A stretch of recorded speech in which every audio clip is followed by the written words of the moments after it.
Xian Vert, the youngest son of the Duke, born with absolutely zero expectations. Nothing but a shadow for the family's glory, or more accurately, for his big brother. He wielded dark power, led the assassin guild that made the entire continent tremble at the mere mention of its name. Just like that, Xian obeyed every order from his father, living solely for the family. Your brother, Azen, represents this house. Asen Vert's success was Xian Vert's success. The war for the throne, the Demon King's raid, the war to unify the continent, Xian did it all. He was the one who handed his brother everything on a silver platter, kneeling before Asen. Xian couldn't believe this was real. Just because Asen feared his dark power, scared his little brother would snatch the throne, so Asen staged this whole show. A perfect excuse to kill Xian under the guise of crushing a rebellion. Xian didn't even understand what he did wrong. Asen glanced coldly at his brother. What did you do wrong? With that terrifying reputation, you're no better than a murderer. I can't even look at you as a human anymore. He shouted it out like a divine judgment on Xian. You fooled everyone for so long, and you still don't realize your sins. Xian could only laugh in bitterness. Too furious to even speak. He was born to serve this man, and now he's being tossed aside like trash. Xian's mana started surging violently. He swore, even if this body dies, he'd go down swinging, even if it costs everything. He has to kill him. No hesitation. Dagger in hand. Xian launched a surprise attack straight at Asen. In terms of speed, power, and mana, Xian diffs his brother hard. But, facing a preset 9-star barrier and a squad of mages backing him up, there was literally no way to fight back. Just like that, Asen coldly drove his sword straight through his brother's stomach. Since you are my little brother, I plan to give you a painless death. But you just had to show your true colors. I knew you were a demon. Good thing I never trusted you from the start. Xian was struck speechless. Asen twisted the blade, dealt one final blow, and walked away, leaving Xian bleeding out in the dirt. Regret flooded in. Damn it. Is this how I end? I lived such a stupid life. Xian refused to accept it. He tried to lunge forward one last time, but the ending was even more tragic. With a single slash, Asen cut Xian's body in two. Suddenly, a voice called out young Master Xian, jolting him awake, drenched in sweat. Was that all just a nightmare? Emily was standing there, nagging him. How long do you plan to sleep? Young Master, get up. You have to get ready. Xian's gloomy expression actually scared Emily a bit. He was confused. Emily, why are you here? His eyes went wide, staring at the maid. I haven't seen her in nearly 20 years. She looked exactly like the last time they met. He looked around the room and realized this was his room from when he was a kid. The decor. It's all the same. Xian touched his face. Panic written all over his expression. Wait. Did I revert back to being a child while he was zoning out? The maid put her hands on her hips, scolding him. Young Master Xian, you're stalling to skip training again. Aren't you? Snap out of it and let's go. He looked at Emily. Totally lost. Training? What training? Back at the Vert Duchy. Xian took a good look at the place. He realized it. He definitely traveled back to the past. Xian was skeptical. Is this my life flashing before my eyes before I die then? The memories hit him. 20 years ago, year 985 of the kingdom. March 1st. 1 year after he entered the academy. Every year, the duchy holds a sparring event. Xian's father, the master of this land, Duke Vert, was attending. That made this a massive event. Back then, Xian's opponent was Grence Vert, same age as Xian, his half-brother. His mom is Oz Margaret, the Duke's wife. Because of that, Grence got all the attention, even though they were both the youngest. Back then, Xian was seen as the problem child. He suffered a humiliating loss. After that match, he became the family joke, and that fight was the exact reason his father, the Duke, stopped caring about Xian completely. Back to reality, Emily whispered in his ear. Maybe you should just surrender, Xian replied, face totally flat. It's fine. I just need to win. Inside, he laughed bitterly. Even the maid looks down on me. He grabbed the sword. Suddenly, it felt heavy. It's just a sword. Why is it so heavy? Wait, My power. It's exactly the same as before, staring at the blade. Xian thought, this feeling, it's not a dream. It's not a hallucination before death. I've never heard of a spell that creates an illusion this realistic. He analyzed the situation. Did I really return to the past? On the arena floor, Grents stood opposite him, mocking. Not running away this time, Xian was still deep in thought. So, I can change the future. His eyes shifted toward his father. The Duke raised his hand. Fight start. Grens showed no mercy. Rushing straight in to attack. He shouted, where are you looking? You idiot. With a look of pure disdain. He swung his sword at Xian's face. Xian didn't even flinch. What is this? Is he a snail? Why is he so slow? Xian just slightly pivoted his foot. Grens face planted immediately. Tripped over nothing. Embarrassed. He gritted his teeth in rage. Fight back. You coward. Xian said nothing. Just raised his sword. He smacked the sword right out of Grens's hand. Then boom. Kicked him straight in the shin. Grens couldn't even speak. Just hit the ground, clutching his leg. Screaming in pain, Duke Vert couldn't hide the shock on his face. Margaret was panicking on the sidelines. Xian looked down at Grens with the eyes of a devil. I could just point my sword at his throat and end the match. But for Xian, that wasn't enough. When they were kids, this trash Grens bullied him constantly, used him for entertainment. Even when they went to school, it never stopped. In this life, Xian isn't forgiving anyone. He's going to stomp him so hard he never dares to look at him again. I'll paint my own path. Thought it. Did it. Xian lifted his foot while Grens panicked. And then? Well, there was no then. Foaming at the mouth. Out cold on the floor. Result, Grens got absolutely wrecked. Match over. The Duke immediately ordered Xian to go visit Grens, and told Grens to rest. Xian was skeptical. Was my win that impressive? He was even being escorted by the High Knight Yunkan, the Duke's right-hand man. Meeting Margaret in the hallway, Xian smiled. A distinctive, wretched smile. Thinking to himself, looks like she's about to yap about her son. She looked like she just stepped in Dogsh times tea. He asked politely, is Grens all right? That question made her snap. You beat your own brother into that state. And you dare ask that. Shameless. Xian didn't give a damn. He walked right past her like they were strangers. But he couldn't resist dropping one last taunt. That's how a real duel goes. Catch you later. Who would have thought Margaret would say something that stabbed right through his heart? This is exactly why bastards like you don't deserve to be treated like real family. Xian's face went dark.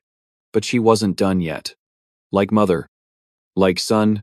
It's all because of that filthy mother of yours. You should be out on the streets begging for scraps. And you still dare to cause trouble. You should be grateful. Xian turned back. Eyes burning with killing intent. His mind focused on just one thing. Should I just kill her right now? Xian looked like a straight-up demon. Smirking in contempt. Nah. Killing her would be too easy. I know exactly how to make her suffer.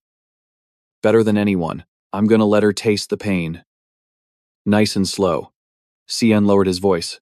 Madam, you do know I'm heading to the academy with Grens. Right, suddenly. His face twisted into something terrifying like a total psycho. You want your precious son to graduate in one piece.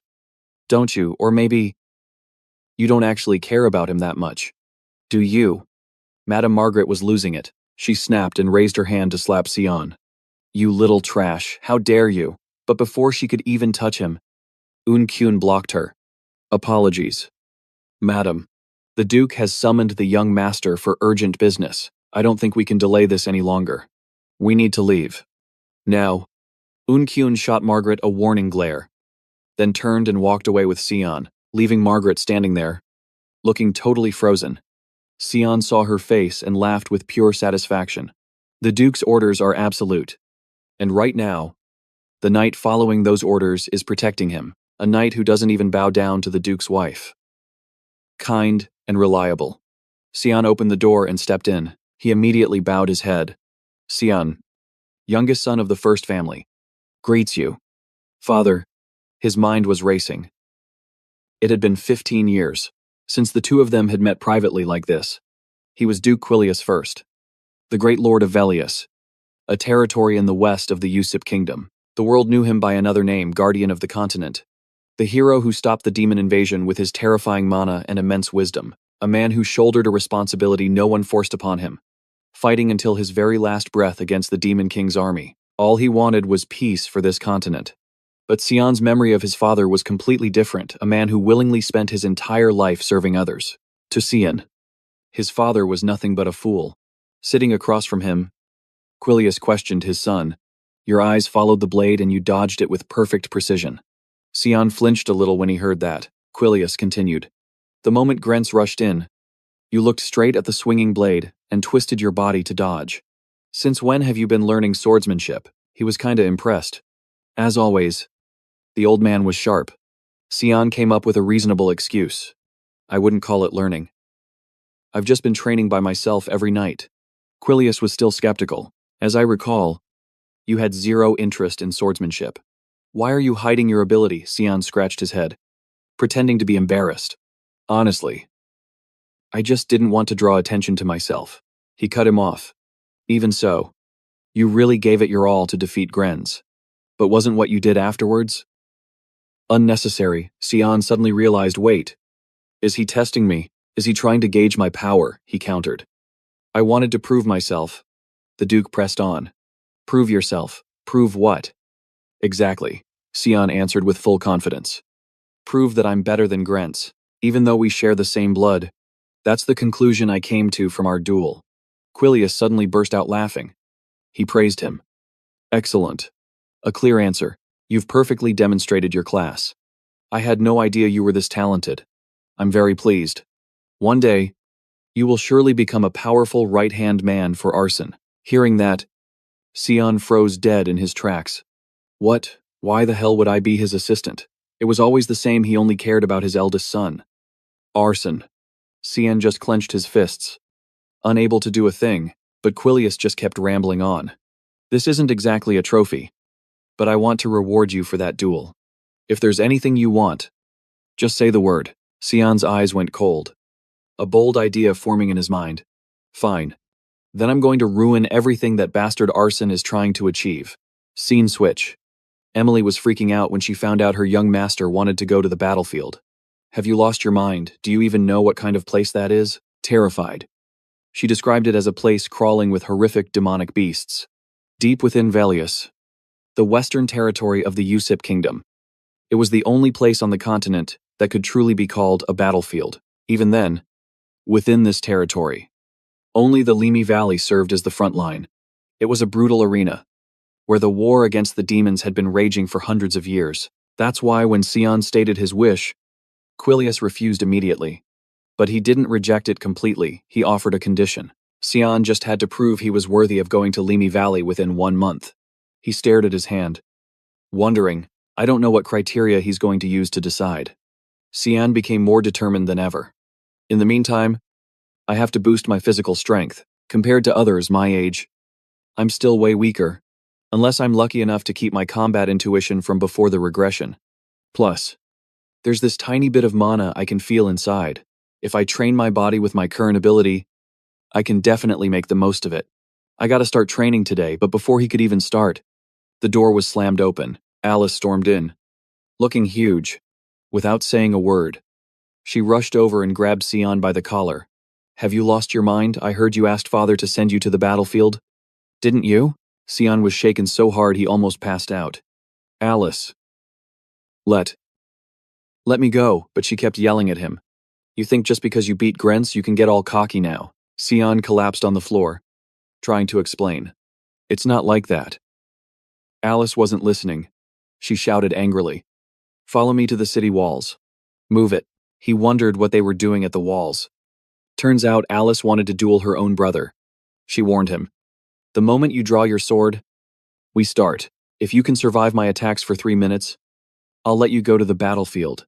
Sion looked at her, pleading. Do we seriously have to do this? Alice. She was dead serious. I don't care. Just answer me one thing. Are you gunning for the family title? Look at those cold eyes. Sion analyzed the situation. Is that why she's doing all this? I don't give a damn about that title. Seeing her brother stay silent, Alice assumed she was right. So it is true. Draw your sword. Sion hid. Exhausted. I've barely rested half a day since the match with Grens. and today has been total chaos. Before he could even process it, Alice had already drawn her sword and lunged at him. He was a bit surprised she wasn't holding back at all. Facing the incoming blade, he blocked it with ease. Alice was completely shocked. No way. He blocked it. He's only 10 years old. Sion put on a serious face. Are you really planning to go all out on me? Ceases to sir, she is fighting her little brother. 7 years her junior. But that last block actually knocked Alice back. The sword in her hand is trembling a bit. She thinks, the willow sword is razor thin. Yet he still blocked my longsword with it. Was it just luck? She laughs. Getting ticked off. Your instincts are way sharper than I thought. My dearest Sion. Seeing that grin, Sion's face goes pale. He knows he is absolutely cooked. She launches a barrage of powerful attacks, but he counters them time and time again. Still, up against such overwhelming, absolute power, Sion is struggling big time, gritting his teeth. He manages to deflect the force of the blow, knocking them both back. Sion is totally on edge. That exchange was way too dangerous. If I had not rotated my sword to redirect the aim last second, I might have accidentally killed Alice. My swordsmanship focuses on hitting fatal weak points for instant assassination. He grits his teeth in frustration. It is so hard to fight without aiming for the vitals, especially with my current trash stats. How much time is left in the 3 minutes? His sword arm will not stop shaking. I am compensating for my lack of strength by coating the sword in mana. But I am at my limit. Alice lets out a cold snort. Earth, wind, water, come forth and empower my blade. Sion flinches, realizing his sister is about to unleash 6-star magic. Alice's sword is fully buffed. She drops into a combat stance with zero mercy. Sion's face goes blank. He thinks, is she actually trying to kill me? I thought this was just a skill check, Alice growls. Do not lose, seeing the killing intent in his sister's eyes. He knows this battle is a wrap. Sion calculates he will be blown off the wall even if he blocks this. I just have to trust that help is coming right now. The moment he thinks that, Sion charges straight at Alice. She stands her ground, gathering mana into her sword, ready to bring it down. Sion silently prays. Please, someone stop this fight, just as predicted. Elise's sword, loaded with massive mana, is about to drop when suddenly, Yun-kun appears from the shadows. He blocks Alice's attack and yanks Sion out of the fight. That impact shook the entire town, proving just how broken that attack was. Yun-kun warns her with a serious face. Lady Alice, you are being way too harsh on an opponent who is much younger than you. Sion, dangling from his arm, breathes a sigh of relief. I was wondering when he would show up, but thankfully, he made it. Alice calms down, realizing she went a little overboard. She panics and rushes to hug her little brother. I am so sorry. Sion, I must have lost my mind for a second there. Alice bursts into tears. I just wanted to stop you from going to the battlefield. I am just so obsessed with keeping you safe that Sion does not blame his sister at all. Instead, he smiles happily. This is just like her. She always tries way too hard at everything. Sister Alice was an elite among elites, scoring S rank in every subject at the Royal Academy, the place where all the talented prodigies gather, whether it was swordsmanship, magic, or academics. Above all, her beauty was so stunning that people called her the Child of God. She underwent strict swordsmanship training from a young age. She was hailed as the future guardian of the continent, alongside the eldest son, Asenbert, but not long after joining the Knights of Light, she was murdered. Sion holds his sister tight. He missed her so much too. He swears that this time, he will protect her. Alice is surprised by her brother's sudden affection. But more importantly, Yun-kun is here. She turns to him, puzzled. Come to think of it, aren't you the Count's guardian knight? Didn't the Count already leave for the battlefield? He explains awkwardly. I am under orders from the Count to protect the young master for a while. I could not tell you because I had to keep it a secret. Hearing this, Sion makes a cunning face. I sensed his presence the moment I left the Count's office. I was wondering if he would actually show up. If this battle bad not happened, Sion has his doubts. But why did Father order Yun-kun to secretly protect me? Sion slowly closes his eyes. He must be exhausted because he fell asleep instantly. Alice sighs and smiles. He is still such a child. The next day, Alice returns to the academy. She, only came back briefly to see father before her graduation ceremony. As for Cyan, he knows he needs to get stronger. So he has been grinding physical training for the past 2 weeks, but 10 push-ups is his absolute limit. He has been stuck at this cap for 2 whole weeks. Cyan used to be pretty confident in his strength in his past life. That six-pack body was the envy of everyone. But now he just wants to cry. While he is training, Emily suddenly arrives. Young master, a package has arrived from Lady Alice. She holds her nose as she speaks. What is this? It smells disgusting. In Emily's hand is a small jar. This is the hellhound blood Cyan asked his sister to get for him. It is a rare drop only found in the Limi Valley. He guessed it would show up on the black market. And turns out, he was right. The blood of a demonic beast is considered poison because of its foul stench and the burning sensation when consumed. But actually, it permanently increases mana and strength for the user upon first consumption. Many think this is just a rumor, but Cyan knows it is real from his past life experience. Emily asks skeptically, Young master, are you seriously going to drink that? Cyan looks at the bowl, hesitating slightly. He thinks, Don't worry, Emily. I am the only one who can survive. You're cooking. Without hesitating, he downs the hellhound blood. I still remember the first time I ate her forest mushroom soup. My heart stopped beating the moment I took the first bite of that stuff. Compared to that soup, this is nothing. The smell is awful. But Cyan actually finds it delicious. His mana is increasing significantly. Cyan turns to Emily and says, I am going for a walk. Inside. He is hyped. Now, let's see if this works. Scene change. Cyan has arrived on a mountaintop. He looks down and sighs.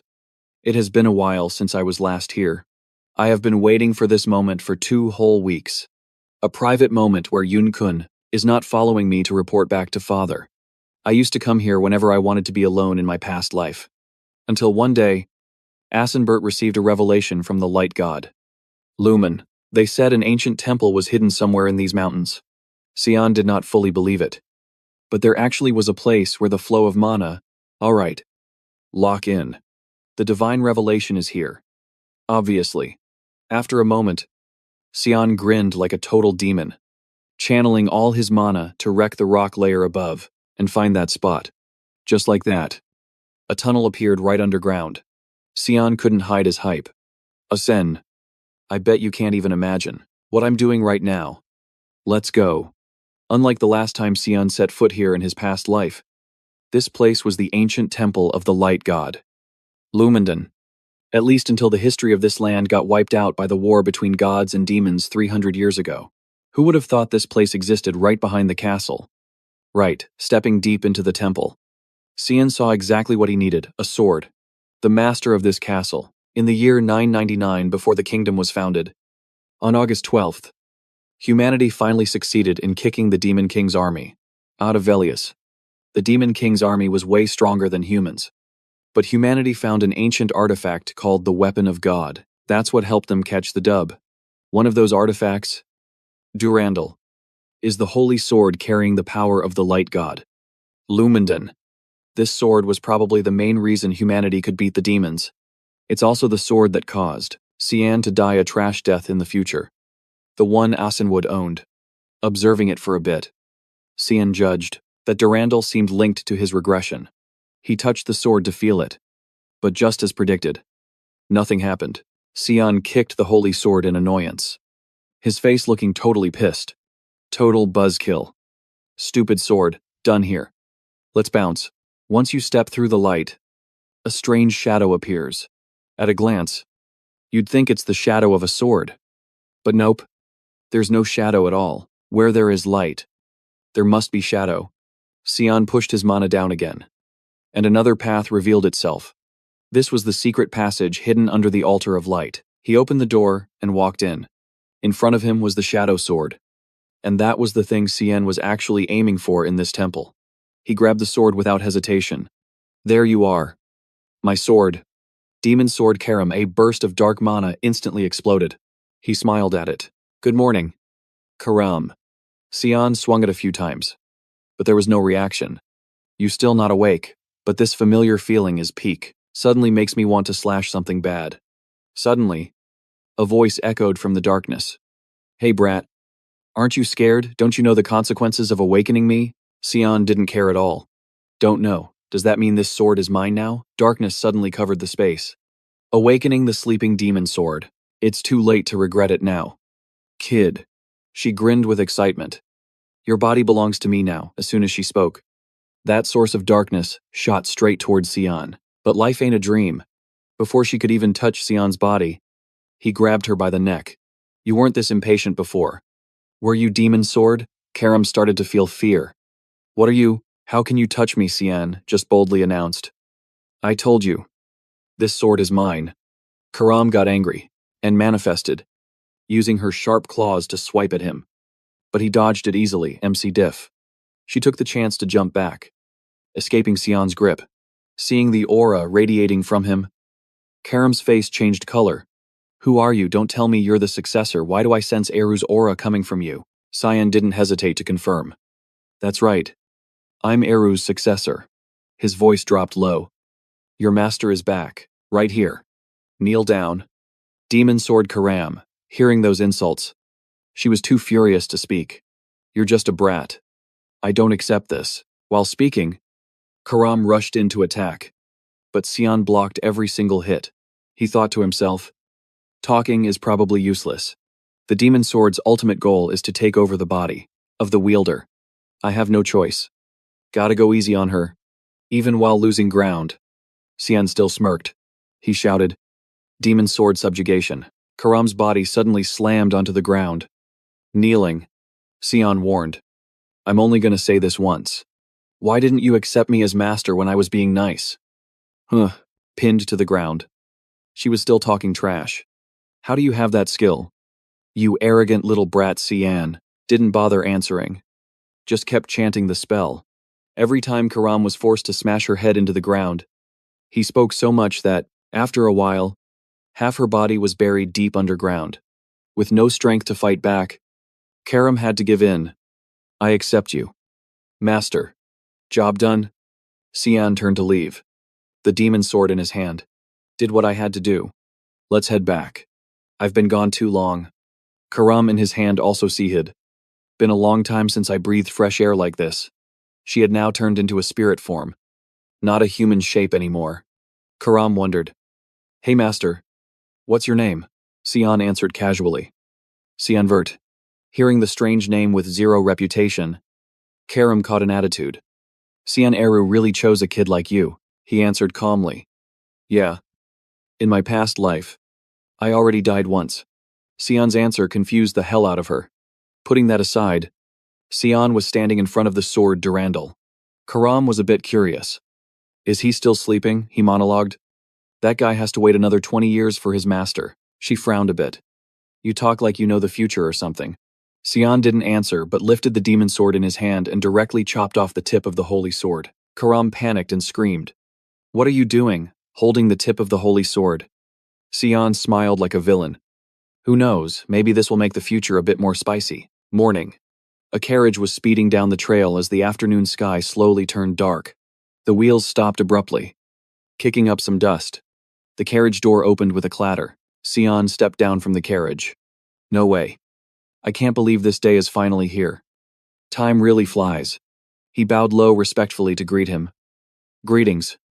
Duke. Sion's father spoke up. I'll ask you one last time. Are you determined to storm the battlefield? If you want to back out, I won't stop you. Sion answered with a determined face. Yes. Father, my heart belongs to the battlefield. The Duke turned to the person beside him and ordered, Open it. The aide responded quickly. Yes. Zur. He reached out and pulled out a scroll. Sion glanced down at the spell scroll. They planning to summon something. The scroll was opened. Inside was a red magic circle. Sparks flying everywhere. A beast appeared. Its sharp claws planted firmly on the ground. A long trail of fire runs down its back. Its face looking absolutely savage. A hellhound. Sion draws the sword from its sheath and takes a stance. A low-rank beast from Limi Valley. Father and the knights definitely put effort into prepping this test. The soldiers are gripping their sword hilts tight, like they're ready to charge in at any second. He rolls his eyes and thinks, Are they going to jump in if things get dangerous? The old man stands there with arms crossed and speaks up. You must take responsibility for your own actions, so prove your ability. Clear this trial and show us what you've got. The man standing behind him watches the test with a stern face. Flashback. His hand grips the sword at his waist tight. Then he points at himself, looking a bit nervous.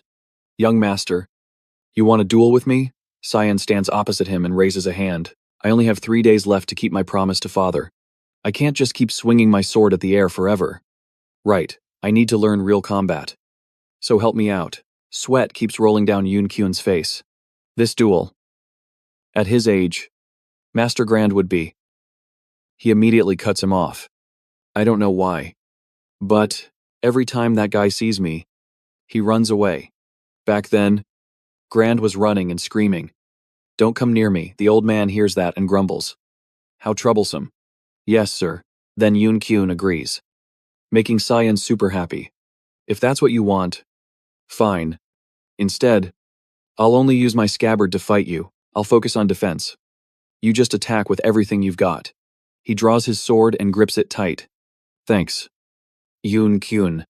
Oh, and I have one favor to ask.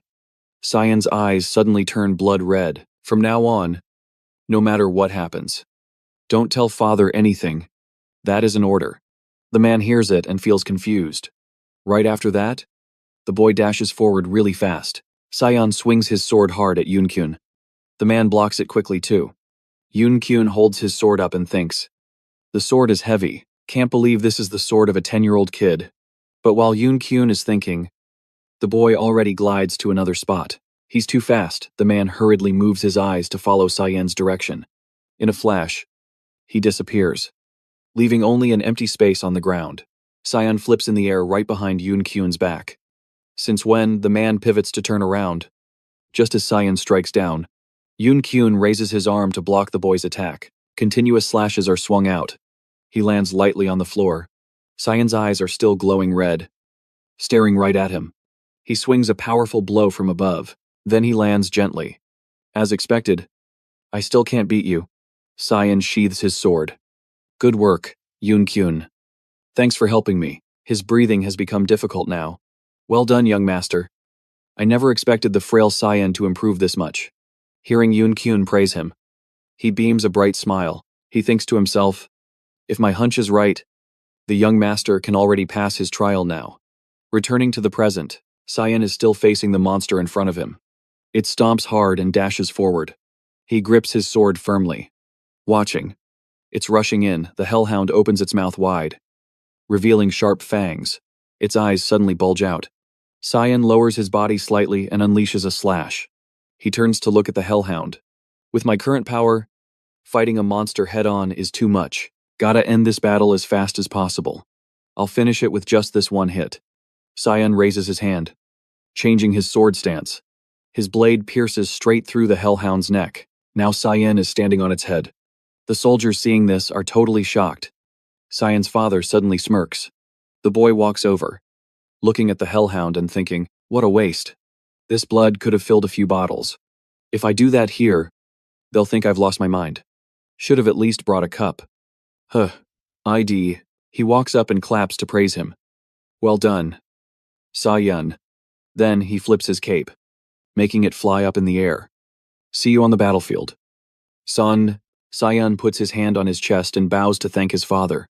Behind him, a stream of black smoke appears. Master Karam stares angrily at Cyan. Do you take me for a fruit knife or something? He replies innocently. Of course not. You're a demon sword. Why would you ask that? His words make it even angrier. Then use me. Damn it, I need to absorb blood essence to get stronger fast. Karam looks regretfully at the hellhound lying on the ground. Please, just let me have one sip. Suddenly her body gets pulled away. Don't worry. Cyan's eyes go red, holding the sword covered in pink light. Because soon enough, I'll be using you for the real deal. Just wait for it. Karam screams grumpily. You should have just awakened me then. Why wake me up so early? A huge monster holding a giant axe roars. It's an orc from the northwest. The golden bell rings continuously. Form a defensive line and wipe them out for me. Quilliard holds the reins, turns back, and shouts, Don't leave a single one alive. The soldiers raise their swords and yell too. Starting the monster interception operation. A magic circle appears high above. The orcs get blinded by the light. Other circles appear under their feet too. Vines shoot up and bind the orcs' bodies tight. He points his sword forward and orders the attack. They immediately rush in, hacking and slashing at those huge monsters. A sword path is swung out. The bound orc struggles and screams continuously. One guy aims carefully, then swings his sword behind his back. He slashes once, severing its head from its neck. Emily, hiding behind a horse, sees that and screams in panic. Mommy, with tears all over her face. She looks up at Cyan. Young master, why did you want to come to a place like this? Aren't you scared? He thinks in silence. Meanwhile, Emily keeps screaming her head off. Come back here. Makes me feel so nostalgic. This place is still a living hell. Quilliard turns around to ask Cyan. How does the front line feel? Cyan quickly replies. I'm just a little nervous. He raises his voice to warn him. You see, the battlefield is a death trap. You never know when you'll lose your life. So don't drop your guard. Cyan smiles and replies. Yes, I'll keep that in mind. Father, on the front line, situations like this are totally normal. There are like 3 or 4 battles a single day. Every battle has its own detailed strategy. Using high-rank knights as the core to handle all the monsters that try to break through the front line, the soldiers keep walking back and forth between tents to stand guard. Cyan stands inside, lifting the tent flap to look out. The tent I'm staying in is in the rear area. It's also the safest place. With guards watching this closely, there's not even a chance for Karam to suck any blood. He thinks, seriously, do I have to wait until dinner time? Then he suddenly turns to ask, what are you doing? Emily. She pokes her head out of the blanket with a look of pure terror and says, didn't the Duke say that? We don't know when we might die. So I'm scared. Cyan looks at Emily and sighs. Unbelievable. So you're packing up to go home. She hears that and yells, do you think we can even make it back? When will you finally be independent without needing me? Emily's face switches from terrified to angry. Left, Cyan confused. Monsters are everywhere. If I dip, who's gonna take care of you? Young master. Huh, she stomped outside in a huff. Let's go. It's almost dinner time. He watched her walk away and called out, Emily, what about that cloak I asked for? Emily didn't even reply. She just ghosted him, left alone in the tent. Cyan gritted his teeth in anger. Should I just fire her? Is this really how she treats her own young master? After a moment, he pulled the blanket up over the sleeping doll.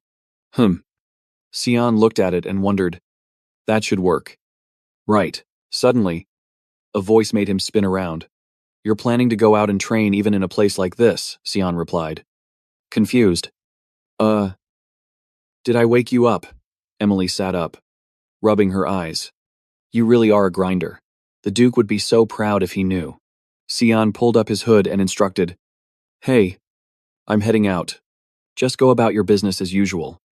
Okay. He walked to the tent entrance but added a reminder. I'm still sleeping. Got it, she replied. Still half asleep. Yes, sir. Since this was the front line, the soldiers' night patrols were constantly reinforced, and security is tight. So sneaking out of the camp right now to do my own thing is gonna be tough. Thick mist. Third form descending fog. If I remember correctly, this place is crawling with monsters. Perfect spot to let you feast on some blood. Right. Karam. Cyan drew his dagger. The smell of blood is intense. He pointed the blade at the monsters and smirked. The weapon spoke up eagerly. Master, I don't think I can hold back any longer. Hurry up, let me slash something. The demon dogs opened their massive jaws and charged. Cyan's eyes flashed red. All right. Karam, I'll give you what you want. The two sides clashed. In a split second, he locked eyes with the monsters and struck. Mist sword, foggy tempest. Cyan dashed right through the pack of demon dogs. A flurry of slashes erupted everywhere. The night sky was painted a blinding red. He stabbed a tube into a demon dog's neck, then immediately held a cup under it to catch the flowing blood. Cyan raised the cup and downed it in one go. Demon dog blood trickled down the corner of his mouth. Cyan pulled out his sword, wearing a sinister smile. Here's yours, Karam exclaimed after awakening. This is the first time I've felt this refreshed. While Cyan chatted with Karam, a few more demon dogs were creeping closer. Great. Let's keep training like this. Look. How long will it take to get strong killing these bugs? Xian glanced behind him. Don't worry. The night is still young. A horde of other monsters approached. So many mobs. This is getting hype. Walking along the mountainside, a group was making their way up. A white-haired girl sat inside the carriage. A voice echoed from within. I still think the front line is way too dangerous. The maid immediately asked. Should we head back? Princess Shi refused instantly. I told you. Stop treating me like a kid. I am the princess of this kingdom. I have a responsibility to help my royal father. How many times do I have to say it? The princess scolded. If you bring it up one more time, I'm actually going to get mad. The maid nodded hurriedly. Yes, princess, she continued. Oh, that reminds me. There's news that the youngest son of the Vert family has also gone to war. He must be around your age, the princess asked in surprise. He brought his youngest son with him. The maid continued excitedly. The Duke didn't plan to bring him along. The young master volunteered himself. You two are the same age. 2. Why don't you try getting to know him? She quickly turned her head to look outside. As if I care about trivial stuff like that. Forget it. I need to get some sleep. The maid closed her eyes and bowed quickly. Yes. Ma'am? The princess was silent for a moment before asking, What's his name? Hearing that, the maid answered in a rush. It's Cien. I'm pretty sure his name is Cien Vert. The princess smiled, repeating his name. Cien. She crossed her arms, gazing out the window. Cien Vert. Huh, the monster took 2 solid slashes to its body. Screaming in pain, Quilius took them down while assessing the situation. Check if anyone's injured, yes. Sir, his troops quickly reported back. Everyone is fine. My lord. The lord immediately gave the order. Good. Let's head back. They obeyed instantly. Yes. My lord. Quilius turned his head, searching for someone nearby. Elsewhere, a beastman had fallen to Cien's blade. He silently sheathed his sword. Once he was finished, his father suddenly spoke up. How were you able to move like that and survive your very first battle? The boy walked up to him and bowed. I learn something new every day. Father, Quilius was a bit surprised. Is that all? I thought you wanted to rush back to the estate? He smiled, looking incredibly relieved. You've endured it here for so long. I am very proud of what you've accomplished on this battlefield. A look of shock flashed across Cien's face. Wait. What, he's proud of me? Quilius quickly turned to leave. I have something to discuss with you tomorrow. Come to my tent in the morning. Cien was so shocked he froze. Father has never treated me this well before. Not even in my past life. After thinking it over, he replied, Yes. Father, some time passed, accompanied by faint screeches in the cave. Inside, a creature slammed something into the ground with massive force. Cien's iron-armored feet skidded backward. He clicked his tongue, totally annoyed at the current situation.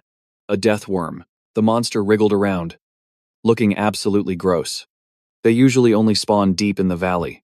Karam spoke up. Master, looks like you're struggling a bit. Let's switch places.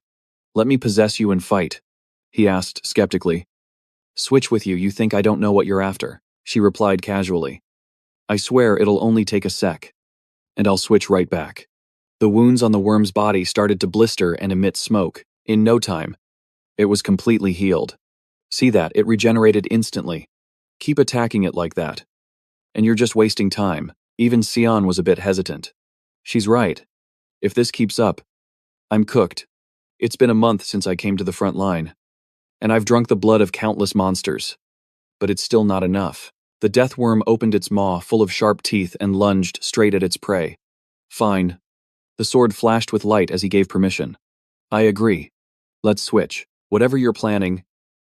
Karam shouted happily. Great, let's do this. The first move was unleashed. Mist form 9th demon sword explosive blast. Karam easily glided past the worm, leaving countless cuts on its body. I'm gonna shred that thick hide of yours into pieces. Blood started gushing out. The monster wouldn't stop screaming.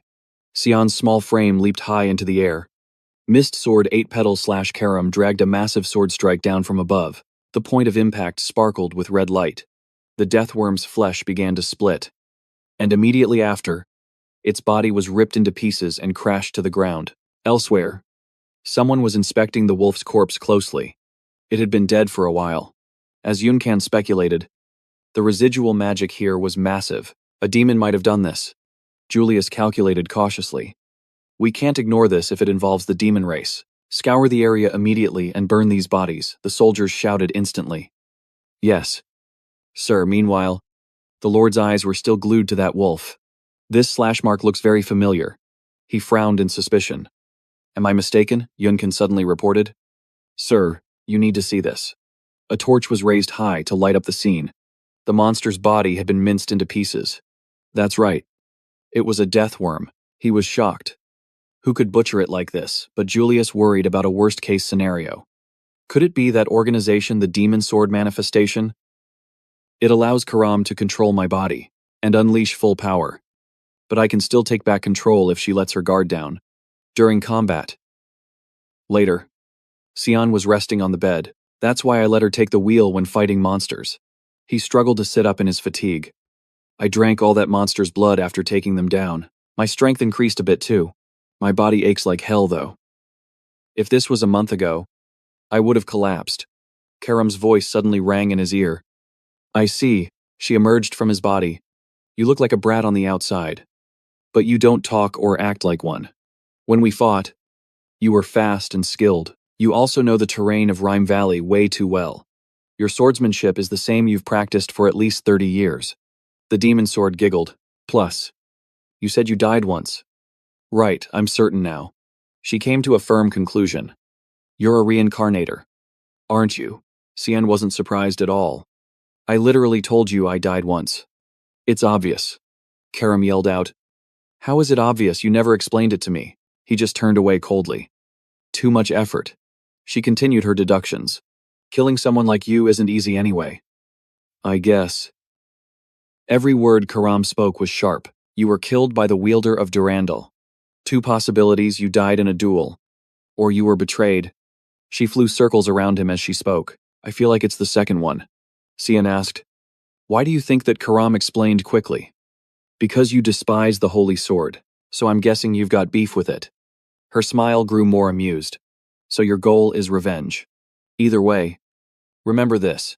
Karam got close to his face and threatened him. If I find out you failed or gave up, I will devour you. Xian swatted her away. Absorb me. I'm not stupid enough to let you do that.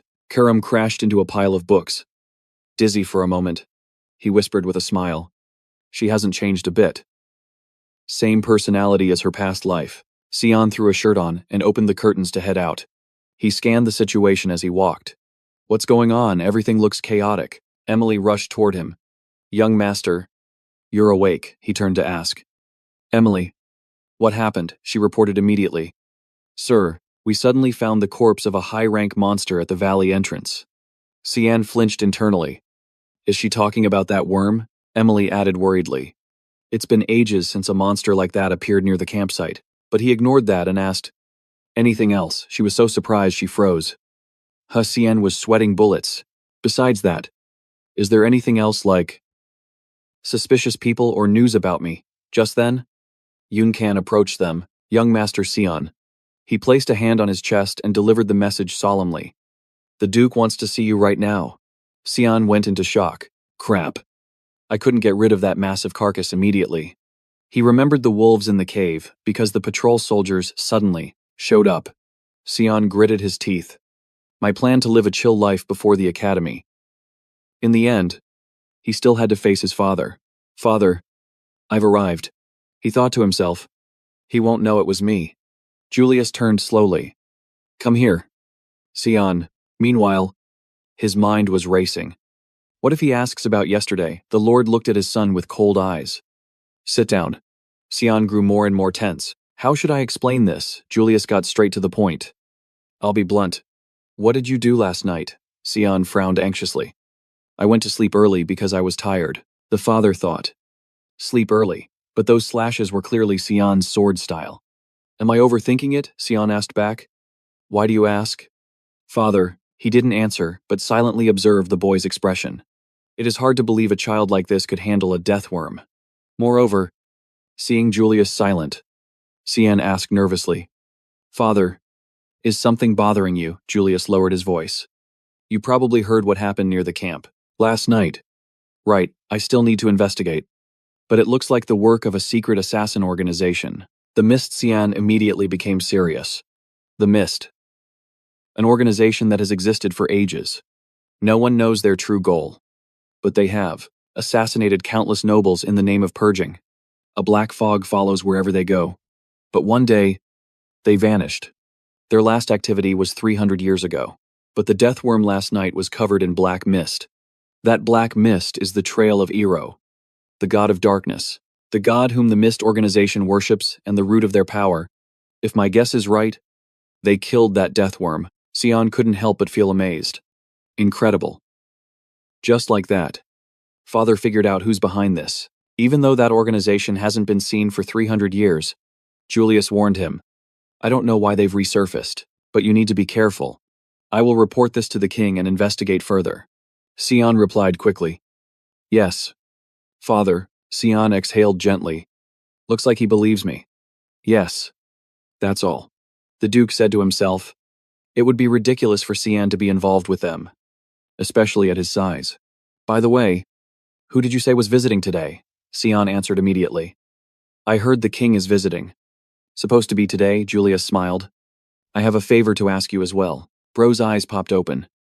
Asking, what is that scene switch trumpets are blaring outside? The king is here, everybody group up. ASAP, everyone drops to a kneel.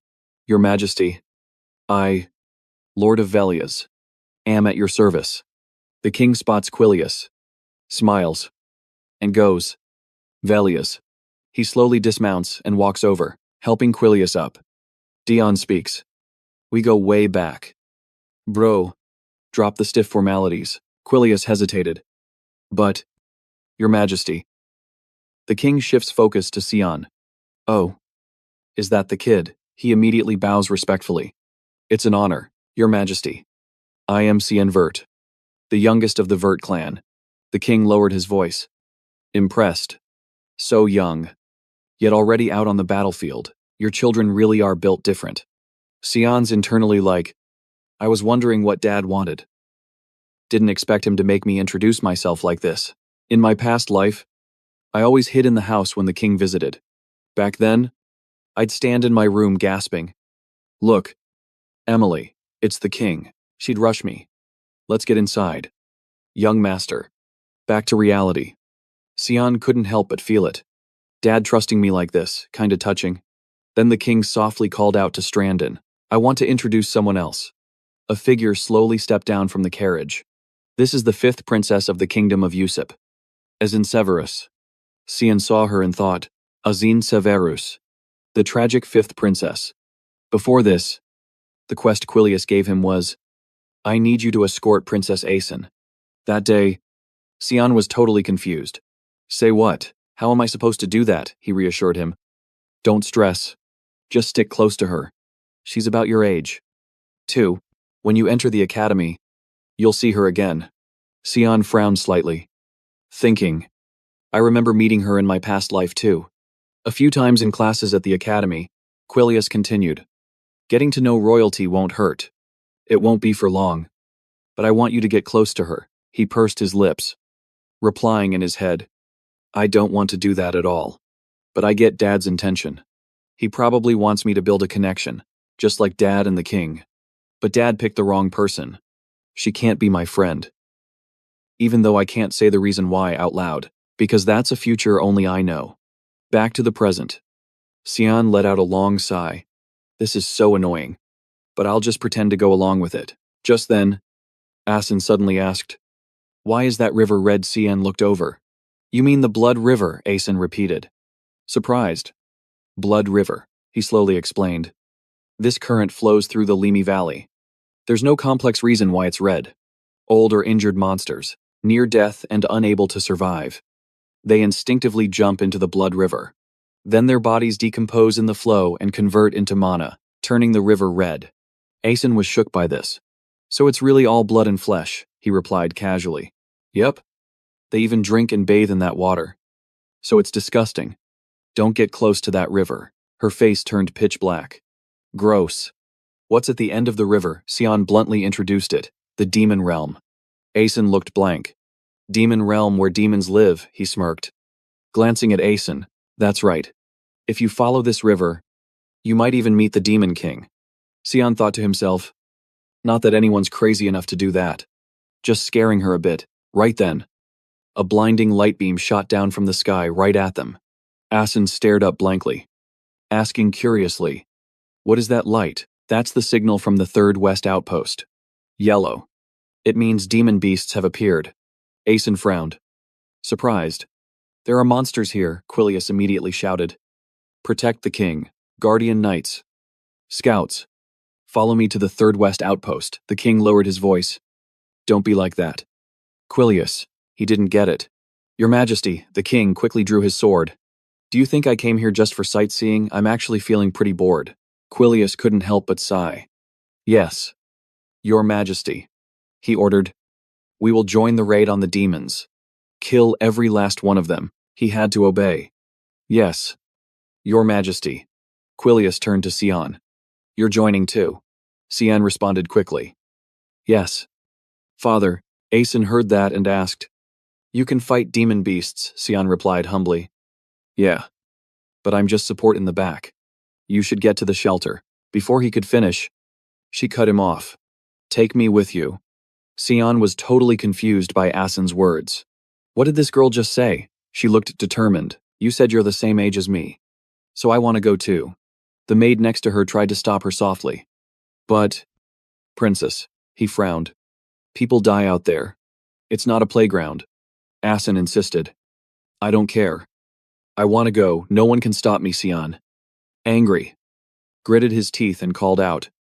Yun Kyun. Immediately. A tall knight appeared behind them. Yes. Young master. Yun Kyun reporting. Royal knight. Escort the princess to a safe place. He ordered. Let's go. Princess. Asen shouted in outrage. You traitor, how dare you treat a princess with such disrespect? He didn't care at all. Glaring threateningly. Many knights could die just because of your stubbornness.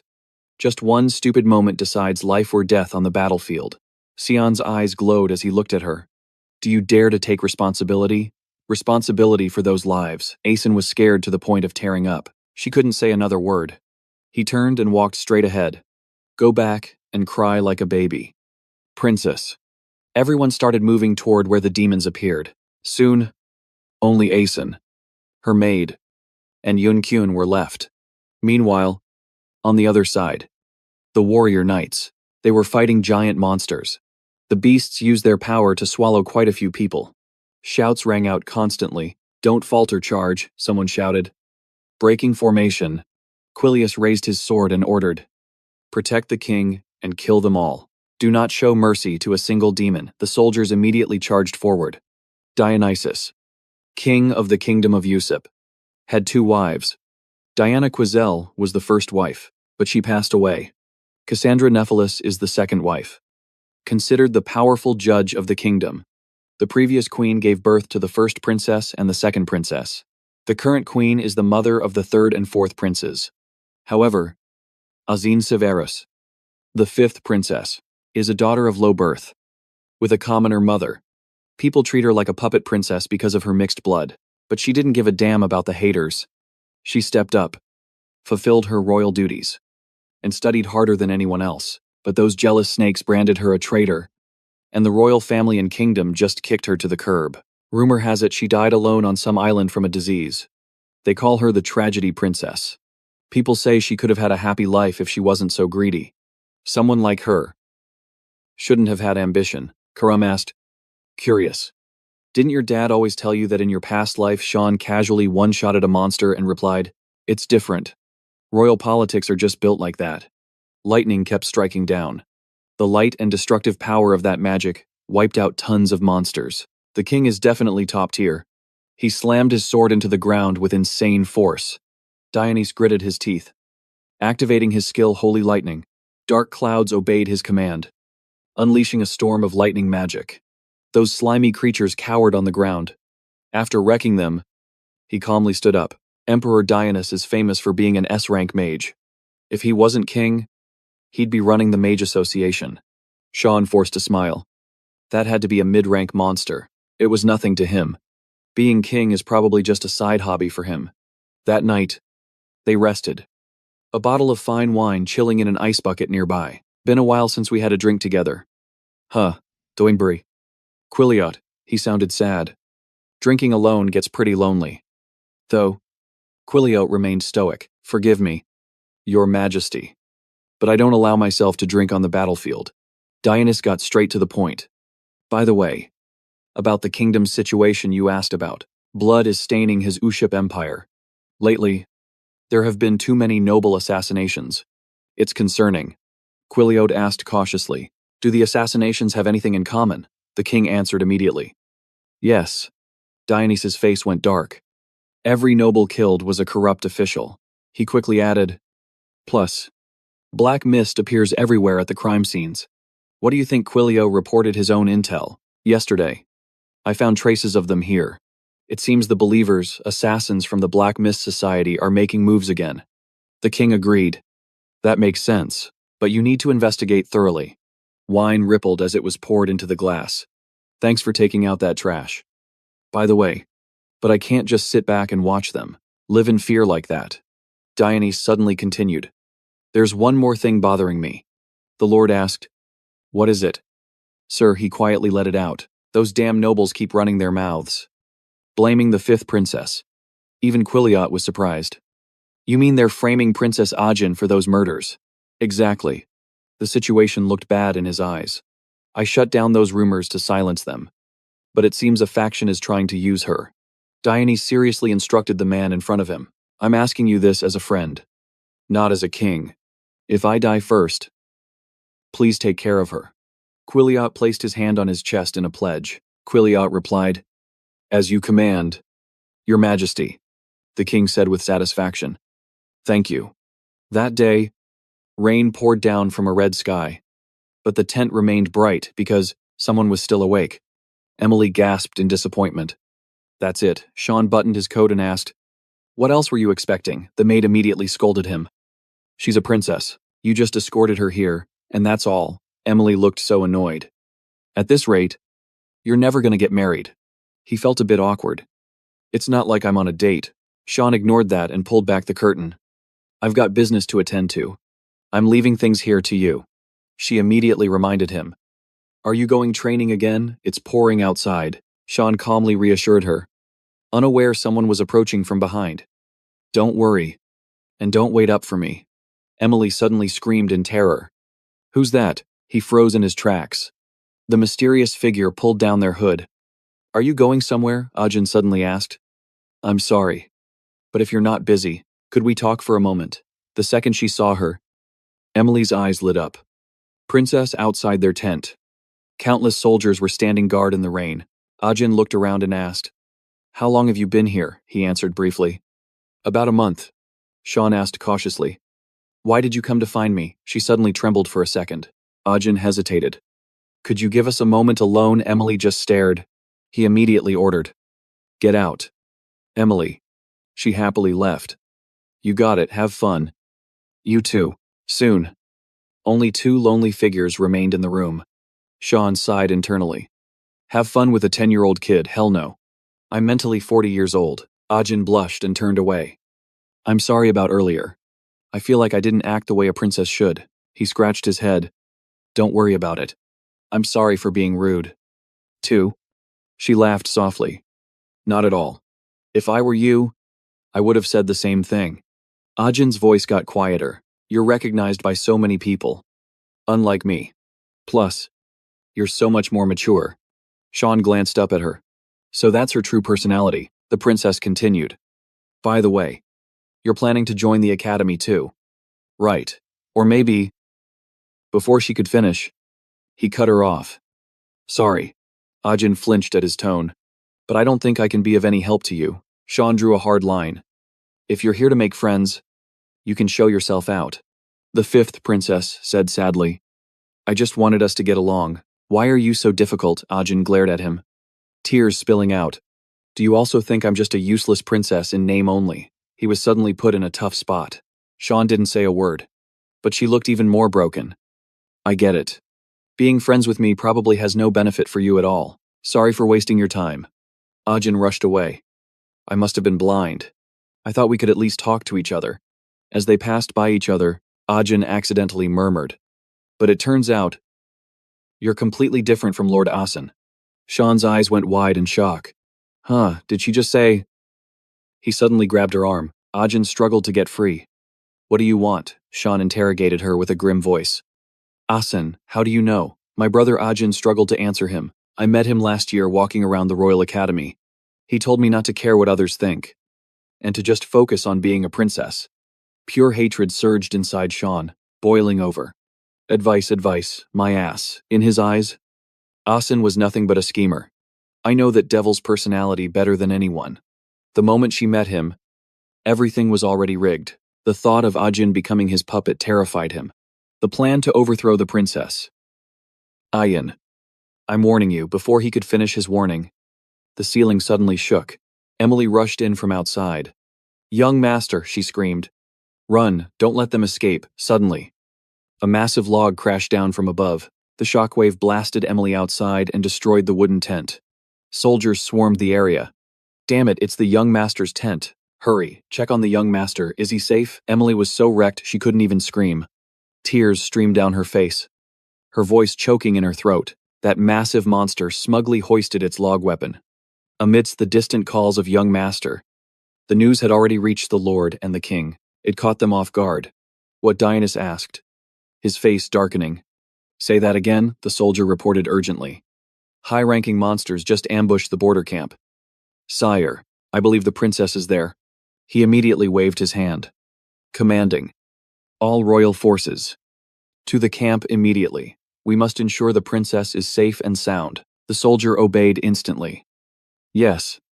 Your Majesty. Dionysus paused for a second, thinking, she's at the camp. Who did she go to meet? Meanwhile, on the other side, monsters had started to appear and circle around. Sean hid behind a rock, observing the death, worms, and August. There were others gathering besides him. Those things usually only live deeper in the valley, but showing up here, something's definitely changed. Sean rubbed his chin, wondering, is it because of me, suddenly? Emily exclaimed from beside him, young master, she was crying a river. Totally messy. I thought you were actually a goner. I'm never leaving your side again. Flashback to when they were ambushed. Sean had quickly pulled Ajin to safety. Please. I used to clap the Demon King. You think some trash trolls can kill me, the fifth princess. However, was worried about something else. Do you think the knights in the camp are okay? Emily tried to hype her up. Don't worry. Princess, the knights are super strong, but even she was tearing up as she said it. If I hadn't come here, none of this would have happened. The knights who came with me are all. A few voices behind Ajin spoke up. We're fine. Princess, protecting you as knights of the kingdom is our duty. One knight forced a smile. He's right. Princess, we'll protect you with our lives. Suddenly, Sean shouted, move. A giant troll hand reached out from the shadows, crushing the knight instantly and making him cough up blood. Screams of agony echoed as it squeezed him tight. Sean dashed in front of Ajin to shield her. Get back, the troll's nose suddenly twitched. Sniffing something, Sean's intuition kicked in. Knew it.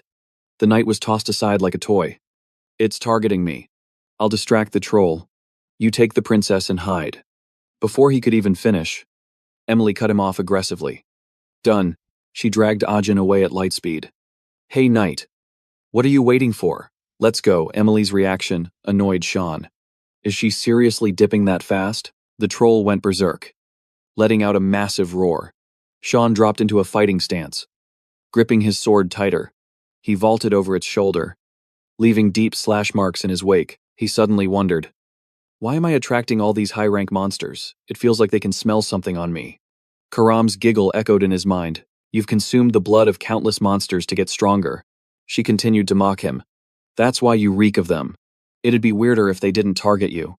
Sean was stunned. You know about that too. Why are you only telling me this now? Karam replied without hesitation. Did you forget? What I want is your body. Suddenly, he squeezed her the sword tightly. Sean's boots skidded across the ground, leaving a trail. His action surprised her. What are you doing? He coldly replied. Shut up. Karam got even louder. Treat me more gently. Will you? Facing them was the massive body of the troll. I don't care. Sean immediately leaped straight at it. How many monsters are targeting me? The muscular arm swung out to attack. The sword, possessed by Karam, slashed a clean line right through its arm. Sean flipped midair to slice off its upper body. He landed safely, wrecking it in a single strike. Sean exhaled, relieved. Now there's no one watching. Waiting for him were countless other trolls and deathworms. Drink some high-rank monster blood. Even Karam was hyped, treating it like a grand feast. But her joy didn't last long. He noticed something. Wait. Is that... Purple claws began to emerge, scales shining like gemstones, and the ferocious eyes of a monster appeared. An evil dragon. It raised its head high and let out a deafening roar. Garam, in her demon sword state, explained. No, it's not. That thing is still a baby. It probably smelled you too. A red flame suddenly spread across Sean's face. Why a dragon was here didn't matter. What mattered was that he was going to catch it. Karam pointed the sharp blade forward. You have to catch it, no. Wait. You have to eat it. Meanwhile, a troll in another area was eating a hail of arrows. As it fell, Dionysus spoke up. That was the last one. Right, Lord Quileute behind him replied. Yes. It seems so. He continued to assess the situation. What about the princess and your son? He replied seriously. From the tents outward, I haven't seen any trace of them. The king tried to reassure him. It's all right. You must be worried about your son. However, Quileute kept a stern look on his face. Why should I worry about that boy? The princess is the priority. Dionysus frowned. You're too cold. Is he even your biological son? Quileute just firmly asserted. A member of the Vert family must know how to protect themselves. Soldiers suddenly ran up with news. Your Majesty, we found the princess. The king quickly turned around. Really, Ajahn came running in a hurry. Father, he called her name happily. Ajahn Dionysus knelt down to check on her. Are you hurt? The fifth princess didn't answer. Just begging urgently. Hurry. Father, we have to save him, he asked in surprise. Save who? Ajahn cried as she tried to get the words out. Sean, because of me. He... Behind them, Cleode's face went completely dark. As the king tried to calm her, calm down and tell me. The duke stepped forward. You are Sean's servant. Correct. Emily immediately knelt to answer. Yes. It's me. My lord. He interrogated her with a stern voice. Tell me what happened to Sean. She was terrified by his aura. So scary. I've never seen the duke this terrifying. The young master acted as bait to buy us time to escape.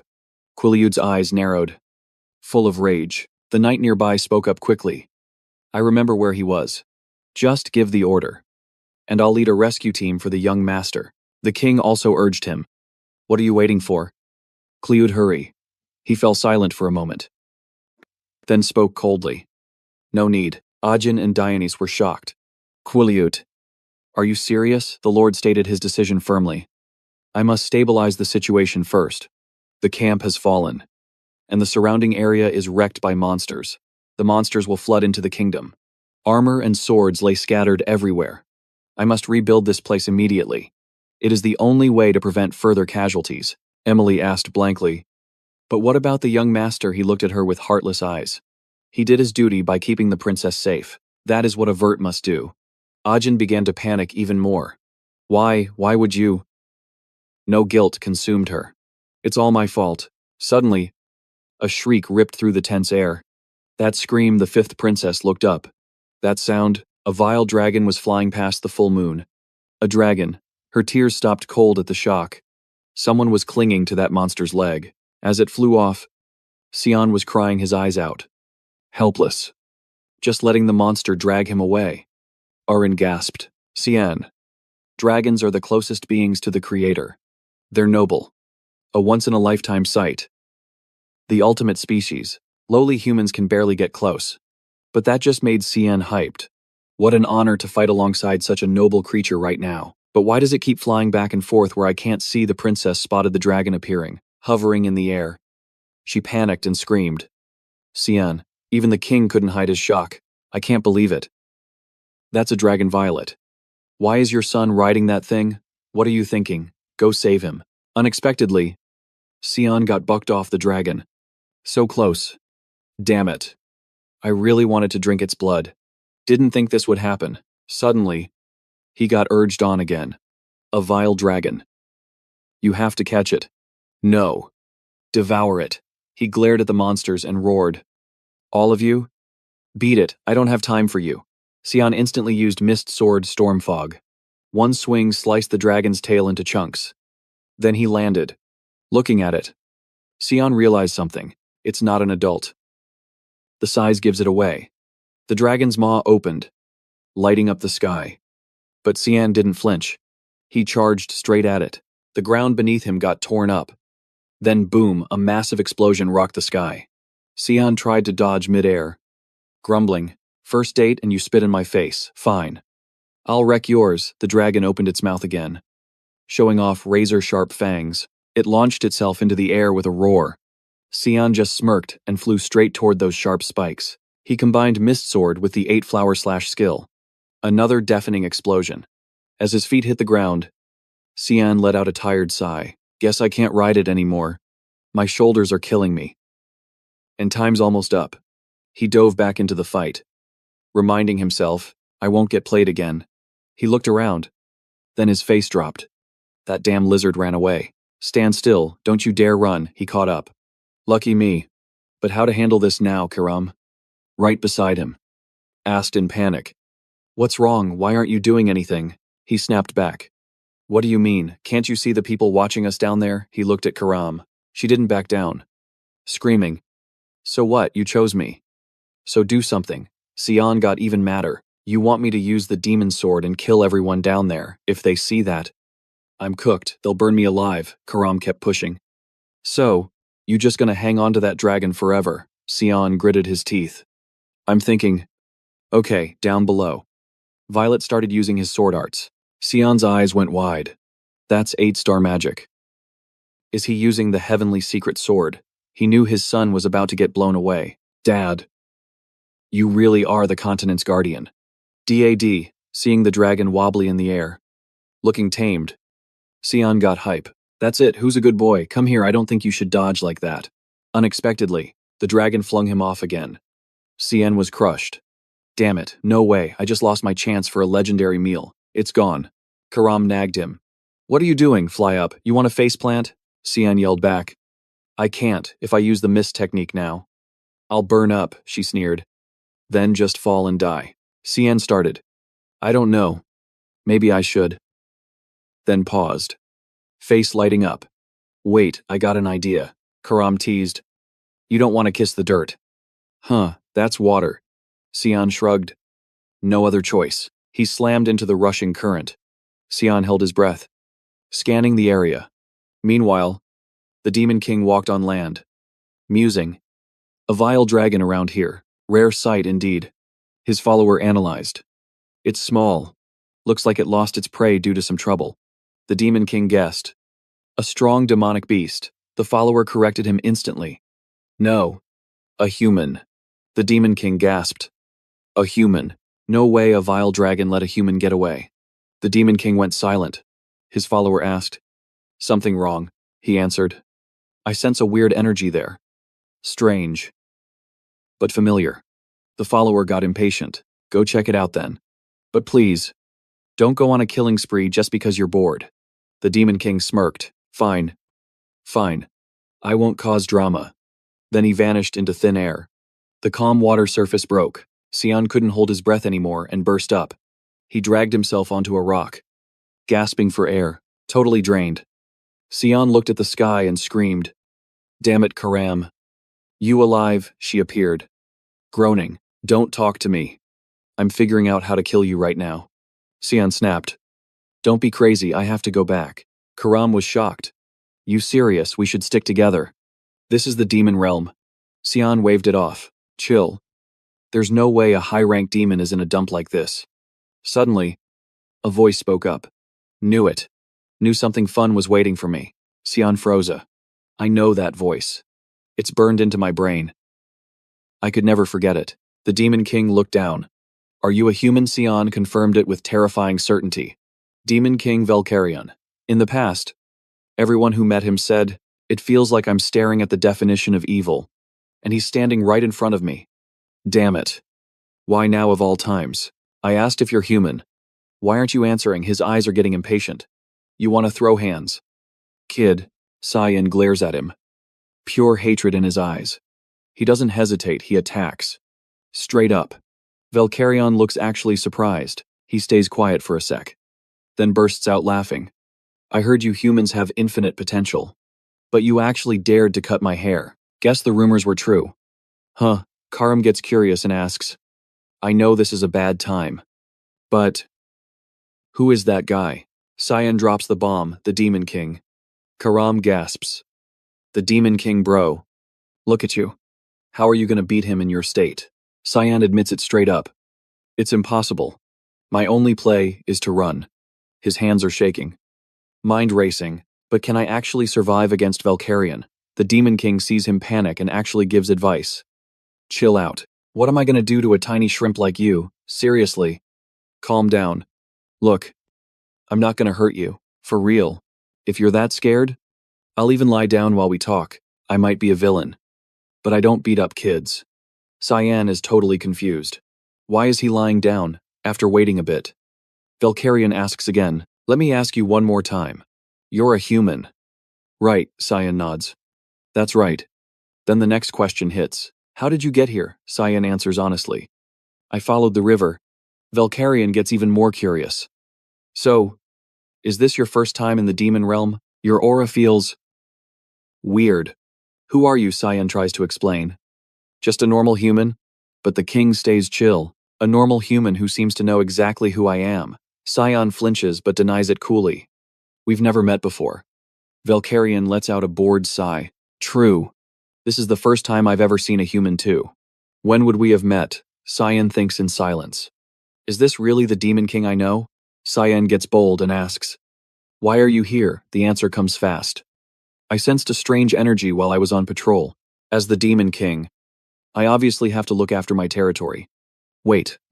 Kid. Did you hear what I just said? Cyan repeats his words back to him.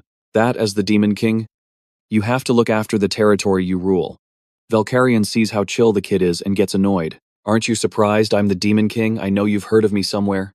What kind of kid reacts like this? Didn't your mom ever scare you? Be good, or the Demon King will come get you. This over-the-top reaction convinces Cyan. This is no way the Demon King he knew. If this goes like my past life, the demon invasion is about to start. But this guy, he doesn't seem like the type to do that. What if this is his true nature? Valkyrion seems super friendly right now. Cyan wonders. Then what changed him? He tests the waters again. If you're really the Demon King, what is your wish? A cheeky smile spreads across Valkyrion's face. You're asking the Demon King that bold move. Kid, it's nothing huge. I just want my people to eat well and live good lives. But if anyone dares to stand in my way, I'll kill them all. That is my duty as the Demon King. Cyan freezes. Just for a split second, I definitely felt the true, violent nature of the Valkyrion I knew from my past life. Right now, it's suppressed, but something must have happened to break the chains holding back that monster. I have to stop that event. Cyan makes his move. Demon King. Do you want to make a deal? Something is going to happen to you soon, and it will threaten the people in your territory. Valkyrion presses for details. What are you talking about? I don't understand a word you're saying. Cyan continues to manipulate him. I don't know exactly what it is, but I am certain it will spark a massive war between humans and demons. Valkyrion gets it now. You mean, I'm going to try and take over your lands, Cyan replies, his voice like steel. That is why I want to negotiate. Promise me, no matter what happens, you will not start a war. Valkyrion sighs. Totally helpless. You're spouting nonsense. Fine. Let's say I won't start a war. What do I get in return? Cyan declares loud and clear. I will help you. No matter what happens to you. I'll do everything in my power to help. The king's eyes go wide at the kid's attitude. You know something? What's your name, Cyan? Valkyrion nods. All right.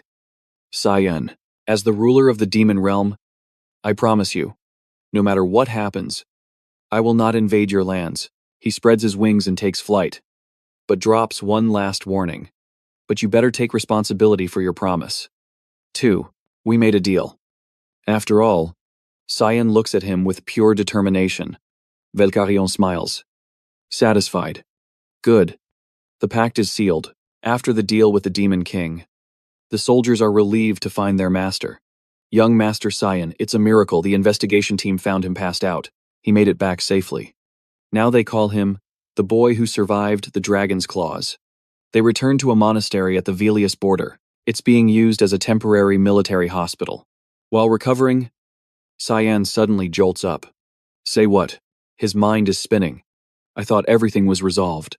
Then the princess drops a bomb. Let me repeat myself. Will you? Will you become mine? Cyan is totally lost. What is she even talking about? He answers immediately. No, her face falls. Pure disappointment. She replies sadly. Of course not. I'm just a useless princess. Aren't I? Cyan feels kinda bad now. You're actually so annoying. I know she's useless. But that attitude makes it worse. I know this happens in the future. But I can't stop thinking about it. That scumbag is tied to her tragic ending. Then Sean continued. You're right. You don't bring me any value. Or anyone else. For that matter, with how useless you are right now, you've got zero influence and zero strength. Honestly, getting close to you would just be a liability for me. Even so, I'll keep watching you from a distance, until you fully evolve into a better version of yourself. Hearing this, the princess asked with a gloomy look. Watching. Me, Sean quickly confirmed. Yeah. Don't be disappointed about it. She instantly regained her spirit. No. I get it now. I just need to get good enough for you to acknowledge me. Right. Then, pointing straight at Sean with pure determination, she declared, just you wait. I don't know when, but I'm gonna become so strong that you can't ignore me anymore. He nodded and replied, I'm looking forward to it. But inside, he was thinking. She bounced back fast. I guess she's still just a kid. After all, as the princess headed for the main door, she suddenly froze. Oh, one more thing. Thank you for staying alive. Seriously. Sean watched her silhouette fade away, a confused look on his face. Meanwhile, behind the camp at the edge of the forest, Zenon was darting his eyes around, his hand resting on a glowing square box. He kept watch, whispering to himself, not much left now. Suddenly, a strange voice cut in. So it was you.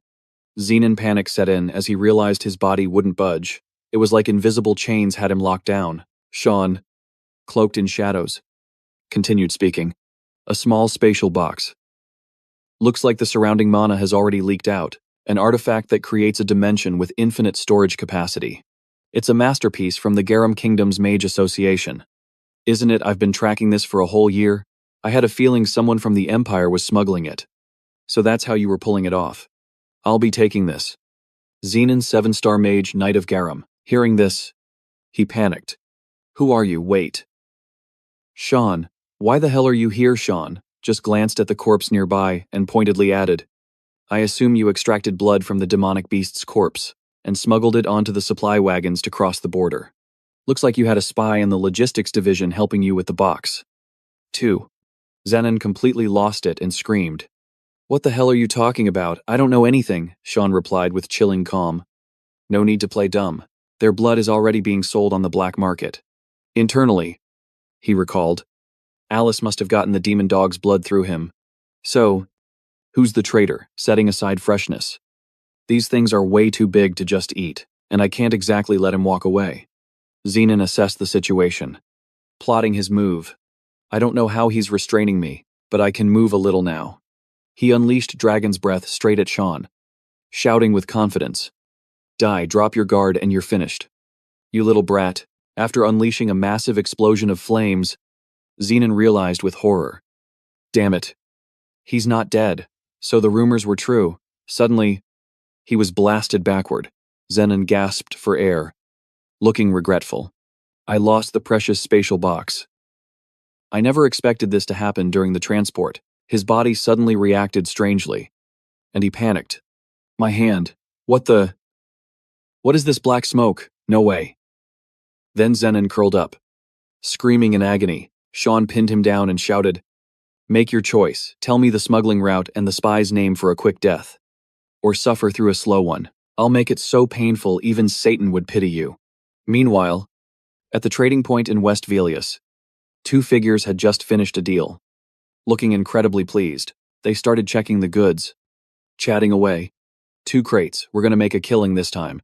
How much for this one? But what they found inside made them jump back in terror. Lord Zenon, who did this? Sean was watching them from a distance when Karam curiously asked. You're not gonna do anything to them, he quickly replied. Yeah, that warning is enough. He then fell into deep thought. Zenon, the 7-star mage knight of Garam. He was smuggling beast blood from the front lines, right under the Yusip Empire's nose. All the contraband came straight from the Garam Magic Association, the Garam Magic Association, a place where all the mages obsessed with the arcane gather. They study the origins and foundations of magic, as well as the art of creating new spells. They're a guild dedicated to surpassing human limits. Right now, they're crafting artifacts like spatial boxes, but in the future, they'll create all sorts of insane things using demonic beast blood. I need to put a stop to that. Garam, understanding Sean's actions, complained. I thought you were going to live for yourself. But this doesn't benefit you at all. Sean patiently explained. I just don't want anyone else using demonic beast blood. In the residential district of the Yusip Empire, Asen stood by the window, deep in thought after reading a report. He spoke with a gritty tone. So Sean went to the front lines with father.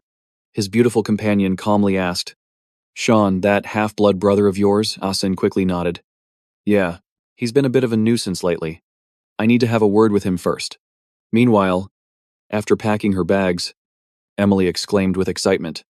Finally, that horrible life at the front lines is over. I'm so hyped. The academy is definitely going to be better than this place.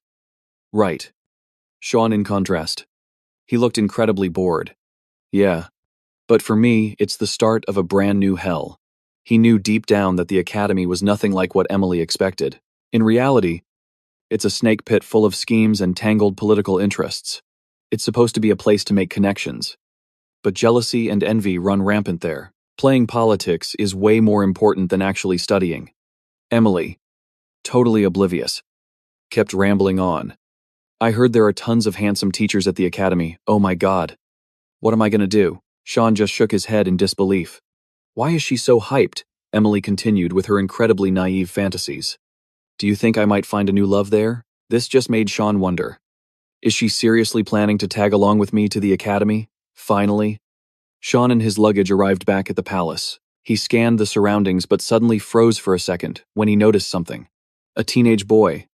Upon seeing him, trembled and stammered out. Sean, he replied politely. Franz. Before he could even finish. The boy bolted. Karam asked curiously. What was that? Who's that idiot? Sean patiently explained. That's Franz. My half-brother. Don't worry about him. But Karam was still confused. Why are you and your relatives so totally different? It's just like when you met your father. Sean had to try and correct him. Nah. Sis Ellis and I are actually chill. Then it hit him, the person totally opposite him wasn't her. It was him. The big doors creaked open. Welcome back.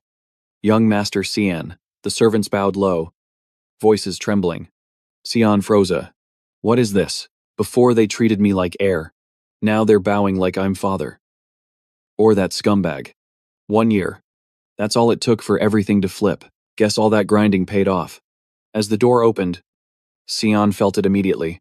That aura, the same one that used to make him shake in fear. He shut the door behind him. Yup. It's him. The bastard. Arson didn't waste a second. Long time no see. Cian. Seeing Cian dazed, he pushed further. You forget me already, makes sense. Haven't seen you since I left for the academy. Cian's mind raced. Calm. How am I supposed to stay calm? I'm gonna kill him. He was about to lunge when Karam's voice cut in. Wake up. Unless you want your head popped. Killing him right now gets you nothing. 0 rewards. Cian was shaking with rage. He forced his eyes shut, swallowing the anger. Then, he bowed. The youngest of the Verts greets the eldest brother. Arson smiled. Pleased. So you do remember me. Cian kept up the act. How could I ever forget my own brother's face? Arson patted his head. I'm relieved. I was worried you'd forgotten me. Glad I was wrong. Then, The praise. Heard your sword skills leveled up, gotten a lot stronger. Soon you'll be able to serve Hausvert. No. You'll serve me on the battlefield. Cian played the role of the devoted brother perfectly. I can't wait for that day. Brother. Arson looked surprised. Then lowered his voice to a whisper. Good. Because coming to see you was my only mission here. Cian analyzed him instantly. He ignores trash. If he's here, he wants something from me. Now that I know his game, I'm ice cold. Cian smiled. Ready to bail. It was good seeing you.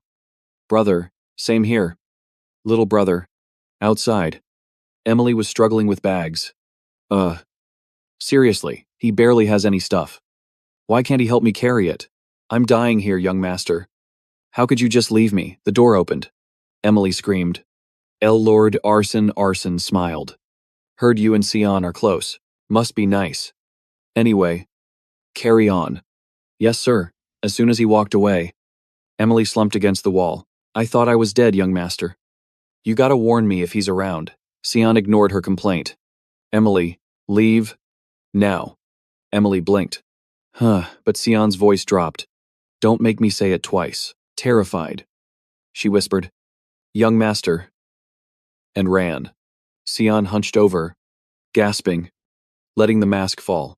He stood there in silence, shaking. Finally, he snapped at Karam. Why did you stop me? She laughed. You should be thanking me. Kid, Cian wasn't having it. That was your chance. If I lose control, you take over my body. Isn't that what you want? Karam explained. Patient as ever. Don't get it twisted. I'm just letting that rage marinate. It tastes way better when it's fully grown. Cian nodded. Yeah. Sounds like you. Footsteps echoed in the hall. A servant stopped at Arson's door and knocked. Enter. The subordinate stepped in. Sir, following your orders, we've located the second young lady. Arson lost his cool instantly. Where is she? The servant hesitated. Confirmed in the north.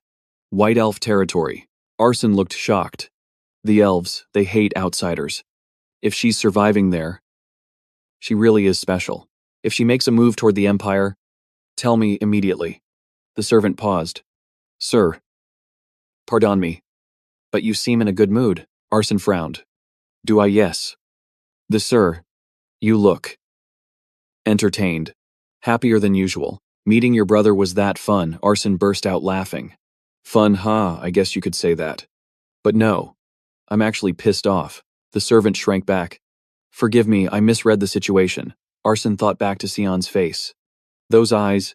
He looked at me like I was his prey. Am I imagining it? No. Arson admitted aloud. The kid's got secrets. I need to keep a close watch on him. Make sure he doesn't go off script. The servant bowed. Understood. I'll have him tailed. Excuse me. Sir. Arson sat alone in the silence. He couldn't shake the memory of Cian's glare. Cian. My dear little brother.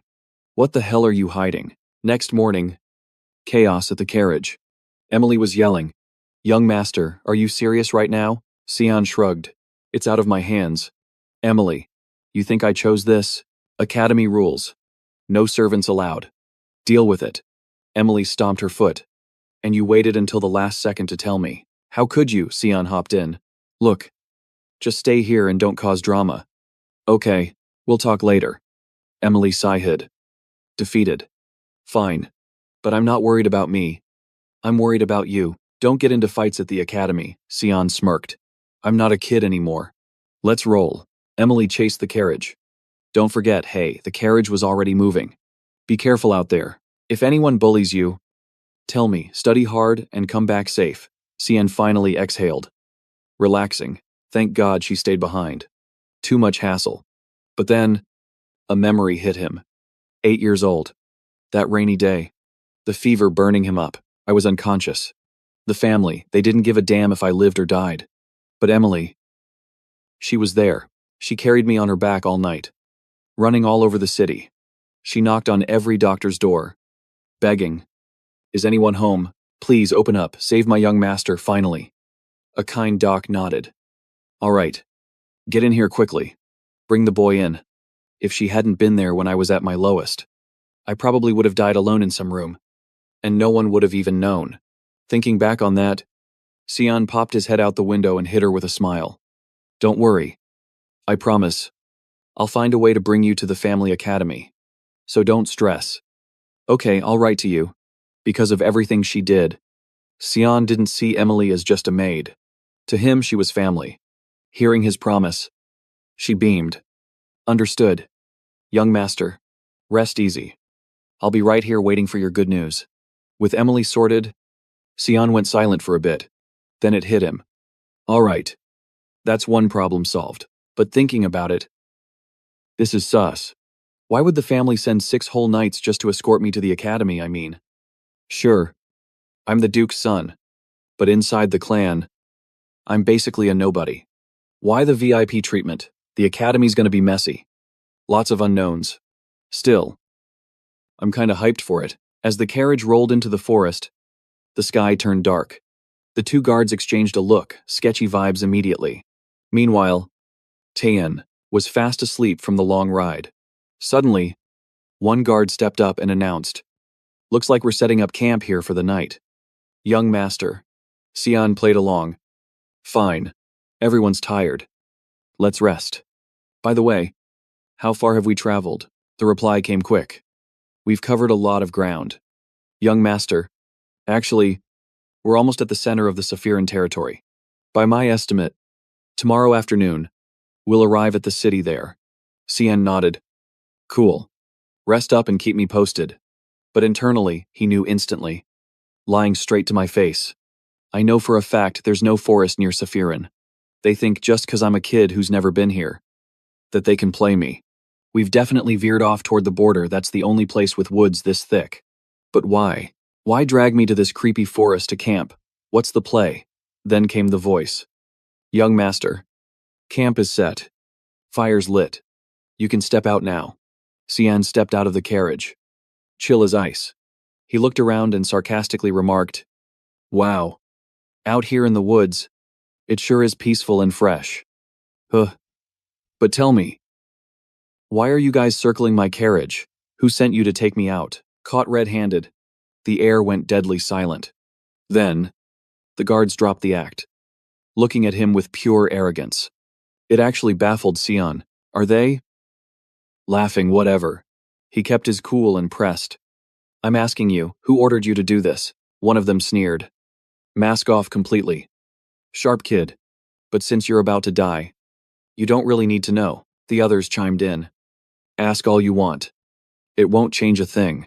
We're just following orders from the higher-ups. Like it or not. We don't make the rules. But on our honor as knights, we won't make it painful. We'll send you to the afterlife quick. If you have questions, ask them in hell. Just stand there and don't overthink it. It'll be over in a sec. All right. Enough talk. Goodbye. Swoosh. Sion dodged the first strike. Slash. One head sent flying into the air. The rest just froze, staring at their buddy's head rolling on the ground. Sion smirked. You guys talk big. Now one's down. Maybe start trembling and answer my question. Panic set in. Faces went pale. The silence dragged on until Sion lost patience. Nobody's talking, seriously. Cat got your tongue. If you stay quiet, you die. Simple. The gray-haired soldier watched the scene. Secretly shook. No way.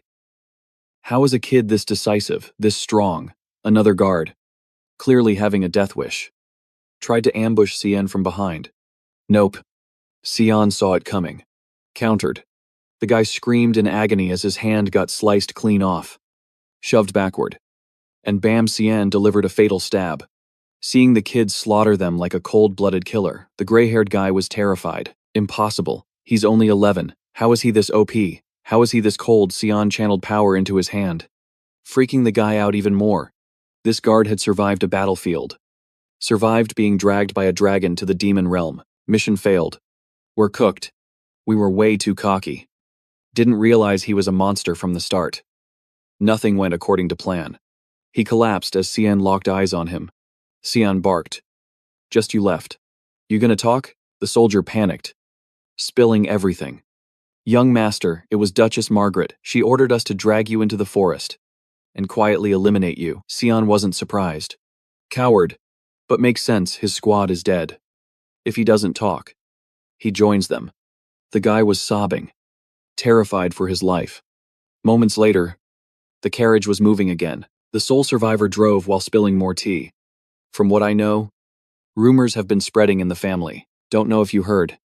But young Master Grensford, he was terrified of you.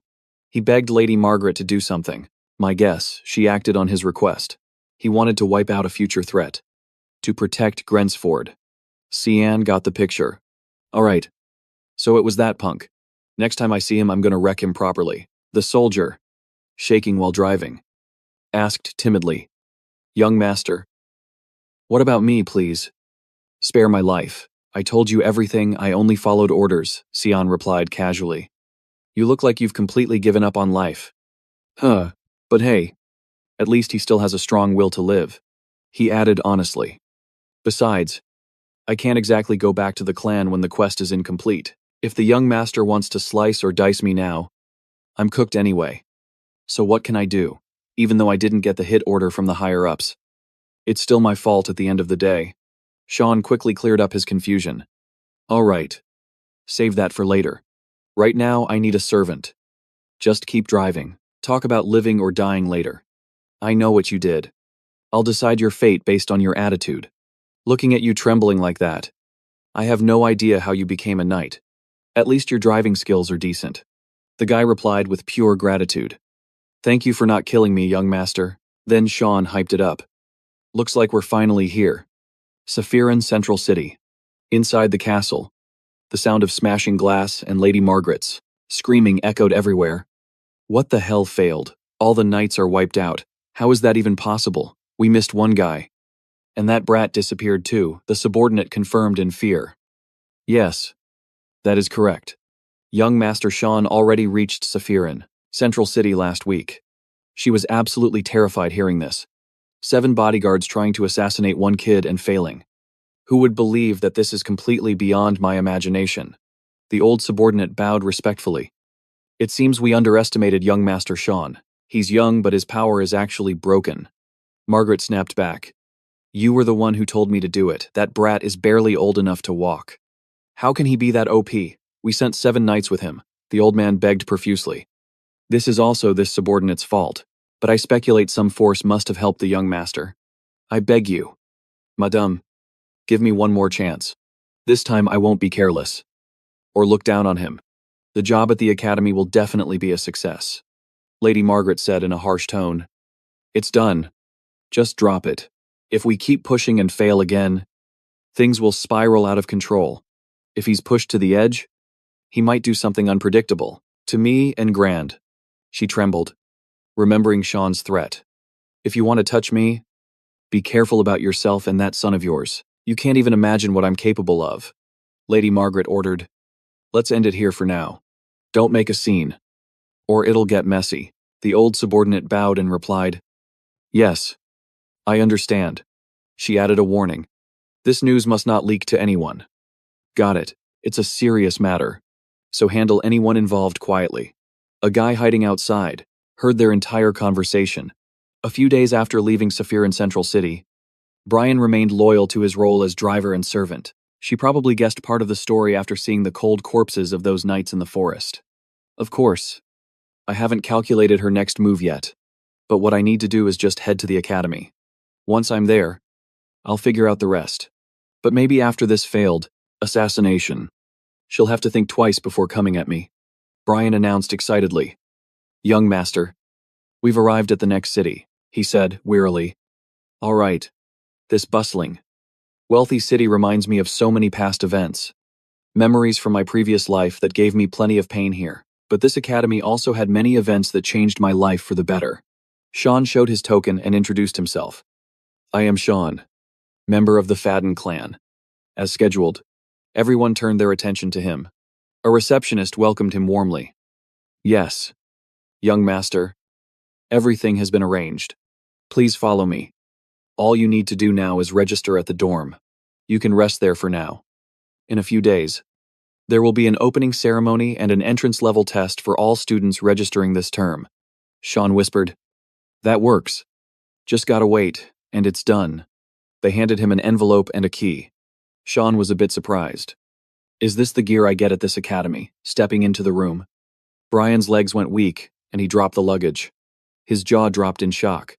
Young master, this room is too fancy. Is this a royal suite or something? This dorm is cracked. Sean felt pretty suspicious.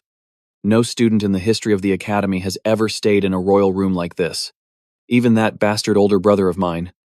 Someone is definitely pulling strings here. He turned to ask Brian. You brought all my gear up here. Right. He replied quickly. Yes. Everything is up. Don't worry, young master. Sean put on a mysterious face and said, All right. I can finally enroll in peace. Now it's just waiting for the entrance test. So, thanks a lot, Brian. But your journey ends here. Hearing this, the guy shook with fear. Young master, please don't kill me, unexpectedly. Sean placed a bag of gold in Brian's hand. He stood there stunned and confused. Huh, what's this? Sean waved goodbye and advised, That's your pay. Take that money and disappear. Don't bother going back to the clan. With that amount, you can live a different life in peace. Listen to me. Don't even think about getting close to the clan's territory. If the madame finds out you're still alive, you're absolutely cooked. You get what I'm saying? Right. Brian stood silent as a statue. A moment later, he knelt on the ground, showing sincerity. Subordinate Brian, a titled knight, is alive today thanks to the young master's mercy. Since the young master has shown kindness, please show it to the end. Let this subordinate serve you, no matter how hard the work is later. Just command me. I won't refuse even if I die. Sean said bluntly. Nice speech. But call yourself a knight. Your power is trash. Brian explained. Yes, I am a knight. But because I lack experience and my rank is low, I still do menial tasks compared to others. But deep down, I always remember my father's words. If you ever meet a master who treats you with true heart, someone you can trust, then follow him with all your heart, even if you become a ghost. Have no regrets. This loyalty of mine is now yours. Young master, please let me serve you, Sion gently warned. You think I'm actually serious. Seems like you still lack experience. Brian, you need to think before you act, he asked blankly. Sion put on a wicked expression and asked, What do you think you're going to get by following me? You expect something. If I drag you into a dead end later, are you going to resent me? Brian didn't even hesitate before replying. Sir, I've already pledged my loyalty to you, young master, so no matter what happens, this subordinate will never regret it. Sion placed a hand on his shoulder and said, All right, good enough. You stay there and keep tabs on the situation in the main hall. If anything goes down at the academy, report back to me. I have zero interest in the academy's opening ceremony. Maybe I'll just wait until the entrance exam to show up. Brian respectfully replied, Yes. This subordinate understands. After Sion left, he was still shook. In the academy headmaster's office, the old man spoke with immense pride. What a top-tier entrance exam. I never imagined so many talented students from across the empire would join the academy this time. I hope the empire's future will be bright thanks to these young buds.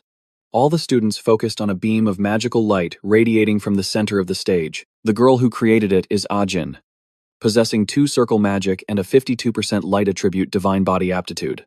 The next person is Set, possessing 3 circle magic and a 53% earth attribute divine body aptitude. Headmaster Kundael cautiously remarked, Looking at them, these 2 students are truly built different, but there's another student who's quite special. Sa Yan. This kid possesses 1 circle magic, but a 92% dark magic divine body aptitude. Instructor Shizuka was also completely surprised. I really didn't expect his aptitude to be so cracked. Our academy's top graduate from before was Alice, someone with intellect and talent above the rest, dubbed a sage in her youth. Even when she graduated, her divine body level only reached 88%. Kundail had to admit, that family really does produce monsters. I thought it would be hard to find anyone like Alice after her. But nope. This time, a new talent appears. Her younger brother. He's definitely a talent that needs serious training. Shizuka didn't forget to remind him. However, there is one thing to note about this kid. His aptitude is the dark attribute. Kundiel was also quite worried about this. That's right. With that aptitude, his strength and speed are off the charts. But if he can't control this dark power, then he might go down an evil path in the future. He looked at the information sheet on the table and asked, "By the way, do you know why a kid this young was sent to our Royal Academy?" Shizuka was a bit stunned. "Well, there are many rumors. But from what I know," Kundiel quickly cut in, "he was sent to this academy by the Emperor himself." That statement shocked the instructor even more. Kundiel started to explain. After the battle at the border with the demon race, the Emperor witnessed his power firsthand. Plus, he saved the princess from monsters. So, the Emperor basically found a match for his little princess. He cares a lot about that kid. From this, we can see the future. If the fifth princess, who is considered to have zero chance of fighting for the throne, someone always thought to have no talent, gets engaged to a rare genius from the Duke Perth family, what kind of unpredictable changes will this bring to the princess and our empire in the future? Shizuka was still in shock. Well, it's actually pretty simple. From a princess with no real power, always considered the underdog in the succession war, she becomes a rising power. The battle for the throne will get even more brutal. This might even plunge our empire into endless war. Civilians and soldiers will shed endless blood. Kundiel decided to let nature take its course. Things have come to this, so we just have to accept it. This is the Emperor's decision. We can't interfere. We can't predict the future. The only thing we can do is watch how it plays out. Let time give us the answer. Will this kid join forces with the princess to create a new faction? Or will they perish in this ruthless battle for the crown? Cyan pondered as he walked. 92%. Huh, didn't think it increased that much. In my past life, after the entrance exam, my divine body aptitude was only around 80%. Looks like things are way different now. Raising this aptitude must be because I drank too much monster blood. So my physique improved and leveled up. But Renz jumped out of his skin when he saw Cyan appear. What the hell, he could easily guess that expression. That bastard probably thought I died in the forest or something. That's why he's so surprised. Pop spoke up. Renz, is it this kid, in your family? Didn't you treat him like a servant and teach him plenty of lessons in sword sparring? Renz still tried to talk big. That's right. That kid is my younger brother. He's a weakling named Cyan. He recognized this fat guy as the son of Marquis Fennel, from the Rampop Duchy. Fennel mocked Cyan. Hey little brat. You seem new to the academy. So there's a lot you don't know. Huh, I heard you don't even know who your own mother is. Right, the more he looked at the two of them, the more pissed off he got. That scumbag. He was a total nightmare in my past life. He and that damn brother of mine didn't stop tormenting me the entire time I was at this academy. Perfect timing to meet both these trash bags here at once. Pop talked big. Looks like this kid is new to the academy. I need to teach him a little lesson, so he learns to behave. Right, Renz trembled and warned. Hey Pop. Wait. He's weak. But you need to be careful. Ignoring that advice, Pop marched forward arrogantly. All right. Leave it to me. Don't be scared. Since we met here, we should get to know each other. Renz still tried to make him give up. I think we should go. Talk to him later. It's lunchtime anyway. But it was too late. Cyan launched a spectacular kick right at Pop. Renz could only scream in despair. No. Pop. After dealing with Pop, Cyan stood tall and asked Renz. We should have a little chat. Don't you think? He answered while shaking like a leaf. Yeah. What is it? Cyan walked up, put a hand on his shoulder, and whispered a warning. I don't care what you're plotting, but I'm very merciful. You saw that. Right, but if you dare touch me again, you won't be graduating with your spine in one piece. Grenz's tears of terror started falling. Saying that, Sean walked away looking satisfied. Seems like his academy life is going to be pretty interesting from now on. Inside the quiet library, Shizuka slowly walked in. She thought as she walked. Whether he becomes a disaster or a future hero, I need to keep an eye on that student named Sean. Shizuka walked up the stairs, heading toward the bookshelf. She was surprised the book wasn't there. Suddenly, Sean spoke up, asking, Are you looking for this? Shizuka smiled and replied, How did you get in here? This is a restricted area.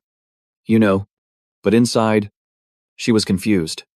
I couldn't sense his presence at all. Shizuka started chatting with him. Your name is Sean. Right, can you give that book back to me? I need those materials for research. He handed her the instruction card. Shizuka took it and didn't forget to say thanks. Suddenly, a stream of dark aura appeared out of nowhere, slashing right past Sean's face. The book was cut, split into two halves. Sean got into a stance and smirked, asking, "Weren't you looking for this?" Professor Shizuka, no. Leader of the Mist Assassin Guild. Shizuka, she started interrogating him. Who are you? Kid, how did you find this, in my past life? My first impression of Professor Shizuka was pretty average. Back then, she cheerfully asked about me. How is your academy life going, Sean? Only chose silence and looked down at the ground. Shizuka continued explaining. I know you want to be quick, to end this boring conversation. But face-to-face interaction is very important for a student's development. You expect development from me. When all I get is bullying from that damn brother of mine, everything at the academy back then felt like a joke. After a moment of silence, Sean bluntly said, I don't care. But Shizuka's answer surprised him a bit. Actually, I'm quite interested in you. Sean, an abnormal amount of dark element, at 84%, is pretty rare. Hearing that, Sean replied, but they say that element has no special traits. Shizuka kept encouraging him. That's because there are many aspects of the dark element that humanity doesn't understand yet. On the contrary, I think your potential is infinite. My mind was cleared with so many mixed emotions. If she understands the dark attribute like that, could she guide me? Shizuka smiled brightly and said, I wish you success in the future. Sean snapped back to reality. He stared at Shizuka and thought to himself, that's what I mistakenly thought. However, I was tricked. Never let that friendly smiling face behind those glasses fool you. The Royal Academy professor is just her cover. Her true identity is an assassin. She is one of the leaders of the Mist Assassin Guild, infiltrating the academy, where so many noble children of the continent gather. Shizuka finally decided to take off the glasses on her face. Very good. I'll hear the details about this in the lab. Follow me. Before we go, clean up that messy pile of books. Okay, Sean stood there, dazed in confusion. After what I said, how is she so calm? Scene shifts to the laboratory. Sean looked around. This place is still the same. He lifted the teacup to smell it, and asked honestly, did you put poison in the tea? No wonder you're so cold. Shizuka laughed with amusement. She said, you won't croak, so don't worry. That's probably just enough to melt a few of your internal organs. Sean put on a confident face, saying inwardly, but that stuff won't work on me, because I've already tested strawberry syrup made from countless demons and poisons Emily created. He suddenly glared and told her, hope you increase the dosage next time. Shizuka replied with an angry look. All right. Can we start our talk now? How did you find out my identity? Plus, you even know exactly the location of the Mist Organization's directive, hidden among obscure books in the library. Or do you want to tell me that you're also part of the Mist Guild? Sean calmly asked back. Do I need to prove anything else? Shizuka was driven crazy by his teasing, thinking, just because your dark element value is high, you're bragging. Kid Sean recounted. On the way to Sasha, everyone asked me, is it really okay for you to bring only one night, even though for the whole trip? He was just the carriage driver. I heard recently that noble descendants enrolling here are taking turns dropping dead, dying on the way. Since when did the purification process start? Shizuka played dumb and asked, Purification process? I don't understand what you're saying at all. Dark aura radiated from her endlessly. Sean wasn't just some average guy either. Usually, doesn't that involve the Mist Assassin Organization? Shizuka became more and more unhinged. You're going to regret what you just spouted out. Sean boldly replied, are you threatening a student? Shizuka used her long legs to kick the table toward Sean. He leaned to the side and said, so you plan to play it this way? Just as he finished speaking, he used his hand to punch the table, breaking it in half. Shizuka jumped back behind Sean. He quickly glanced after her. I thought I already proved my identity. Shizuka lunged at him while replying, even if you really are a mist, as one of the organization's leaders, I know almost every face of all the other mists. She unleashed 2 slashes. Sean, with his agility, easily dodged them. She became increasingly aggressive. You can't escape, little brother. At this point, Sean had to launch a counterattack. Both of them rushed into a confrontation. He put all his speed into charging at her. If you don't believe me, I'll just have to prove it. He unleashed a barrage of attacks surrounding Shizuka, making her exclaim. Wait, Sean quickly retreated. Shizuka's expression started to change. That sword. It can't be. The weapon that can only be used by the one chosen by Eru. The demon sword. Karam Sean gently stroked the sword and asked, finally acknowledging me. Are you, right now? The organization is also looking for the whereabouts of the heir to their power. Right, the more she heard. The more stunned Shizuka became. How do you... Sean spoke with a confident tone. Watch this. The heir you guys are looking for is right here. Take me to Arudi. Scene shifts to a street in Luwen. Every house immersed in a silent atmosphere, Shizuka used her magic to break the house's lock. In the blink of an eye, the chain snapped in half, and the door flew open. She spoke up and asked Sean, aren't you surprised that the Mist Assassin organization's base is in a place like this? This is the entrance to the sanctuary you wanted. From now on, you'll have to walk alone. Sean slowly walked inside. This place is an independent space created by the power of a god. So it's much larger than it looks from the outside. With his sharp gaze, Xian had already calculated it. 2 throwing knives coming from 4 o'clock. 3 more from 11 o'clock. Incoming, just as he predicted. Blades shot out from the walls all at once. I knew this setup wouldn't be normal. But seriously, this is overkill. Sensing an ambush, Xian instantly backflipped away. Spinning around to face the squad, the assassins rushed him instantly. They threw out a combo of attacks. But Xian dodged everything like it was nothing. Boom. Sword tip right in the guy's face. But this guy wasn't a scrub. He dodged the counter and kept the pressure on. The assassin thought to himself, he blocked my blade in a split second. Impressive. The assassin was getting hyped. He unleashed a secret technique. Signal of the Reaper. 4 assassins surrounded Xian from all sides. But Xian clapped back with his own secret art. The assassins panicked. Wait. That technique. No way, how can a kid use that move? Xian activated the skill, Blood Tide. Blasting the whole group. Blood Tide. A high-rank secret art used by the organization's top assassins. It converts bloodlust into physical damage. The red energy engulfed the assassin, leaving him screaming in agony. I can't breathe, Xian glanced at the bodies scattered on the floor. They're going to be out cold for a while. But he noticed one guy was still standing. Is he a high ranker? No time to talk. Xian unleashed Sword Dance Unshakable Roots of the Great Tree. The assassin charged at him with insane speed.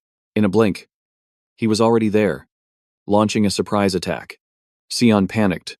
Can this guy actually interrupt my combo? Who the hell is this guy? The assassin tossed his mask aside. Looks like you've mastered the assassin arts. Huh. Then, I won't hold back anymore. Xian vert. It was Shizuka in disguise all along. Xian was shook. Hall Master, Shizuka, she said with a thrilled voice. Show me what you've got. Xian immediately responded with thick mist 8th form chain slash. Shizuka's long hair flowed in the wind. She smirked. You've mastered thick mist and sword dance. You're getting more interesting by the second. Show me the depths of your potential. The moment she finished speaking, Xian bolted. He ran for his life. Gritting his teeth, that fighting spirit triggers her. It makes a hallmaster drown in battle lust. She won't stop until one of us is dead. Anyone who's fought her knows. I gotta get out of here. Now, Shizuka chased him like a predator. Get back here. Xian vert. Do you want to do this the hard way? She unleashed Sword Dance Mist Storm. He dodged while muttering. I'm not a battle freak like you, Shizuka announced. This dimension was created by Lord Eru. No one outside can detect your aura. So don't worry. Xian realized something. Right. I can go all out in here. I have enough power to take her down. But suddenly, he froze and collapsed face first onto the ground. Leaving Shizuka stunned, a mysterious voice echoed. I know. You can rest now. Shizuka asked in confusion. Who are you? A girl appeared with an imposing aura. I don't like repeating myself. You know who I am. Right, Shizuka quickly knelt. Yes. Lord Karam of the Demon Sword. Then she asked, what is the meaning of this you worship Eru? Yet you attack my master. Shizuka explained. I was just testing to see if the rumors about his strength were true. To see if he's really the chosen one. Karam was furious. Dark energy radiating from her. Then why didn't you summon your master from the start, since you chose to do this yourself? I'll take that as a challenge. Shizuka smirked and said, I think you should worry about that kid first. Karam blinked. What? She turned to Sion and screamed in panic. Hey, why do you look like you're about to die? Shizuka revealed the truth. He manifested his true body. But that comes with a side effect. It consumes the host's life force. Karam grabbed Sion by the collar and lifted him up. Hey, this shouldn't affect you that much. Right, you drank a ton of beast blood earlier. Shizuka spoke formally. Hallmaster Shizuka of the Mist Assassin Organization. Never turn down a battle. And if you are my opponent, I definitely can't refuse. She made a face full of bloodlust. Karam's expression changed. What is wrong with this woman? I'm actually getting kinda scared. Sion gripped her hand and muttered, Put me down. Karam turned. Surprised. You're still alive. Sion glared at her. Why did you manifest all of a sudden? Karam smiled wickedly. Step back. Kid, let me teach this witch a lesson. Shizuka was ready to throw hands. It's an honor to fight you. Karam, she warned Shizuka. Don't come crying to me when I beat you senseless. Shizuka shot back. I hope you're strong enough to push me that far. Suddenly, a voice intervened. Enough. Shizuka was shocked. Lord Eru. A vortex suddenly swirled in mid-air. Sion felt a chill. Eru commanded. Bring the Chosen One to the sanctuary. Shizuka immediately bowed. Yes. My lord. Sion grinned with excitement. Finally, I get to meet Eru, the Lord of Darkness. Everyone says the Black Fog God is evil, that he kills without hesitation and claims it's for the greater good. But he once said, that is what they desired. No one else can decide what is right or wrong for you. If dying allows you to protect your own principles, then that is enough. Everyone calls that mindset insane, but I know he just wants to protect the weak. He's a stupid god. Sion stepped through the teleportation gate. Steps appeared before him, leading up to Eru's throne. The god asked, Do you know who I am? Sion replied seriously. Of course. The Black Fog God. Eru, he asked bluntly. Is your name Sion Vert? I have never met you. What proof do you have to call yourself my heir? Sion replied confidently. I'm sure you've already sensed the power of the mist inside me. Eru explained. There are 2 ways to become a successor. Method 1 is I hand you the Fogstone myself. Method 2 is the Fogstone chooses a worthy candidate on its own. I don't know who you are, so I'm assuming it's the second scenario. For real though, the Fogstone that was supposed to be at the altar just vanished last year. On top of that, Eru's gaze is getting sharper by the second. He clicks his tongue. Praising Sion. Didn't expect you to awaken, Karam. Even I couldn't find that girl. You've got her under control pretty well. She frowns. Totally pissed. Who's controlling who? Huh. Eru looks straight into Sion's eyes and says, And those eyes? The light coming from them doesn't match your age at all. Yeah. Turns out that's it. You're an anomaly from a timeline I don't know about. Sion gets suspicious. You don't know, I thought you were involved in me being here. Eru keeps it real. If you're looking for an all-knowing, all-powerful god, you're in the wrong place. My status as a god was taken a long time ago. I'm not strong at all. Sion seems to learn his lesson. He's right. I shouldn't have expected anything. Eru hums. But this actually works out for me. Sion asks, bewildered. What are you talking about? The god laughs. Amused. A perfect heir just walked right up to me. Now I have less work to do. I don't even have to lift a finger. Even Sion is speechless at Eru's level of laziness. But with his sharp instincts, he notices something. By the way, you brought something pretty troublesome with you. You have the demon sword and you're still not satisfied. You planning to take the holy sword's power too. Sion cracks a wicked smile. For now, I don't plan on doing anything. I just think if the world doesn't know this thing exists, then maybe it'll become useless. Lord Eru slowly stands up. You've got some twisted hobbies. Kid, whatever. I won't ask anymore. It doesn't concern me anyway. But I'll follow the rules. As your supreme god, I'm asking you this, O heir who has received my power. What will you do with this strength? A dark, oppressive aura surrounds Sion's body in an instant. Old memories flood his mind. In his past life, he was asked the same thing. Back then, I answered, I will live for my brother. Truly a stupid answer. But they didn't care about my response in the past life. Thousands of questions pop up. Why was it like that? Didn't I have things I wanted for myself? Lord Eru warns Sion. Remember, nothing is more dangerous than blind faith. He silently speculates. Maybe Eru foresaw my tragic ending. Sion steps forward and says, I don't have any grand plans. No noble purpose or holy beliefs here. This time, it has to be different. Eru looks blank, not understanding Sion's words. After a moment of thought, Sion gives his answer. I will only use your power, for my own personal goals. Just for myself. Eru asks again, right or wrong? That's for you to decide. Are you confident you won't regret it? You better answer carefully. Depending on your answer. I might kill you right here. Sion speaks calmly. I don't care about the consequences of my actions. I won't follow anyone's orders. That is the path I'm going to walk. Eru feels kinda curious. Looks like you've got a plan. Can you tell me? Sion answers instantly. Nope. Eru totally glitched out. Doesn't matter. As long as you clear my name, done. I'm not asking you any more questions. You're actually pretty boring. His eyes shift to another direction. Well then, time to chat with my daughter. Karam feels a bad omen coming. He pinches her cheeks and asks, You've changed a lot. Huh, you like your master that much. Such a good girl. Karam asks, confused.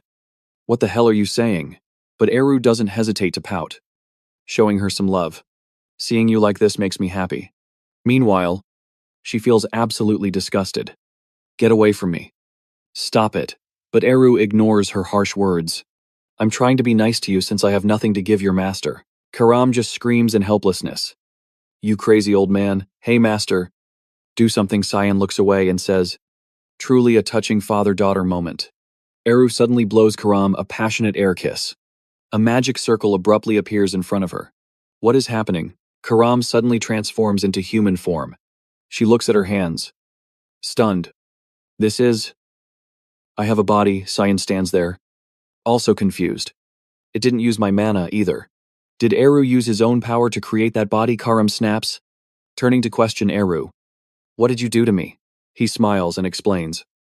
Nothing much. Just gave you a bit of my vitality. What's wrong? You don't want it. You need a body so you can. Get busy with your master. The more Eru talks, the angrier Karam gets. What did you just say? You moron. Sion stands outside, shaking his head. Like father, like daughter. Early next morning, at the academy dorms, Brian whispers, Young master. What is going on? Sion forces a smile. I don't know either. Just ignore it. Brian looks at the room with worried eyes. But, young master, I don't think this is something we can ignore. Shizuka and Karam are fighting like cats and dogs. Karam asks sarcastically, an instructor visiting a student this early in the morning, don't you think people will start gossiping about how special your relationship is? Shizuka is quick to clap back. Of course. I'm doing this to guide him to the right path. This is a completely normal relationship. Karam growls a warning. Shouldn't a pavilion master be more careful? A fiery battle between two tigresses is about to explode. Shizuka replies softly. Whatever I do has nothing to do with you. Right, worry about yourself. Karam confidently asserts. Master only needs me. Stay away from him. Shizuka refuses to lose. He is my student. To escape this endless argument, Sion quickly finds a way out.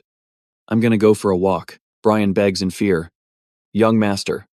Don't leave me here with them. The duel between Shizuka and Karam gets more intense.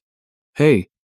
Over there. Draw your weapons, fight. How can I refuse an offer like that? Scene shifts to outside the academy. Busy streets, filled with people. Sion sits on a roof. Looking around. Finally, I can relax. Suddenly, the smell of blood hits his nose. Inside a small alley, a girl is being beaten brutally. She trembles, trying to sit up, blood pouring from her mouth. She curls up, her face filled with terror. 3 noble punks are bullying this kid. Yo. Let's test that out. The hell is that? Pry his mouth open. Stop yapping and just do it already. One of them conjures a glowing red orb. He sneers. Yo. Look at this. Brought you a little snack.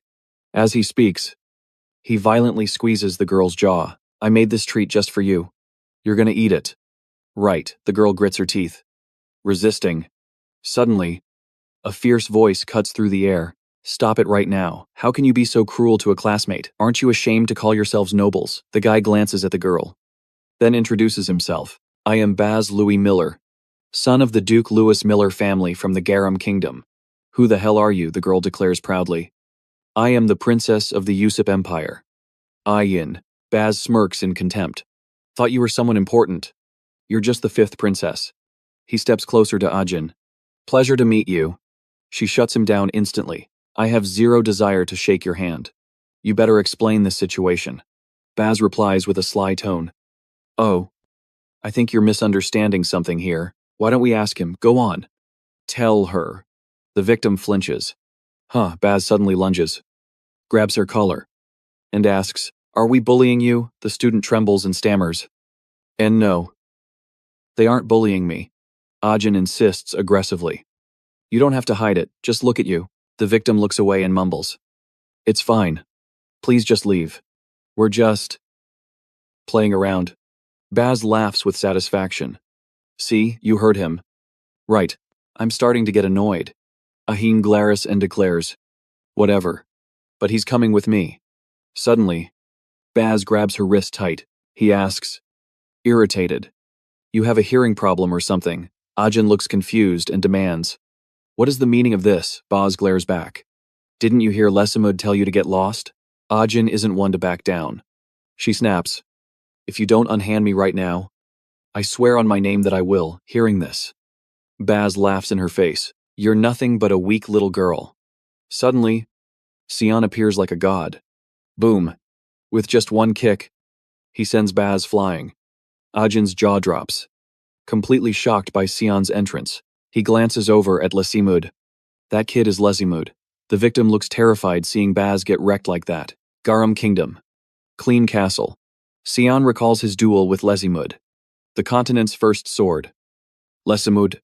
She was born in the Clean Empire, but for some reason, after graduating from the academy, she joined the Count Clean family in the Garum Kingdom and even changed her citizenship.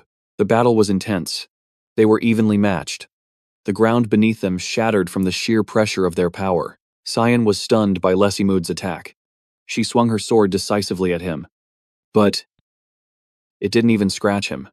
He had already teleported behind her back. Then he landed a critical hit on Lesimud. That strike left her sprawled on the ground. Back then, the Empire ordered Sion to eliminate her.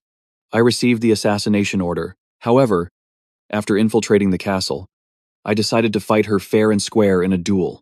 The reason wasn't anything special. I just didn't want to sneak around and assassinate someone who reached the peak of swordsmanship without any mana.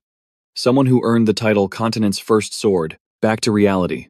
Baz's lackeys are shaking him awake, while Lesimud is still terrified. A moment later, Baz wakes up and growls. Get off me. Why are there so many bastards poking their noses into other people's business today? He looks at Sion. You're Sion verse. I've heard about you. Returned from the front lines. Right. You want to join our little game? Sion looks at him with a deadpan expression. Ridiculous game.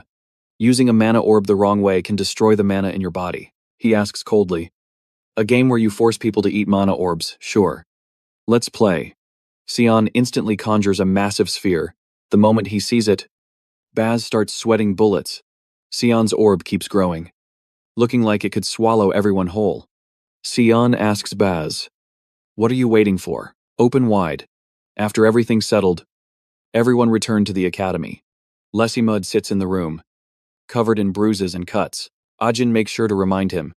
Most of your external wounds are healed, but you need to stay in bed and rest so your internal injuries can recover. So just rest for the rest of the day. Okay, Lesimud shyly expresses gratitude. Thank you so much. I don't know how to repay you. Ajin laughs proudly. Did you see those losers run with their tails between their legs when our scions scared them? We just did what we had to do. So, don't worry about it. Sion stands in the corner, deep in thought. Fractured bones and a mild concussion. Yet she endured it. That's actually insane. Guess the first sword is built different. Lesamud suddenly asks Sion. Do you know me? I feel like you've been staring at me. He replies with a totally blank face. I thought I knew you. But I don't. Sorry if I made you uncomfortable. Lesamud answers shyly. Oh. It's nothing. Ajin asks worriedly. Where is your dorm room? What if those jerks come find you to bully you again, to get revenge or something? Lesamud hesitates. The commoner's quarters. Ajin is completely shocked. Commoner's quarters. Are you a peasant? Lesamud explains. I got in thanks to Coach Velton. He promised to pay for my tuition, but suddenly, the academy fired him. Sion adds, so in other words, you have absolutely no support here, which means you'll probably have to drop out. Hearing this, Ajin feels terrible for Lesamud. Sion suggests, so, why don't you take her in as your maid? The princess can learn swordsmanship from her too. Ajin looks confused. What are you talking about? Lesamud is a boy. Sion glances at her and corrects. She's a girl. That sentence hits Ajin like a truck. Lesamud gets flustered. I didn't mean to deceive you. Princess, it's just short hair and men's clothes are more comfortable. So a lot of people mistake me for a boy. Ahin cries in despair. No. I'm sorry I didn't even notice. Even though Sion did, I must be a failure as a girl. She speaks awkwardly. No. I should be the one apologizing. Ajin brushes the side topic away and asks seriously. Anyway, what do you think? I think Sion's idea is actually pretty good. If you come under my protection, those bad people won't be able to bully you anymore. You can learn whatever you want and live a comfortable life. Lesamud asks, wondering. Why me? Ajin smiles and shares. Well, honestly, I don't really like being alone, and I can't just stand by and do nothing, since I am a princess. After all, Lesamud says with all her heart, thank you. I promise you, I will become someone who brings honor to your name. Thank you so much. Asen chuckled, turning her head to look for Sean. No need to thank me. Sean's the one who carried us. But where the heck did he disappear to? Turns out Sean had already dipped. I've done my part. Pretty sure Princess Asen can handle the rest. But now I get why Lesamud bailed on the Yusip Empire. If it wasn't for Baz back then, she never would have lost her mana. The continent's #1 swordmaster at full power, even I'd have a hard time clutching a win against her. Anyway, I'm on to something more interesting now. Got orders from Hallmaster Zika this morning. My first assassination quest for the organization. Fog 20. Staring at the quest card, Sean thought, first mission's looking kinda rough. A voice echoed in his head. I believe in your potential. Hell no. If she's already trying to boss me around like this, I'm worried things are gonna get way more annoying down the line. Suddenly, he sensed something behind him. Boom. An explosion ripped through the air. Sean was shook. That was... Don't tell me there's a demonic beast inside the academy. The guy looked at him and asked, You, Sean, he blinked. You know me, the guy replied. Obviously, the guy with 1-star magic but an S-rank physique. Youngest son of the Furt family. Sean, he introduced himself. Name's Seth. I'm a new student. Just like you. Sean was stunned. A giant like him is a freshman, no shot. How is that even possible? In my past life, there was never a student like him. Seth started flexing his muscles. I've heard all about your feats. You wrecked a demonic beast and even survived a dragon attack. Didn't you? Plus that S-rank physique. Something even I haven't achieved. He issued a challenge. Fight me. That's when it finally clicked for Sean. The mark on his chest. That's the symbol of Spania. So the rumors about the Prince of the Sand coming to the academy were true. Spania. A nation built in the eastern desert. Thanks to their cracked military force led by the Grand Prince, a guy born with god-tier talent in both magic and combat. Even the Yusip Empire struggled to invade them. But that powerhouse nation, once proud of their unbreakable unity, fell off hard and fast, and eventually, they were wiped out after the sudden death of the Grand Prince. The sole heir. People claimed the cause of death was an illness from the cold. The Grand Prince was so obsessed with grinding his physical stats that he neglected his health. Can't believe I ran into Seth. The Prince of the Sand. Seth barked impatiently. Hurry up and decide. Sean thought. This encounter never happened in my past life. What a drag. But from what I know about him, he asked aloud. Right now, Seth replied. You bet. We're gonna settle who's stronger. Me or you. And don't even think about saying no. 'Cause I know you're thinking the exact same thing. To his surprise, Sean refused. Seth blinked. Why, Sean explained. The Academy bans PvP without permission. You gotta file an official request at the admin office. Seth agreed instantly. Fine. Where's the admin office? Sean pointed. Third floor of the main building. Seth immediately took off. Got it. He sprinted away like a maniac. I'll be right back. Just stay put. Sean watched him disappear. He thought, they say his brain is made of muscle too. Guess the rumors weren't lying. The admin office is actually in the complete opposite direction. I don't even know if a dual request is a real thing, but I probably won't be seeing him again for a while. First, gotta focus on the elimination quest. Meanwhile, at Jikoman's place, a subordinate reported in. We've finished prepping the product. Erver, he barked.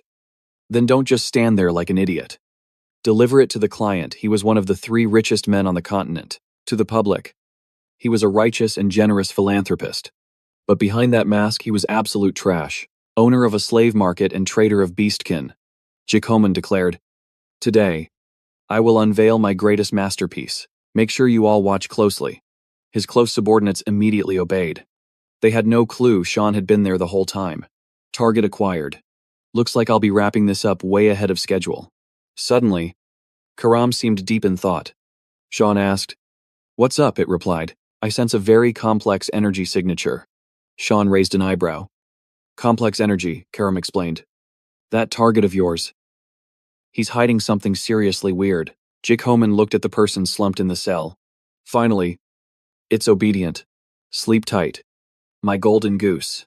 Suddenly, he spotted something black mist. Something blitzed past him. In a split second, the guy standing next to him dropped dead. His guards instantly shielded him.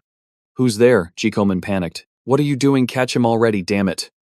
Earn the money I'm paying you, one guard shouted. Stop hiding, show yourself. That's when Sean rushed in. The guards couldn't react, he was too fast. Sean circled behind one, instantly putting him in a chokehold. The guy cursed helplessly. Jikoman just stared. Paralyzed. He screamed. Where the hell did the rest of them go? Sean replied. You'll find out soon enough. 'Cause you're about to join them. You hired all these guards. And they're all useless. Jikoman backed away in terror. What do you want money if it's cash? I have plenty. Immediately after, a blood-curdling scream ripped from his throat. Sean stared coldly as the man writhed on the floor. Jikoman. Countless inhumane experiments and crossbreeding species. You even run a slave market that's been banned by law. That's enough reason for you to die. Don't you think I'll give you 1 minute? Repent for your sins.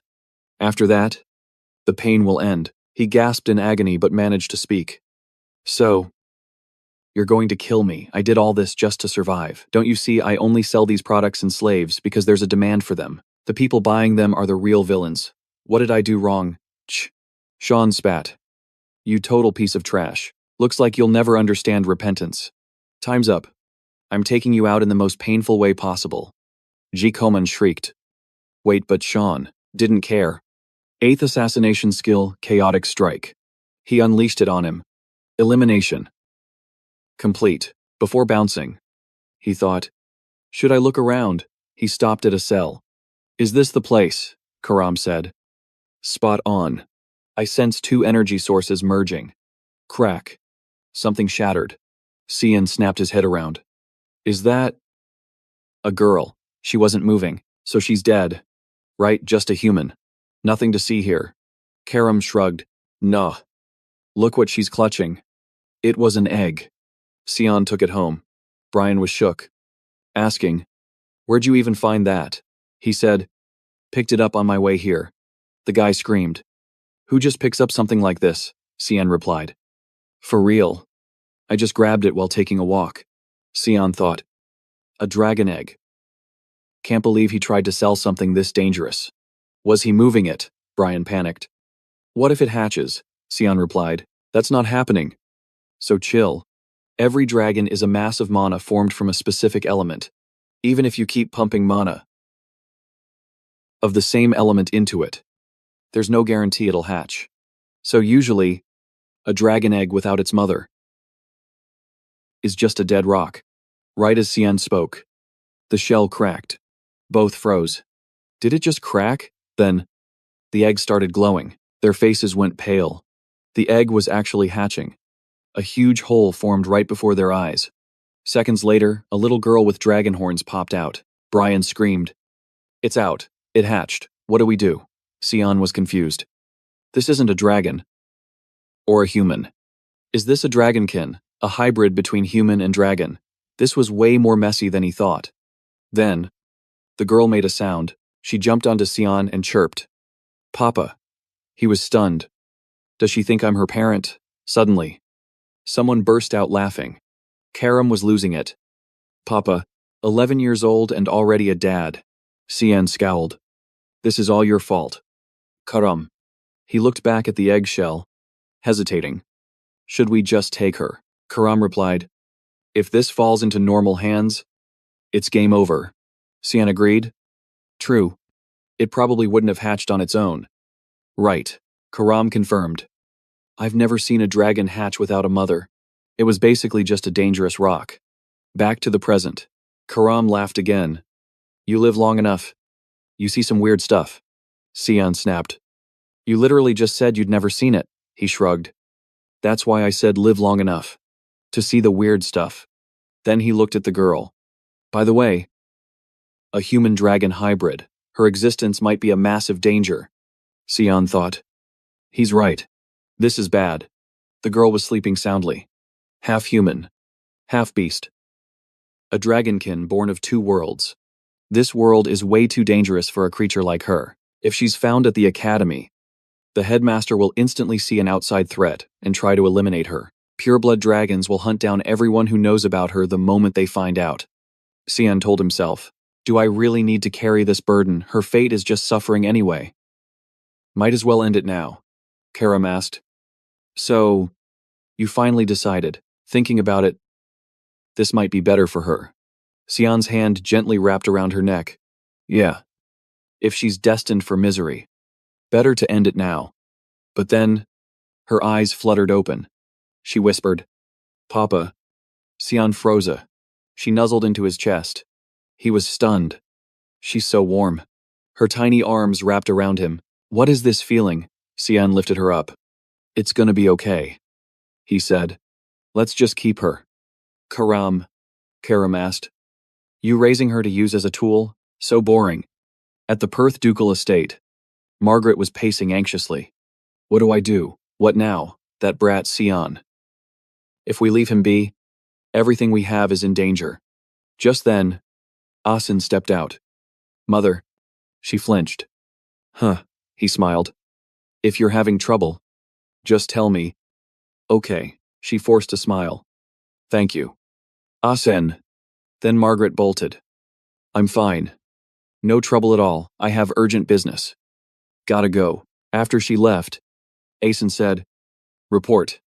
Kellen. The subordinate spoke. 6 bodies of the territory's knights were found in the mountains near Belayat. The last one was confirmed to be with the young master and Ruin. The mastermind, as you predicted, is Duchess Margaret. Asen asked. Anything else? Kellen replied. After the news broke, he was assigned to the Academy's royal district. Somehow, all our spies vanished. Asen snapped. I already know all that. So basically, you dug up nothing on my brother, Kellen panicked. I've failed him. Asen glared. I don't keep incompetent trash around. You climbed to this position. You can't just fail like this. Kellen shouted. I will go personally. Please trust me, I absolutely won't let you down.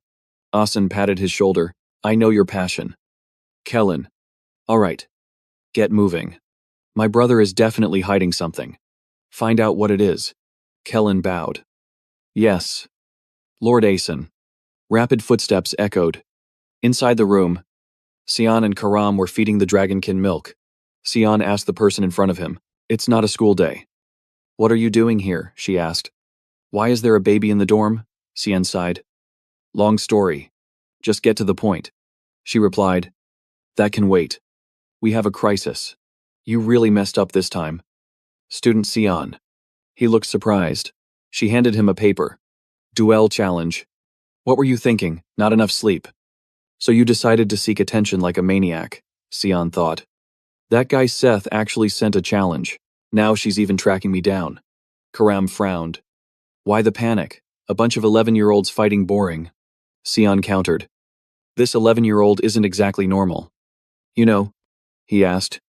So, when's the fight? Seth shouted. 2 hours, Sion sighed. That soon, Seth grinned. I've been waiting for this moment. Sion, you've been waiting too. Haven't you? Yeah. Look at my face. I'm so excited. Seth continued. I wanted a fist fight. But they only allow swords and magic here. You gonna use magic? Sion replied. If you don't, I won't. Seth laughed. Fine by me. I like that. Then he struck. Seth swung his sword fast. Let's see what you've got, Sion thought. Pretty fast for his build. His swordsmanship is powerful too, but attacks that rely only on brute strength, easy to counter. Sion dodged effortlessly. Dealing with guys like you requires finesse. Not power, Seth shouted. Don't get cocky. Clang sparks flew. Seth was struggling to block Sean's strike. He thought, adding spin to a downward slash clever. But still, you can't block my blade with that toothpick, not with that tiny thing. Seth jumped back, looking to flank Sean. But then no way Sean sheathed his sword and tackled his legs. Seth roared. Totally ticked off. You got eyes in the back of your head or what? He was fuming. Slammed his hand down so hard the ground cracked. He looked so done. Bam threw a massive kick. But Sean dodged it like it was nothing. Bro was literally chuckling, already countering that fast for a big guy. He's actually quick. The crowd was losing it. What was that move? Is he even human? Seth was down on one knee. Then, out of nowhere, he grinned and let out a scream. He admitted, all right, you win on swordsmanship. Sean, but if that's how it is, I'm doing whatever it takes. Full power. Right now. Sean stayed chill. Man, you're a hassle. He clapped back. You better go all out too. Boom. Explosion. Seth yelled. Sion, watching the fight. Kudal thought. Switching to a magic duel now, bold move. Thought they were just sticking to blades, but now it's a magic brawl. Shizuka noted. Principal. Looks like Sean completely diffed him in sword skills. I agree. Shizuka. Seth's got an A rank physique. But Sean, he's S rank. If we're talking raw stats, the outcome makes sense. But physical stats are just the baseline for high tier magic. Seth is a 3, star mage top of the freshman class. So, what's the plan? Sean Shizuka was pissed. Why don't you just broadcast to the world that you want attention? Sean, meanwhile. The fight raged on. Seth unleashed Death Fist, a massive punch. Sean analyzed. So we're doing magic now, K.A. blam. It blew up right next to him. Seth stepped up. There's nowhere to run. He started spamming attacks. Desert fangs. Sean just stood there, completely surrounded by the barrage. Sean thought, Seth, star magic user. Chaos was erupting everywhere. But Sean, calm as ever. But at this rate, is he pushing for star magic? The teachers holding the barrier are gonna struggle. Seth shouted, how long you gonna scurry around like a rat? Sean shot back. Bro, you want me to just stand there and tank it? Seth raged. If you're a warrior, stop dodging and fight me. You brat. Sean gave him a deadpan look. He's lost it. Does he realize we're both brats? Seth didn't care. Shut up, he cast Sandstorm. Kudal looked impressed. Shizuka panicked. Wait. Seth is a 3, star. Isn't that a 4, star spell? Seth grinned. Good luck dodging this. Sean sighed. Fine. I'll tank it head on. Meanwhile, at home, Brian was mixing formula. He muttered. Temp's perfect. Nice. He sighed in relief. Thank God I've got experience raising kids. Even if it was a pain, dealing with my siblings back then, who knew it'd save my butt now? He called out to the dragon girl. Hey princess, dinner time. Then Brian froze. No way. It's barely been any time and she's already grown, she chirped. Food back at the arena. The students were confused. Yo, what is happening in there? A massive sphere engulfed them. The teachers were sweating.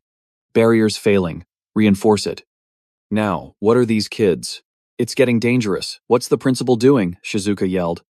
Principal Kudel, we need to stop the fight. Immediately. But he stayed chill. Hold on. Let's watch. Sean activated his secret art void sphere. Shizuka gasped. That's... No, stop it. Too late. He started it. Kudel chuckled. The more I watch Sean, the more he shocks me. Shizuka was freaking out. Why use that move here? Two energies clashed in the ring. Seth got wrapped in this weird smoke. And just froze. A student noticed. His magic. It just vanished. Is that black sphere a spell? I've never seen anything like it. They stared at Sean. What is he? Sean asked Seth. You want to keep going? Nope. Seth was gasping for air. No. I lost. Seth slumped down. Crushed. Can't believe I'm the loser. Outmatched in swords and magic. Feels bad. Man, Sean felt a bit awkward. Kinda feel bad for the guy. Did I cook him too hard? Suddenly. Seth slammed the floor. Good, very good. I was getting bored of stomping weaklings. My fighting spirit is back. He held out his hand. I don't know when, but I'm gonna challenge you again. When I do, you better accept. Sean shook his hand. Nah. I refuse. Back home. Sean was shook, looking at the dragon girl. He knew dragons grew fast. But she already looked 6 years old. She ran to him. Welcome back. Papa, her growth rate was cracked. At this rate, she's gonna be my size in no time. Brian said, Yeah. I turned my back for a second and she shot up. Sean sighed. If she keeps growing this fast, keeping her a secret here is gonna be tough. Suddenly, a voice can't hide it forever. Right, Sean, it was Shizuka. I let the demon sword slide, but I can't ignore a dragonkin. Especially after that insane stunt you pulled today. What is going on in your head? Karam woke up. Groggy. Someone say my name. Shizuka looked at the girl. Her growth rate is terrifying. Turn your head and she ages years. She glared.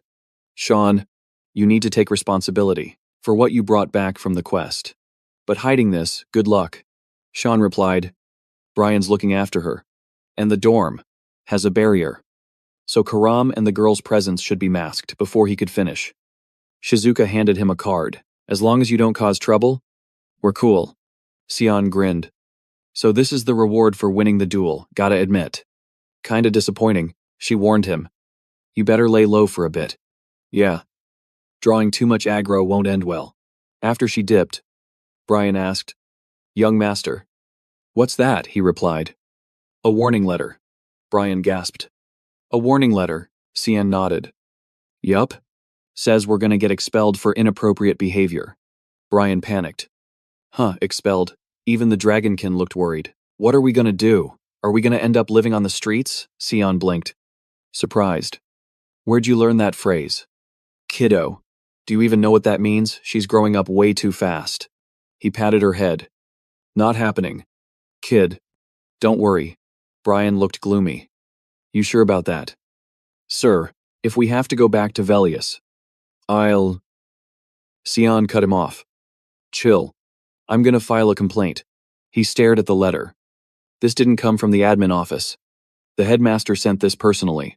Means he wants a private chat. He remembered when the old man asked, You want to join the Light Knights? Have you finally decided to dedicate your entire life to your brother? Sion had made up his mind back then. But Kudel warned him. That path doesn't really suit you. Sion glanced at him and laughed. I'm sure you know this. But let me give you some advice. Walking this path won't end well. No matter the trials or cruel fate you face, you'll get nothing in return. It's like living as someone else's puppet. No matter the outcome. In the end, you'll just wind up resenting your brother. Sion remembered it clearly. That's what he told him in his past life. Wonder what he's gonna say this time. Brian spoke up. Young master, shouldn't we give the little one a name? It clicked. A name, Brian nodded. Right. We can't just keep calling her Kid forever. Sion blurted out. How about Nana? Brian was speechless. You didn't even think about it, but the girl cheered. I love it, Nana spelled backwards, is still Nana. I'm gonna be Nana Vert. Sion paused. Wait. How's this kid know my last name? Brian cried inside. It's over. She's definitely gonna get bullied. Meanwhile, at the Royal Academy headmaster's office, Koodle held a pen. He thought about Sion. I knew the kid had potential.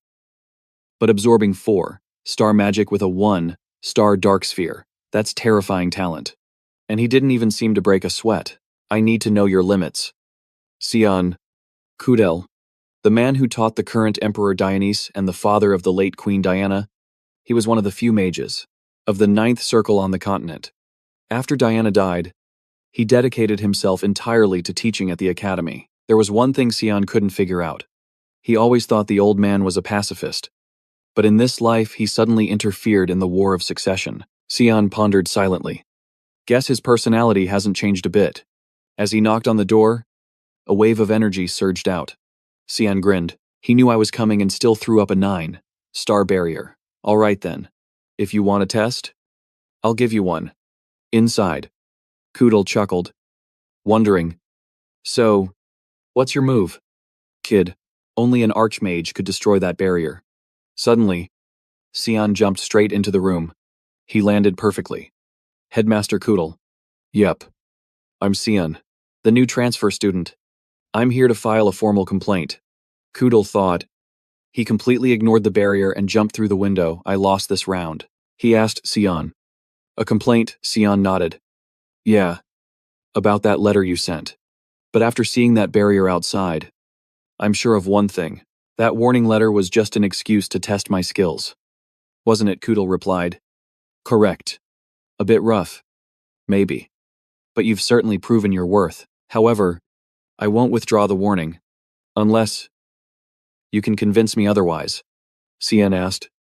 In that case, can I ask you something? Koodle nodded. Go ahead. Sion asked. Do you want to see the Empire expand? Or do you care more about your family's glory? Koodle frowned. That's a bold question. Neither. Sion smirked. Really? Then after Emperor Dionysus dies, if the 3rd or 4th prince tries to seize the throne instead of the 1st prince, you won't pick a side. Right. Koodle narrowed his eyes. You're not bold. You're arrogant. Sion thought. Am I just Aeson's puppet, honestly? Old man. You're not much different from how I was in my past life. In the succession war of his past life, Koodle played a huge role in making the 1st prince. Luliel. The emperor. Luliel was a monster, cruel and consumed by lust. He slaughtered all his brothers. And when Koodle finally stood up to him, Luliel branded him a traitor to the empire and sentenced him to life imprisonment. He gave everything to build someone else's future, only to be betrayed by the very person he served. Koodle slammed the table. Nonsense. Do you really think a century of peace will collapse that easily? I thought you were a genius. But you're nothing but a fool. Sion replied. Is that what you really think? The mother of the 1st and 2nd princes died of illness. Meanwhile, the 3rd and 4th princes are on equal footing with the 1st prince. The Nepolis family, where Queen Cassandra came from, is infamous for their obsession with power. They'll do anything to hold on to it. In my eyes, the empire's peace is already hanging by a thread, and the day that peace collapses, this academy will burn with it. Koodle was stunned.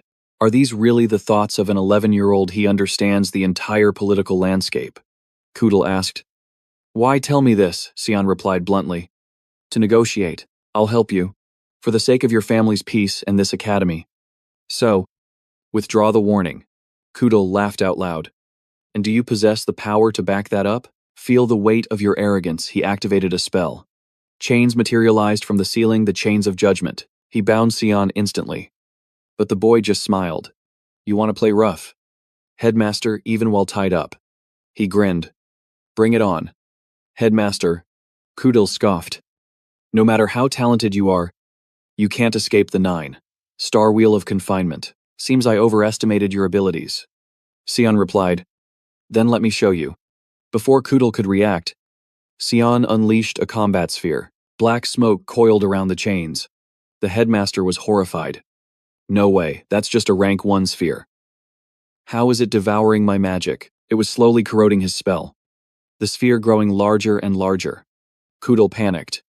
wondering, just how deep does this kid's potential go? Sion completely shattered the chains binding him. He asked, "Is that enough proof that I'm useful to you?" After a moment of silence, Kudal replied, "I said. I'll withdraw the warning." "Are you sure you don't want anything else?" Sion nodded. "Yeah. I just want a quiet life to study here at the academy." Kudal asked again. "Is that it?" He replied firmly. "Yes. That's all." Sion thought to himself, "I don't want to see the academy collapse all over again." Outside, it was getting dark. Brian was clutching a bag of candy probably, 'cause there's a kid at home, so he bought nothing but snacks. Just thinking about Nana chowing down made Brian's mood lift. Then, he froze. Something felt off. Why's the street so empty today? Am I just tripping? He glanced at the alleyway nearby. Something was coming. Someone stepped out. Brian gasped. "You." The snack bag hit the ground. Brian was gone, leaving just a mess on the floor. After chatting with the principal, Sion agreed to try and attend all his classes. Today, he just had to survive the afternoon session. It felt like pure torture. Boring as hell. Listening to stuff he learned 30 years ago, literal agony. Studying sucks. Might as well go train. He didn't notice Ajin behind him. "Where are you going? Class isn't over yet." "Is it?" Sion replied. "Restroom." "Your Highness." She got annoyed. "Liar. The restroom isn't that way." "Are you actually going there?" Lassimus was shocked. "Ajin, what is the princess saying?" Sion suddenly asked. "You let her call you by name." Princess Ajin replied. "What, you trying to change the subject?" "Yes. I allow it in private." Her face darkened. "So why do you still call me your highness?" Sion answered. "Aren't we friends? I'm just a commoner. And you're a noble princess of the imperial family. How could I casually call you by name?" Ajin huffed. "You're so stiff and old-fashioned." Sion didn't deny it. "I'll take that as a compliment." "Your highness." Just then, someone called out to Ajin. She looked up. Stunned, Ajin started trembling. Sion followed her gaze. Ajin called, "Eh? Brother Fabian and Brother Nezovian, long time no see." She bowed. They immediately started mocking her. Ajin hanging out with a commoner, bringing servants around already. Birds of a feather flock together, trash hanging out with trash. Sion thought. The Nephelis family clan. They don't even hide their contempt for Ajin. The two looked at him. "Is that guy Sion?" He greeted them. "Pleasure to meet you." "I am Sion, youngest son of the Vert family." They replied. "How could we not know Duke Vert's son? Father's close friend. I was very impressed by your sparring match. Next time we host a tea party, I'll definitely invite you. We can talk more then. Let's get closer. This isn't an opportunity that comes easily for you." "See you later," Sion replied. "Yes. Thank you, Your Highness." All this time, Ajin had stayed in her bowing position. Nezovian sneered. "Except for you. I didn't invite you. You're just a lowly princess anyway. Don't get cocky. Know your place." "Got it." After they left, Lassimus asked, "Are they princes? Why are they so mean? Aren't they family?" "Related by blood," Sion said. "Who knows? From what I see, they're worse than strangers." Ajin's face looked terrible. He continued, "Blood or water. It doesn't matter. Before power, it's all useless. Their coldness just means they're wary of you. And if they're wary of you, you don't need to fear them. I'll be going now." Ajin's face flushed red. After Sion left, Lassimus shook her. "Hey, Ajin. You okay?" Sion arrived home. He announced, "I'm back." Nana was still asleep. He looked around. What the no one's home Brian Karam appeared. "I'm here. You disturbed my sleep." Sion asked, "Why are you in spirit form?" It replied, "Easier to hide my aura this way." "What do you want?" he ordered. "Go find Brian for me." Karam scowled. It yelled, "Am I a dog? Why should I fetch someone? What's with that attitude? He knows his own way home." Suddenly, it froze. It smelled blood. Hearing that, Sion stopped cold. Brian had been thrown into a small alley. The leader was Bazette. "I asked nicely earlier. Why couldn't you just be a good boy and listen? Now you're in big trouble. Understand, the Master's only guardian night is this week. What a piece of trash." He threatened. Now I'm gonna slice off parts of your body and send them as a gift to your master.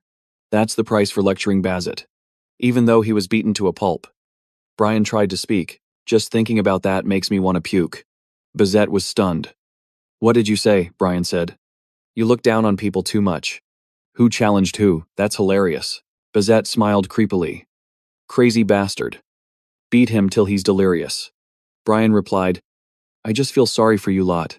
Bazet ordered. Kill him. Right then, Sion arrived.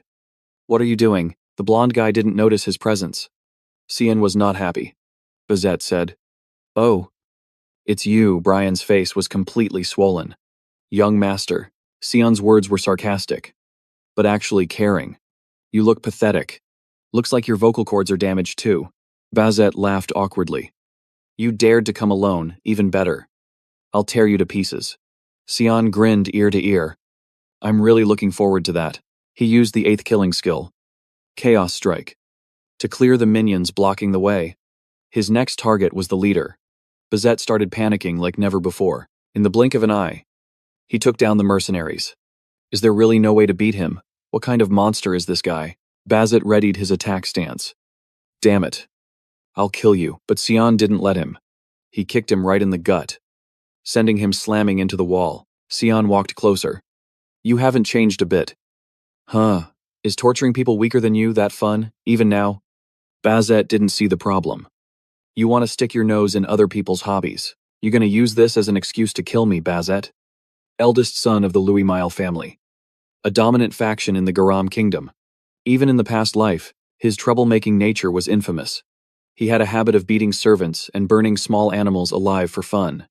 Later, he let his cruelty go too far and caused a murder. He brutally killed a female classmate. His excuse, he wanted to test his magic. In the end, the Mist issued a quest to eliminate him. When Sion arrived at his mansion after his expulsion, he saw the scene. Countless servant bodies scattered across the basement. When Sion planned to torture him slowly before taking his life as painfully as possible. Even now, he clearly remembered him mocking, saying not to stall and just finish him off, because he had already done all the pranks he wanted to do. Now that Sion thought about it, killing him that way wasn't really a harsh punishment, because in the end, he still got to do everything he wanted. And the price he paid for completely ruining other people's lives was still too small. Sion gripped his jaw, forcing his mouth open. A dark purple orb formed in his hand. Baz finally knew fear. Stop, just stop, Sean gritted his teeth. Remind me.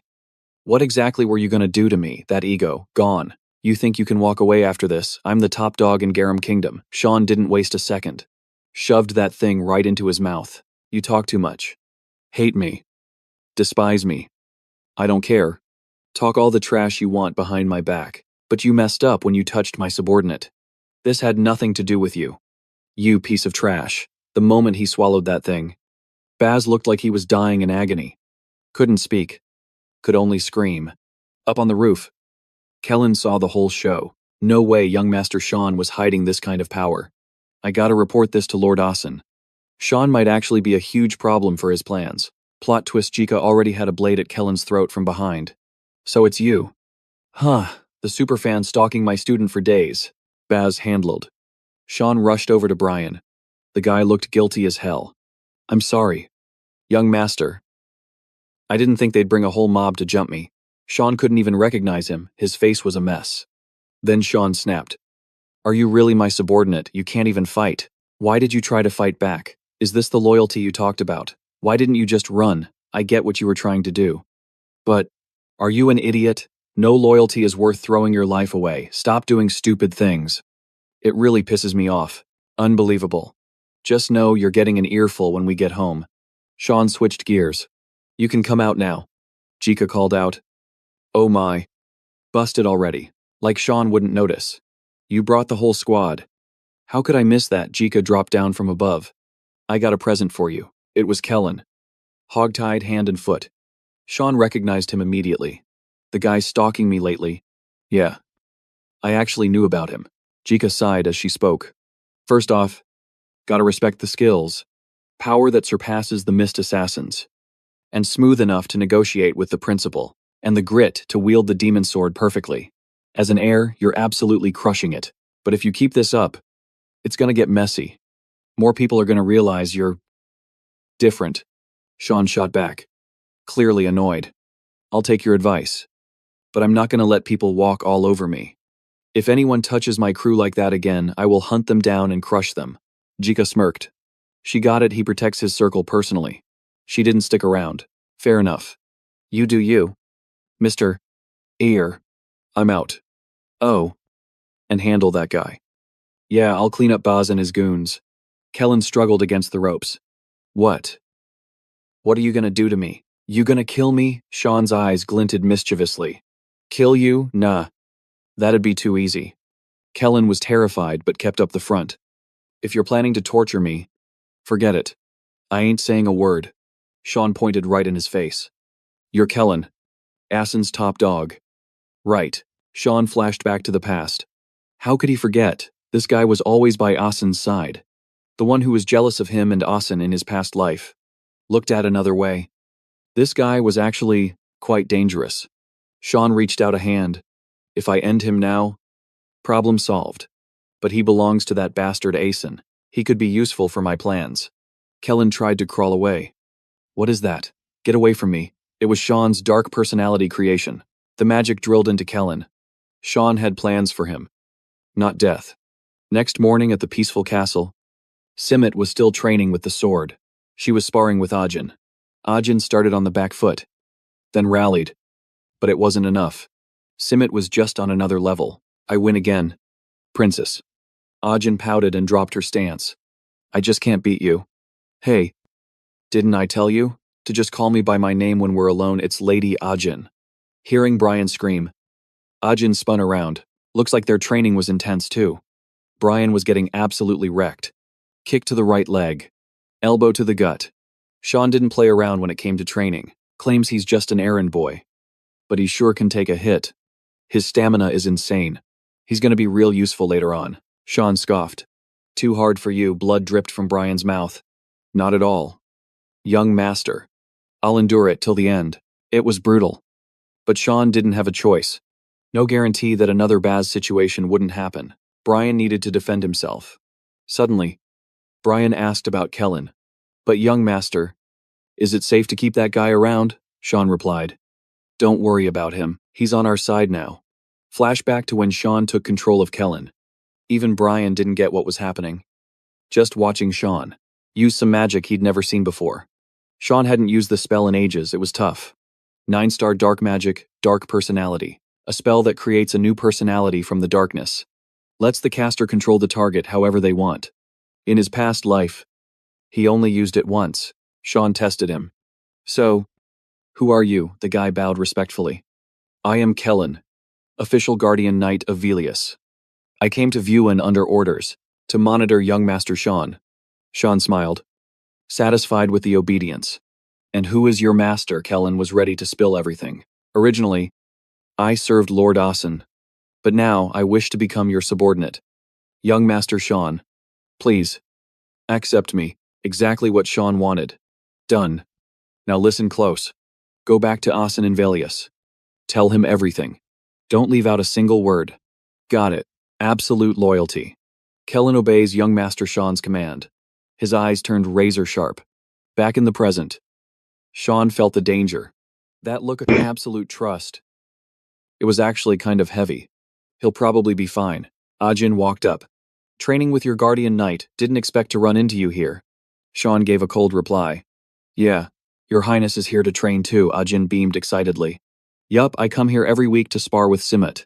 You know, ever since that incident, so I figured I should get ready. Xian was deep in thought. Probably cause of what went down a week ago. They found Baz passed out in front of the infirmary. Even though he was battered and bruised, he wouldn't spill who wrecked him. Actually, it's not that he wouldn't. It's that he couldn't. He'll never be able to use magic again. But Simmet's reaction kinda threw me off. I thought she'd feel a little satisfied at least. Then bam. A little kid suddenly drops from the sky. That girl made everyone look up. Brian couldn't hide his panic. Young master over there, Sion's eyes popped wide open. Nana, didn't I leave her with Karam? Turns out Karam was passed out on the couch. Nana fell right into Ajin's arms.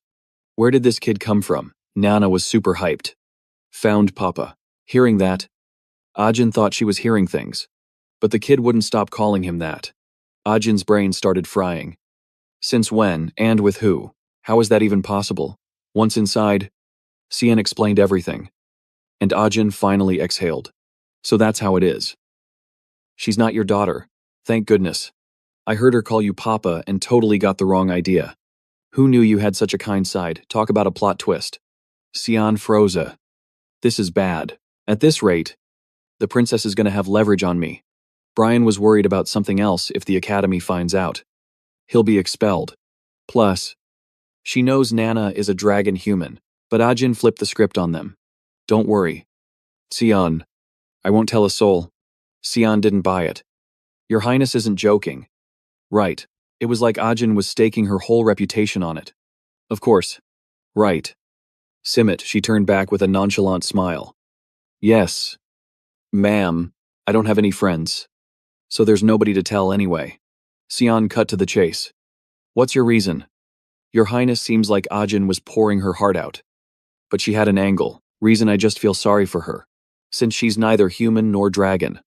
She won't be accepted by anyone, but it's lucky you're taking care of her. In exchange, can I visit your room sometimes? Don't get the wrong idea, I just want to see Nana. Ahem. Cian didn't really care. No big deal. So, from now on, this is our secret. Okay, Ajin's head was still in the clouds. Yeah. I'll keep it in mind. Her face turned beet red. Our dud. Secret a bit later. Cian left. Simit bowed to see him off. Get home safe.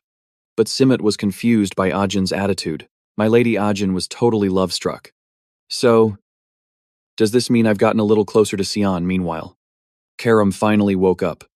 What all that fun stuff happened while I was asleep. At this rate, why don't you just get caught living with a demon sword too while you're at it? Cian pointed right at her face. Pissed off. Shut up, just sit there and think about what you did. You're the one who fell asleep while babysitting. Karam ignored his attitude completely. She takes after her papa. You know, always doing unpredictable stuff. Brian had an idea. How about we take her out for a walk? She's been cooped up inside this whole time, so she's probably feeling restless. Cian thought it wasn't a bad idea. Brian beamed. Thank you. Sir, we'll head out now. That night in a desolate forest, the great silver dragon Kion was up to something. He stopped mid-flight. Lena, I just caught a whiff of something foul. Where are we right now? Lena answered slowly. It's a bit far out. But looks like we're in the outskirts of Ruin. Kion said. This stench. Is it coming from Ruin Academy? Looks like we have to pause our trip back. I sense an energy I absolutely cannot tolerate. An energy that, as a dragon, I cannot allow to exist. Back at the Ruin outskirts. Brian was exhausted chasing after the pink-haired kid. Wait a sec. It's dangerous over there. Nana was way too hyped. This place is huge, so fun, seeing that. Cian felt happy too. Her mood seemed really good. This clearing is 10 kilometers from Ruin. Nana can do whatever she wants here. Karam smirked beside him. Oh my. Playing the daddy role already. While you're at it, why don't you find her a mom too, like that princess from earlier? Maybe suddenly. A massive pressure crushed down on where Cian was standing. Karam felt it too. Hold on. Something's coming. The great silver dragon Kion had found them. Disgusting. Brian sensed the bad vibes. Watch out. Nana luckily. He grabbed her and leaped out of the way. Just before that beam of light hit, Brian was unhurt and Nana was fine. Cian barked an order. You two. Hide behind me. In that moment, he couldn't understand. Why, great dragons here, and two of them. Kion had tracked the scent. So it is that thing. The source of that pungent stench. Truly a repulsive, rotting smell. The great red dragon Lena chipped in. A dragon human. How does such a vile existence even survive? Are you that mongrel's master? Human. Looks like you're wielding a demon sword too. Karam was offended. Who do you think you are? Treating me like an object. Lena didn't back down. Silence. You servant of lowly humans, she snapped back. Karam clapped back. You have a death wish or something. That was enough to make Lena boil with rage. A lowly thing like you dares speak to me. Keon cut off the pointless chatter. Relax. We have no interest in you. We have no intention of fighting such inferior creatures, but you must hand over that mongrel. A half-human, half-dragon carrying the blood of both races. It's perfect as a research specimen. If you do, I'll be merciful and spare your pathetic lives. Sion's response was anything but compliant. Shut up. Veins popped out on Keon's face. What did you just say? Sion's eyes glowed crimson. I said shut up. You damn lizard. It was just a simple sentence. But it trampled all over Keon's pride. He launched an attack just like the one he used on Nana. It missed Sion by a hair. I'm fine. Brian, you two get back. Stay away from me. That last move was pretty terrifying for Sion. This time, Keon wasn't going to hold back. This is why you inferior creatures are beyond saving. Sion unleashed his 9th skill Demon Sword manifestation. Both Lena and Keon were shook. That's the power of the Exiled One. Keon had never faced an opponent like this. Full of surprises today, aren't we? But no matter how hard he tries, he's still just a lowly human. But wait, when did Sion appear right next to Keon? He didn't even sense that flash of movement. Keon swung his sword to block. You're nothing but a human, then he countered Sion's attack. He even followed up with a shockwave. It formed an aerial array surrounding Sion. Sion couldn't dodge in time. The destructive power of that shockwave was absolutely insane, but somehow, Sion didn't have a scratch on him. He activated his 3rd skill Mistwalk. He followed up with Mist Sword Fogstorm. But Lena's fire barrier blocked it cold. I'll stop him. Kion knows this ain't simple. Back off. You're no match for him. But Lena, she's way too confident in her ability. Don't sweat it, Keon. I won't lose. She knows exactly how strong her barrier is. This shield was made by a dragon that stockpiled mana for 1,000 years. A mere human can't even live 100 years. But Sion, he was faster. He used the 8-flower slash. By the time Lena realized it, her barrier was getting wrecked by a combo chain. Didn't matter how tough it was, it shattered. Lena was shook. Couldn't even cast a spell before he crushed it. She didn't even finish her sentence before Sion hit her with the double strike. Slash after slash tore into her. Lena's vision blurred, seeing only Keon. His allies were gone. You. Just who the hell are you? Isn't the martial god supposed to be powerless? There's no way you possess this much strength. Tell me. Who are you? Looks like you won't answer. Fine then, I admit. You're worthy of being my opponent. Looks like Keon is preparing to transform. His form started shifting inside the magic circle. Sion actually knew this magic. He used a spell that forces dragons to discard their human form and revert to their original state. Keon was now a full-blown dragon. His wings spread wide in the air. His roar absolutely ferocious. Sion started to move. Or rather, right now, he's in his most vulnerable state, even as a dragon. Kion felt doubtful. What are you trying to do? Keon stared daggers at Sion. Could he know the weakness of the transformation? But he's just a lowly human. Sion unleashed his final critical hit. Keon was already thinking about escaping, but Sion's immovable root sword pinned him down tight. It was too late. The blade pierced straight through the tough dragon scales. Keon screamed in agonizing pain. A moment later, Brian was running around looking for the young master. Sir, are you okay? But when he arrived, Brian froze. He covered Nana's eyes so she wouldn't see a thing. Sion was enjoying some dragon meat. Hey Brian, eat up. It's fresh. Hearing that, Nana said she wanted some too. Sion refused immediately. No way. I wasn't talking to you. Kid. Okay. Over at Asen's place. The air was tense. So, you think some unknown force is helping my little brother? Kellen spoke as calmly as possible. Yes, sir. It's very likely they're the ones who slaughtered our messengers. This wasn't what Asen wanted to hear. Is that it? Kellen nodded.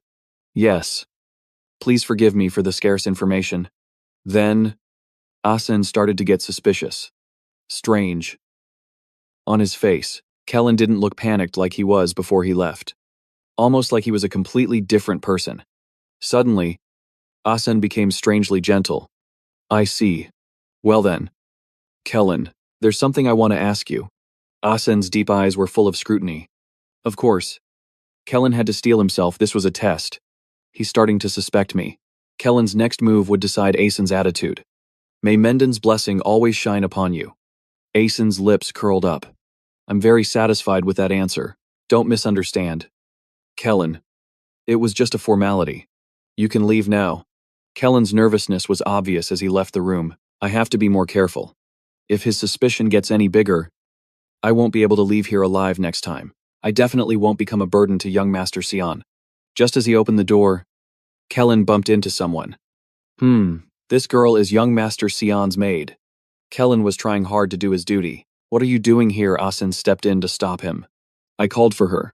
He turned to the girl with the bob cut. Your name is Emily. Right. Can you do me a favor? Emily's face turned a bit red. Help you? Sir. Meanwhile, inside a dungeon, magical stones were having a conversation. The most powerful green stone spoke up. Kion and Lena are missing, a blue stone answered. They used holy magic on the outskirts of Oruwen. And that's the only trace we found of them. But the problem is, they were both rank 8 stars or higher. The green stone argued. You saw their monocrystals shattered. That only happens when a battle just took place. The blue stone understood a little.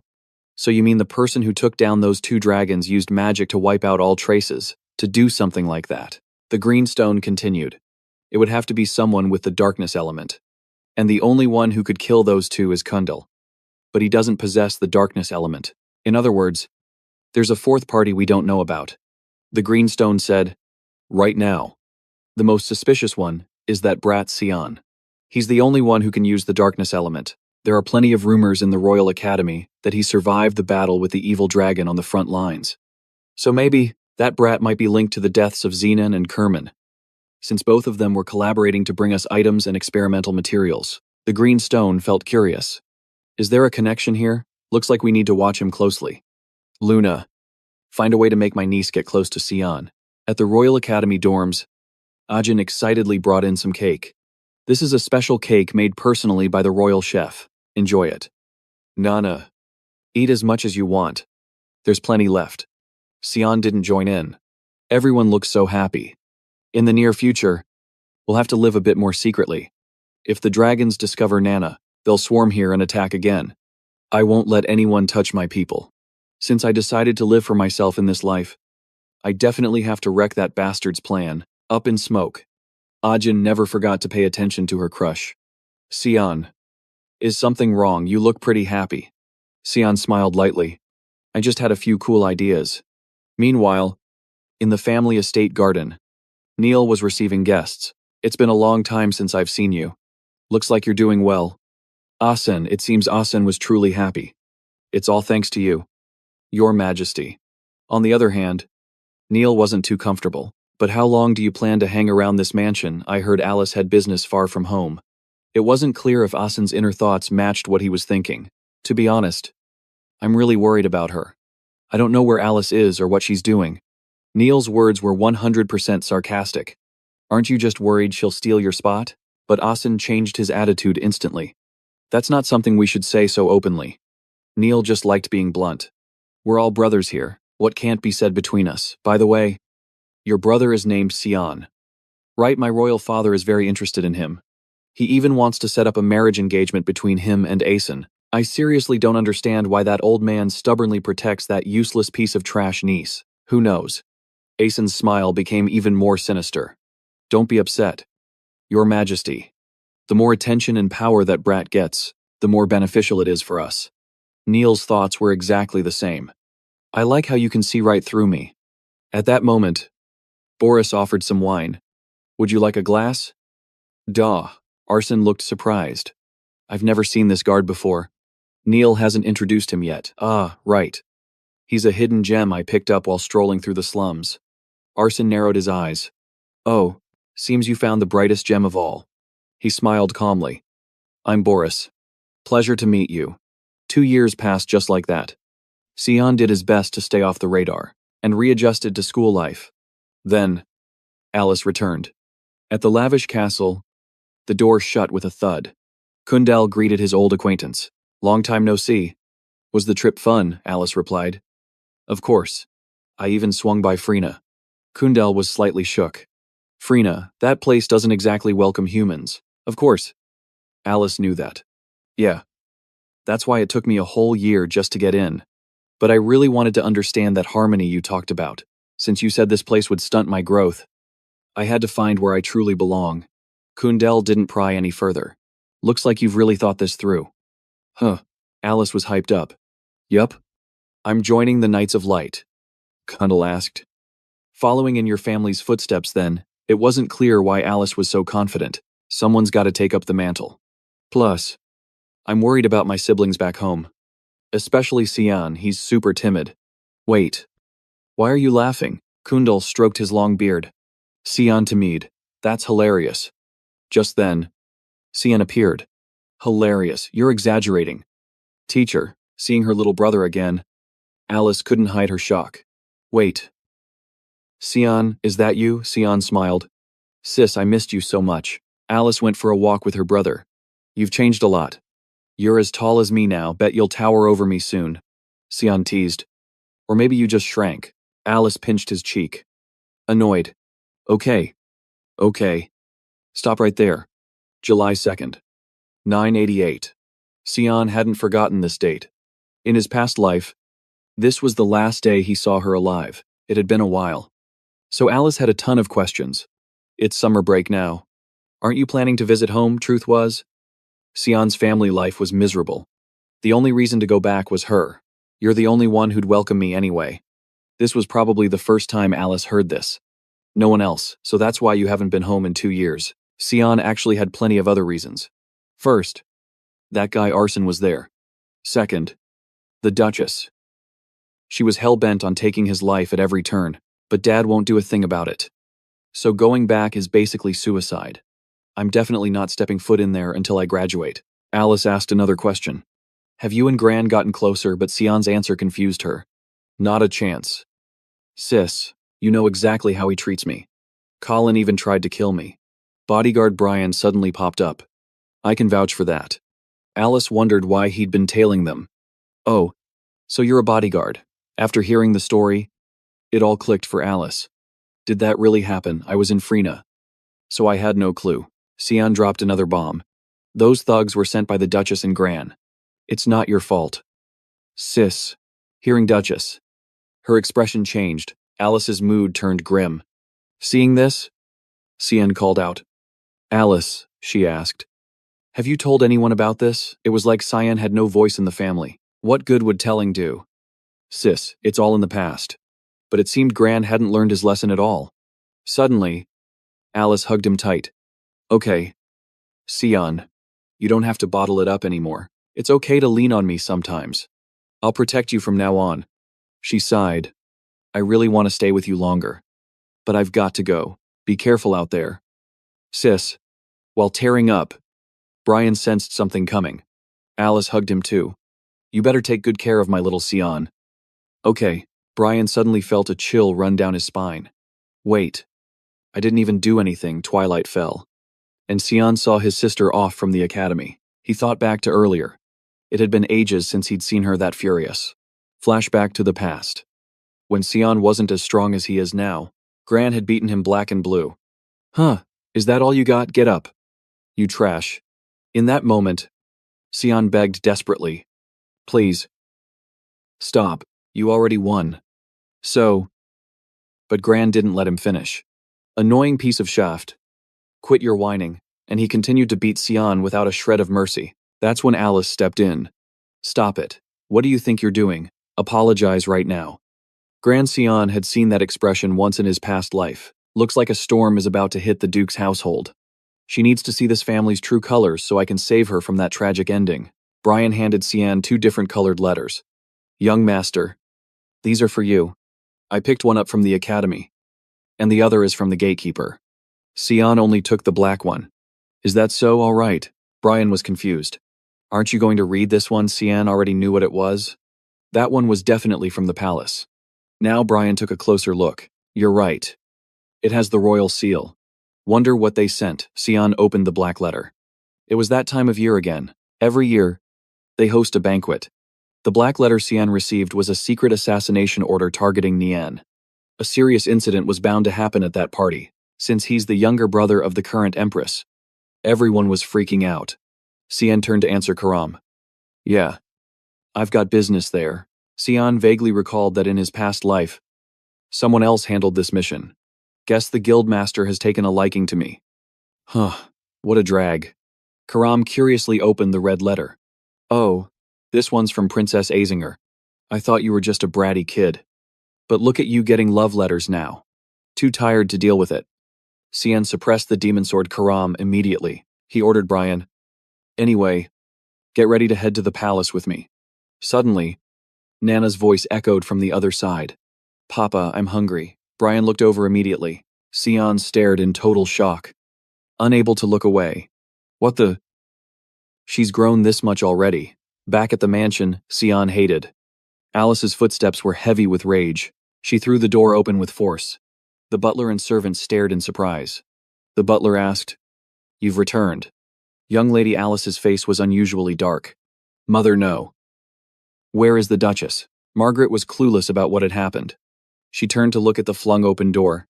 "Alice, it's been so long. My dear daughter. Have you been well?" Alice already had her hand raised. Without a shred of hesitation, she slapped Margaret across the face. Witnessing this from behind, the butler screamed, "Young lady guards, what are you doing?" Margaret clutched her face, screaming in fury. "Are you out of your mind?" Alice matched her attitude and retorted, "You're the one who's insane."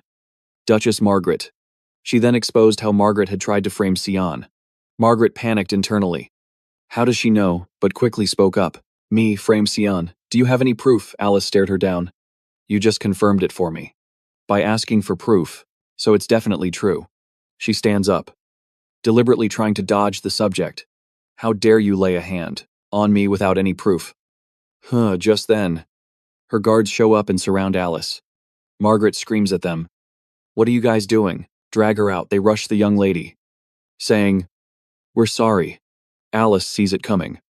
Instantly jumps up, dodging it. The guy is shocked. Bam. She kicks him in the neck out cold. Then she summons the water spirit Undine. One attack, and they get blasted away. Margaret looks terrified.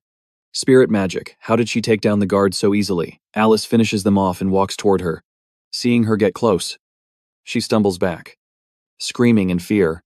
"Stay back, what do you think you're doing?" Alice steps over the bodies. Cold as ice. "Sean's bodyguard told me everything. That you were behind the assassination attempt on Sean 2 years ago. Did you think just because Sean stayed silent, you'd get away with it?" Hearing that, Margaret points a shaking finger at Alice's face, screaming in rage. "You believe that trash over me? Are you trying to start a rebellion?" Alice leans in, menacing. "Shut your mouth. Margaret, I'm telling Father everything. You better be ready." She glares at her, furious. "You're finished." She doesn't wait for an answer and walks away. The guards finally wake up, groaning in pain. Margaret watches Alice go, gritting her teeth. That little bitch. After everything that happened, she still hasn't learned her lesson. Then she smiles, her eyes glowing with malice. Duke Villas doesn't care about that brat anyway. And just as she thought, after hearing Alice's story, he stays completely cold. He turns around, annoyed. "I already knew she tried to kill Sean. So what?" Alice is stunned. This is exactly what Sean wanted her to see, the true face of this family. She gasps. "Father, what do you mean? Your own son was almost killed. And that's all you have to say?" The Duke answers coldly. "I'm not going to make excuses. As long as Sean is fine, it doesn't matter." Alice is furious at his attitude. She screams. He had to fight 6 official knights all by himself. If it wasn't for his bodyguard, Brian Kendrick, he would be dead. The Duke smirks. "You think that idiot saved Sean? That moron is just an errand boy for the knights." Alice freezes, shocked. "Wait. Are you saying Sean took them all down by himself?" The Duke walks slowly toward her. "You don't know anything about him, do you?" He hands her a red envelope from the royal family. Alice looks at the invitation, confused. "What is this?" The Duke replies. "An invitation to the royal banquet. I can't go. So I want you to go in my place." He looks at her seriously. "Just go and relax. You don't need to worry about Sean anymore." Before she can speak, he adds, "That kid is stronger than you think. I have to return to the barracks." Alice can't keep up. She looks at him, bewildered.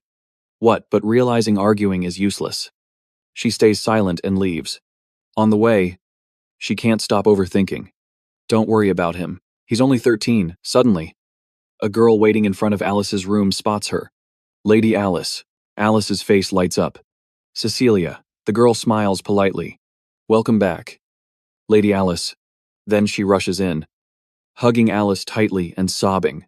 Where have you been all this time? You didn't even send me a single letter. Alice looks a bit guilty. Sorry. This girl is a high-ranking knight of the Light Squad. Cecilia. My former maid, teacher, and friend. Alice grabs her hand. Come on. Let's go clear our heads. Cecilia is surprised. Clear our heads, Alice smiles. Yeah. Let's go. Meanwhile, a carriage moves slowly down the road. Inside, Nana, in her adult form, looks out the window in awe. Whoa. Look, Sean reminds her. Hey, Nana. Hide your tail. Nana concentrates for a second. And her tail, wings, and horns vanish. Sean thinks, I didn't know she could hide her body parts like that. Definitely safer now. He asks, Nana, you haven't forgotten what I taught you. Right. Suddenly, her vibe changes completely. Total pro-maid mode. Of course. Young Master Sean. I am your humble maid. She beams at him confidently. Sean thinks, I'm worried. She's too hyped. She's gonna cause trouble. He turns to the front. What's happening? Brian jumps. It's bandits. Sir. Some random bandits blocking the road. A redhead with a scar laughs. Hand over everything. Sean stays cool. No big deal. Get rid of them. Inside, Nana asks, Papa, what's wrong? He replies calmly. Nothing. Just some bugs. Instantly, a sword is at the bandit's throat. Brian moved so fast the others didn't even react. One bandit screams in panic. Boss. They rush him all at once. Die. This is for Fernando. Brian doesn't even flinch. He unleashes a combo of slashes, making them scream in agony. He sheathes his sword. Super badass stares at his work and thinks, weak little Brian isn't weak anymore. I've gotten stronger. Sean sees him posing and yells, if you're done, let's go. Brian snaps out of it, runs back to the carriage, and replies, yes. Young Master moving now. Scene change. Here's the guest list for the banquet. Alice nods thanks, and the aide continues. There are more people than usual. Should we cancel those other plans? Alice replies seriously. No. We execute them now.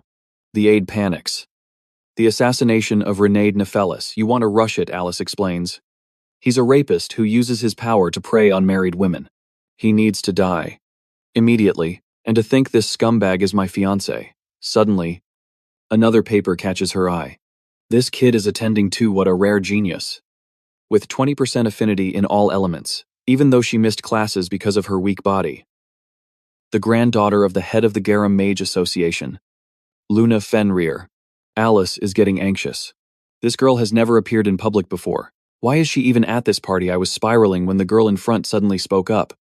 I heard the association chairman told her to attend. She paused, looking a bit surprised. I've got a bad feeling about this. This party is definitely going to be a mess.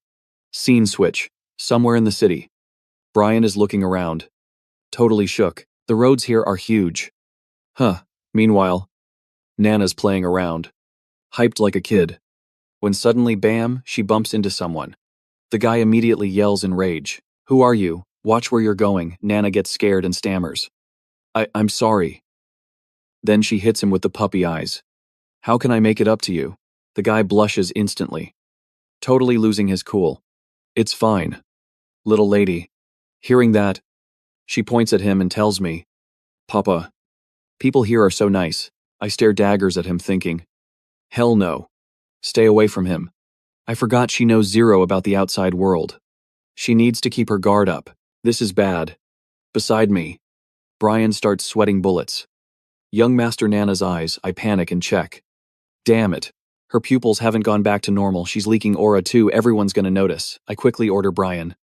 Get her to a restaurant now, yes. Young Master, he scoops her up and sprints at Mach speed. I stand there thinking, she gets like this just from hunger. Not good at all. Once we get to the restaurant area, Nana, with a belly full of food, finally speaks up. I'm finally alive again. This food is fire. Seeing her eat like a tank, Brian is speechless. Looking at the stack of clean plates, I'm just thinking, glad I brought cash. Raising a kid is a serious grind. Suddenly, a weird mana signature pops up, putting me on edge. What is this energy above us? A girl appears out of nowhere. Nice to meet you. You're Sean. Right, she smirks confidently. I'm shook, thinking, she knows my name, who is she? While I'm analyzing, she walks closer. Mind if I sit? I cut in.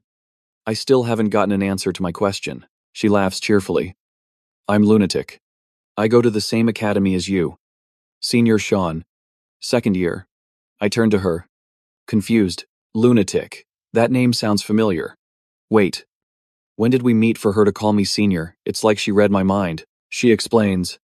You probably don't pay attention to the juniors, so you wouldn't know me. No biggie. Compared to your fame, senior, I'm basically an NPC. Meanwhile, my two teammates are whispering. Confused. Brian. Is that Papa's friend doesn't really look like it. The knight and the lady look close. Huh, even eating together. She sits next to me and teases. You look innocent. But your master is quite the player. Isn't he? I reply calmly. So what if I am? You're doing too much. Inside my head, I'm thinking, why is she approaching me like this? What's her angle? Cutting off my thoughts. Lunatic speaks up. Did you come to the palace for the banquet? Senior, yeah. How'd you know? She continues.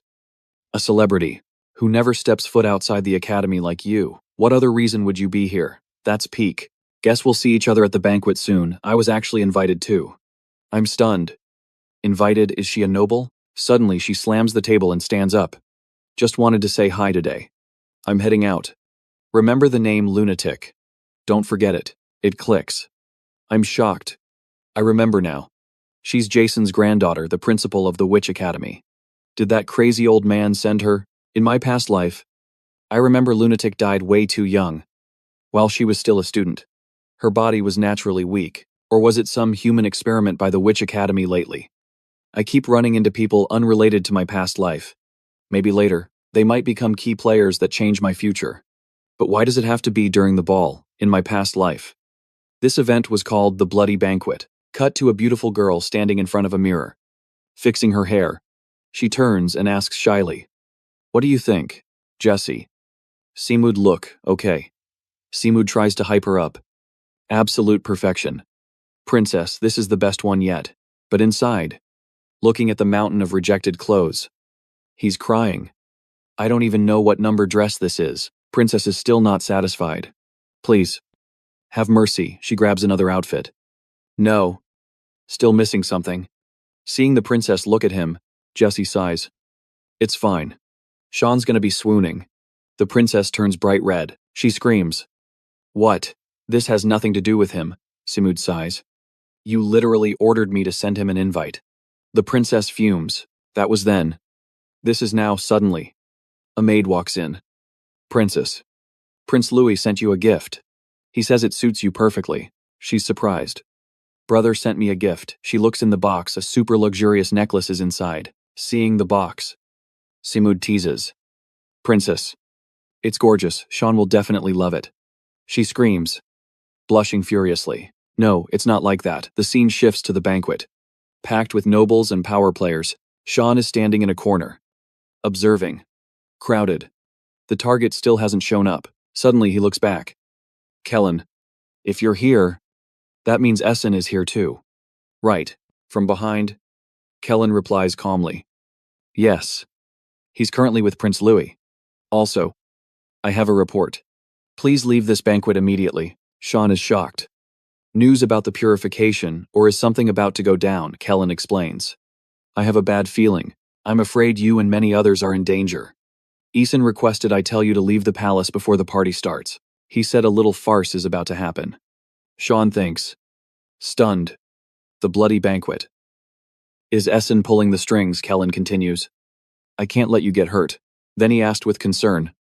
You good? Sir Sean replied casually. Yeah. You're the one who needs to watch your back. Scram. They said their goodbyes. Yes. Stay safe out there. Immediately. Sean smirked, thinking, a little circus act. That scumbag Arson is actually insane. Suddenly, Ezam spawned in right next to him and spoke up. What's up? Worried about the innocent bystanders? Sean gave a cold laugh. Nah. Just find his methods. Amusing. Besides, looks like I gotta put the purification job on hold today. Then Sean activated his telepathy to broadcast the message. Nice dress. Prez. But looks like the purification gig is cancelled for today. Sarika was confused. Why Sean dropped the bomb just got intel. This party's about to turn into a bloodbath.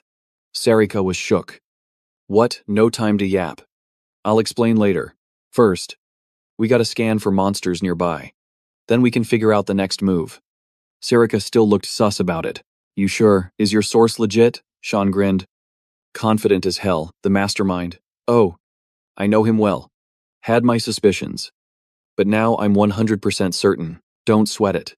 The target your perv fiancé is gonna die in the chaos too. That's a W.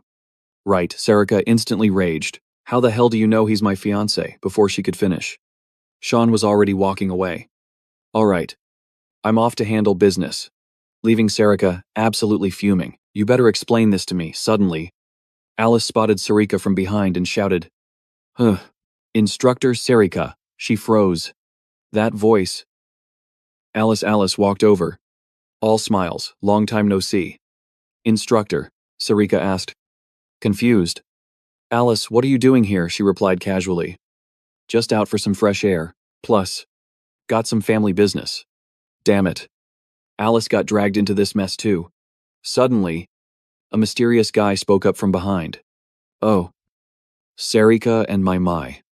Alice is here too. It's like gazing at two beautiful flowers. Sarika panicked internally. Damn. This is a mess. The target is already here. He bowed respectfully. I am D. Genyan. Honored to meet you ladies. Then he flashed a sly grin. Meanwhile, a figure was moving through the party hall. Sean stood there, looking serious, and told Brian, Time to get to work. Brian replied with a stiff voice. Yes. Young master. Knight Brian awaits your comm. Sean cut him off immediately. Yeah. Nah. Stop. That sounds cringe. Sean thought to himself. Brian's been way too confident lately. Must be the dragon blood making him feel like a real guardian knight. Anyway, go check the palace sewers for me. Brian panicked. Huh, but it's pitch black and spooky down there. Just go. I've got my reasons. Suddenly, Brian looked terrified. Gah, young master. Behind you, Sean was confused. Behind me, a stalker or something. Brian charged in, shouting, I'll handle this. Next thing you know, they were both rolling on the floor. Sean squinted. It's Chill. Brian. I know her. Brian. Currently sitting on top of her. Spoke up. Oh. Really? My bad. Slipped my hand. It was Emily. And she was completely dazed from getting wrecked by Brian. Meanwhile, in a mysterious location, a figure silently climbed the stairs. He entered a room and grinned. It is time. Awaken. My minions. Below him, a horde of monsters roared in response. Back at the gala, Princess Ajin had arrived. She looked around, disappointed. What is this invites me but doesn't even show his face? Talk about doing whatever he wants. Just then, a voice called out from behind. It is an honor to meet you. Princess Ajin. She turned around. Puzzled. You're Lunatic. Right, a second year at our academy. Lunatic lifted her dress and curtsied respectfully. You remember me, thank you. Princess Ajin beamed. How could I ever forget the genius of the Garam Kingdom? I'm thrilled you're representing your country here. Lunatic smiled brightly. You are too kind. Senior Sean should really learn from your kindness. Ajin froze the moment she heard Sean's name. You know Sean, Lunatic replied. Yes, I actually met him yesterday. Ajin's face turned red with rage. Met him, are you two that close? But then Ajin caught herself. Oops. I said too much. Lunatic looked absolutely delighted. So, it's true. Princess Ajin, do you have a crush on Senior? Sean Ajin blushed hard. Shocked. Sean me like him, while they were talking. A sudden scream pierced the air. grabbing their attention. Someone call the guards behind the screaming girl. A terrifying monster was chasing her down. A split second later, she was dead on the floor, decapitated by its attack. Ajin and Lunatic were terrified. No way. How did a monster get into the Imperial Palace? The crowd screamed in panic. Monster, where are the guards? Suddenly, the beast locked eyes on someone and growled. Found you. Princess. While they stood there frozen, over on the other side, Nana made a stunning entrance in her maid outfit. She spoke up. Hello. I am Nana. Young Master Sean's maid. Emily was completely floored, staring at Nana from the floor. She's gorgeous. Even prettier than me. Then she started sobbing. Is this girl the reason you tossed me aside? Sean sighed. It's not like that. But let me guess, my brother Arson brought you here. Didn't he? Emily blushed. Yes. Then she boasted. I'm in high demand. You know, he even asked me to be his personal spy. Sean's face turned terrifying. Spy. Huh. So, how about you work as my maid instead? Emily recalled Arson's offer. I've been lonely since Sean left for the academy. What do you say? After thinking for a sec, Emily cheerfully replied to Sean. Of course I said no, I belong by your side. Young master. Sean asked sternly. You sure about that? Emily sighed. Ugh. You're exhausting. Yes. Okay, but he hasn't given up. He literally dragged me all the way here. Sean turned to Brian. It's dangerous out there. Guard Emily and Nana with your life. Yes. Are you going somewhere? Young master, yeah. I gotta move.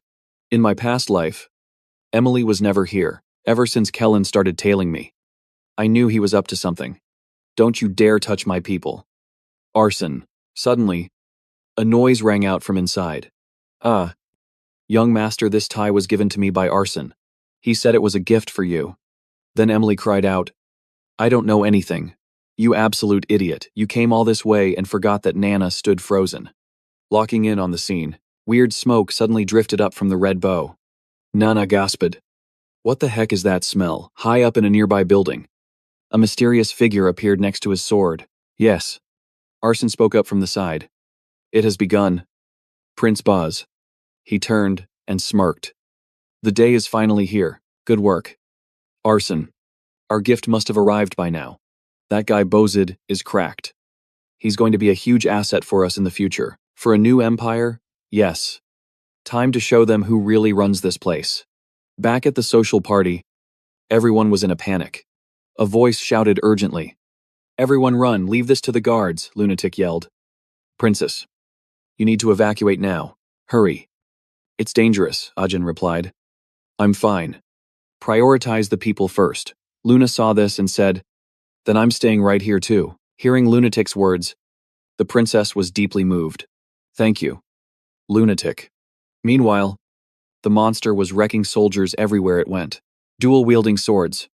It charged in, making everyone scream in terror. Stop it at all costs. A soldier looked back in shock. There are more monsters. One person got grabbed by the beast, lifted into the air, screaming. Help, somebody help me. The crowd below screamed. Noah's voice rang out from behind. Captain, is that a high-rank mandragora? Why the hell are giant demon beasts here? We can't win. We're all gonna die just then. A strange light shone from the monster's mouth. It was Shizuka. She turned back and shouted, Evacuate, everyone move. Now, the captain was surprised. Is that a professor from the academy? Shizuka silently appeared above and used sky-soaring sword to finish off the disgusting monster. Then Alice arrived on the scene. She warned, Leave this place to us. The captain shouted to inform everyone. Listen up, we will escort the evacuees. Suddenly, a monster with terrifying teeth closed in. Shizuka and Alice flinched. It's coming, but instead of attacking them, it suddenly shifted and attacked behind them, taking them by surprise. Wait. We aren't the targets, outside the gate, where the crowd was densely packed. The monster charged, sending everyone into a panic. Shizuka screamed in horror. Princess Ajin, thereafter Princess Ajin, but it was too late. It appeared right in front of Ajin. But suddenly, a figure flashed in, cutting off one of its branches and shielding Princess Ajin. Her face was filled with sheer terror. The attack left a scratch on Ajin's beautiful face. Her eyes were wide with horror as she looked at the man who used his body to shield her. She stood there dazed, tears streaming down, calling out, "Moritz!" The roots were closing in. Moritz had collapsed, pierced through by the roots. Ajin said frantically, "Moritz, wake up!" The roots were getting closer, but Moritz didn't respond. She was terrified and blamed herself. "It's all my fault, I'm so sorry." Moritz. Suddenly, Lunatic used Hydro Strike to block the roots. Immediately, a massive power formed a cyclone barrage, blowing everything away. Ajin watched and thought, did she just combine skills? She's only a second-year student. She's cracked. Lunatic spoke up. "Your Highness. He's gone. Please, get to safety." Ajin looked helplessly at Moritz. The roots lunged again. The girl said, "They're attacking again." Royal soldiers arrived for support. Shouting, "Leave this area to us," the blonde guy said firmly. "We can't let the guard captain's sacrifice be in vain." The black-haired guy yelled, "We have to stop it." Lunatic urged, "Your Highness." "Let's go," Ajin said. "All right." Ajin thought with deep sorrow. "I will never forget your sacrifice." The name Moritz, and the man who fell right before her eyes. Ajin cast a spell. The soldiers looked at her in surprise. Ajin instructed, "I've used my magic to erect a temporary barrier. These roots are made of deadly poison." She continued, "One touch means instant death, so this barrier will protect everyone from that." Ajin said with a serious face, "No one goes outside." "That is an order," the soldiers shouted with spirit. "Yes, Your Highness." The soldiers charged with burning faith, shouting, "For the princess." The blonde guy slashed through the roots. The ancient monster roared in pain. But the blonde guy got hit. Everyone was getting overwhelmed by the monsters. Gradually exhausted, a girl shouted, "Fall back." An ice skill covered a huge area. She ran to Ajin and said hurriedly, "Your Highness, leave this place immediately." Ajin was confused. "Who are you?" She quickly introduced herself. "I'm Alice." "This way," the monster roared frantically. A girl rushed forward, moving with insane speed to slice the roots. Shizuka calculated, "I'm an alchemy professor at the academy. If I fight with a dagger, it might blow my cover." The scene before her was desolate. She thought decisively, "Whatever. That doesn't matter right now." Shizuka used Blade Dance 100 Blossoms. Immediately, a massive ancient root was completely destroyed. The orange-haired guy said, "The toxic trees stopped moving. Let's regroup and attack." Suddenly, a masked assassin appeared right behind the orange-haired guy, sending a chill down his spine. Slash. He was cut in two. Shizuka yelled, "There are still tons of monsters. Don't let your guard down," the soldiers replied. Sir, she worriedly assessed the situation. "Alice needs to get the princess out safely, so we have to handle the monsters here." "But why do I have such a bad feeling about this?" Scene shifts to the palace, where Alice, Lunatic, and Ajin are fleeing the monsters. Ajin thought while running, if she's Alice Frost, then she's Cyan's sister. Her eyes looked thoughtful. "Cyan. I wonder how he's doing." Suddenly, a massive ice pillar burst from the ground, revealing a monster. Alice was shocked. "Monsters in here too," she frowned, lips tight, thinking, "It's like it knew exactly where we were. Can I solo this thing?" Looking at the giant monster compared to her small frame, she thought in shock. A high-rank nightworm, Asin's spamming trap combos, and Luna just popped a fire spear. The nightworm's got chains locked on its leg, but it still managed to dodge the fire spear. Alice suddenly sensed something and whipped around. Ajin and Lunette were there, backing her up. Her eyes locked in, a confident smirk hitting her face as she thought, "That's right. No way I'm looking weak in front of my juniors. Let's do this." The monster let out a massive roar. Alice moved like a blur, suddenly popping a guardian shield to protect those two. The monster was confused, losing sight of her, but Alice was already perched on the ceiling right behind it. One slash slam down, the monster couldn't even react. Alice declared, "I am of the Woods family, the clan that has guarded this empire for ages." She glared and shouted, "I'll make you regret ever showing your face in front of me." Alice unleashed a hydroblast, wrecking it. Meanwhile, at a spot littered with corpses and tree roots, Shizuka was scanning the area, exhausted. thinking, that was the last one. She pulled off the assassin's mask and theorized, looks like there are still monsters outside, but something feels off about this. Shizuka's eyes went wide in confusion. Is this? Watching the body dissolve. She wondered. A puppet, she analyzed. A spell that raises the dead and controls them like puppets. It's strictly forbidden. Looking at the bodies around her, she calculated. But this spell isn't easy to pull off. It takes a massive amount of mana and time to create an army this size. She thought with certainty, if they were able to prepare this much, there's definitely more than one mastermind. Shizuka frowned. Annoyed. Are they conspiring to spark a war, suddenly? A beam of light pierced through the assassins. A man, looking drained, said, is that all of them, of all times? This happens during the banquet. Suddenly, he dropped to one knee, propping himself up with his sword. Asen and the first prince looked worried. His Majesty said, I'm fine. Just overexerted myself.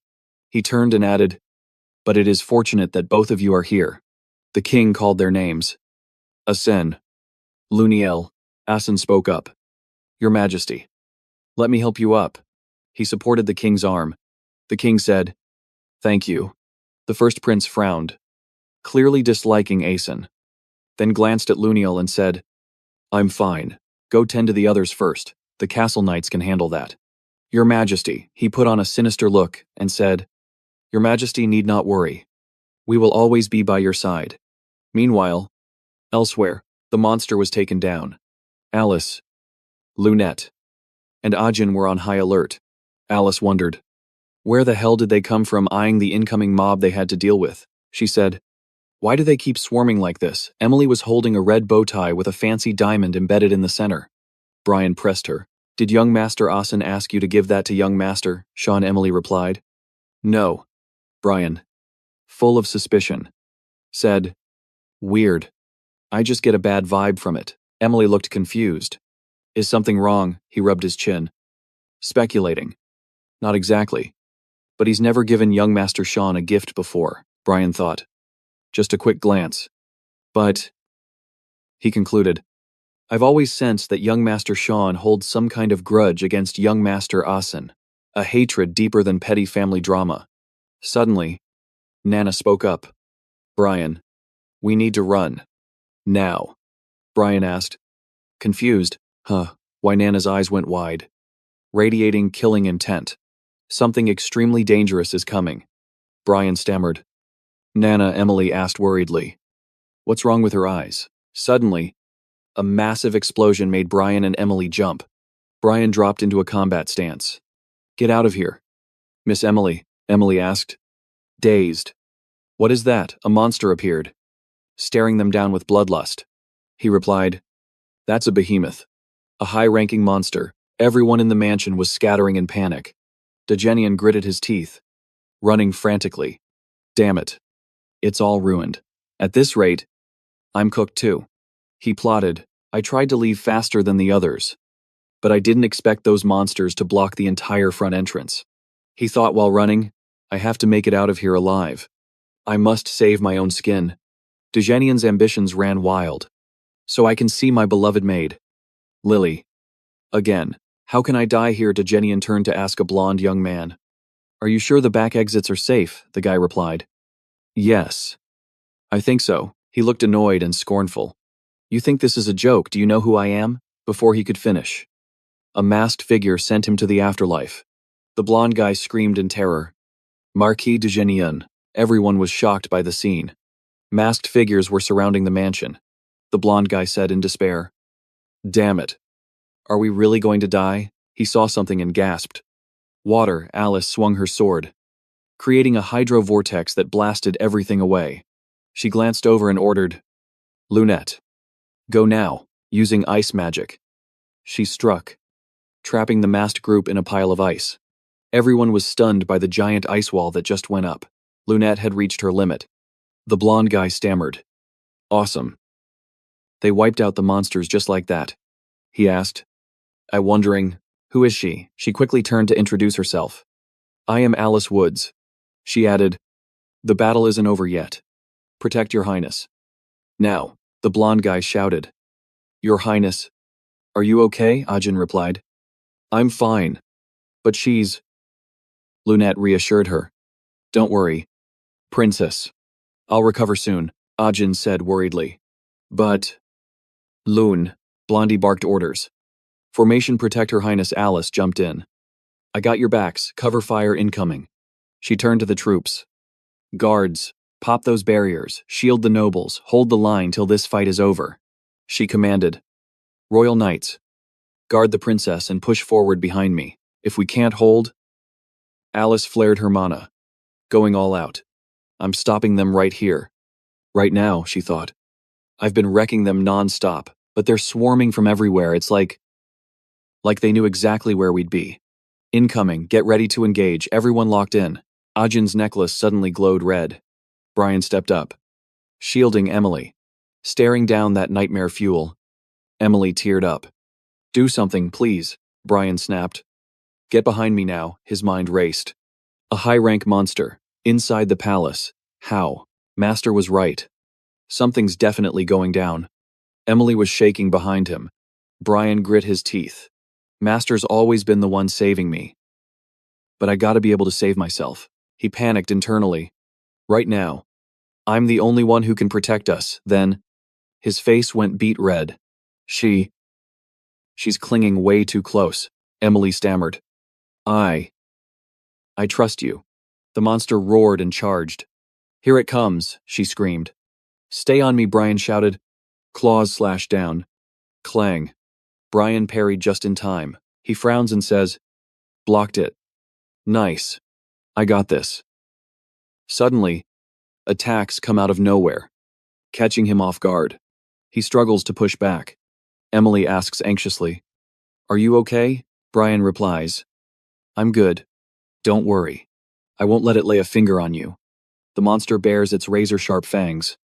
Ready to swallow them whole, Brian stares blankly. Come on. Is this really how I go out? I'm sorry. Young master. Suddenly, a shadow rushes in and counters the attack. He's shook. Emily freezes. What the heck is that? Seeing the figure, they step back. Wait.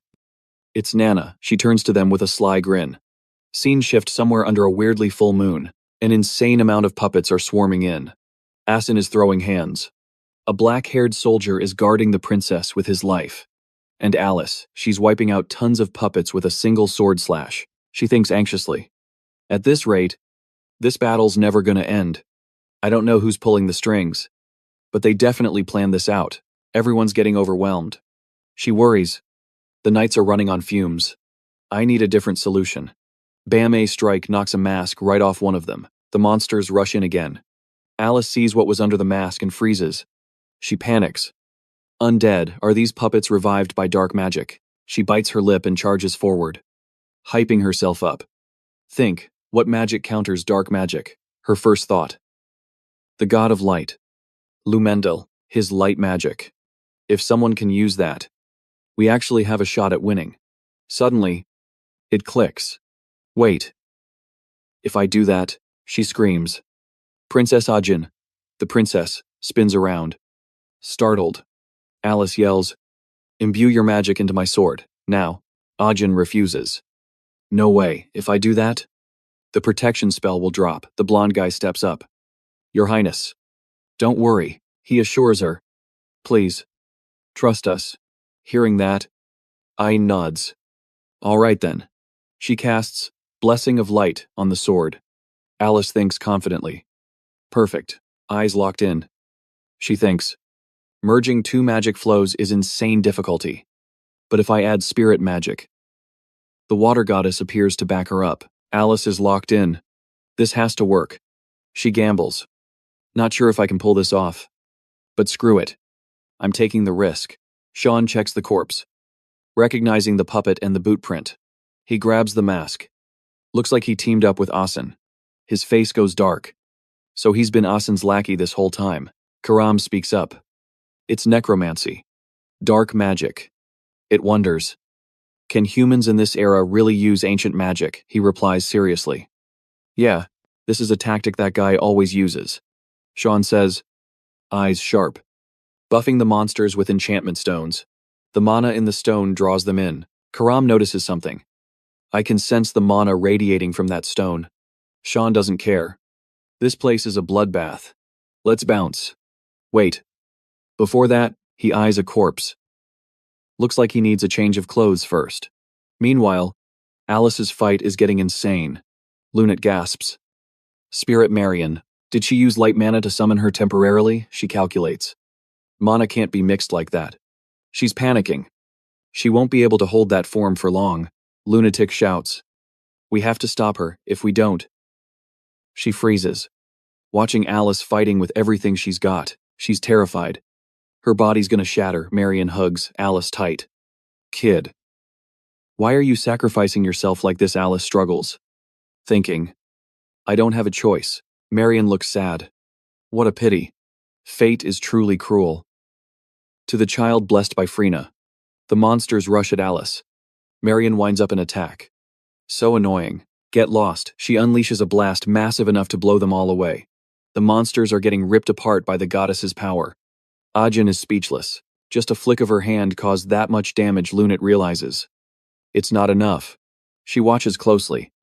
They're getting back up. Ajin screams. Enough, please. To stop it. If you keep pushing yourself like this, you're gonna break. Alice thinks. No, if I stop now, we're all done for. She sees everyone running on empty. She steels herself. I have to end this. She activates the Spirit King Zhang Gomien ultimate skill. Suddenly, a hand grabs Alice's arm. The goddess looks confused. And Alice is totally shocked. Ajin and Lunat are stunned. A mysterious guy is standing right in front of her. She thinks. Who's this? He's hiding his face with a puppet mask. Another puppet. She shakes her head. No. His aura is completely different from theirs. She's on guard. What is this black mist? He grips her hand. She panics. I can't move. The mysterious guy is pumping out a massive amount of fog. Alice tries to break free but screams helplessly. No, this mist is going to swallow me whole. The goddess cuts in. It's time to say goodbye. Alice. Alice screams Marion's name in terror. The goddess bids farewell. Our journey ends here. Marion smiles. Parting might be sad. But keep your chin up. Then, the mysterious guy suddenly lets go of Alice's hand. She collapses. Confused. Is it because of this mist I'm drained? The goddess's voice echoes. Remember this. Alice. She reminds her. Freena will always welcome you with open arms. Marion slowly fades away. Asin is shocked. What is happening? Lunatic says seriously. He cut off the mana source to force cancel the spirit summon. She watches suspiciously. Damn, I don't even know if I can call it a him. Or even a human. Alice breaks down. It's over. They're coming back. Suddenly, a puppet lunges at the mysterious guy. He instantly slices the monster in half. Alice is confused. Huh, is he on our side? He dodges attacks like a pro. Under the disguise. Sean thinks. Just as I thought. He's sure of his theory now. If I take one step back, they swarm the princess again. It's like something is pulling them in. He asks Karam. Can you sense any weird mana coming from them? She asks. You mean besides that, Lunat girl? He cuts her off. No. She's always like that. Focus. Karam realizes something. Looking at Ajin. I sense monster mana coming from the princess's necklace. Sean nods. Got it. I'm going in close. Back me up. She grumbles. You only call me when you need something. He activates his skill, Space Construction. Followed by Mist Domain. He dashes through the monsters like a dark shadow. Fabian shouts. Everyone. Watch out, we don't know what's in that fog. The gray-haired guy is confused. It's like we've been transported somewhere else. The monsters rushing Ajin suddenly hit a wall of fog. Alice stars. Paralyzed by the black mist. Seeing them trapped, she gasps. Is it? Swallowing the monsters, she freezes as they start vanishing. Then, silence. The place is empty. It's like nothing ever happened. Asin speaks up. He killed all the puppets. That masked guy. Suddenly, Lunatic passes out cold. Asin rushed in. Wake up. Lunette. But she was clueless about the black mist creeping up on her. Suddenly, Sion appeared right behind her, terrifying her. Everyone caught on. The gray-haired knight screamed. Princess Xian had his sword right at Aesen's throat. The knight panicked. What do you think you're doing? Let her go. Right now, Xian frowned, thinking, who is this? Feels so familiar. Snap. He crushed the magic stone on her neck. The knight yelled. Princess then cursed. You bastard. Hearing the commotion, Alice turned and called out to Aeson. The gray-haired knight lunged to slash Xian, but he dodged just in time. The knight was shocked. What is this mist? Xian rushed toward Lunette, terrified. Aeson screamed. No, not realizing it was Xian.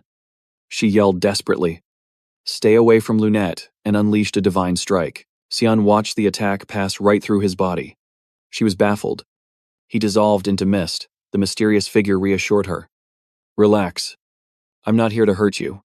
I only destroyed the gem, the one attracting the monsters you're wearing. She touched the gem. Confused. You mean? The necklace my brother gave me is the reason. He pointed out a route. Get out of the palace through here. I've already cleared the path. She glanced around. Everything's back to normal, the brown-haired knight asked anxiously. Are you hurt anywhere? She looked around. Puzzled. Who was that man? She asked with concern. I'm fine. But what about Lunette and Alice? Alice spoke up.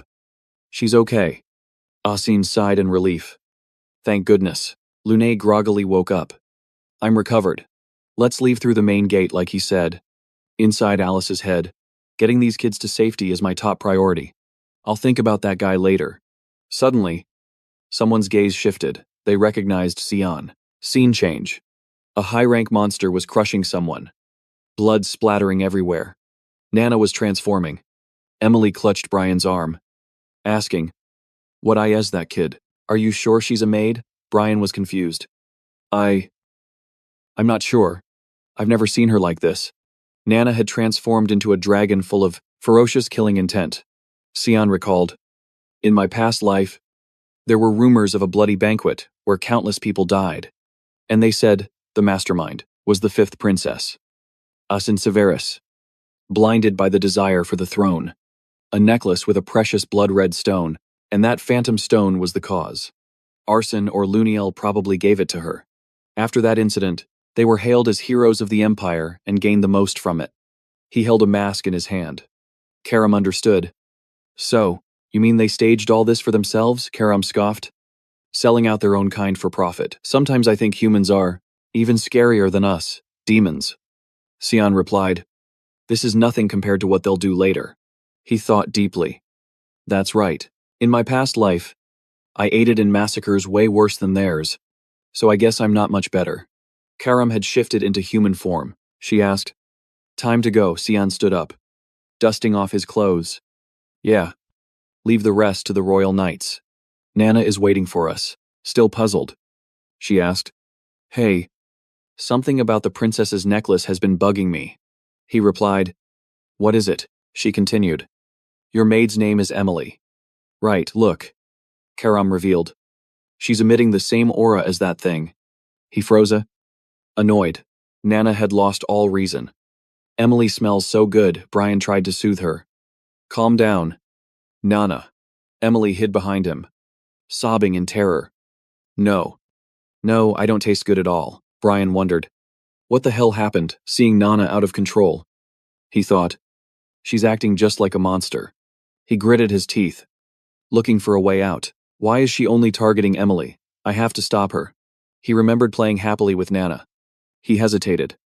But I can't hurt Nana. Nana went beast mode, swinging sharp, bloodthirsty claws. Emily screamed. Brian was helpless. No, I can't do it. Suddenly, Xian dashed in and took the hit from Nana, grimacing in pain. Brian was stunned.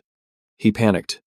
Young Master Emily screamed in worry. Young Master Xian Karam appeared behind Emily.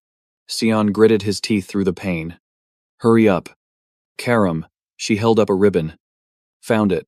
Emily jumped, confused. Who are you? Brian looked at the discarded ribbon. It was emitting a dark aura. Emily was shocked. That's the ribbon young Master Arson gave me. Karam nonchalantly stomped on it. Emily looked hurt. Why would you do that? Karam shouted. Hey kid. Snap out of it. She pointed at Nana. Scolding. That's your beloved Papa. Nana snapped out of it. Whispering. Papa, her eyes widened in shock. Horrified tears streamed down Nana's face. What happened? She blamed herself for hurting Papa. Sion stood firm, comforting her. It's okay. Nana, he forced a smile. I'm not in pain at all. You didn't mean to. He wanted to say, so you did nothing wrong. But the little girl was emotionally crushed. Brian asked. Young Master Sion stepped forward. Nana, let's go. This place is just a battlefield now. Suddenly, Luniel stared in horror. What happened here? He looked at the empty space. Confused, monsters should be everywhere, but it's so quiet. Like they were never here. The Emperor interrupted Luniel's thoughts. I don't see any monsters left, he stammered. Yes. Father, that's... Great. Looks like everything is resolved. Arson glared. Annoyed. Suddenly, a voice called out. Father, recognizing Asen's voice. He ran toward her. Asen, she came running with the others behind her, seeing his daughter safe. He cried, Asen. You're okay, Arson grit his teeth. She burst into tears and hugged her father. Thank God. You're safe too. He reassured her. Seeing you safe brings me so much joy. Asen suddenly noticed Luniel. The Emperor said, Thanks to them, I made it here safely. Luniel glared threateningly. Great. Lucky you're not dead yet. Asen, she replied firmly. I'm glad you're safe too, brother. But inside, she was conflicted. I have so many questions for him. She pushed the thought aside, but I need to check on everyone first. Alice, Lunette, and the Royal Knight bowed politely. Greetings, Your Majesty. He waved his hand, saying, Thank you for protecting my youngest daughter. I will definitely reward you generously for this service. Asen focused on Arson and Luniel. Seeing Arson whispering to Luniel, she observed. What is he saying to him suddenly? He smirked, plotting something evil. Lunette was stunned as a sword pointed right at her. Luniel speaks up. I think I've found the culprit. He confirms with a smug look. The Garum Mage Guild, leader's granddaughter. Lunate. She's been busted. Alice is shook. Thinking. Arrested. What the hell is he planning? Arson watches everything unfold. The Emperor steps in. You've crossed the line. Put that sword down now, Azin explains frantically. Her brother helped me save tons of people, Luniel insists. It's just a trap she set. The Garum Kingdom has been itching to destroy the Yusuf Empire for ages. He theorizes. They plan to assassinate us and stir up chaos. Lunate doesn't flinch. You talk like you actually have receipts. Then Arson cuts in. I sensed a suspicious aura last night, coming from her place. The Emperor frowns. For real, watch your mouth. Azin cries out. Father, Luniel states his case. I invited them for peace, but stayed on guard just in case. He sounds absolutely sure. Just give me more time. I'll find the proof. The Emperor agrees, stressing Azin out. Luniel grins. Don't worry. I got this. Lunate thinks deep. A trap, or was this set up for my grandfather all along? Sion connects the dots. Lunate Zeniver and the Mage Guild crew. Garam's locked up for investigation. Lexi Meritus, fresh from leaving Azin, teamed up with guards to protect the nobles. Marquise de Genian's funeral, the Empress's brother and countless others. The procession filled the streets. I kept the death count lower than my last run, but I couldn't change that it was a total bloodbath. Alice bandaged him. Concerned. Lucky it wasn't worse, Sion says awkwardly. You don't have to do this. Sis. She acts bossy. Sit still. I'm your big sister, Alice says calmly. It was dangerous. I'm glad you bailed early. He dodges. Yeah. I'm good at running. She gets quiet. If that guy hadn't shown up, I wouldn't be here. His image is stuck in her head. Who was he, though? Alice guesses. Actually, he was about your height. She teases her brother. You've gotten pretty tall. Huh. Scars everywhere. You've been training hard, he freezes. Sion answers shyly. Of course. Alice giggles. Ooh. You shy, she teases. Let me touch your muscles real quick. He panics and runs. Stop messing with me, Arson interrupts. You healed fast. Huh. He enters with a fake innocent look. You two are super close. I'm getting jealous. He asks. You fully good now? Xian looks annoyed. Yeah. Thanks. Alice notices something's off. Xian is guarding against him. He asks. How's the investigation? Alice wonders. Does Xian know about Arson's nasty side too? Wicked Arson speaks. Actually, that's what I came to talk about. He spills what he found. A blackstone bracelet was found in Lunet's room. He adds. She admitted getting it as a gift. Xian replies. So the sender is the suspect. Arson smirks. Smart. By the way, get anything at the party? He leans back. Not sure. Do you know who gave Lunate the bracelet? Arson whispers. Heard it was a palace merchant. He continues. But he was found dead today. Still hunting the killer. Arson stares him down. Did you receive anything that day? Xian realizes. So that's it. This isn't an investigation. They're looking for a scapegoat. Meanwhile, Emily swings on her chair. The assassin closing in. She turns and realizes Emily is in trouble. Arson stares at Xian's head. Your head. Alice grabs Xian. You okay? He clutches his head. Whispering, sorry.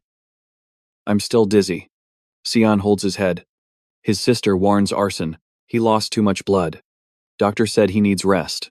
She tells Xian gently. Don't push it. Xian, lie down. He says. Okay. Arson says. Got it. Rest up. I'm leaving. Before going. He glances back. Xian answers clearly. I remember now. No one gave me anything. Xian continues. Even if they did, they wouldn't survive that hell. Arson smiles. Satisfied. I see. Thanks for the info. But he thinks, the beasts probably killed them. Good. No loose ends. Shame I couldn't use this chance. He looks at his brother with evil eyes. To get rid of you. Little brother. But Xian isn't an easy target. He watches Arson's every move. Alice asks. Little brother, he jumps. Huh, seeing him get up, she smacks him. I said lie down, you never listen. Scene shift. Bloodstains in a room. The maid asks. Terrified. Why are you doing this? She holds her wound. I followed orders. I delivered the necklace to Princess Azen. She begs. I won't ask why. Just spare me. He points his sword. Your mission ends here. He laughs. Too bad I failed my mission too. So now I'm stuck with this trash job. He narrows his eyes. Thinking about it pisses me off. I tried so hard. He kills her. He turns away cold. Rip. Before leaving, he adds, oh, one more thing.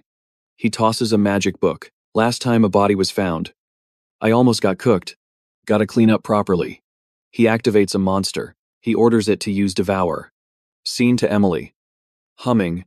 Brian stands behind her. Seeing her alone, he walked up slowly. Catching her off guard. Brian was smiling. Holding fruit. He said, picked up some apples on the way out. She lit up. Thanks, you're the best. Emily munched on the apples happily. They sat there together, watching the town. He said, weather's nice. Emily replied, for real. Hey, how long are we stuck here? Brian broke it down for her. Young master said we have to wait until he sends the next order. So, we stay hidden here till then. Brian thought back to the past. When Xian got the ribbon from the maid, he asked, Isel gave me this as a gift. The maid nodded. Yup. To celebrate your public debut. He looked at the item and knew that guy messed everything up. Seeing the ribbon burst into flames, Emily freaked out. My precious gift, the prince warned her. Emily, listen close. You're not safe, in the capital or the Vector Mansion. So go hide somewhere until I give the next order. When young Master Xian asked, where's Brian? He answered. Right here. Xian ordered. He's got other stuff to handle. So you're escorting Emily. Brian agreed. Confident. Understood. Leave it to me. Before leaving, Xian gently patted Nana's head, telling Brian, take care of Nana too. He told the little girl, Nana, we won't see each other for a bit. Don't cry. Okay, Brian made a silent vow. First time I've seen the young master make a face like that. I gotta be useful this time. Back to the chat. Emily asked, you feeling better? He shared. She had a rough few days, but she's sleeping soundly now. I think she's improving. He continued. Looks like the young master went through hell while I wasn't there. In the small room, Nana was fast asleep. Brian kept talking. That girl. I thought she was a servant, but she's a dragon human. Now that I know, I gotta help him as much as possible. A thought hit him, and he wanted to tell Emily. I was just thinking the same thing. Brian flashed back to when she grabbed his arm. He blushed, wondering. Why'd I think of that now? Emily cheered. So from now on, let's do our best to help the young master. Promise. Brian, he stood there stunned, turned red, then gave her a big smile. Deal. Scene switch. The son spoke up. Pissed. What are you talking about? Father Louis Neal screamed right in his face. We have clear evidence, but you ordered the only suspect released, the king spoke calmly. Watch your mouth. I've made my decision. Louis wasn't having it. He scolded his dad. With that weak mindset, how will you ever rule the continent? What's so scary about the Garum kingdom? The king wasn't taking Louis' nonsense. He roared. Enough, Louis Neal flinched. The king broke it down. Rule the continent. Ambition is good. But Eosif isn't just near Garum. We have the Spania and Frina demons too. If we turn on Garam completely, Dionys continued, we won't be able to hold back the demon realm. When the beast wave hits, the whole continent will drown in fire. He explained so Louis would get it. Even if we get lucky and rule the continent, the price is blood. Lots of it. Dionys lost his patience and shouted. The one who would do that isn't an emperor, but a monster. How do you not get something so simple? The son kept pushing back. He insisted. But we have proof. Why let the culprit go? The king read his mind. You mean the Charmstone? Louis looked at his father, muttering. How did father? The royal family shouldn't have finished inspecting it yet. The king went on. Your reaction tells me everything. Louis Neal. You've been spoiled since you were a kid. Sweat poured down Louis's face. He stammered. No. Father, I don't know what you mean. The king cut him off. Enough.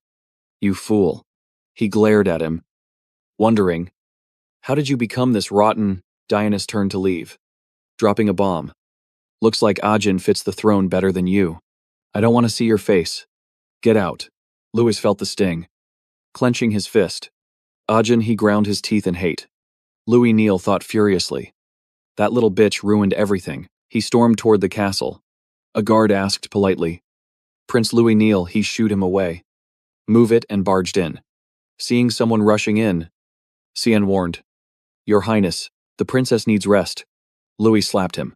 I said move. The young master fell on his butt, grimacing like he was in pain, as Cian scrambled up. Ajin noticed something was off. She quickly teased. What's with the racket? Brother Louis Neal. Brother, he laughed like a maniac. Ajin stared him down, eyes full of resolve. He smirked, challenging her. I'm here to chat with my little sister. Lesimos stepped up. Prince or not, if you keep threatening Princess Ajin, I won't hold back. Louis got annoyed, gritting his teeth. Won't hold back. What are you gonna do? You're just a bug. He schooled him. Based on what you just said, I could sentence you and your whole family to death. I could even wipe every memory of your existence right now. Ajin stepped in. That's enough. Brother, didn't you come to see me? She asked point blank. Or did you want to hear something from me? Louis was confused. What the hell? He thought. Her aura is totally different. Is this the same Ajin I knew? She looked down, speaking honestly. Maybe I should just say it straight. She took a breath and declared, I, Ajin, am not afraid of you. Louis Neal's eyes went wide. Later, she went to see King Dionys. He asked gently, Are you sure you don't want any compensation? She replied, Yes. Father. He looked at his daughter, worried and deep in thought. But that necklace you were wearing, the gem on it wasn't just a normal stone. He continued. Those fallen wretches took this chance to wreak havoc on the Black Blood Society. Dark mages used a charm stone to engineer this accident. That stone was used to control the monsters. Father's eyes were heavy with worry. He told Ajin, I got intel that someone in the capital was secretly buying them. It was that black market merchant, Aju Bird, and the maid Merylda. Seems like those two have been doing business for a long time. He also got the scoop on them. One is dead, and the other is missing. Ajin felt a wave of panic wash over her. He asked, Those two met your brother Luniel quite often. Do you remember getting anything from him? He gave you that necklace. Right, she scratched her hand awkwardly, but still denied it. I'm sure brother didn't give me anything. Father, he sighed. Completely out of words. Ajin told father. Everyone found the source of this mess. Lunatic has been cleared. So please, let her go. She saved so many people at the ball. Father understood her sincerity. He said gently, all right, don't worry about her. But her mind was racing with thoughts. If I tell father that Luniel is involved in this accident, he'll probably feel threatened, and he'll start secretly hurting the people around me. Ajin felt she couldn't stand seeing her people get hurt anymore. Yeah. She was determined to put an end to this. She asked first Prince Luniel point blank. Are you satisfied now? Brother, he said. I am. I didn't give you anything. She replied politely. Yes. I told father that too. Luniel noticed her expression looked off. He asked, Ajin, what's with that attitude? She said someone claimed he made father misunderstand her. Luniel got annoyed. Should I stitch that lying mouth of yours shut? She bowed her head in apology and spoke. I have a guess now. He asked. Who could be more important than me? Ajin said. He's very important to me.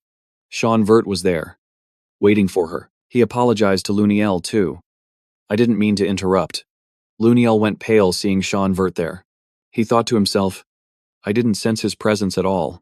Why is he still alive? Sean turned to him and said bluntly, but I accidentally heard everything. First Prince Luniel stood up, furious. How long have you been hiding there? Sean Vert answered confidently. My presence is just too low. Your Highness, hiding one's aura is just an assassin's habit. The more he spoke, the madder the prince got. He grit his teeth. I'm not in the mood to joke. How dare you be rude to a prince? Sean Vert wasn't scared. Challenging him. And what are you going to do about it? He looked straight into the prince's eyes. Want to silence me for good? Luniel was fuming but didn't know how to handle him. He started realizing everything. So the engagement rumors are true. Making an enemy of Sean Vert right now isn't smart. Not just because he's the son of father's friend, but because of Achelé's request too. He discussed this with Prince Asen, thinking he'd eventually eliminate Asen for the throne anyway. But why do you want to eliminate your own brother? Your father seems to trust you 100%. Asen finally said, because he annoys me. He narrowed his eyes, hinting at his jealousy. That brat is hiding himself under the mask of a totally normal person, and that really pisses me off. Luniel was delighted. I finally understand Achelé's intention. Remembering when Sean Vert stood near Ajin, he always wondered what that overwhelming, nasty power coming from that brat was. He really wanted to find the answer.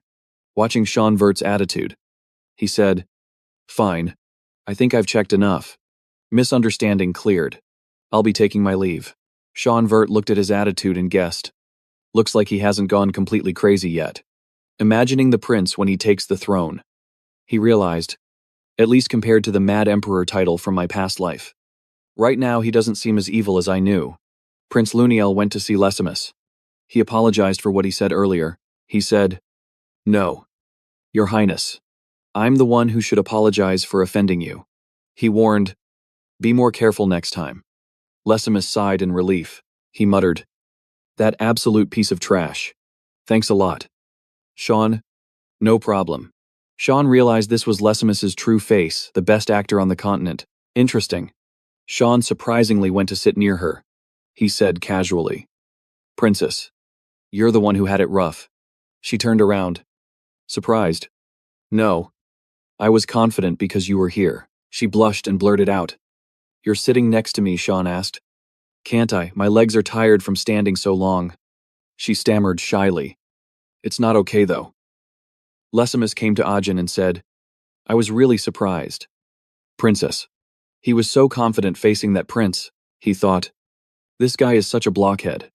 Before leaving, Sean Vert reminded her. Everyone probably knows we're close now. Your brother won't touch you for a while. I'll get going now. She said, see you later. Sean. She really admired him. He was so badass. He really just came to handle business. Then left immediately.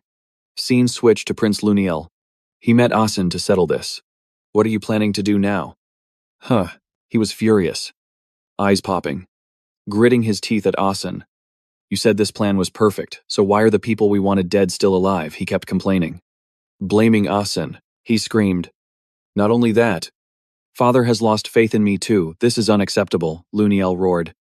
I was supposed to be the savior, the one to save this cursed empire. Just then, someone arrived. He cut off Luniel's words. The plan wasn't a total waste. Your Highness. Who's there? He bowed warmly. Boris Layhem. At your service. Luniel asked impatiently. Where have you been all this time? He explained everything. Apologies for my negligence. But I was carrying out a mission Lord Acholi assigned, Asen told him. I heard Emily disappeared. What good news do you have for me? He smiled smugly, showing them the loot, and stated, It seems we underestimated the people around Princess Ajin. Luniel asked anxiously. What do you mean? You want us to reflect on ourselves, he spoke gently. Please calm down. Boris Lahem activated the stone and said, Look at this. This stone is crystallized from all the magic used by Princess Ajin's allies. Most of it is just common magic. The stone radiated a mysterious magical power. Both princes were totally shook. He continued, But the magic you're seeing right now, it's an ultra-rare type. There was a time it was considered straight-up wicked magic. His face looked sinister as he gloated. This is the power of the demon sword. Boris Layhem. He spoke clearly. One of Princess Asen's allies managed to obtain the demon sword. Scene switches to a meal. A weird-looking dish is brought out. Brian was confused as hell. She said this was blue crab gratin.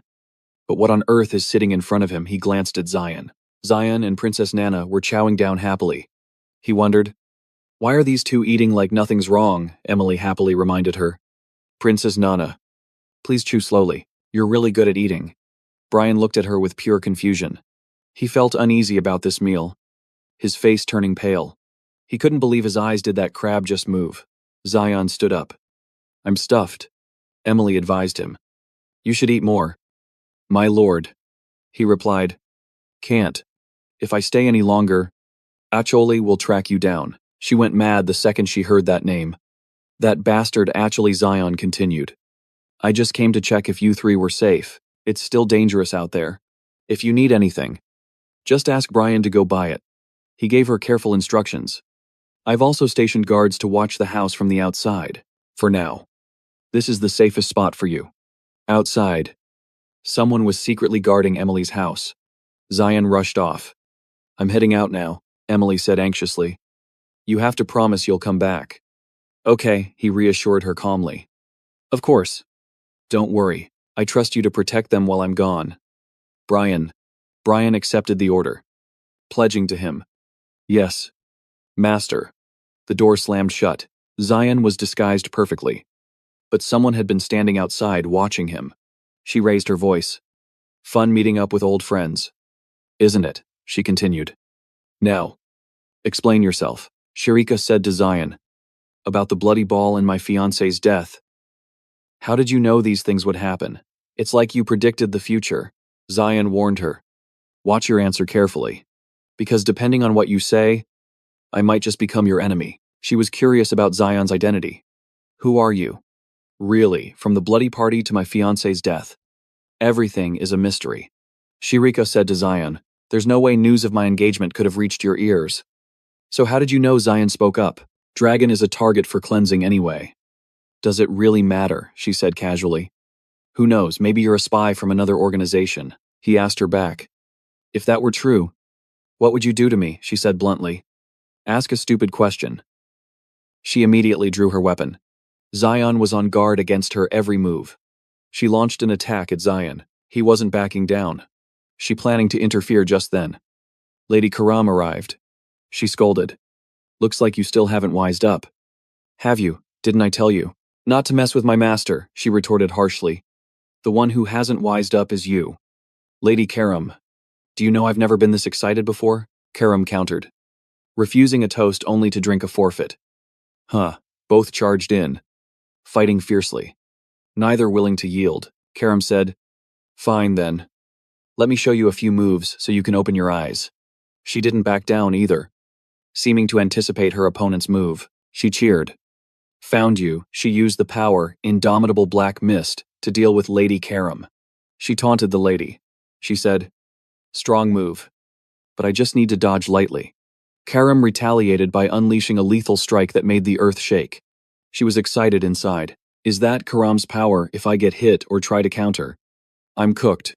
She looked at Karam and thought, no wonder she tries to stay in sword form. If Karam actually joined the fight, wiping out the city would be child's play. Only someone on the Demon King's level could block that. Karam confidently challenged the girl. All right, get ready. I was just warming up earlier. She laughed excitedly. I'm waiting. Lady Karam. I'll go all out to suppress the demon blade too. Who expected her to unleash the demon blade so suddenly?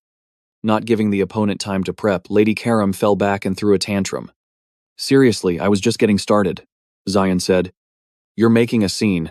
He stayed alert to his surroundings and said, we're gonna get busted now.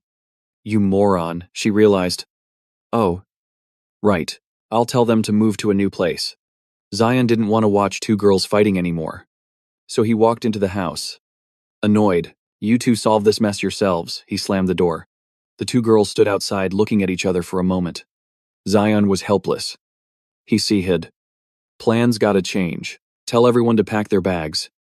ASAP, Brian asked. Senior, you're here surprisingly. Luna was there. She spoke. Haven't seen you in a bit. And your family's gotten so big. Brian responded respectfully. I apologize. Young master. I was cleaning and she just appeared out of nowhere. Zion was worried. He wondered. She bypassed the barrier and the guards, he asked her. How did you find this place? Zion realized. Is this girl actually more cracked than I thought? Luna shared. This is just one of my talents. Don't worry. No one knows about this place but me. Luna wondered.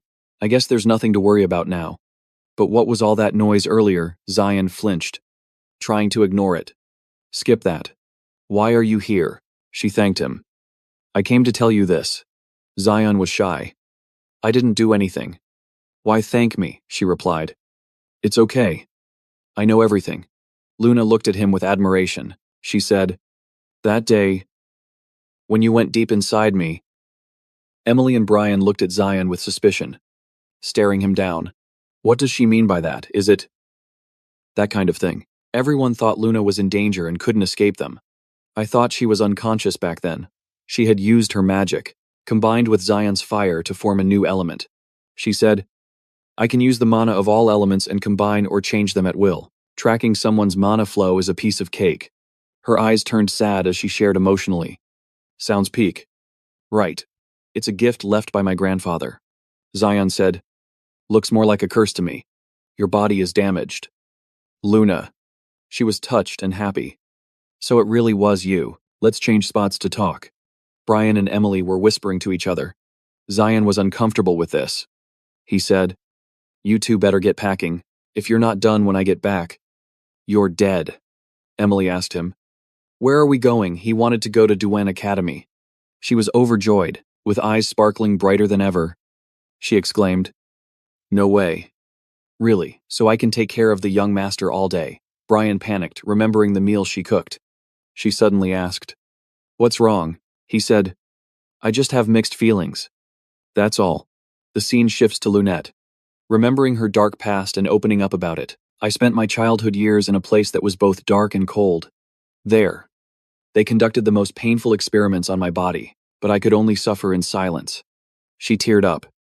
Because Lunette said, that was what I had to do as Regan Steinriver's granddaughter. She walked with Cian and confided everything. She asked, Senior, do you have anything to do? He said. No. She curiously asked, then why didn't you clearly say you saved everyone? He sighed and said, don't you already know the reason? What's the point? It just brings more trouble. Lunette said. The reason she stopped walking, she remembered. Right. Your mana element. At first, I just thought it was the dark type. She told this to Cian. I collected a little bit of it the day we first met. During dinner, Cian thought. So just by making contact, she can see through the mana flow. I didn't know about this in my past life. Lunette continued the story. And the day I fainted, the mana you put into me. She wondered, what exactly is it? It feels like yours. But also unlike anything in this world. Cian told her, I think I understand why you came to find me. Were you planning to give it to Regan? She refused. Crushing that power in her hand, she asked herself, what would I get out of that? Just more trouble. Sion smirked and asked, what's up planning to betray your Steinriver bloodline? She shot back. Don't you already know the reason? Senior, she suddenly hugged him, saying thanks. Thank you. Senior Sion. For easing the pain I felt back then. In that moment, he stood frozen in surprise. He felt Lunade's body was like a boiling pot of water. A pot that, thanks to mana from every element, kept boiling day and night, but chaotically. And someone had extinguished the fire under that pot. He imagined the boiling pot was like the mana that wouldn't vanish, but because it boiled for too long, the excess mana started burning up the remaining sparks of her life force, pushing Lunate closer to death every day. He felt guilty thinking, I only poked a hole in that pot, because to him, she was like someone else's puppet, and that made it impossible for him to just watch. Sion said to her, no need to thank me. I'm done here. So I'm off. Keep my secret. Troublesome Junior. Before saying goodbye and leaving, he warned her, be careful. Don't overexert yourself again. I'm out. She smiled happily, whispering to herself, he's so cute. Sion felt conflicted as he walked away. Seeing that, Lunate shouted from afar, just as I thought. You really are a good person. Senior scene shifts to the Garum Council in the main office. What happened? Reagan slammed the table in anger. A guard reported to Reagan. Fortunately, the young lady was released and didn't face any charges. We must send a petition to the Usif Empire immediately. Reagan still didn't believe it was true. He insisted. That's not it. Reagan confidently said. Lunate is lingering somewhere before returning here. He ordered. Find them. Arson touched his head. Wondering. My head. Alice quickly supported him, asking gently, are you okay? The younger brother held his head and whispered, I'm sorry. I haven't fully recovered yet. At this moment, Sion still felt dizzy, clutching his head. Seeing that, the sister reminded Arson. His injuries were too severe. He lost a lot of blood. The doctor said he needs rest. She affectionately told her younger brother, Sion, don't push yourself. Lie down. He replied, yes. I know. Arson continued. I understand. You rest. I'm heading out. Before leaving, he glanced at his brother. Sion gave a clear answer. I remember that no one gave me anything. Sion continued. Even if someone approached me, they wouldn't be able to survive in that hellish place. The older brother understood better. He turned back and smiled. Is that so? Thanks for answering me. But he thought to himself, right. That person was probably killed by a monster. He thought this was fine. He didn't have to worry about eliminating anyone. But it's a shame I couldn't use this opportunity. He glanced at his younger brother with a sinister look. He thought, to eliminate you. Little brother, Sion wasn't someone to be trifled with either. Watching his brother's every move, Alice suddenly asked, brother, the younger brother startled. Yes, seeing her brother get out of bed. She went over and smacked him a few times. I told you to lie down, you really never listen. Scene shifts. Bloodstains appeared in a room. The maid asked in panic. Why are you doing this? She suppressed the pain of her wound and said desperately, I followed all your orders. I even delivered the necklace to Princess Erin. She spoke bluntly. I won't ask why you're doing this. So please spare my life. He pointed his sword to threaten her. That's right. Your mission ends here. He laughed gloatingly. Unfortunately, I couldn't finish my mission either. So I have to do this menial job. He narrowed his eyes and said, the more I think about it, the more pissed off I get. I tried so hard. 2. He killed her immediately. Then he turned away with a cruel goodbye. Rest in peace. Ignoring whether she was dead or alive. He added before leaving. One more thing.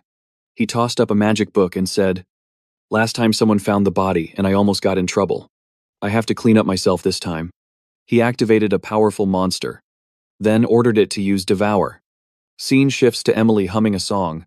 Brian was standing behind her, seeing her sitting alone. He slowly approached. She turned around in surprise. Unexpectedly, Brian cheerfully brought her fruit. He said, I bought some apples on the way out of town. She exclaimed joyfully. Thank you. You're so kind. Emily enjoyed the apples deliciously. They sat together watching the town scenery. He said, The weather is really nice, Emily said. It sure is.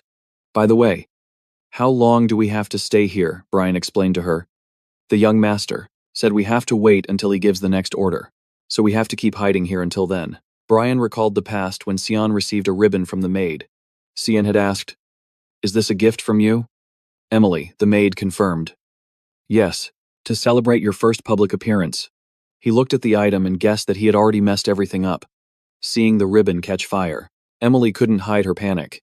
She gasped, This precious gift." The prince warned her. "Emily, listen closely to every word I'm about to say." He gave strict instructions. "You're not safe in the capital or the Vector estate. You need to go into hiding until I give the word." "Next order," young Master Sean asked. "Where's Brian?" he replied. "I'm here," Sean added. "He's still got other business to handle. So, you'll be the one escorting Emily." Brian agreed confidently. "Understood. Leave it to me." Before leaving, he gently patted Nana's head. He told Brian to take care of Nana, too. Then he told the little girl, "Nana, we won't see each other for a little while. Don't cry." "Okay," Brian told himself. "That's the first time I've seen the young master make a face like that. I have to make myself useful this time." Back to Emily and Brian's conversation. She asked if he was feeling better. He shared, "The little one had a rough time the past few days, but she's sleeping soundly now. So I think she's recovering," he continued. "It seems the young master went through a lot while I wasn't by his side." In the small room, Nana was still in a deep sleep, Brian explained. "The girl I thought was just his maid turned out to be a dragonkin. Now that I know, I need to help the young master as much as I can." He suddenly had a thought and shared it with Emily. "I was actually just thinking the same thing." Brian remembered when she clung tightly to his arm. He wondered shyly, "Why am I suddenly remembering that?" Emily said cheerfully. "Then, from now on, let's do our best to help the young master together. Promise me." Brian, he stood still for a moment, blushed, then gave her a bright smile. Agreeing to the idea. Scene switch. The son spoke up in outrage. "What are you saying?" Father Lionel was furious, shouting in front of his dad, "We have clear evidence, but you ordered the release of the only suspect." The king spoke calmly to Lionel. "Watch your tongue. I have made my decision." Lionel wasn't happy with his father's solution. He rebuked his father. "With that weak mindset, how will you ever become the overlord of this continent? What does the Garum kingdom have that you're so afraid of?" He wouldn't accept any of Lionel's arguments and shouted. "Enough!" Lionel was startled. The king proved a point. "Become the overlord of the continent.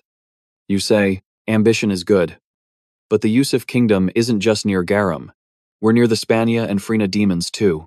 If we completely turn against the Garum kingdom," Dionysus continued, "we won't be able to resist the demon realm anymore.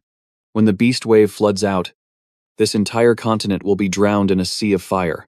He explained clearly for Lionel to understand. Even if we get lucky and become the overlord, the price will be rivers of blood spilled right here.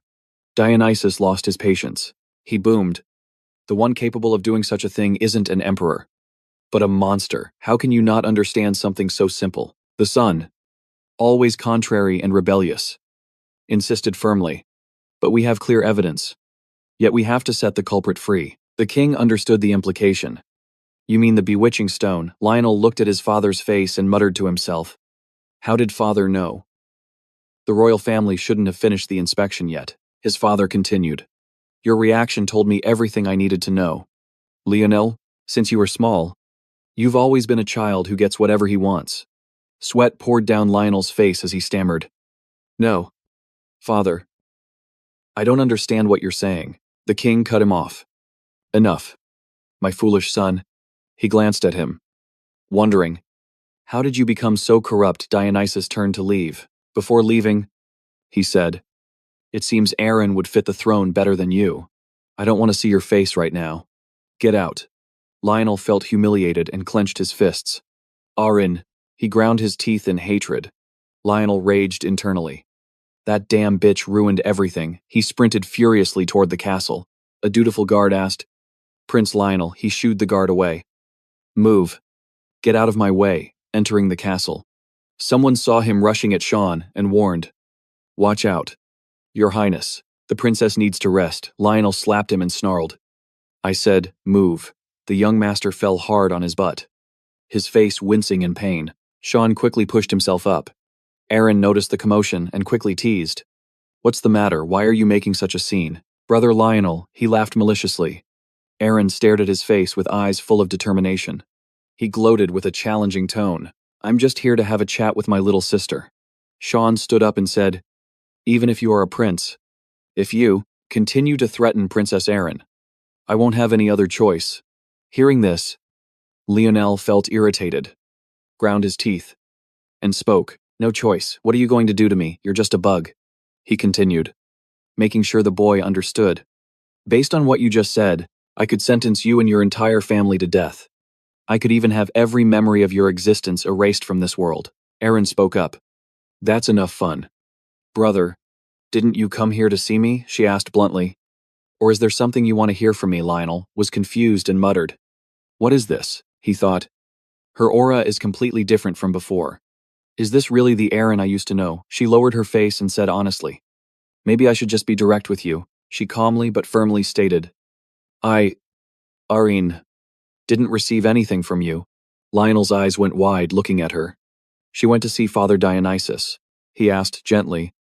Are you sure you don't want any compensation? She replied. Yes. Father. He looked troubled as he spoke to his daughter. But that necklace you were wearing, the gem on it wasn't normal. He continued. The Fallen used this opportunity to cause chaos in the Black Blood Society. Dark magic users utilized a bewitching stone to engineer this accident. That stone was used to control the monsters. His eyes were full of worry. He told Aaron. And I received intel that someone in the capital is secretly buying them. The black market merchant Eiselbert and the maid Marilda. It seems those two have had a trading relationship for a long time. He also had information on them. One of them is dead, and the other is currently missing. Aaron felt anxious hearing this. He asked his daughter, those two met your brother Lionel quite often. Do you remember receiving anything from that boy? He gave you that necklace. Didn't he? No. She scratched her hand nervously, but still denied it. I'm certain brother didn't give me anything. Father. He sighed, not knowing what else to say. Ajin told her royal father, everyone has found the source of this mess. Luna's name has been cleared. Please let her go. She saved so many people at the ball. Father, the king understood her heart and sincerity. He said gently, all right, don't worry about the girl. But inside her head, a million thoughts were racing. If I tell father that Luniel is linked to this accident, he'll feel threatened and start plotting to secretly harm the people around me. Ajin felt she couldn't handle seeing her circle get hurt anymore. Yeah. She was determined to put a dead stop to this. She asked First Prince Luniel straight up. Are you satisfied now? Brother, he said. Correct. I didn't gift you anything. She replied politely. Yes. I already told father that. Luniel saw her expression looked off. So he asked, Ajin. But what is with that attitude? She said. Someone told me it was you, making father misunderstand me. Luniel got annoyed. Should I stitch that lying mouth of yours shut? She bowed sincerely to apologize and said, I have a guest right now. He asked, who could be more important than me? Ajin stated. He is someone very important to me. Sion Vert was standing there waiting. He also sent an apology to Luniel. I didn't intend to cut in either. Luniel went pale seeing Sion Vert there. He thought to himself, I didn't sense his presence at all. Why is he still alive? Sion turned to look at him and spoke straight facts. But I accidentally heard everything. First, Prince Luniel stood up, pissed off, questioning him. How long have you been hiding there? Sion answered with full confidence. It's just that my presence is too low. Your Highness, hiding one's aura is just an assassin's habit. The more he spoke, the madder the prince got. He gritted his teeth. I'm not in the mood to joke with you. How dare you be rude to a prince? Sion Vert wasn't scared of him, challenging the prince back. And what do you want to do to me? He looked the prince dead in the eye. Want to silence me for good? Luniel was fuming, not knowing how to handle him. He started realizing the situation. So the rumors about their engagement were true. Making an enemy of Sion Vert, right now zero benefits, not only because he is the son of father's friend, but also because of Arkel's request. He discussed this with Prince Arson. I want to eliminate Ajin for the throne succession war. But why do you want to eliminate your own little brother? Father seems to trust you 100%. Right, Arson said. Because he annoys me. He narrowed his eyes, hinting at his jealousy. That brat is hiding himself under the cover of a totally normal person, and that makes me really irritated. Luniel was delighted. I finally understand Archel's intention. Remembering when Xian Vert stood near Ajin, he always wondered what that overwhelming and unpleasant power coming from that brat was. He really wanted to find the answer. Observing Xian Vert's attitude, he said, "Fine then. I think that's enough checking. The misunderstanding is cleared. I'll take my leave now." Xian Vert watched his attitude and guessed.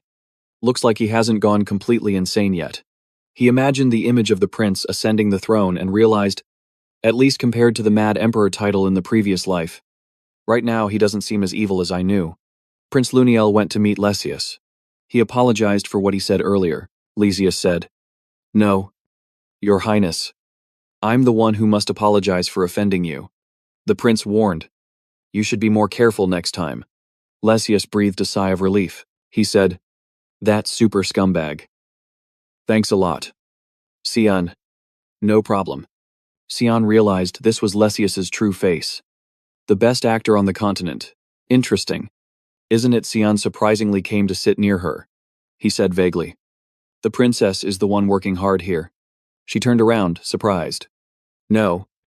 It's because you're here that I'm confident." She blushed and blurted out, "You're sitting next to me," Xian asked her. "Can't I? Standing too long made my legs tired." She stammered shyly, "No. It's fine." Lesius came to Ajin and said, "I was really surprised. Princess, you were so confident facing that prince." He thought to himself, this guy is a total blockhead. Before leaving, Xian Vert warned, "Everyone probably knows we're close now. Your brother won't touch you for the time being.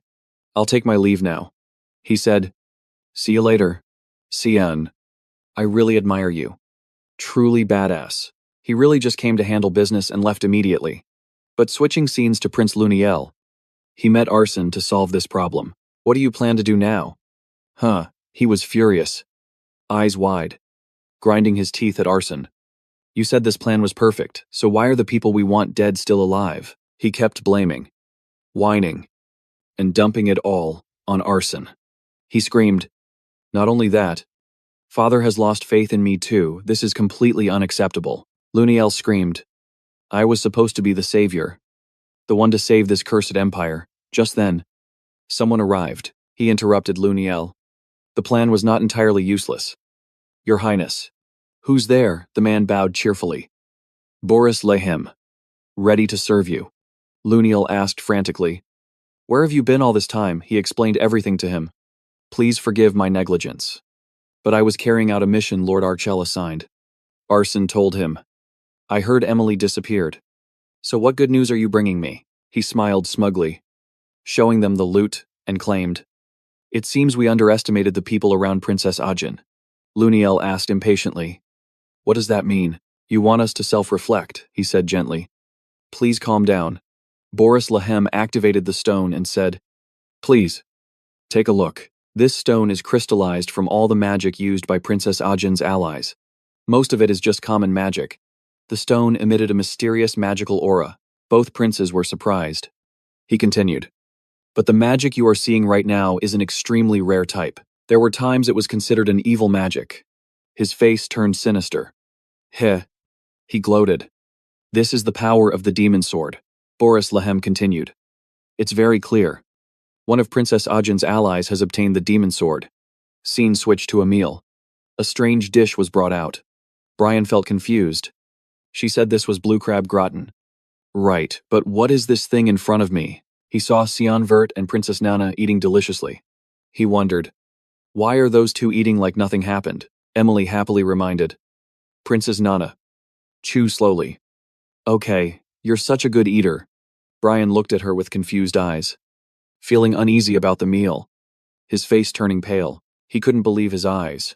Did that crab just move? Xian Vert stood up. "I'm full." Emily urged him. "You should eat more." "My lord," he said. "Hell no. If I stay any longer, that demon's gonna find you." She went mad at the mention of his name. That damn demon. Xian Vert continued, I just came to check if you three were safe.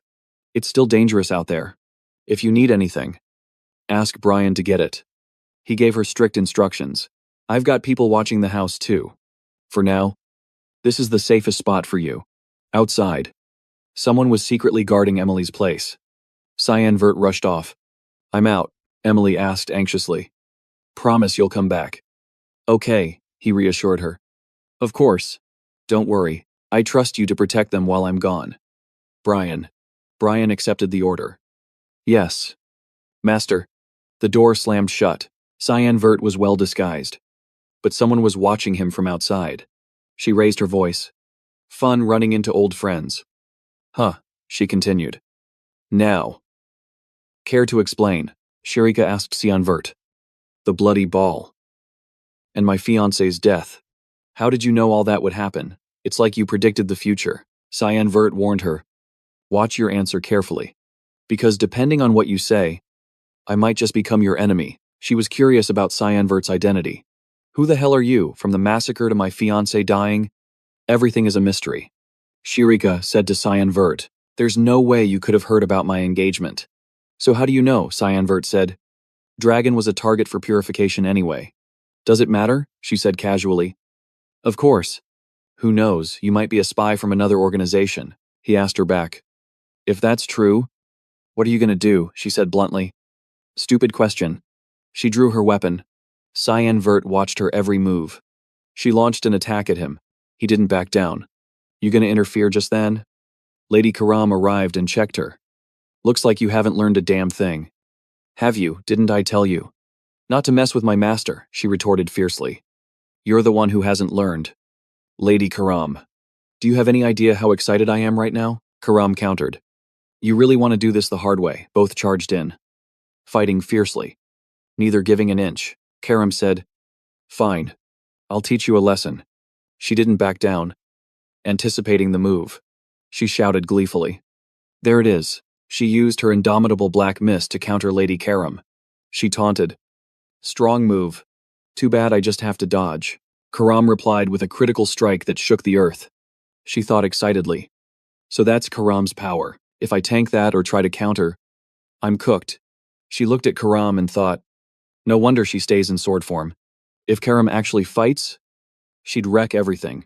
Even the city would be toast. Only a demon king could block that. Karam challenged her confidently. All right. Get ready. That was just a warm-up. She laughed. I'm waiting. Lady Karam. I'm going all out to control the demon blade too. Unexpectedly. She unleashed the demon blade skill by surprise. Before the opponent could react, Lady Karam rolled on the ground, throwing a fit. Come on, I was just getting started, Cyan Vert said. You're making a scene. He scanned the surroundings. We're gonna get caught. You idiot. She realized. Oh, right. I'll tell them to move to a new spot. Cyan Vert didn't want to watch them bicker anymore. Annoyed. He went inside. You two handle this mess. He slammed the door. The two girls stood outside staring at each other.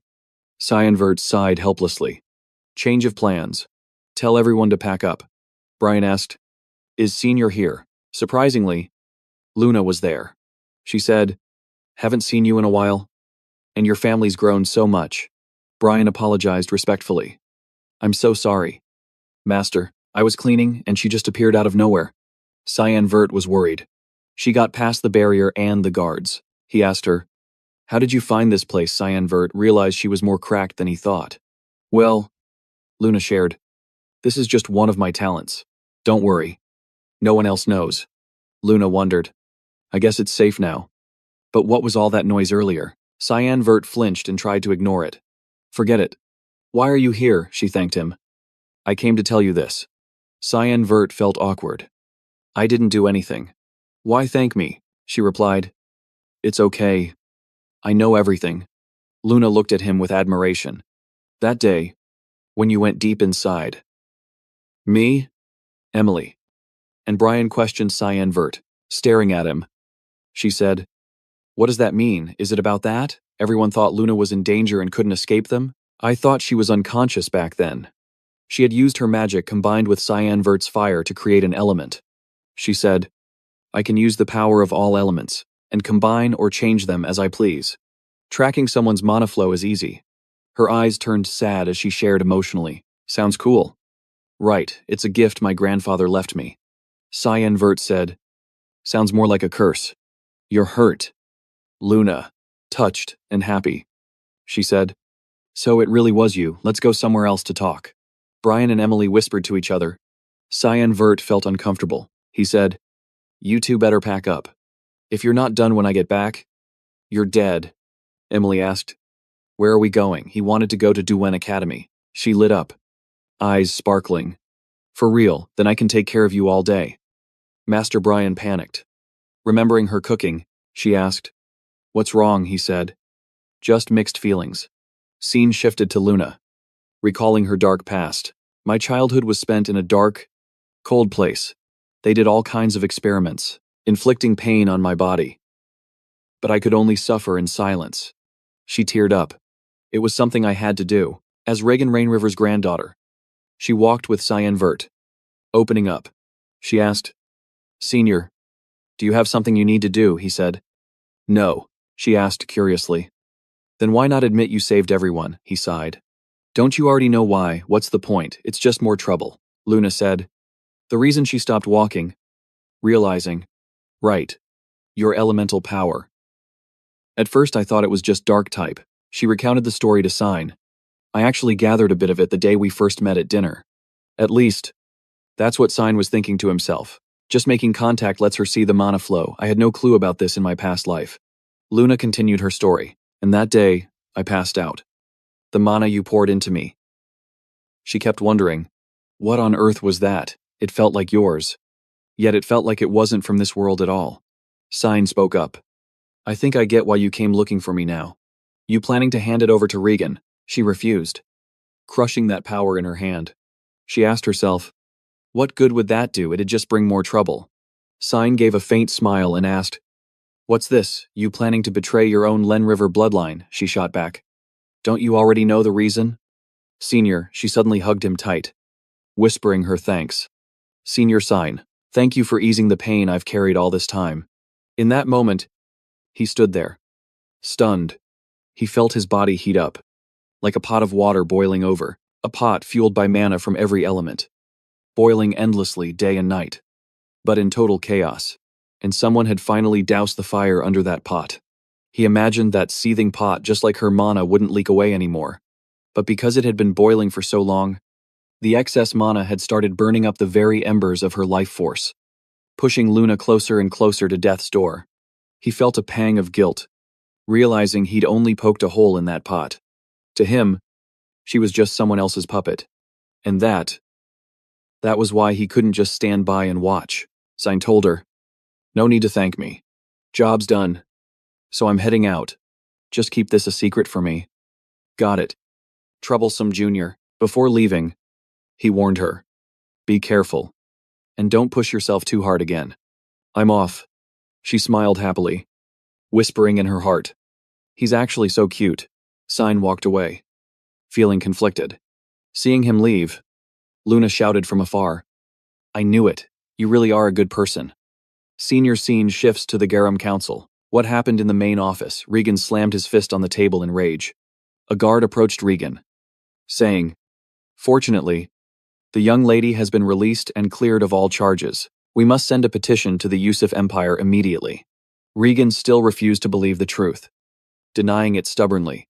He said with confidence, Luna is stalling somewhere before returning here. He barked an order.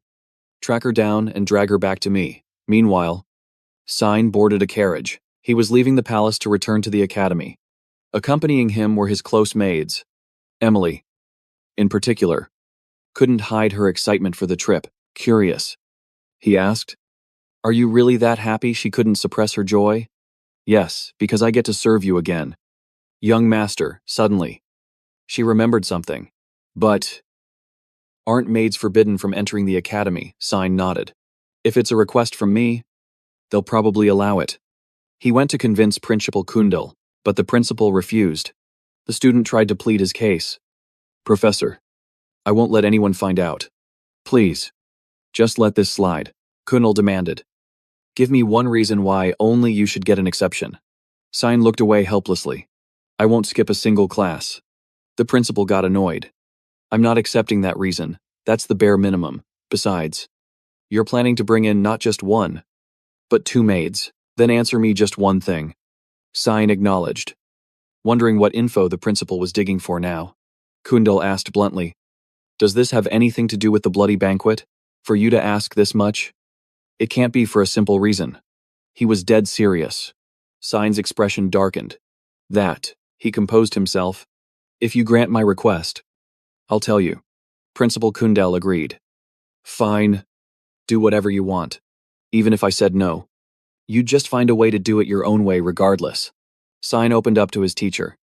Actually, it's not the right time to explain everything yet. But there is one thing I can say for sure, he stated confidently. I am not the mastermind behind the bloody banquet.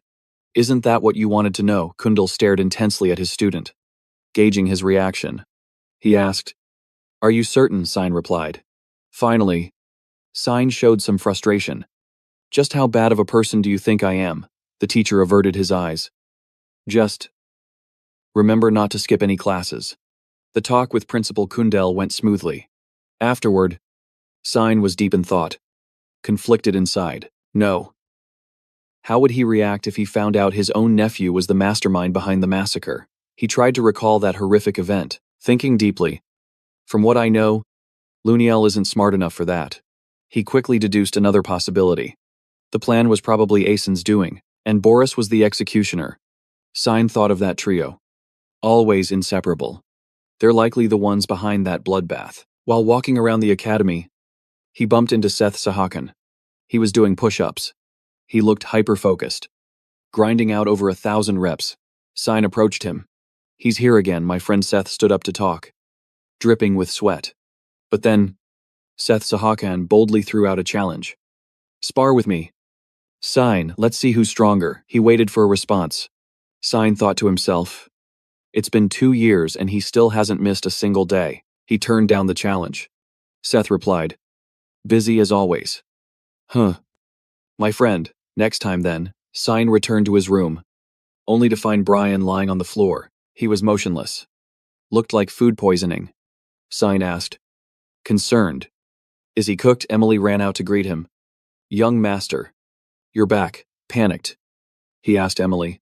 What happened to him? She answered innocently. I don't know. He ate the cookies I made for you. Young master. And then he just fell asleep. I'm totally fine though. The other maids ate them and said they were delicious. She offered. Do you want to try one? My lord, he said sternly. Emily, from now on, do not cook anything for Brian. That is an order. Emily pouted at the request. You're so mean. My lord sighed in relief.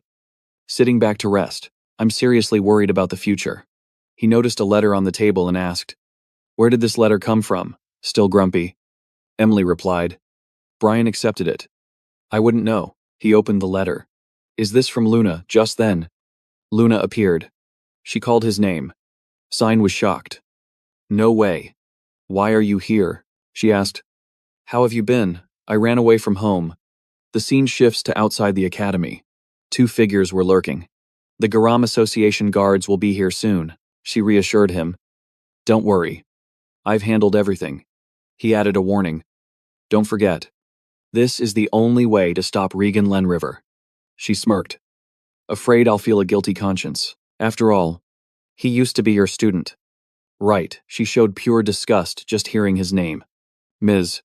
Nella Johnson stayed chill. Nah. I'm not dumb enough to feel bad for him, for a literal monster like that, please. Good then. Ms. Johnson signed off. I'm heading to the rendezvous point. Our squad should have linked up with Luniel by now. Then he prayed for the glory of the Garam Kingdom. Scene switch. Sion's chilling with Luniel. And wow. She was totally shook at first. After how you acted earlier, you're actually crazy. Can't believe you just dragged me out here out of nowhere. Sion had questions though. The dorm gate was sealed with a barrier. How did you break it? Luniel explained. I just analyzed the mana flow inside the barrier. Then I just dispelled it. Pretty neat. Huh, he thought to himself. That is actually broken. She just analyzes the magic and deletes it. It's like she did it with a glance. Cheat codes. She smiled. Did you read the letter? He replied. Didn't even finish it before you showed up. Luniel rested her chin on her hand. I couldn't wait for a reply. So I came straight here. He shot back. Did Jigen put you up to this? She hesitated, debating whether to spill the beans. Sion knew she was hiding something. He got serious. Did that old man tell you to get close to me? Spit it out. She wavered. At first. Yes. But not anymore. Luniel's voice dropped. Getting serious. Believe it or not. That's on you. Sion stood his ground. I don't trust people easily. What's your real angle here? She gripped her teacup. She started spilling the tea. Recently, some shady stuff has been going down in the Garam Association. It involves the Grand Prince, Luniel, and the Great Red Dragon, Carolina. She went on about that day. 2 dragons the association was in contact with. They just vanished, somewhere in the Lewin region. It makes no sense. Then it got dark. The people smuggling goods from other nations were found one by one, stone cold dead. And from what I know, they were all connected to those dragons. She added, at first, it was just a theory, but now I'm certain. Sion smirked. Didn't think the Garam Association was messing with dragons. He looked at Luniel. So, what do you want with me? She dropped a bomb. I'm dying. Tanger. He froze. Totally blindsided. She looked down. Embarrassed. I know you healed me before, but I know my own body better than anyone. It's completely broken. I'm hopeless. She confessed. I probably have 3 years left. And that's all thanks to you extending it. Sion stared right into her eyes. I don't buy it. How are you so chill about this? You're dying and you're not even flinching, she smiled. I wish I could be. He watched her closely the whole time. He thought, what a drag. He stood up. Not my problem. Go home. She asked. You're leaving? Luniel waved goodbye with a friendly smile. All right. Catch you later then. But he just turned his back. Cold as ice. I hate troublesome shit. Kazam popped out. Following him. Yo. What kind of manners was that? You sure it's okay to just leave her there, he thought. Getting out of here is the smartest move. But a moment later, goons from the Garam Association were already waiting. Luniel didn't panic. And here, I thought I snuck out successfully. She sighed. You guys work fast. Huh, let's go. Lady Luniel. Lord Jigen is looking for you. After Sion dipped, a female student walked up to Luniel. Is something wrong? Lady Luniel. Luniel frowned. Victor is usually the one who handles me. Excuse me. But what division are you from exactly? Sir Victor is currently tied up. So we came on his orders. We're with Security Division 6. Luniel gave a cold laugh and snapped at them. Liar, there is no Victor here. She unleashed a wind blast to wreck them. They scrambled. She's running, get her. Extremists, Luniel realized. Whoever they are, I gotta go. Fast.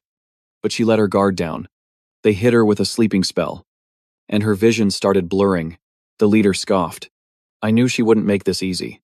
He grinned smugly, signaling his goons. But she caught on too quick. Hurry it up. Throw her in the carriage. Luniel blacked out. Totally defenseless. Meanwhile, Kazam sensed the vibes were off. Something bad just went down. He told Sion. I think a fight just broke out. Sion paused. Wait. Weren't those guys from Garam? Sion's eyes narrowed.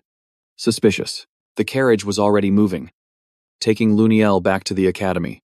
It was a setup. The leader ordered, wait here. He went to meet Ms. Nilla Johnson. Ma'am, I've secured the package. Luniel is here. She smiled viciously. Poor little girl. Spent her whole life as a lab rat for her own grandfather. And now she's being tossed aside, but she's actually lucky. Meanwhile, Luniel was tied up in a pitch-black room, knocked out cold. Johnson turned to the man, because we're going to make sure her life isn't wasted. A student stepped off a carriage nearby.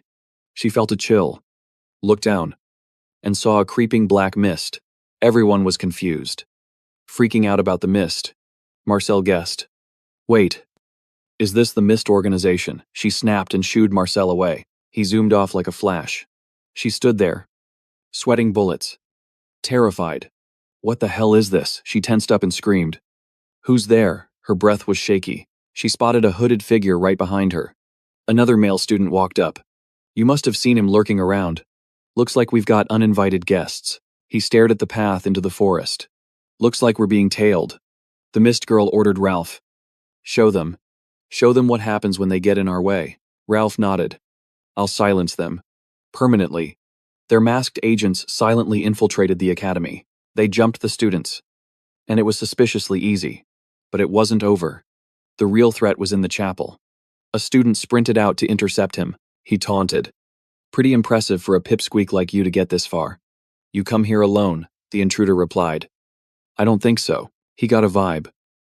This guy felt like Luniel. But once they threw hands, he realized his power was unstable. Unlike hers. He took the lead. You little brat, the guy shot back. Don't hold back on my account. Meanwhile, Nella Johnson asked Ralph. Is everything outside the academy taken care of? She walked into the forest alone. Terror in her eyes. Suddenly, she froze. No way. Ralph, her trusted colleague, had been completely wrecked. Ralph was out cold. Face in the dirt. Unbelievable. Sion, wearing a mask, stepped up to Ms. Johnson. You, the last one left, why are you kidnapping Luniel? She smirked and launched an attack. Laughing. Oh my god. Don't you know, ladies hate guys who ask too many questions. Call that a free dating tip. She really thought they could just mash up elemental magic for free. Nah. Sean Vert read them like a book. Just as I thought. They're just like lunatic. Johnny unleashed a lightning fire combo on him. That power is insane. The flames spread instantly, incinerating everything in sight. Now I've got questions. He whipped out his dagger and just shut it all down. She's panicking. Totally shook. She gasped. No way. Watching Sean Vert solo that inferno. She couldn't believe her eyes. Is he seriously countering all that with just a single dagger? He closed the gap instantly, jump scare. He hit back with aura dance. She clicked her tongue. Impressed. This brat is too dangerous. I gotta end him. Now, she launched a critical strike straight at him. But he just dropped them. One by one. Wait. Another one behind him, Sean Vert, is soloing this whole squad, gritting his teeth. He vowed to wipe them all out. He roared. Get off me. The dagger erupted with blinding light, pure power unleashing. It cleaved the entire street, shattering the ground. The blade's force surged toward the castle. Sean Vert stood tall, owning the battlefield. Even Johnny had to admit he's him. This mana output is unreal. Bound and furious. She grit her teeth and screamed. I said let me go, he just dusted off his hands. Stop squirming. No human can break these chains. Sean raised his voice, interrogating her. Who ordered you to kidnap Lunatic? He pressed on. And how many of you are there? Johnny struggled against the chains, smirking cryptically. Interesting kid. You'll find out soon enough. She threatened with a sinister look. We're coming for you. Can't wait to see you again. In hell, Sean Vert's teammate spoke up. Judging by that reaction, it's probably the heart core. He pieced it together from her hint, a relic that stores magic in the heart, blocking it from circulating or accumulating in the body. I bet Lunatic has the exact same thing inside her. Johnny questioned. How? How do you know that Sean Vert connected the dots? Deducing. Those monsters. They were created through the Academy's experiments. Garam is called the path of evolution. Right, Johnny started getting confused. Wait. Who the hell are you guys? Sean stepped right up to her face. That's something you can figure out in hell. She was terrified to the point of tears. What? No, it's not fair, I can't die like this. Sean Vert suddenly struck, sending her straight to the afterlife. In my past life, I found an ancient tome in the Garam Kingdom's archives. It was packed with info on how to use these relics. It was called the Heart Core. The book covered how to control it, and how to extract it from someone else. Sean Vert and his teammate Karam secured the treasure, while Johnny's body slowly burned to ash. Seeing the relic glow, he grabbed it. Lucky us. Looks like it still works. Curious. She asked. What are you going to do with that? He requested. Miss Karam, bring Lunatic out of the carriage for me. You remember the scent of the demon sword. Right, but she flat out refused. Why the hell should I listen to you? Karam carried Lunatic out of the carriage and untied her. Standing nearby, Sean Vert admitted. This is actually my first time doing this. He held the relic gem, unsure if it would even work. Then crack. He crushed it into fine dust, using it in a desperate bid to save Lunatic. If Lunatic's heart holds a similar object, maybe it can be destroyed by something of the same material. He infused the stone's power into her heart. Moments later, Lunatic woke up. Her eyes snapped open, glowing brightly. It was a miracle. Scene change Garum Guild HQ. Lunatic's eyes shimmered with iridescent colors. She couldn't even describe what she was feeling right now. She raised her hand, now cloaked in some unknown power. Lunatic felt instantly lighter. The heavy burden that always weighed her down was gone. She was confused. Why could she sense Senior Sean so clearly now? Meanwhile, as Karam and Sean observed the building, she asked him what his plan was. He figured Lunatic could be useful, so keeping her alive was priority. Karam heard that and remarked, "Isn't that just doing charity work for someone else?" She was worried Lunatic might stab him in the back. Sean was actually surprised to hear Karam say that. But then, Karam justified herself. "Since your body belongs to me eventually, I need to keep it in mint condition." Sean stood up to leave. Standing around here was just a waste of time. A hand tapped rhythmically on the desk. "So, after being kidnapped and returned, you claim, I don't remember anything, but someone brought you here. Didn't they?" Lunatic looked deep in thought. She confirmed to her grandfather that her memory was blank. But he snapped, furious. "I don't buy it." He resented how calm she was. While the kingdom was in chaos over the bloody banquet, the guildmaster took full responsibility for not bringing Lunatic back sooner. But her grandfather just stood up. "It's not your fault. My granddaughter just does whatever she wants." He approached and patted the guildmaster's shoulder, acknowledging the trouble of looking after her.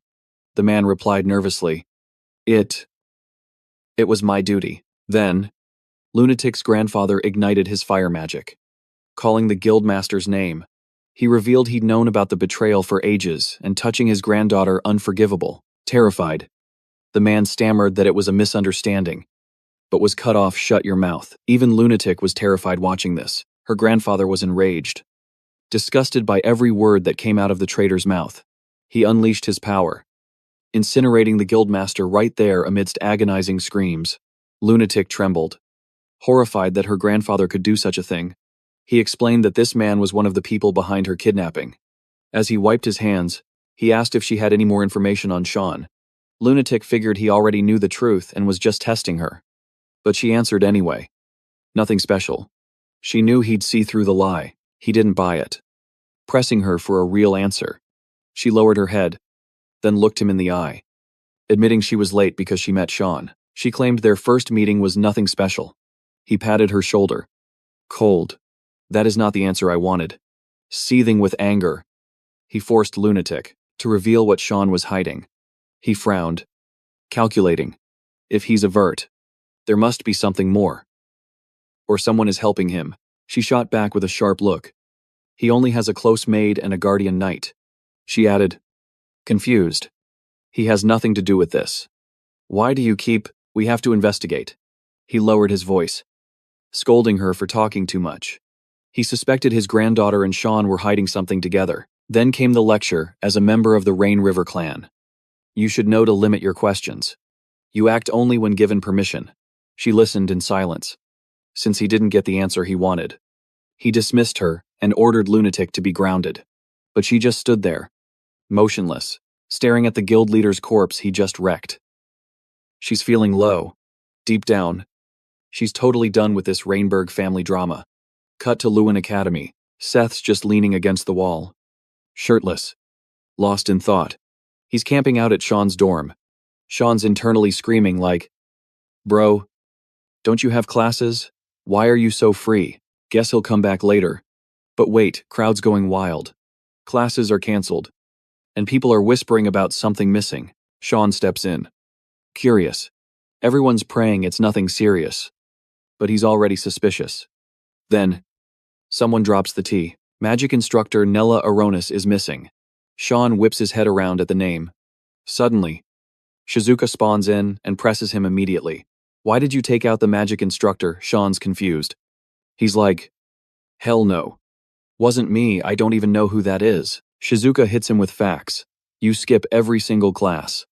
Of course you don't know her." Sean's stunned. Then, she gets serious. She's a mage from the Garum Kingdom. Makes sense she'd come to Lewin. A neutral zone. Rumor has it. She's an enemy of the Regans. We were just watching her. Shizuka admits Nella's kidnapping was a curveball. But thanks to Sean, things got easier. Sean's mind is racing. He's thinking, why did that feel so familiar? Shizuka snaps. Hello, you listening. She agrees to keep his secret and sets him up with a solo quest. She tells Sean to lay low outside the academy for a bit. He asks, what about the teaching spot? Shizuka says they're subbing in. But recruitment is already up. Meanwhile, a cart rattles down the road. The hitchhiker's vibing with the countryside view. But the old farmer grunts. Only city folk think this place is nice. The farmer asks, why head all the way to Lewin? The guy answers honestly, I'm looking for a job. It's Boris. He hints at a vacant spot he needs to grab, as soon as possible. The farmer guesses. You a teacher? Boris panics. No way, definitely not. Emily's lying around.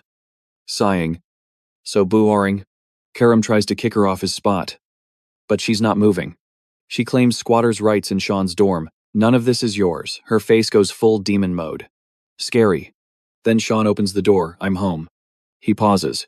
What's happening here? Seeing Karam bullying Emily for the bed. Sean tells her to get up. New quest. The maid begs to tag along. But Sean shuts it down. No, you have a way more important mission. Emily's hyped. Then he points at the door. Do not let Nana starve.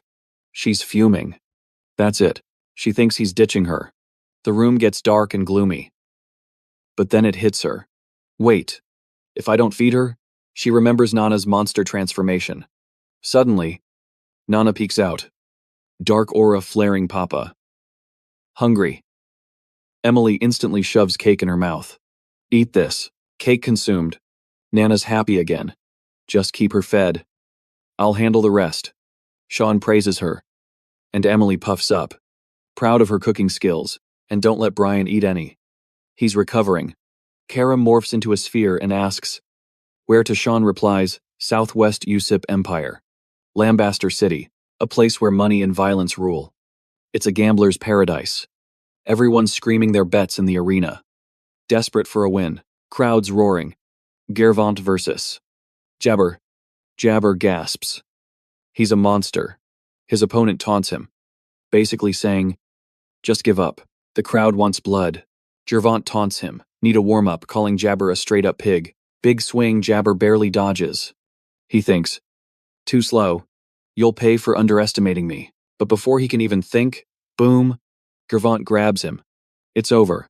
He's squeezing the life out of Jabber, crushed in agony. The crowd screams. Jabber's done. The pain peaks. He coughs up a mouthful of blood. Gervant smirks as the winner is announced. In this city, the money flowing into vice is endless. Drunks passed out everywhere. Sean and Karam finally arrive. Ready to start their quest. She's disgusted. This place is filthy. Sean explains. Luen is a neutral zone because nations agreed on it. But this place, it's neutral because nobody wants to touch it. She's confused. Nobody wants to. Suddenly, thugs block Sean's path. The leader smirks at Karam. Hey babe, ditch the kid and come with me. She's triggered. Who are you calling, babe? Sean sighs. Too many criminals here. The thug leans in. Creeping, careful, sweetheart. We can get real rough. They bark at Sean, beat it. Kid. Sean's expression shifts. Dark. Let's see who's rougher. The thug barely gets a word out, and he's flattened on the ground. Wrecked. Karam pops back into sphere form. Sean pulls out a bag of coin. He slams the cash down. Best room you have. The receptionist asks his age. Sean's annoyed. Did you not hear the money? He gives her a death stare. Do I need to call your manager? She freezes. Scared now. No more questions. She switches up. Welcome to Lambaster inside the room. Sean watches the lobby through the glass. They're gathering. Rich folks everywhere downstairs. Time to move. Sean approaches the receptionist. You're Lisa. Right. She asks if he needs help. He drops the bomb. I want the goods. Lisa stiffens. Not for new guests. Sean's eyes go cold. He knows. Look at those people. You telling me I'm the only new face here? Stare down. Pure killing intent. The tension spikes. Then she suddenly bows. I apologize. Orders from above. Sean grins. Interesting. He activates his power. Scanning her. What are you hiding? Suddenly, she draws a weapon. She flips. Closing the distance. Sean's loving this. Parry. Dodge. Block. She can't touch him. Her eyes nearly popped out when she saw that gold coin bent like rubber. She felt that killing intent, pure pressure, and reacted on instinct. She doubted this kid Cian had that kind of power. But seeing him calmly take back the crumpled gold, Lisa had to check her attitude real quick. I apologize. Valued customer. She panicked, thinking Cian was about to attack her with a knife or something. Total misunderstanding. But Cian already had the leverage. He told her, I'm extremely annoyed right now, and demanded she take responsibility. Lisa is absolutely sweating bullets. Guilt trip successful. She led Cian to a secret basement passage and handed him a VIP card. Cian's looking at it like, and I do what with this? She explained the card would keep him safe. Lisa still couldn't figure out why he wanted to go in there so bad. Warning him. It's dangerous inside. You can still turn back. She wished him luck. But Cian just thought, she talks too much. He reminded her, didn't you just threaten a customer? Lisa got mad instantly. She wasted her worry on him. Cian and Karam headed inside. She wondered why he didn't just call the manager. But Cian was focused on the quest. Mission, find the real owner of Lamborghini. Lindsay Harlow. A total mystery figure. Cian dropped the info. And Karam was losing it. No clues, are you kidding? Cian just said. We'll know when we see it. Karam clapped back. Oh. Like you know this place so well. Actually, he did. Cian remembered his past life. Visiting this spot before the Civil War turned it to rubble. Karam was confused by the chaos. But Cian said, you'll see soon. The true face of Lamborghini. Some boss is chilling, while a thug, the one Cian wrecked earlier, is on his knees, reporting. He's trying to explain how a kid beat him. Thug's begging. Saying he got destroyed at the red light district entrance. Swearing Cian isn't normal. He's built different. Boss. Boss asks. So Cian is here at Lamborghini. Thug admits they tried to jump him. But Cian got into VIP. So now he's crying to Gunter for help. Boss thinks. Rich kid must be a noble. Thug is fuming. Humiliated that he got beat down like that. Please. Gunter. Help me. The boss looks at this pathetic display and finds it amusing. He stands up. I want to meet this Cian. He's heading to Lamborghini right now. Meanwhile, there's a brawl happening in the betting arena. Crowd is screaming. Linda Wesley wins. She's looking majestic. Stepping on the loser. Cian and Karam arrive. And Karam finally gets why this place got destroyed. Cian grinned. Nothing grabs attention like a betting match. That's the plan. Make the noise so loud, Lindsay Harlow has to come to him. Karam is shook. If we can't find him, make him find us. Karam's still confused. Suddenly, some goons approach. Hey, kid, this ain't a playground. Bad timing. Cyan needed a target. Pow example day. He kicks the loudmouth immediately. Jason yells. You little bastard. Cian grabs Jason by the hair. While the guy is screaming in pain, Cian winds up a punch. Don't bother apologizing. Bam. Critical hit. Jason drops like a sack of potatoes right in front of the standing thug. Cian looks at the arena. Assassin mode on. He wants to fight. Not watch. A guy in the crowd shouts. Too far. Are you joking? Sending a kid to fight? The crowd is furious. Suddenly, a voice booms. An event. Interesting. How should I destroy you? Little boy, it's Gilbert. The audience is terrified. What is management thinking? This isn't a match. It's a slaughter. Old guy next to them is hyped. Even better, but the other guy disagrees. Gilbert is a monster with ogre blood. He plans to crush Cian into 100 pieces. Gilbert points a finger. But Cian launches himself into the air. Gilbert's eyes go wide. Cian delivers a god-tier punch straight to Gilbert's face. 1. Shot. The giant goes down instantly. Oh, the crowd's jaws hit the floor. No way, unbelievable, the announcer screams. Winner Simon Polemy. The arena explodes with cheers. Karam shows up. Sarcastic as ever. Simon Polemy, really? Cian replies coldly. Can't use my real name. Your face is right there. Though, Cian explains. I use suggestion magic. Don't worry about it. Karam snaps. That stupid god gave you powers just so you could brainwash people. She tries to remember his face but realizes she can't recall it clearly. Karam gives up and goes to sleep. Sion mutters. Worrywart. Meanwhile, in the stands, Gunter is hyped. Simon Polimi. Huh? Not bad? I choose you as my opponent. Don't disappoint me. Scene switch. A dark, cold room. Lisa asks sternly. What is it? Delkia smirks. I don't want to stay here long. Got it. Make it short. That chicken who caused trouble in my territory is here. Bring him out. Delkia shouts. Lisa fires back. I don't know him. Please leave. You want beef with my security. Delkia is triggered. It happened in my turf. So it's my business. Watch your mouth. Lisa has no choice but to threaten Delkia. I won't tolerate violence. Especially against our VIPs. Delkia spots him. There you are, her minions yell. Sis. Give the order. Chaos is brewing. Lisa realizes. That kid really did cause a mess. What a headache. Sion steps up. Yo. You looking for me? The goons are shocked. Why are you here? Lisa panics. Customer, when did you? Sion walks forward. Since the trouble started. Keep it down. Can we settle this ourselves? He asks Delkia. Suddenly, Delkia catches feelings, Sion says smoothly. Sorry if I offended you. But he started it. Before he can finish, Delkia cuts him off. Can I ask? What's your name? I'm Simon. Sion uses his fake name. Delkia smiles. Totally blushing. Riz level 100. That name is tough. Totally clashes with his pretty boy looks. Sensing danger, Lisa stepped in. Excuse me. No need to waste your time on him. Right this way. But Lisa's warning's useless. Sion decided to handle business himself. Then Delkia handed him a card. Whispering, let's chat later. Sion read it immediately. Delkia's pleasure room. Catering to your every desire. He got the creeps instantly.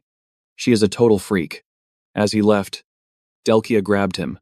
Make sure to stop by. For you, Simon Special Service. Free of charge. She blew a kiss and dipped. Lisa and Sion stood there. Frozen. Shivers running down their spines. Lisa finally snapped. Did you just ignore everything I said? What did I do? They started it. I also heard you fought in the cage and won. Sion was shocked. News travels fast. Lisa shook her head. This world is smaller than you think. She warned him again. Stay far away from that pleasure night. Sion promised. I'm not going anywhere near that place. Just then, Lindsay showed up. Thank God Delkia already left. What a relief. Hearing the voice, Lisa froze. It was Lindsay. She smirked. Limmy's little boy. Simon. You two getting cozy? Lisa bowed quickly. I was just attending to a VIP. Lindsay cut in. You were giving him advice. Lisa had to come clean. It's not personal. He's just a kid. Suddenly, Gunter stepped out. Just a kid, you're underestimating him. Lisa, how dare you show your face here, she glared. Place is looking dusty. Why not renovate? Lindsay admitted she invited Gunter. Lisa gasped. Huh, why bring him here? Lindsay dropped the bomb. I want a match for Gunter. Lisa. It set it up. Lisa was floored. Gunter was banned ages ago. Who's he supposed to fight? Gunter stepped up. Grinning. Limmy's boy. Simon. I want him. Well, smell the money yet, meanwhile. Somewhere else. Screams filled the air. Not this one either. Her minions were confused. Delkia's acting weird. First she wanted to castrate him. Now she's obsessed. She'll do anything to drag him back here. One guy nodded. Yup. She always gets what she wants. Poor kid is cooked. Lucky we're ugly. Meanwhile, Delkia was losing her mind. No, not this. It's weird. I can't remember. I just saw him. I can't recall his face. That beautiful face, she kept screaming. Why? Why was his image blurry like fog? She couldn't picture him clearly. It was all a blur. But that just made Delkia want him even more. Simon. Limmy's boy. Bars. Inversed booze. Partying. Gambling. Every vice and pleasure gathered in Lambury's red light district. Best to stay the hell away, just as Sion guessed. That Delkia woman had some twisted rumors attached to her. We need intel on Lindsay. Elsewhere. A girl crashed into Sion, dropping her basket. Sion checked on her immediately. Hey, you okay? But Louis started begging. I'm sorry, please spare me. Sir Sion was confused. Why are you apologizing? He started picking up her stuff. Sion realized the boxes were filled with cigarettes. He ignored it, though, asking, Are you hurt? I'm the one who should say sorry. She blinked. Confused. I'm fine. Thank you so much for forgiving me. Seeing her bow so low rubbed Sion the wrong way. Cut it out. He handed back the basket. That's a lot of product. You selling? Yes. Premium cigarettes from the Grey Merchant Guild. Would you like some? I don't smoke. He thought. Grey Merchant Guild, since when did that exist? Hearing he didn't smoke. Louis apologized quickly. Sion asked, Where are you planning to sell all this? Louis hesitated. The alley west of the red light district. If I'm lucky, I'll sell out tonight and go home before sunrise. Sion frowned. She can't go home unless she sells everything. Got it. He pulled out a gold coin. Is this enough for the whole lot? Her eyes went wide. Yes, but didn't you say you don't smoke?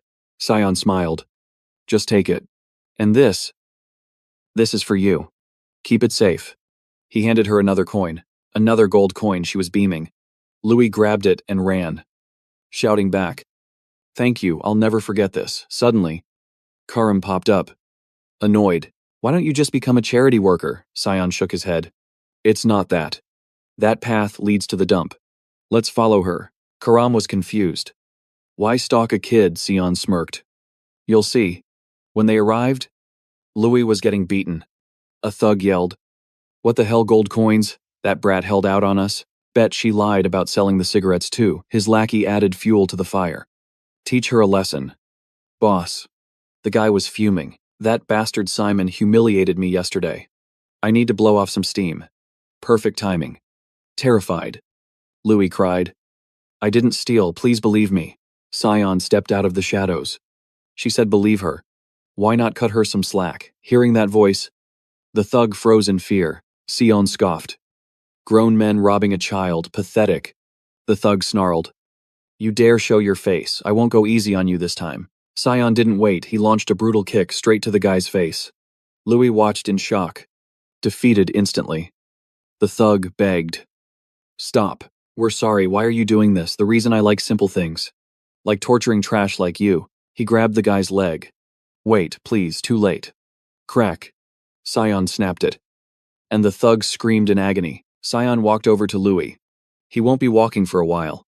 He handed her another coin. Here. Don't drop it this time. Louis bowed frantically. Thank you. Sir Clap. Clap. Clap. Gunter emerged from the shadows. Impressive. Truly excellent. Sion eyed him. Who are you? You know me, I had my suspicions. But only one guy has those moves. You're Limmy's Simon. Right, pleasure to meet you. I'm Gunter. I run this dump. Lucky me. I had questions for that trash. But he's indisposed. Guess I'll ask you. Gunter glanced at the broken thug with pure disgust. To him. He's useless now. The injured thug choked out. Gunter. That's him, but Gunter was out of patience. Useless trash gets thrown out. Right, in a flash of blood. He ended him. Louis screamed in horror. Sion's voice went cold. No need to destroy him. Right, then Gunter laughed with pure amusement. Ah. My bad. I got a little too hyped. I just want to fight you, so I just went to see Lambert's manager. This shocking info caught Simon off guard. He knows Lindsay Nihilat. Zero hesitation. He dashed straight at Gunter and delivered a massive kick right at him. Gunter just smirked. Whoa. That was heavy. You want to test me? Fine then. Let's go all out. Saying that, Gunter charged in and threw an earth-shattering punch. Luckily, Simon jumped up just in time, dodging that lethal strike. Gunter's power was actually terrifying. Even Simon had to admit it. You're actually strong. Is that a body enhancement skill? Gunter turned back to challenge him. Yeah. No need to wait for the official match. He lunged straight at Simon. You're seriously exceeding my expectations. Simon.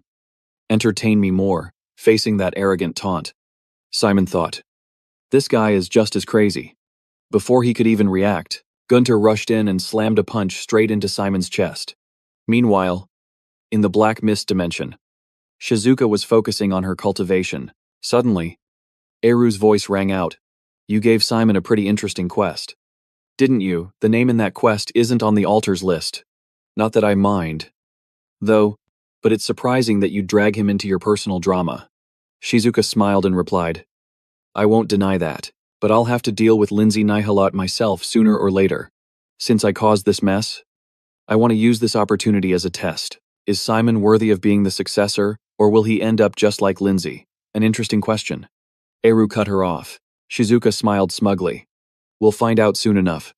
Human fate is unpredictable. Back to the fight after Gunter's attack. Simon was still standing tall, leaving him completely shocked. I didn't pick the wrong guy. Simon. Let's keep going, entertain me more.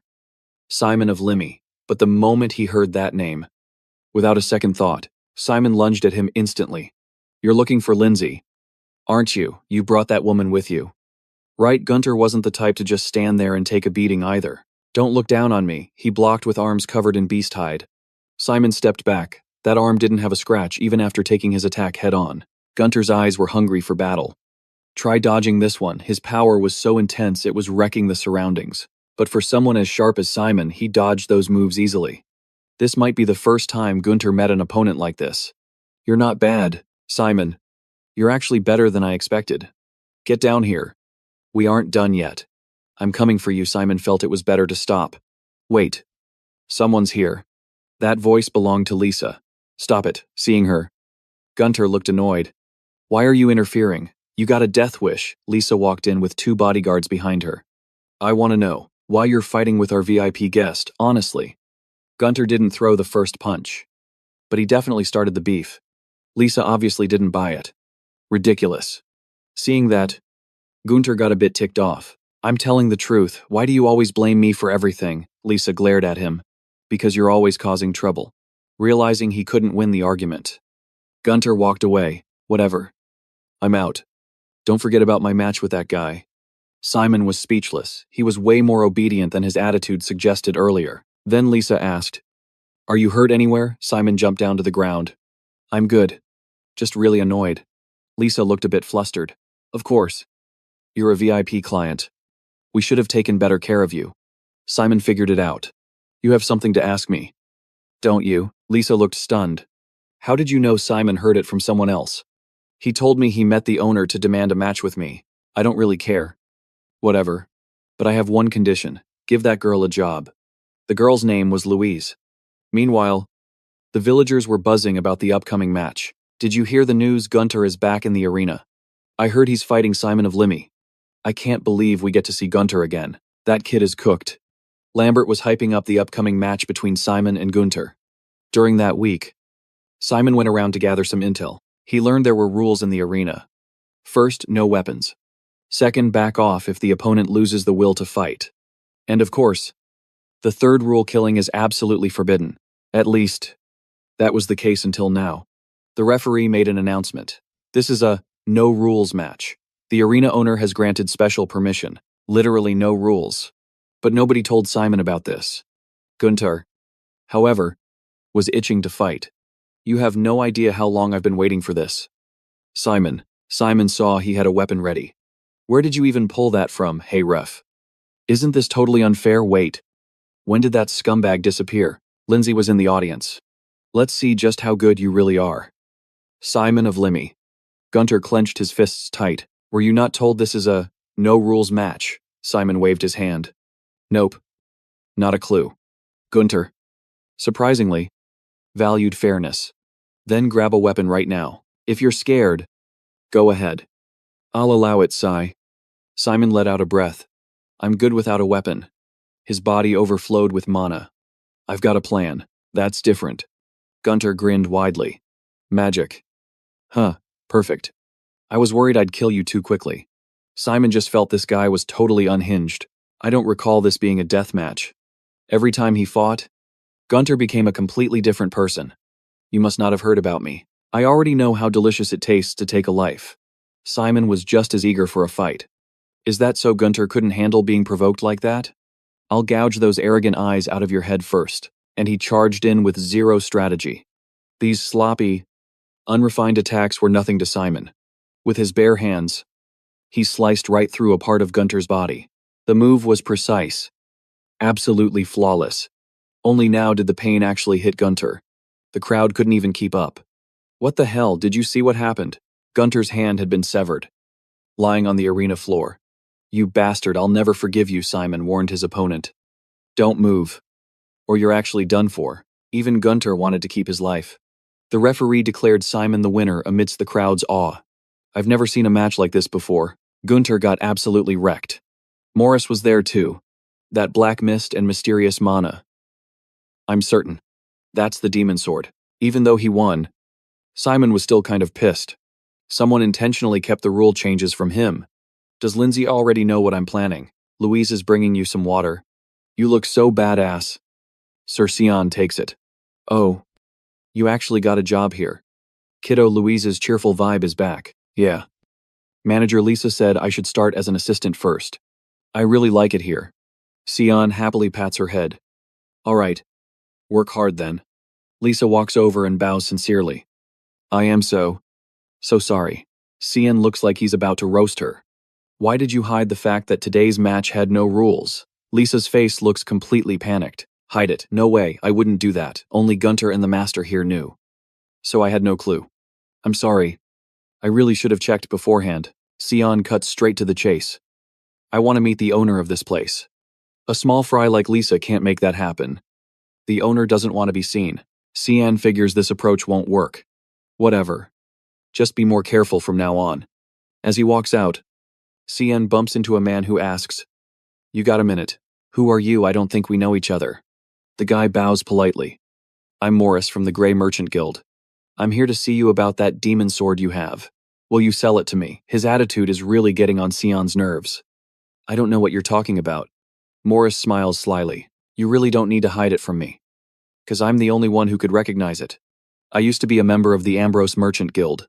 About 2 years ago, when Cameron was assassinated, I moved to Lombardy and became a manager for the Grey Merchant Guild. My specialty is appraising swords and all other kinds of weapons. I also have experience supplying ancient weapons to Garum Academy back in the day. I can say with full confidence that nobody on this continent understands weapons better than me. And today, I finally saw the demon sword of Black Fog with my own eyes. I only heard rumors about it sleeping for ages, waiting for its master. Please, name your price. There is absolutely no amount I cannot pay. Sion has heard enough. You say you're the only one who knows. Right, perfect. Then I just need to shut your mouth. But Morris didn't come alone. His goons have already surrounded the place. If you want to live, let him go. This time Sion actually lost his cool. You really think these trash mobs can stop me? He scans all of them. Turns out, this guy hired assassins from Spagna. Looks like after what happened to Cameron, he decided to invest in some hired muscle for protection. Sion tightens his grip on Morris's throat. You think they can save you before I snap your neck? Hearing the noise, Lisa runs in. Guests. What is happening? What are you trying to do to our guest? Put the weapons down. We can talk this out slowly. Otherwise, I'll have to use force. Sion is worried that little Louise might get dragged into this.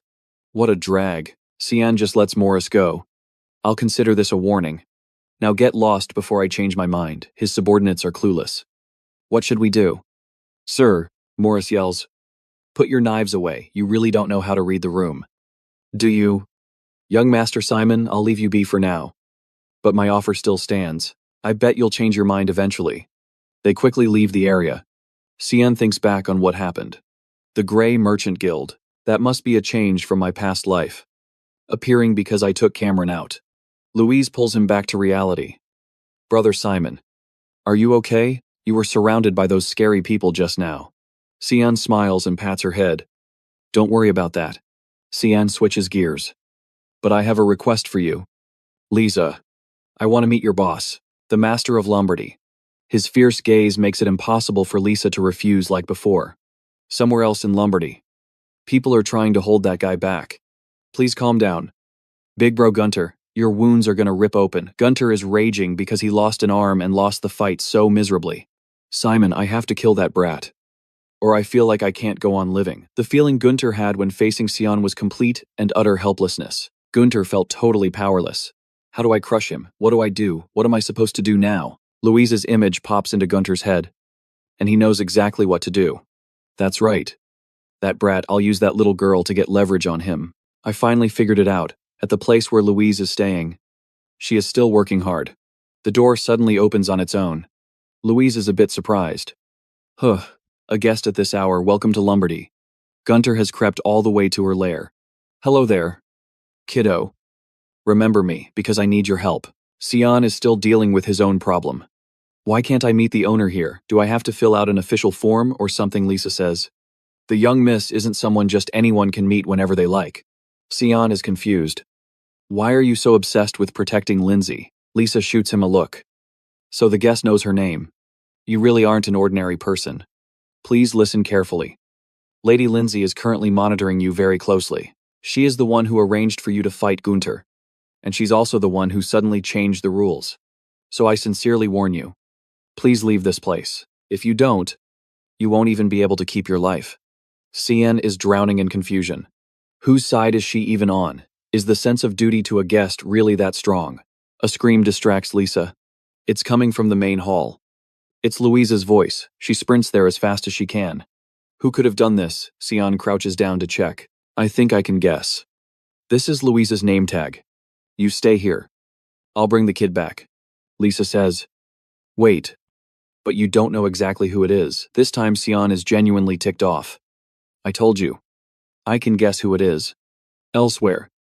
Morris has made his way here. I've never seen a ladies' room this messy before. Kia is too depressed to even speak. Who dares to enter my room without permission? Do you have a death wish? Morris smiles mockingly. You're pathetic. Kia. Wondering why us merchants appear everywhere. Because I want to make a deal with you. Kia is too done with love to care. Sorry. But fat merchants like you aren't my type. Morris picks up a piece of paper. I know you're falling for a guy whose face you can't even remember. I don't have much time. So I'll keep it short. This is a heavy-grade tranquilizer I bought in the Kingdom of Garam. With this, your desires will come true. Kia takes it. And what do you want in return? Morris smiles because the deal is done. I just want one item from him. You can keep the rest. That's all. I'm counting on you. Morris leaves. Looking smug. I don't care who takes Simon's life. I'm just the supplier. Hope that guy Gunter does his job well. Over on this side, Gunter is ready. I've been waiting for you. Alimi's Simon. Sean only cared about one thing. Where's the girl? Gunter tossed something over. Here. Take this back. It landed right in front of Sean's eyes. His eyes went dead, and he couldn't say a word.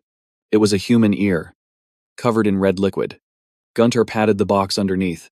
The rest of her is in here. Come and get it. Sean's blood was boiling. You mean come and take my life?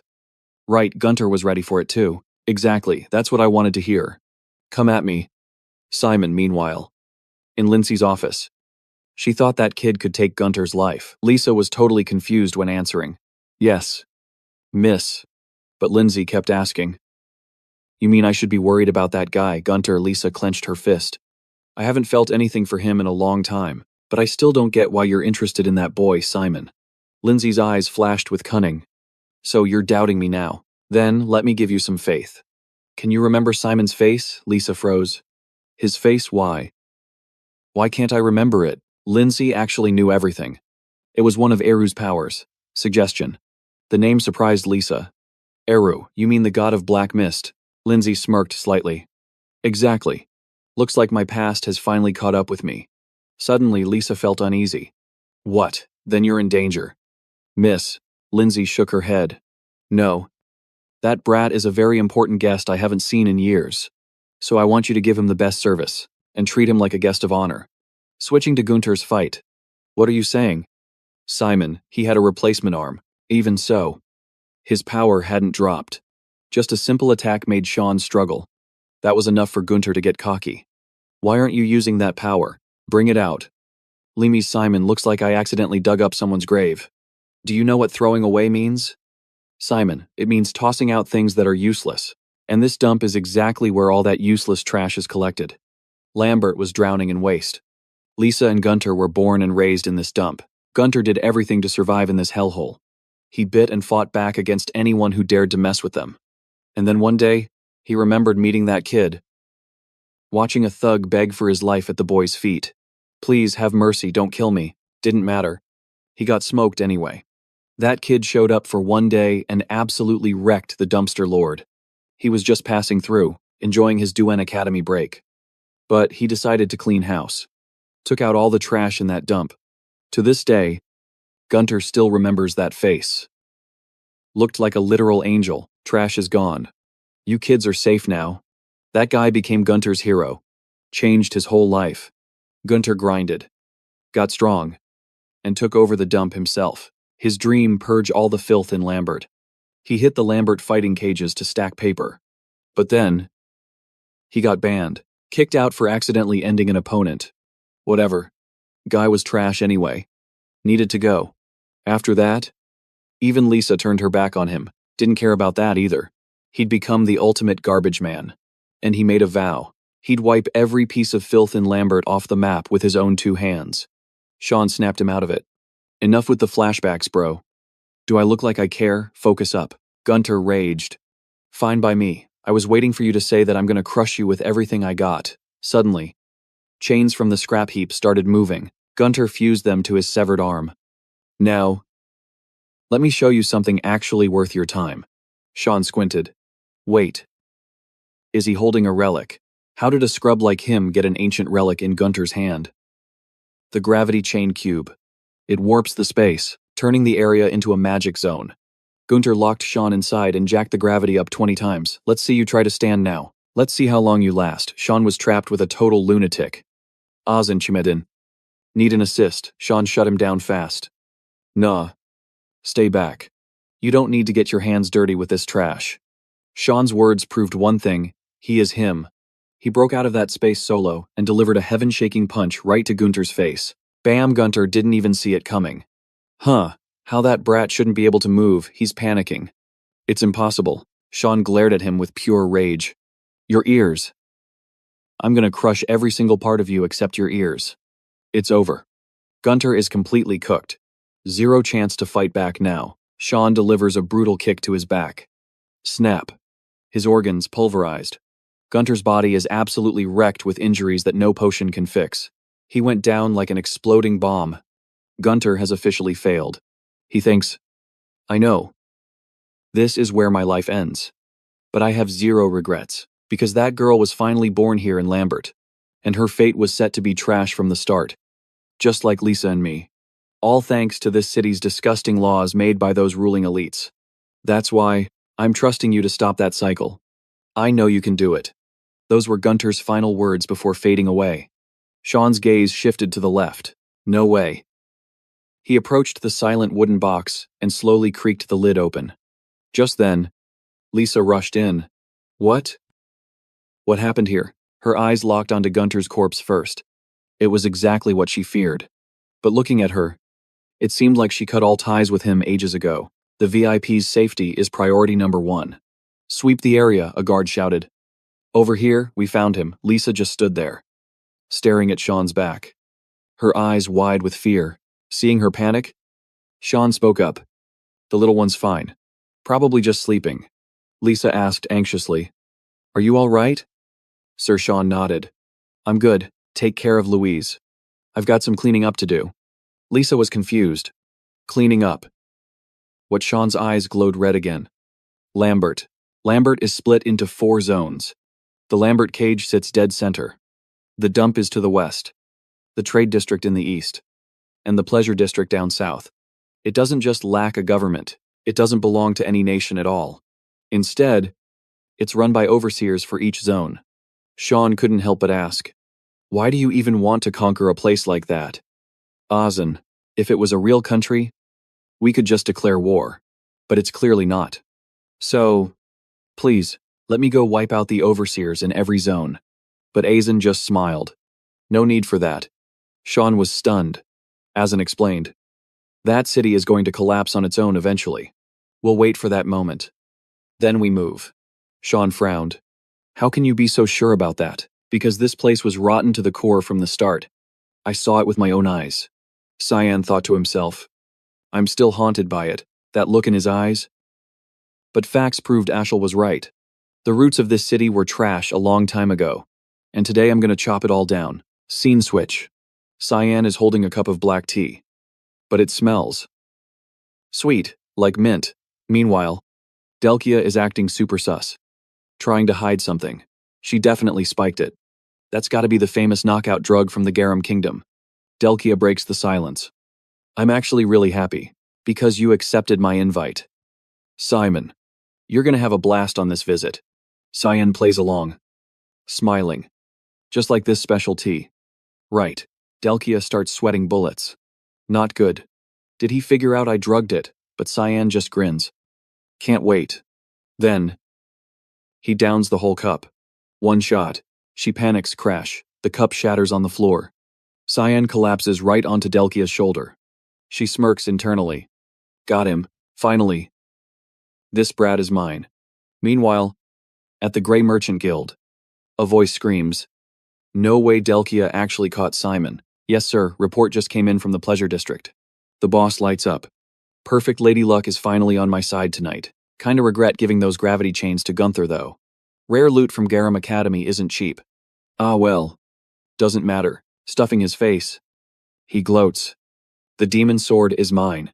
But the mercenary steps in. Sir, this is too smooth. I've got a bad feeling about this. You love killing the vibe. Don't you? The merc stands firm. My gut never lies. We need to investigate first. The king agrees but barks an order. Fine.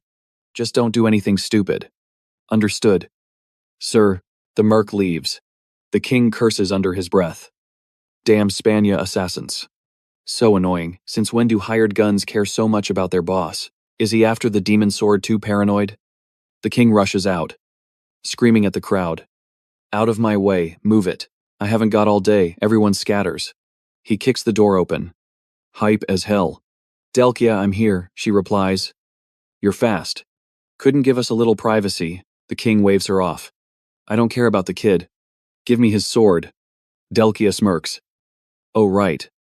I prepared a special surprise for you. Just hand it over, that's all I want, patience. Merchant uncle.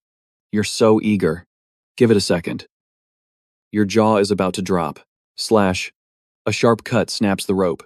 The curtain falls, revealing the truth. The king gasps. What the hell is this? Delkia laughs. What's wrong? Don't like it? The king freezes. He never expected this behind the curtain. You turned living people into specimens. And in the middle? His voice shakes. No way. That's Delkia. He spins around, screaming. Then who the hell are you? She grins, looking down on him. Who am I? Ouch. That hurts. I'm exactly what you've been looking for. Boom. She drops the disguise. It's the demon sword. The king's eyes bulge out. Legs give way. And he hits the floor. The demon sword has a form. Cyan steps in. Voice cold, just like I thought. You know too much. The king screeches. Guards, assassin, help me. Cyan sighs, rubbing his temples. Do you ever shut up? Cyan strikes whack. Silence. The king can't speak. Since you want to see your guards so bad, I'll send you straight to hell to join them. Cold as ice. Cyan triggers his spatial artifact, Mist Swamp. The king's shadow starts dissolving into fog. Something feels wrong. The king panics. Cyan nods, figuring it out. It was you. You gave Gunther that artifact, and the poison for Delkia. The king begs, trembling. I swear I didn't do it. Cyan just stares. I know, and I'm making sure you never get the chance to do it again. Goodbye. No mercy. Cyan ends him right there. The king sinks into the abyss. But wait, a sliver of hope. He notices something weird. A dark shadow manifests to his right. It's his loyal mercenary, but the king can't speak. He just sinks deeper into the darkness. Back on the surface, Cyan turns his attention to the last target, Delkia. Kairam steps in. She's mine. You go ahead.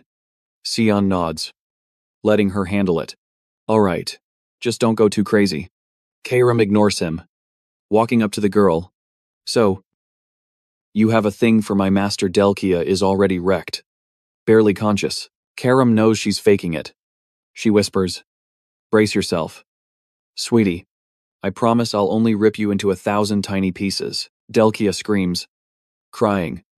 I'm sorry, I won't touch your master again. Too late. Karam doesn't do second chances. She attacks. The screams echo down the hall. Even Cyan shivers. Damn. She's getting absolutely cooked in there. Suddenly, he freezes. Familiar magic. This energy. He spins around. Panic hits. He's trapped. It's the mist domain. A cold voice cuts through the air. I love that look on your face. Lindsay Nahalov. Lambert supervisor. Cyan is shook. Lindsay, the mysterious one, she's with Mist, she smirks. Guess Silica didn't tell you much about me. Did she? I know why you've been wasting time hunting the other supervisors. Cyan scoffs. You're full of yourself. Since you came to me. This gets easier.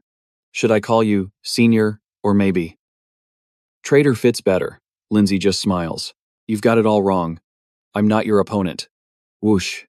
Vines attack from behind. Cyan dodges and counters in a split second. Didn't think we were alone. Did you? Lindsay grins like a maniac. Say hello. Cyan steps back. Confused. What the? I believe you two are old friends. A voice answers. Yes. Mistress, it's Lisa, eyes burning with rage. She charges. Target acquired. Simon of Lamia. Destroy. Lisa attacks. Cyan yells. Back off. This is between me and Lindsay. Stay out of it, but he can't go all out.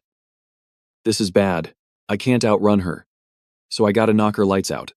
He launches at breakneck speed, slaughter wave activated, and blasts her right back. But after that explosion, she's still standing, Cyan thinks. Looks like Lisa went through some hellish training. Nobody's ever face-tanked my slaughter wave before, yet Lisa stands there. Totally unfazed. Not even a scratch. Then Lindsay starts mocking him. You could easily kill her.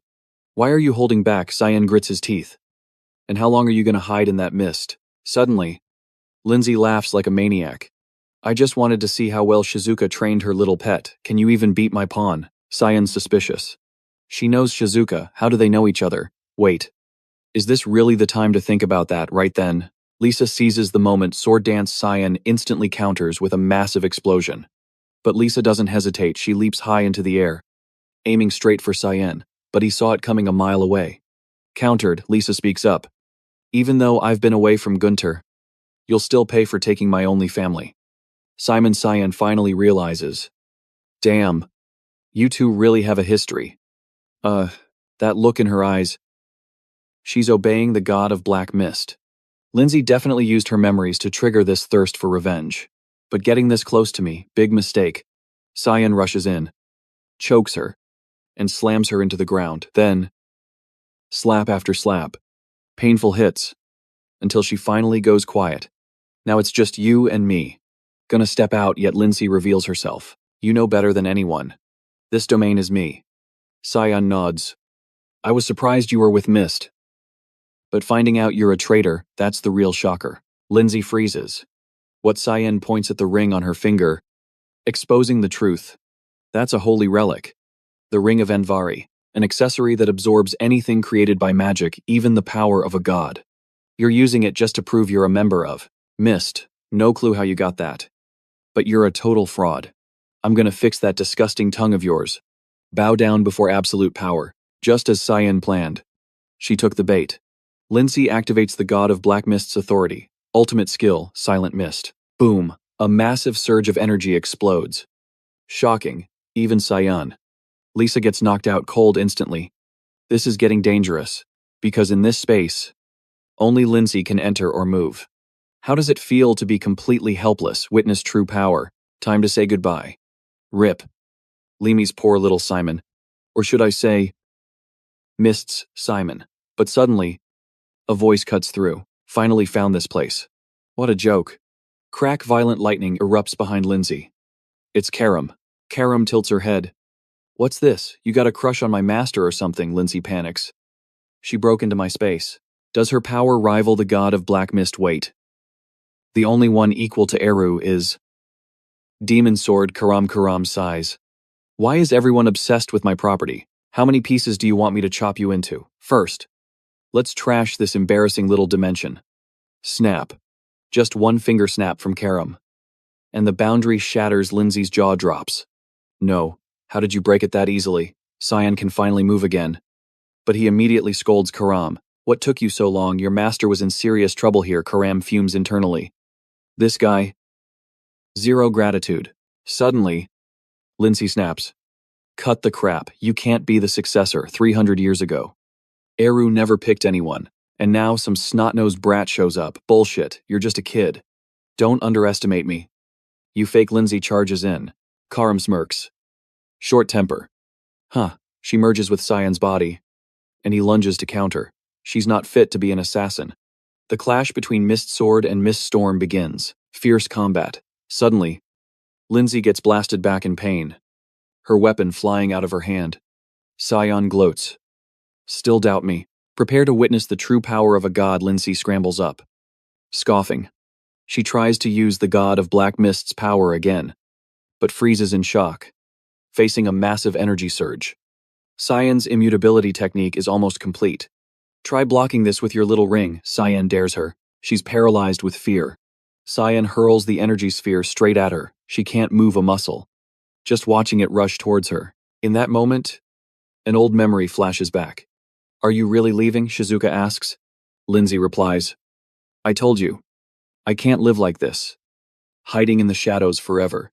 Shizuka doesn't argue. Fine. What a shame. No. Lindsay turns back. Are you going to eliminate me? No. I have plenty of bad guys to handle. Don't worry. But remember, if I find out you've fallen, you will be purged, and I'll take back what you stole. Don't worry. Nobody knows about it yet, so don't fall. Lindsay. That was how she left Shizuka and the organization. Even with all that power, she chose to reject that hidden life. I created a new place where people can make a name for themselves with their own strength, because I couldn't stand waiting for that endless succession any longer. I was so close to my goal. Why did it end like this? She can't understand it. In the end, Lindsay lost to Cyan. He walks up slowly. Any last words? Lindsay speaks, addressing Shizuka. Cyan listens closely. Then, she bursts into tears. I was wrong. Just end it. I'm in so much pain. Cyan finishes the job. In this world, no one can predict their own corruption, not even me. You never know if you'll be the one to fall. Looking ahead at the border, Cyan realizes something. The hotel is right on the district border. This makes things easier. Just then, Lisa's voice rings out. Why did you let me live? I was planning to wipe you out. I even knew you were with Mist. You have no reason to let me live. Cyan looked up. So, you gonna tell anyone? Lisa, flustered, replied, No. Then we're good. Lisa was hesitating, lost in thought, when suddenly someone called out. Lisa Louis rushed over, panic written all over his face. Are you okay? Are you hurt? You just vanished. I was so worried about you. Seeing Louis, Lisa burst into tears. Thank God you're safe. You hurt anywhere, don't worry about that. I'm never letting you out of my sight again. No one's ever treated me as good as you do. Promise you'll never leave me again. Lisa smiled back at him. We were barely apart for a second. Louis. Cyan's voice suddenly cut in. Looks like you found a reason to live. Huh, the overseers are all dead. You've got a lot to rebuild. Just don't let Louis grow up in the same messed up environment you and Gunter did. Lisa nodded. I won't. Before leaving, Cyan had a few words for Louis. Be a good kid and listen to Lisa. Got it. The girl looked confused. You're leaving. My mission is done. Goodbye. Lisa asked quietly. Will you come back? Cyan kept walking, tossing back a reply. Someday. Maybe. Lisa got angry. You have to promise you'll come back. Fine. I promise. Deep down, he hoped he wouldn't have to witness the same tragedy as his past life. The moment he returned, Zika asked Cyan, So you successfully eliminated Lindsay Nihilot? Huh, didn't think it'd be that easy. Cyan shot back. You knew exactly what you were doing when you sent me. Didn't you? Obviously. And I bet you've got a ton of questions for me right now. Without hesitating, Cyan asked, What was your relationship with Lindsay? Was she a member of Mist too? Yes. Used to be. She was actually my sparring partner. But she didn't like how we operated. So she left, and she swiped the ring that was supposed to go to the leader on her way out. Cyan immediately pulled out a ring. You mean the ring of Anvari? That's the one. Should have been mine. Zika replied. But I want you to keep it. Cian was shocked. What thought you said it belonged to the Mist Leader? Zika scoffed. With my current power, I don't need a trinket like that. Crazy. I thought that was the whole reason you sent me. While Cian was confused, Karam appeared. Personal quest. Huh, guess you two go way back. Zika answered. I'm just keeping a promise. Anyone who craves that ring's power gets corrupted. No exceptions. So this was a test. Wasn't it Cian's words made Zika freeze? He thought to himself, she's testing me, to see if I'd get drunk on its power like Lindsay. And you're trying to warn me? Right. If I go rogue, I get taken out. I'm the successor. Do you really doubt me that much? Zika flashed a wicked smile. Jury's still out. We have to see. Will you be a hero? Or a calamity? Who knows? Maybe Karam made a mistake picking you. Karam snapped. The hell did you just say? But Cian was different. He seemed to get exactly what Zika was playing at. Meanwhile, at Duwen Academy's headmaster office, Kundel spoke up. Ever since Canella vanished, the students have been on edge. Sorry to put this on the new guy, but I need you to put them at ease. Boris replied instantly. You can count on me. Headmaster Kundel. I'll take good care of them. Still got a lot to learn. Though, but I'll give it my all. Kundel looked pleased. Boris bowed. Do you mind if I take a stroll around campus? The moment he walked out, Kundel got a weird vibe off Boris. His magic felt off. Just then, Zika walked in, apologizing for being late. Headmaster, you wanted to see me. She froze when she saw the man in front of her. He greeted her. Hello there. I'm Boris, the new instructor. Looking forward to working with you. If you'll excuse me. Right then, Zika was hit by the heavy stench of blood. She knew instantly this guy was dangerous. Kundel introduced him. He's fresh from the city. I want you to keep a close eye on him. His skills are top tier. Manners are perfect. But his magic is wrong. Zika accepted the order immediately. Understood. Headmaster. But that bloodlust. He couldn't even hide it. It was oozing off him. Scene shift. Welcome to Duwen, the city of unity. As the words rang out, soldiers slammed their staffs in rhythm, the sound echoing across the square. Ajin spoke up.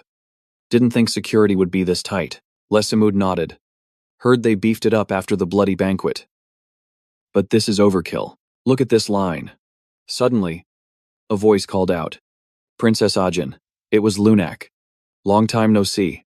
Lunak beamed at her. After some time passed, the three of them chatted up a storm. Glad you're safe. Lunak, she replied. I owe you one. Big time. What are you talking about? Princess, you saved me. You even passed out, Lunak smiled. I'm good. Really. I'm tougher than I look. Ajin introduced Lesamud, her classmate, to Lunak. Just as they were vibing, a voice cut in. Good morning. I'm Boris, the new instructor here. Pardon the intrusion. But are you Princess Ajin? Ajin smiled back. I've heard about you. Mr. Boris, you're teaching applied magic. Right, an honor that you know me.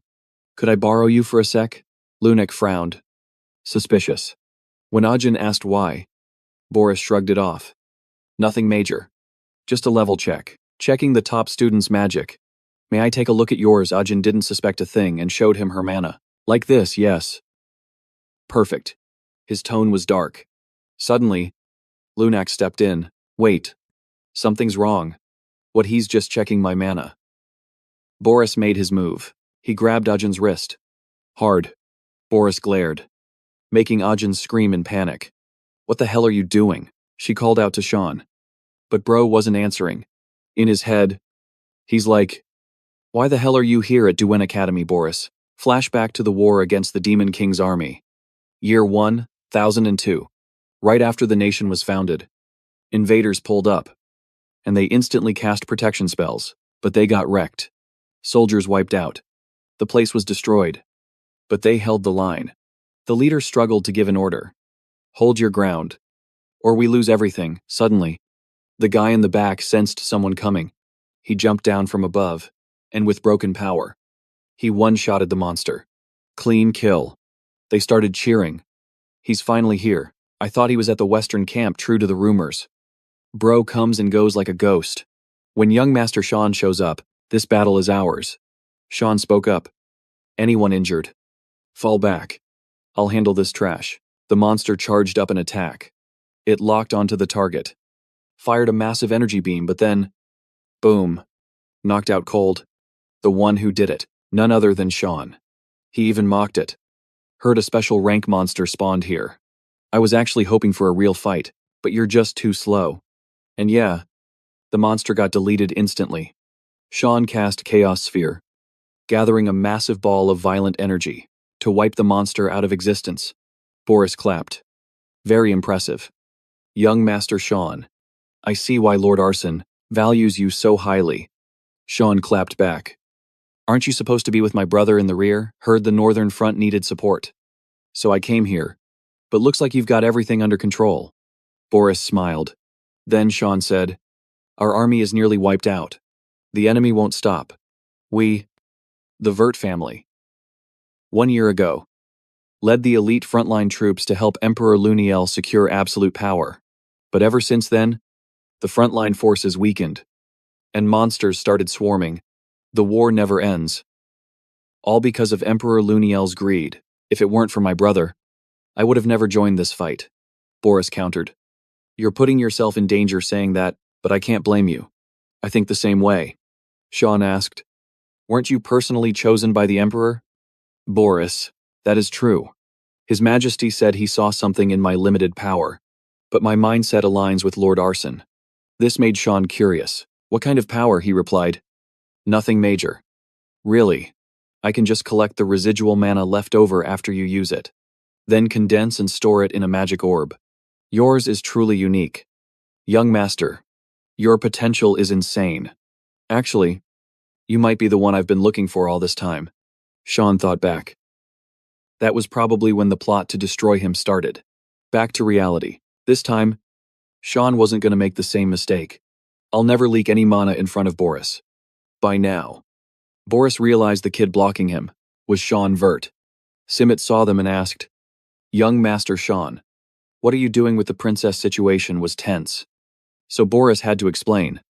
I think you're misunderstanding something. I was just testing a student's ability. Sean immediately snapped back. I've never heard of that. Professor, Boris lowered his voice. All right.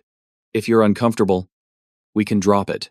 Forgive me if I caused any inconvenience. Sean accepted the apology but told him to leave before things got awkward.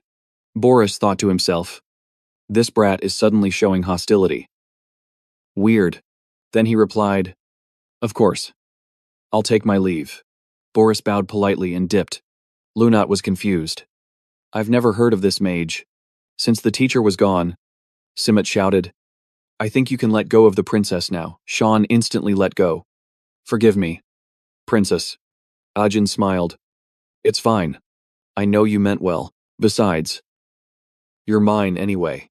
Then Ajin realized what she said and turned tomato red. She grabbed Simmet's hand and bolted. I just remembered I'm late for something. Bye guys. Lunat finally got to ask Sean. Do you know that Professor Boris? He hesitated. Maybe a little. Lunat was shocked.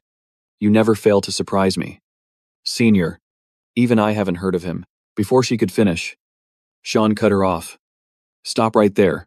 Don't even think about investigating him. Goodbye. That made Lunat suspicious. He's weirdly tense. Does he know something? This just makes me more curious. Scene switch. Sean used his magic to create an epic candy waterfall. And Nana loved it. Sean didn't forget to thank the helpers. You two worked hard taking care of Nana while I was gone. It was nothing. Master, you must be tired, Brian replied. But Emily pouted. Brian just wouldn't let me cook. Sean teased her. I thought you liked having people cook for you, Emily shot back. True, but I feel like my job got stolen. Then Sean suggested they train together, making Brian freeze. Right now, immediately. Sean reminded Brian to take off the apron first, and he had no choice but to listen. They went to the academy training grounds. Both Brian and Sean were shocked. Someone still training at this hour. Turns out it was Simmet. She was locked in, totally focused on her routine. Her sword skills had Brian and Sean completely impressed. Sean couldn't help but feel proud. Of course, She is known as the best swordsman on the continent. After all, suddenly, Sean grabbed a sword and called out to Simmet. It's been a long time since we sparred. Hasn't it? Simmet was confused. What do you mean, long time? But Sean didn't even bother answering. He just focused on the duel. Simut. Get ready, she panicked. Wait. But I'm using a real sword. And you're holding a wooden one. I need to switch to wood, to make it fair. But then Sean unleashed a skill that caught Simmet off guard. And in an instant, Simmet blocked that surprise attack. Sion was hyped. Reflexes are on point. You didn't let me down. Meanwhile, Simmet was confused.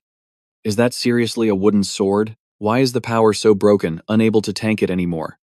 Simmet threw a strike, backed off, then rushed back in. Then I won't hold back either. Young Master Sion, right as Simmet lunged for an attack. Sion praised him. Nice swing, show me more. Is that all you've got? Fight like you want to kill me. Sion's taunts left Simmet confused. What is going on, clearly? I'm the one with the advantage here. But can he still dodge? I just need to land one hit. Simut instantly charged with fighting spirit. Suddenly, she got flicked on the forehead by Sion. All right. That's enough. Finally, the sword dropped from Simmet's hand. Sion mocked. When you panic, your movements get way too sluggish. I think you need to focus more on training. Hearing that, Simut sulked. I'm no match for you. Having skills like that must be nice. No need to be disappointed. Though, your potential is insane. But you swing that sword like it means nothing. Just keep going like this. And I guarantee no one will be able to beat you in swordsmanship. Simmet blushed. What are you teasing me? I have no reason to do that. Sion retorted. Then suddenly, he looked over at his bodyguard. How about you try training with Brian from now on? I trust you. Hearing that, Simmet agreed immediately. Okay. I'll go switch to a wooden sword. Then Sion handed his sword to Brian, making him wonder, are you going somewhere? Master, yeah. Something urgent came up. Saying that, Sion left, letting Brian continue training with Simmet. I look forward to our spar. Me too. Brian, at this moment, Simut was burning with the will to win, making Brian a bit worried. All right. Meanwhile, while sparring with Simmet, Sion had sensed a familiar aura. So he went to check the situation, only to unexpectedly run into a girl. What is she doing here at this hour? Turns out it was Lunatic. Sion tried to crane his neck to see where Lunatic was looking. What is she staring at? Lunatic saw him and answered. Is that Mr. Boris's office? So, you planning to break in? How did you know? Is it that obvious? Leaving Sion stunned. Are you serious? But why? Because I'm curious. I've never heard the name Boris in Garam Academy's records. And there's zero info on him, even though he's clearly an 8-star mage. Don't you find that weird, hearing that? Sion thought. Curiosity kills the cat. Girl. Then Lunatic asked, what do you think? Wanna help me? But Sion hadn't thought of that. How did you jump to that conclusion? Lunatic suddenly glanced at Sion. Because you clearly know him, and it's definitely not a friendly vibe. Hearing that, Sion hid. What a pain. After waiting for a while, he finally left the office. Sion broke in, luckily. No one was inside. Then he said, I'll lead the way. You stay close behind. Yes, sir, Lunatic replied immediately. Sion slowly approached the door and successfully picked the lock. He threw the door open and saw the room was filled with books. And they're really old too. Mr. Boris must love reading, Sion thought. He likes collecting more than reading. And when Lunatic curiously flipped through them, the content was mostly ancient magic. Suddenly, Sion felt a special aura, and Karam decided to speak up. Don't mind me. Focus on your business. Just then, Lunatic called Sion. Hey, I think we found something. Sion was shocked and turned around immediately. Lunatic continued. This is a really old book. But Sion instantly realized it wasn't just a normal book. It was Boris's weapon. Hisia. Right then, Karam appeared. This smell always makes me want to puke. Enough hiding. Come out, Hisia. As soon as the words were spoken, he appeared. It's been a long time. Hasn't it, Karam said. Let me see how you feel waking up after a sleep of 300 years. Karam smirked. Not too bad. But that was before I saw you. You're still the same old Karam, aren't you? No wonder you chose such a pathetic master. Hearing that, Karam did a 180. Allow me to rip your tongue out. Hisya immediately landed, telling Karam to chill. I'm not planning to fight you today. So, what? Don't tell me you want to catch up on old times. Exactly. Hisya smiled brightly. Seeing that, Karam got annoyed. What are you plotting meanwhile? Lunatic was super confused. I've never seen magic like this before. It looks like a normal history book, but the text is arranged like some sort of code. Decoding it will take some time. Right now, the only thing I can make out is this drawing. Looks like it was drawn recently. What do you think it means? Lunatic pondered while looking at it. Sun and black clouds. Or is it fog? Seeing that, Cian immediately slammed the book shut and shouted, Why bother figuring it out? We need to destroy it right now. Lunatic asked. Why? Because everything starts from this, the bloody prom disaster and all that other trash. Just then, Boris returned to the room. Apologies, but I don't think I can allow that. Cian's heart skipped a beat, blaming himself for being too focused on the book to notice him arriving. Suddenly, a light flashed, blinding both of them. The book suddenly caught fire and finally returned to its master's hand. Boris smiled. I actually wanted to speak with you privately. Cian, but you came to find me first, which is truly an honor. However, being enthusiastic enough to break into my office is a bit unacceptable. First, we need to separate Lunatic from us. Saying that, Boris sent Lunatic flying away. I know this isn't elegant, but don't worry. She's been sent back to the dorm safely. Now, I think we can continue our talk. I'm very interested in you. Cian, not just as a teacher and student, but personally, right then. Cian thought, this is bad. I could take him out right here. But Hisya is the problem. Why did Karam choose now to disappear elsewhere? Karam argued. What are you saying? I'm not following you. Hisya tried to persuade. The one my master serves is the chosen one of the gods. In other words, you have no chance of beating me now. Then why are you trying to convince me? Want me to team up with that Boris guy and betray my master? True.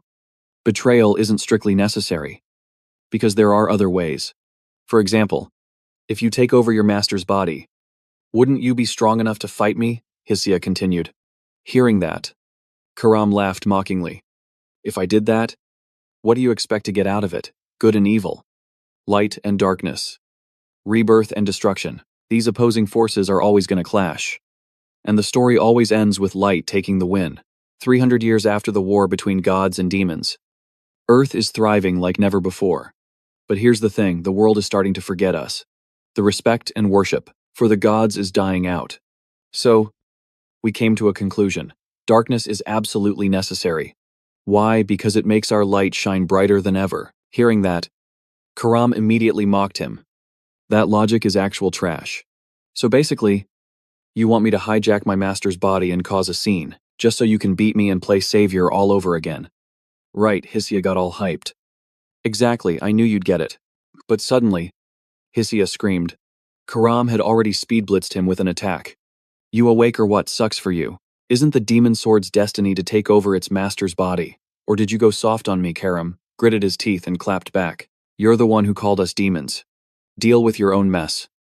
Don't go dumping your problems on others. I see. That's a huge letdown. I was hoping you'd cooperate like Aruka. Oh well. Seeing you like this was fun anyway. Catch you later. Hisya dipped immediately. Karam looked up and cursed. What the hell did you do? You dumb god. Meanwhile, Boris offered Sean some Spania black tea. I hope this suits your taste. But Sean cut straight to the chase. You said you were interested in me. Right. Don't you think it's weird for a teacher to be interested in a student? Sean couldn't help but be sus. But I don't even go to class anymore. And why is that? Sean replied instantly. Because they have nothing to teach me. Do the principal and the Duke know about this? How about you just get to the point? Fine.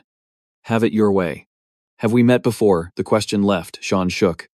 Why would you ask that? Well, I sense some serious hostility from you. Especially in those eyes. I'd call it killing intent. And I'm certain I've never met you. So I'm wondering, do you know me from somewhere? Sean replied flatly. No, I don't think we've ever met. That's pretty weird. An 8-star mage like you, with that much talent. But you're not famous. I just prefer peace and quiet over empty. Applause. Sean suddenly asked, "Where are you from?" He replied. "A small remote village. Even if I told you, you wouldn't know it." But deep down, Sean knew that was a lie. That guy is gonna hide his dirty secrets until he hits the grave, just like he did in his past life. Then he spoke up. "Anything else you want to ask? It's getting late. We still have plenty of time to bond before you graduate." Back in his room, Boris was super satisfied. "I gotta say, I'm surprised by that kid's chill attitude, that's for sure. Now I get why Lord Arson felt threatened. High chance that kid is the one who saved Princess Asen. But the funny part is, the brother of the savior, chosen by Lumenden, is the wielder of the demon sword." Hisia appeared and said, "Fate is always full of surprises. Isn't it?" Boris laughed. "Fate, that's an interesting word." Hisia. "Turns out that demon sword is actually Karam. Maybe this is the darkness we've been looking for." Hearing that, Boris agreed. "If your theory is correct, then that kid will make Lord Arson shine even brighter. Just like the prophecy, in the mist, covering the sun. It won't be long now. The savior will return." Scene switch. Karam stepped into a different space at the dark mist hall. Eru was shocked. "I'm surprised to see you here alone. What brings you here?" Karam smirked. "Stop playing dumb with me. I just talked to Hisia. He's clearly living right next to us." Eru hoped. "I hope he didn't bully you." "I knew it, you did know something. So why didn't you do anything? Did you forget how they exiled you?" Eru replied bluntly. "I have nothing to fear. I can't hit rock bottom any harder anyway." Hearing that, Karam got mad. "Easy for you to say. Those bastards are trying to use me and Sean. Isn't that what you wanted?" Eru replied. "What do you mean, what I wanted?" Eru answered. "To protect Sean. So I'll make your wish come true. Take this paper. And mist will become support for you and Sean." Karam snatched it. "Looks like you still refuse to get your hands dirty." "Huh. What actually happened between you and Lumenden anyway? I can only say that everything I do is for you and Sean." Karam teared up with pure hate.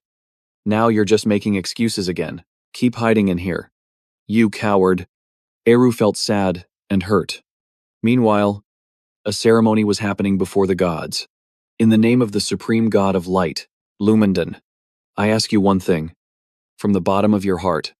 Do you truly want to become a brilliant light and save this dark world? Do you swear to live and bring glory to the front lines? And I, Alice, sincerely promise to follow the will of the light god Lumenden."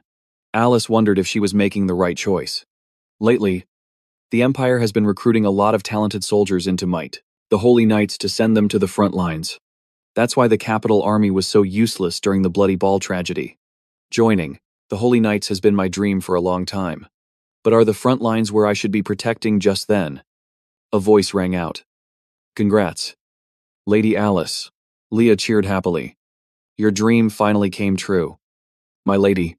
Alice suddenly realized and said, "No, I'm the one who should be calling you Lady Leah. It's just the two of us. You don't need to be so formal." But Alice insisted. Since Leah was her senior, she had to show respect, making her flustered. "Lady Alice, please stand up. I know you've got a lot on your mind. But I'm sure the path you're taking isn't wrong. I know that better than anyone," Leah said gently. But Alice was still confused. "I still hear the voices of countless people begging for help. Then there's only one way to see if you're cut out for the front lines." "My lady," Leah replied, making Alice wonder. "What is it?" Then Leah invited her to the front lines to find out. "Duke Willersworth, the commander of the Holy Knights, has given us a quest. Lady Alice, I officially give you your first mission." A mission from Father Alice was surprised. Meanwhile, a guy was bending down to fix his boots. He stood up and adjusted his gear. Brian stood at attention with a stoic expression, holstered his weapon, and a voice spoke up from beside him. "Where's young Master Sion heading off to?" All of a sudden Brian looked at them and replied, "I'm not sure. He just told me to get ready." Nana asked curiously, "Will you be gone long?" Dad footsteps approached as someone answered, "No. It'll be quick this time." Sion walked over, smiling to reassure his daughter. "Don't you worry about a thing. Nana, you ready?" Brian stood tall and reported. Yes, sir. I've prepared everything you requested. But where are we actually going? Sion raised his hand, the ring on his finger glowing red. Limia Valley. Emily gasped in surprise. Again, isn't that, like, super far from here? Everyone else was just as shocked. Sion glanced at them and replied nonchalantly. Not if we take this route, he thought to himself. Gotta hurry. Today is the day Alice dies. Then he turned and stepped into the red gate, opening a portal to another dimension. Scene change. Troops were riding horses forward. Suddenly, a man shouted, Halt! He stopped his horse. We have arrived. My lady, you must be exhausted from the journey. Alice heard him and smiled brightly. Please, don't call me that. Sir Jochen. Jochen looked at her with admiration. I didn't expect you to come here as a holy knight. I'm truly impressed. Alice replied humbly. No need to exaggerate. Sir, I still have so much to learn. Jochen squinted and said, I can see you have massive potential. The Duke must be incredibly proud of you. My lady. Alice hopped off her horse and reminded him. I told you to stop calling me that. Jochen chuckled at her scolding. All right. Let's head this way. The Duke is waiting. Her feet hit the ground. Standing behind the man, Alice announced. I am Alice Vert, eldest daughter of the Vert family. She reported respectfully. I have arrived as summoned. Father. Her father's face was stern. The third prince, fourth prince, and second princess are visiting today. Go get ready. Alice bowed. Yes. Father, she thought to herself. He's cold as ice. As always, sometimes I wonder if we're even related. Then he spoke up. They're here. The princes and princess had arrived. Behind the soldiers, the royal carriages were approaching. Third Prince Fabian Severus grimaced. This stench makes me want to puke. Fourth Prince Nerobian covered his nose. Judging. How can humans even survive in this dump? Second, Princess Violet smiled softly. We are always grateful for your dedication on the front lines. Duke Vert watched the three of them approach. Alice and her father knelt in respect. Willis Ford, your humble servant. Greets your highnesses. Nerobian turned away impatiently. Let's skip the pleasantries and go home. These trips are just a formality anyway. Fabian frowned. Hope we don't get jumped by monsters. Violet smiled and explained. We are currently at the furthest defensive line. Even if we encounter monsters, they'll just be weaklings. Your Highness, more importantly, we will be escorting you with the Vert family's finest knights. Arson walked over from a distance, his voice deep. Hello. Father. It's been a long time. Alice froze when she saw him. Brother Arson Willis placed a hand on his shoulder, trusting him. Hello. Tucson. I trust you will handle this mission well, Arson stated firmly. Rest assured. Father, I won't let you down. Fabian looked at him with disdain. Make sure you wipe them all out, before they get close. Arson. Unlike you, we have royal blood flowing through our veins. Arson replied. Yes, Your Highness. Princess Violet smiled encouragingly. We're trusting you with our safety. Arson. Arson smiled back. Serving Your Highness is my honor. Then Violet looked around and frowned. But where is Brother Lionel? Rare to see you two apart, and he's not usually the type to miss events like this. Arson replied calmly. He had an urgent matter to attend to, so he entrusted me with protecting Your Highnesses. Violet glanced at him. Impressed. Is that so? Well, being protected by you does put me at ease. The troops stood by as the princes and princess boarded the carriages and left. Alice glanced at Arson. Confused. Arson's mission is always to protect the crown prince, but suddenly he's here at the front lines escorting the twin princes and the second princess. Is this really just a coincidence? Arson looked at her and asked. So, you joined the Holy Knights as top of the class, congrats. Alice. He narrowed his eyes, but that look in his eyes made Alice feel scared and wary. I've seen that look before. Back when I was 9, she recalled the past. Arson patted her head affectionately. Happy birthday, my dear sister. He gave her a magic scroll as a gift. It was a 4-star spell. Way too high level for me back then. It was his way of cheering me on, saying I should reach that level one day. Time passed. After I learned how to use 4-star magic, I suddenly remembered his gift. She touched the paper, and it started glowing. Huh, a summoning scroll, suddenly. A hand grabbed hers. Stop, Leah stopped her just in time. Alice was startled. Leah explained in fear. This is a mid-tier monster summoning spell. It's extremely dangerous. My lady. Alice's eyes went wide in disbelief. If Leah hadn't stopped me back then, I would have died that day. Back in reality, Alice watched Arson walk away. Suspicious. Did he know about that when he gave me the gift? She thought. Why would he do that? The princes sat in the carriage, departing as the troops saw them off. Nerobian frowned and asked, Brother Lionel, let Arson escort us. Fabian looked thoughtful. Suspicious. Is he plotting something? The princess, sitting opposite them, expressed her concern too. Big brother sending one of the Empire's best knights to us. Definitely fishy. But her eyes turned dangerous as she warned. We all know what kind of person he is. If you want to live, be ready for anything. What's happening? At that moment, Nerobian leaned out to look, his face twisting in disgust. He gasped. What the hell is that? Alice ran after the carriage. They drew their swords and shouted. Enemy attack, your highnesses. Hide, it's a special grade Antarctic. The two princes panicked. Terrified. What? A massive monster roared with terrifying ferocity. Nero Fabian looked outside. Totally shocked. An earth dragon, seriously. The Duke said there weren't any strong magical beasts around here, but that beast went berserk on the army. It spewed fire, roasting the soldiers and attacking the group. Alice shouted urgently. Your Highness. Move fast, Fabian. Absolutely terrified. Cursed. Damn it. Everyone bailed out of the carriage. Meanwhile, the monster flew in, ready to wreck them. Alice used her weapon and defensive magic, trying to block its power while protecting the princess. Please. Keep running, she shouted. Inside, she wondered. What is Antares doing here? Nero scrambled away, leaving a furious Fabian cursing behind him. Where are you running? You coward. While Alice tried to hold off the monster, someone called out. Princess. It was Ozan, wearing a dangerous smile, stepping out from behind Violet. His eyes were ice cold as he said, I will protect you. Please stay close. He prepared to draw his sword as he spoke. Violet thought in panic. Is this his plan? He's going to use this chaos to kill me? Alice sensed something was off and turned to look at Aeson. Just then, powerful attack slammed into the monster. Release. Alice's face lit up. Leah, she cried happily. Leah attacked and called out. Lady Alice.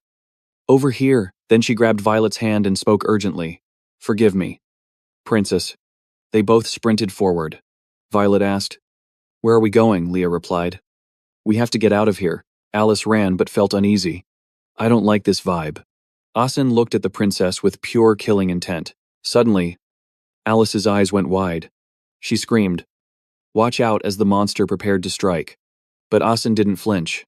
He unleashed his power. He attacked the beast, dodging its strike with a bored look on his face.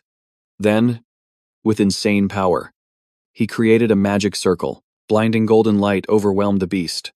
Alice was stunned. What on earth is that? Seeing her stop, Leah urged her. Alice, hurry up. Ozan's magic circle made the monster wary, so it flew up high before stomping down and landing hard. The beast roared in rage. The soldiers shouted to each other. Everyone.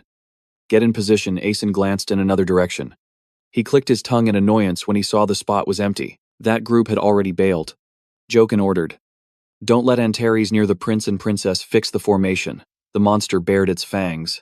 A blinding purple circle formed in its mouth. Ozan narrowed his eyes. Annoyed. What a pain. The beast opened its maw and fired an orb with massive destructive power. A silhouette in the sky shouted a warning. Fall back. Aeson slowly jumped down, weapon in hand. He landed in front of the beast and unleashed an attack. Ozan slashed with killing intent. The soldiers buzzed. Lord Ozan stopped it. Cover him. Now the princess ran ahead, looking back at the chaotic scene, caught between the beast and Aeson's squad. She stared in thought. Suddenly, she frowned, her expression unreadable. Suddenly, Violet dropped to her knees. Alice was shocked. Princess, was she scared? Alice asked worriedly. What's wrong? Are you okay? But Violet glared up with a deadly smile. I won't be taken down that easily. Alice froze. terrified by that look. Right then, Leah stabbed Alice from behind with her sword. Alice coughed up blood, gasping in shock. Leah. Why Leah's eyes were cold and silent. She ruthlessly ripped the sword out of Alice. Leaving her to collapse in agony, Violet stood there, indifferent. You're Ozenvert's sister. Elisavert. Right, she looked at Alice's pain with satisfaction. I saw my brother Luniel quietly retreat earlier. I was already suspicious. You were planning to use this chaos to eliminate us and frame someone else. Weren't you? This is just self-defense. Alice tried to explain. You misunderstood. I only wanted to help the princess, but Violet screamed in rage. Shut your mouth. Violet grinned fiercely. You think I don't know the ambition of the First and Luniel families? I won't let myself be taken out like a fool. Alice grimaced, the pain from her bleeding wound becoming unbearable. Violet continued. If you want to make excuses, do it in the little time you have left. Who knows, maybe the Black Lumen will save you. She laughed and threw down a magic scroll. Then, both of them vanished into the magic circle, leaving Alice stunned. In pain and despair, she thought, Leah would never do this. She must be controlled by magic, or she had no choice. Tears streamed down her face. She wouldn't just abandon me like this. Suddenly, the monster loomed behind Alice. It bared its fangs, red eyes glowing with provocation.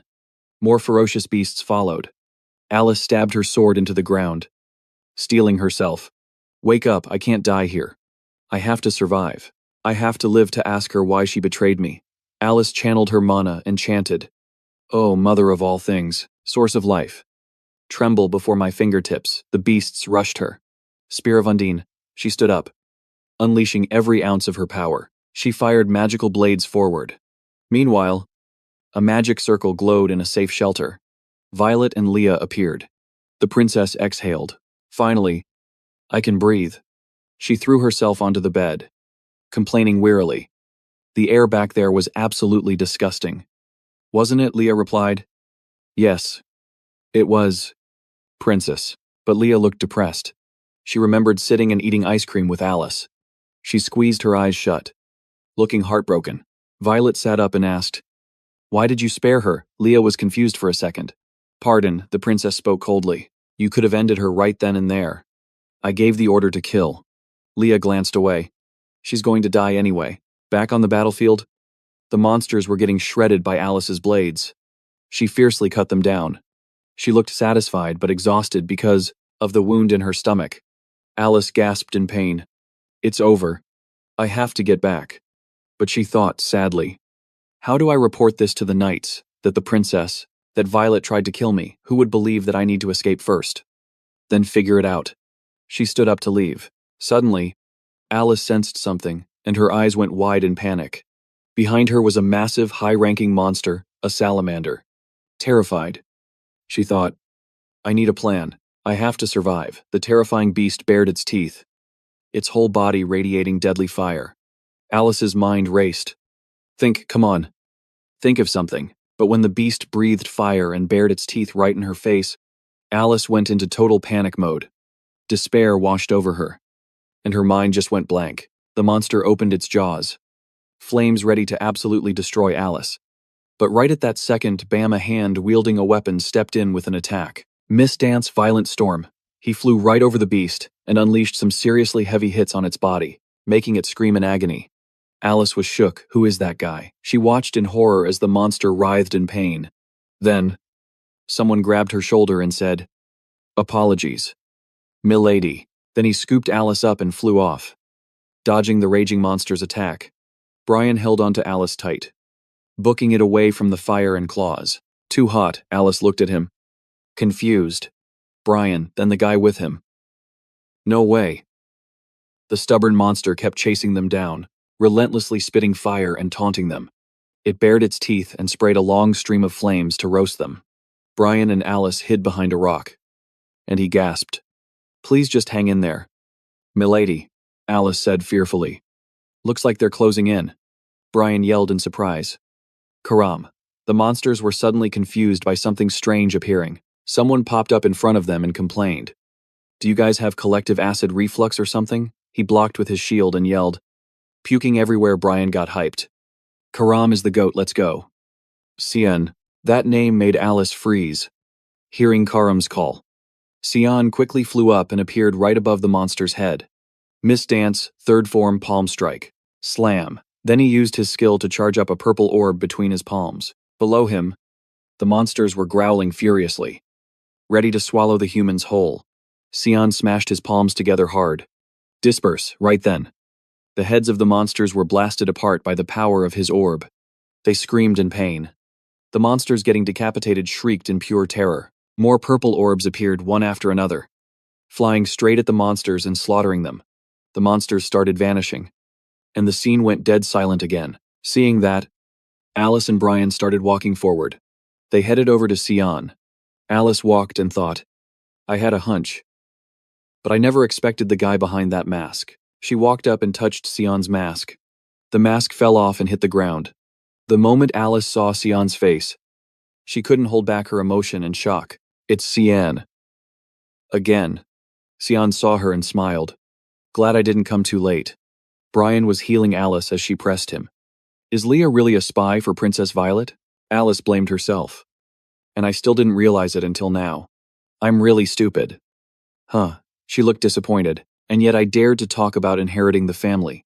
Sion shot back. That's not your fault. Sis. The ones responsible for this are Leah and Princess Violet. His face went dark as he emphasized. And arson too. Alice sat up straight and replied, You mean he orchestrated this? You know something? Don't you? Brian panicked because she just stood up right after getting healed.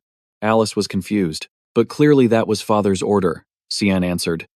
Probably just Arson's suggestion. You know how it is. If it's his request, Father will do anything. Alice looked down, confused. But for what Sion supported his sister and got straight to the point, so he can inherit the family all by himself. She gritted her teeth. Inherit the family. Alice's face turned angry. He'd kill his own family for that. Suddenly her wound throbbed with pain, making her drop to her knees. Sion asked with concern, Your wound? Alice struggled to ask. Are you sure about Brother Arson? He affirmed. I'm sure. You know exactly what his nature is like, she said helplessly. I thought I was the only one who felt it. Turns out you did too. But it's weird. Sion listened closely to Alice. Why didn't Father and the others realize it? It's like Arson has something I don't. Alice recalled and speculated. During the fight just now too. Some invisible power seemed to be protecting Arson. Sion frowned. Thinking. Invisible power, he flashed back to his past life. That's the thing I felt clearly too when I was about to reach him. He thought decisively. That power stopped me. Sion wondered. What is it? A power that repelled even the demon sword. Suddenly he realized something. It can only be that. Alice interrupted his train of thought. Now isn't the time. Sion.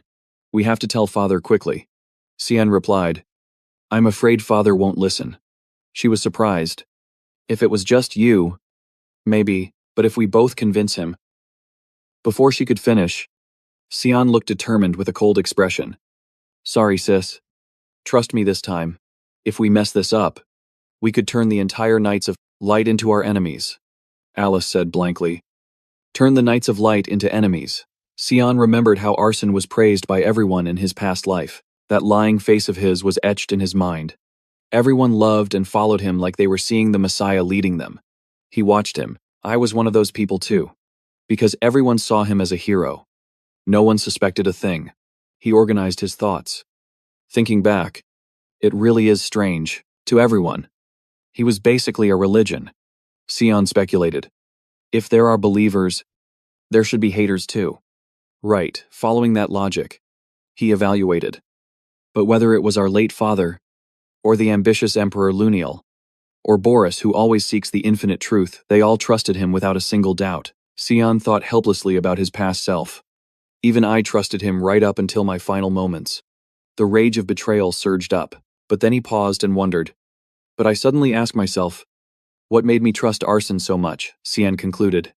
All of that can only be explained by a single conclusion. His eyes turned red as he affirmed.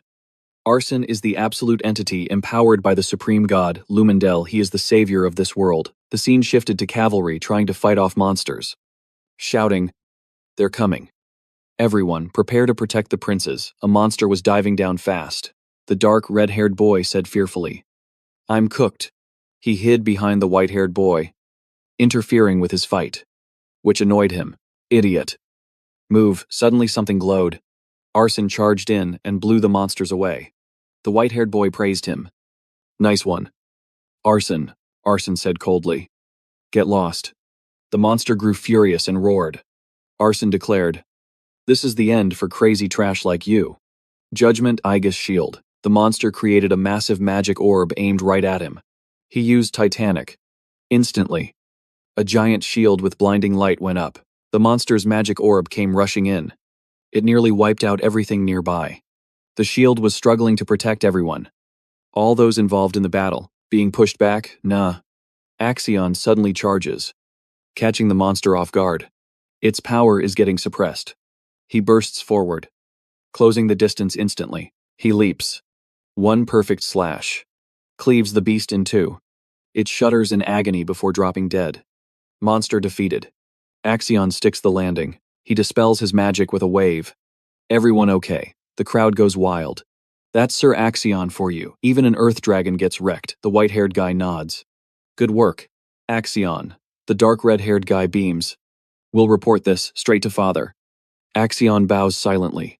Then, switching up his vibe instantly, he smiles bright. An honor. My princes. Hearing this, Alice is shook. Axion is the savior. No way. Someone like him was chosen by God, Sion explains. God just needs a savior. He doesn't care who it is. He states firmly, once the supreme God chooses someone, denying them is blasphemy. You'd be making enemies of his followers forever. Alice buries her face in her hands. She can't wrap her head around why the God she trusted her whole life would do this. She looks at Sion. How much do you know? He hesitates. Looking away, he mumbles, I can't tell you right now. He thinks, I can't drag her into this mess. Suddenly, Alice puts a hand on his shoulder. I trust you.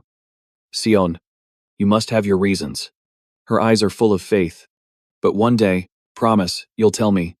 Don't carry it all alone. Sion feels a wave of relief. Okay. I will. Alice turns around. Thank you. Brian. Thanks for healing me. Brian stammers. It was nothing. Suddenly, he feels his master's death stare and jumps out of his skin. Alice just keeps smiling, oblivious to the tension. Sion speaks up.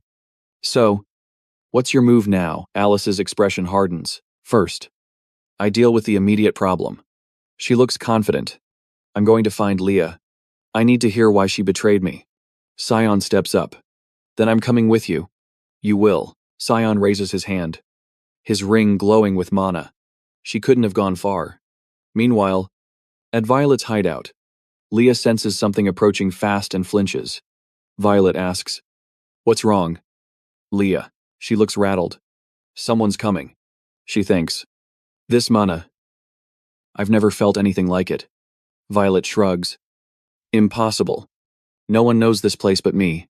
Just as she says that, boom. The safe house gets wrecked. Leah freezes. Something whizzes past her face. Violet screams. Leah's eyes widen in shock. That's... She stares at the sword embedded in the wall. She recognizes it instantly. Isn't that Lady Alice's sword elsewhere? Axion is analyzing a magic circle. He checks the purple powder residue on his hand. Puzzled, traces of a magic scroll. Teleportation Axion barks an order. Find any nearby locations that could serve as a hideout. Now, a soldier spots something. Looking nervous. Sir Axion, please check this area, the soldier asks. Is Princess Violet safe? Axion stares down the cliffside and mutters, We'll find out soon enough. Looking down, they see a massacre monster, corpses everywhere. The soldiers shout, Yes, sir, scene switch. Leah is on the move. She's running for her life. Brows furrowed. She thinks, that killing intent. That mana. I thought it was some high-rank monster. Leah eyes the figure chasing her Sion. Wait, it's just a kid. She pauses. No, he must have backup. Immediately, Leah bursts forward. Activating Wind Step. Can't let my guard down. Her gaze sharpens. She draws her blade instantly. Slash, she thrusts her sword right at Sion. Sion dodges it effortlessly.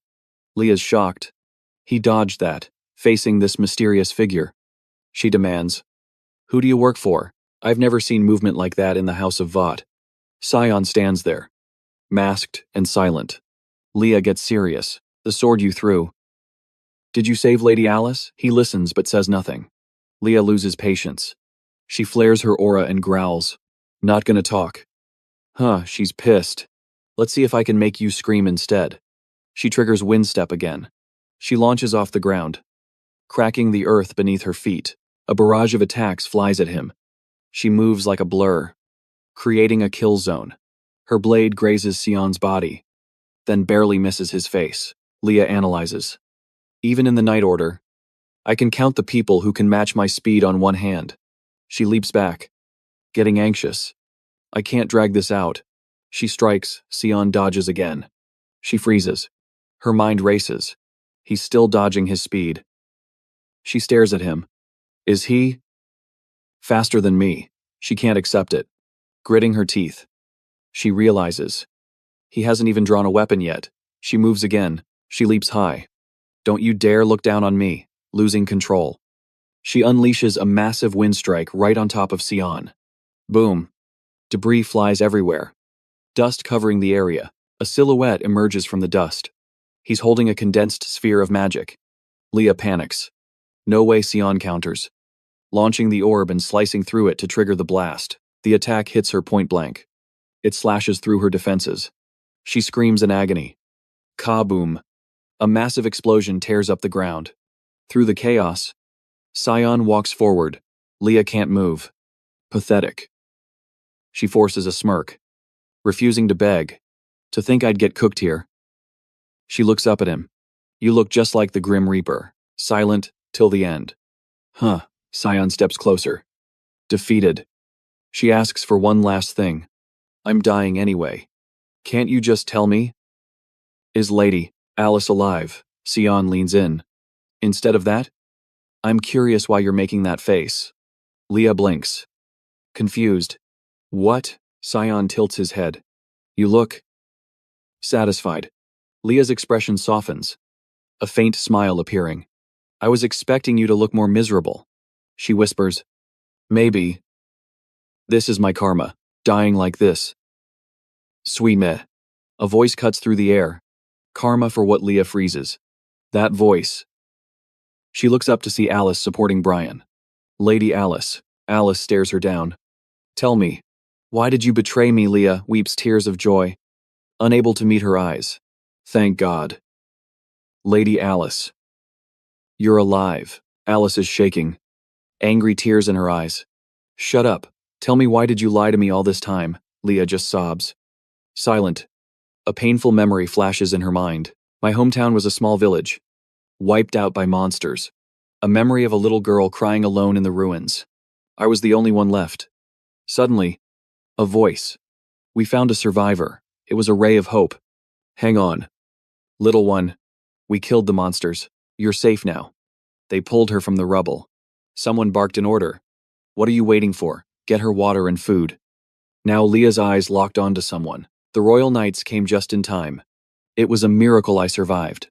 But in her memory, a princess looked annoyed, frowning at the person who saved her. When I had nowhere left to go, it was Princess Violet who saved me. So naturally, a life for a life I owed her. She told me, "Your chance to repay me is coming soon." Leah was given a mission: build a close relationship with House Vess and wait for my orders. So, I joined the Vess household as a maid. Then she met Lady Alice. She was confused when she first saw her. Looking back, she actually regrets it. The lady really liked her. I shouldn't have left. Leah blamed herself. I should have just died in the ruins of that village. If only. Violet's glare flashed in her mind. When the time comes, kill Alice Frost for me, she thought. Then none of this would have happened. Alice, totally confused, asked, "Am I a threat?" Leah replied. "Princess Violet is always paranoid about House Frost." She explained, "Because First Prince Luniel is close with Asen. The princess thinks House Vest is siding with Luniel, Leah confessed. Maybe the emergency situation just made her insecurity explode. She only trusts herself. She's a total coward. Leah spoke from the heart. Completely different from you. Lady Alice. Why did I even serve someone like that? Leah got real. You trusted me so much. I'm so sorry for letting you down. Alice stood there, stunned and silent, just listening intently. Cian cut her off. Annoyed. Stop spouting nonsense. Leah looked confused. Cian glared a warning. If you think repenting gets you forgiveness, you're dead wrong. She suddenly realized. Young Master Cian Alice immediately tried to stop him. Wait. Cian, let me think for a sec. Cian seriously pointed his sword at Leah. This doesn't end that easily. Leah closed her eyes. Accepting it. Yes. I know. Young Master. Alice rushed to stop him. Hold on.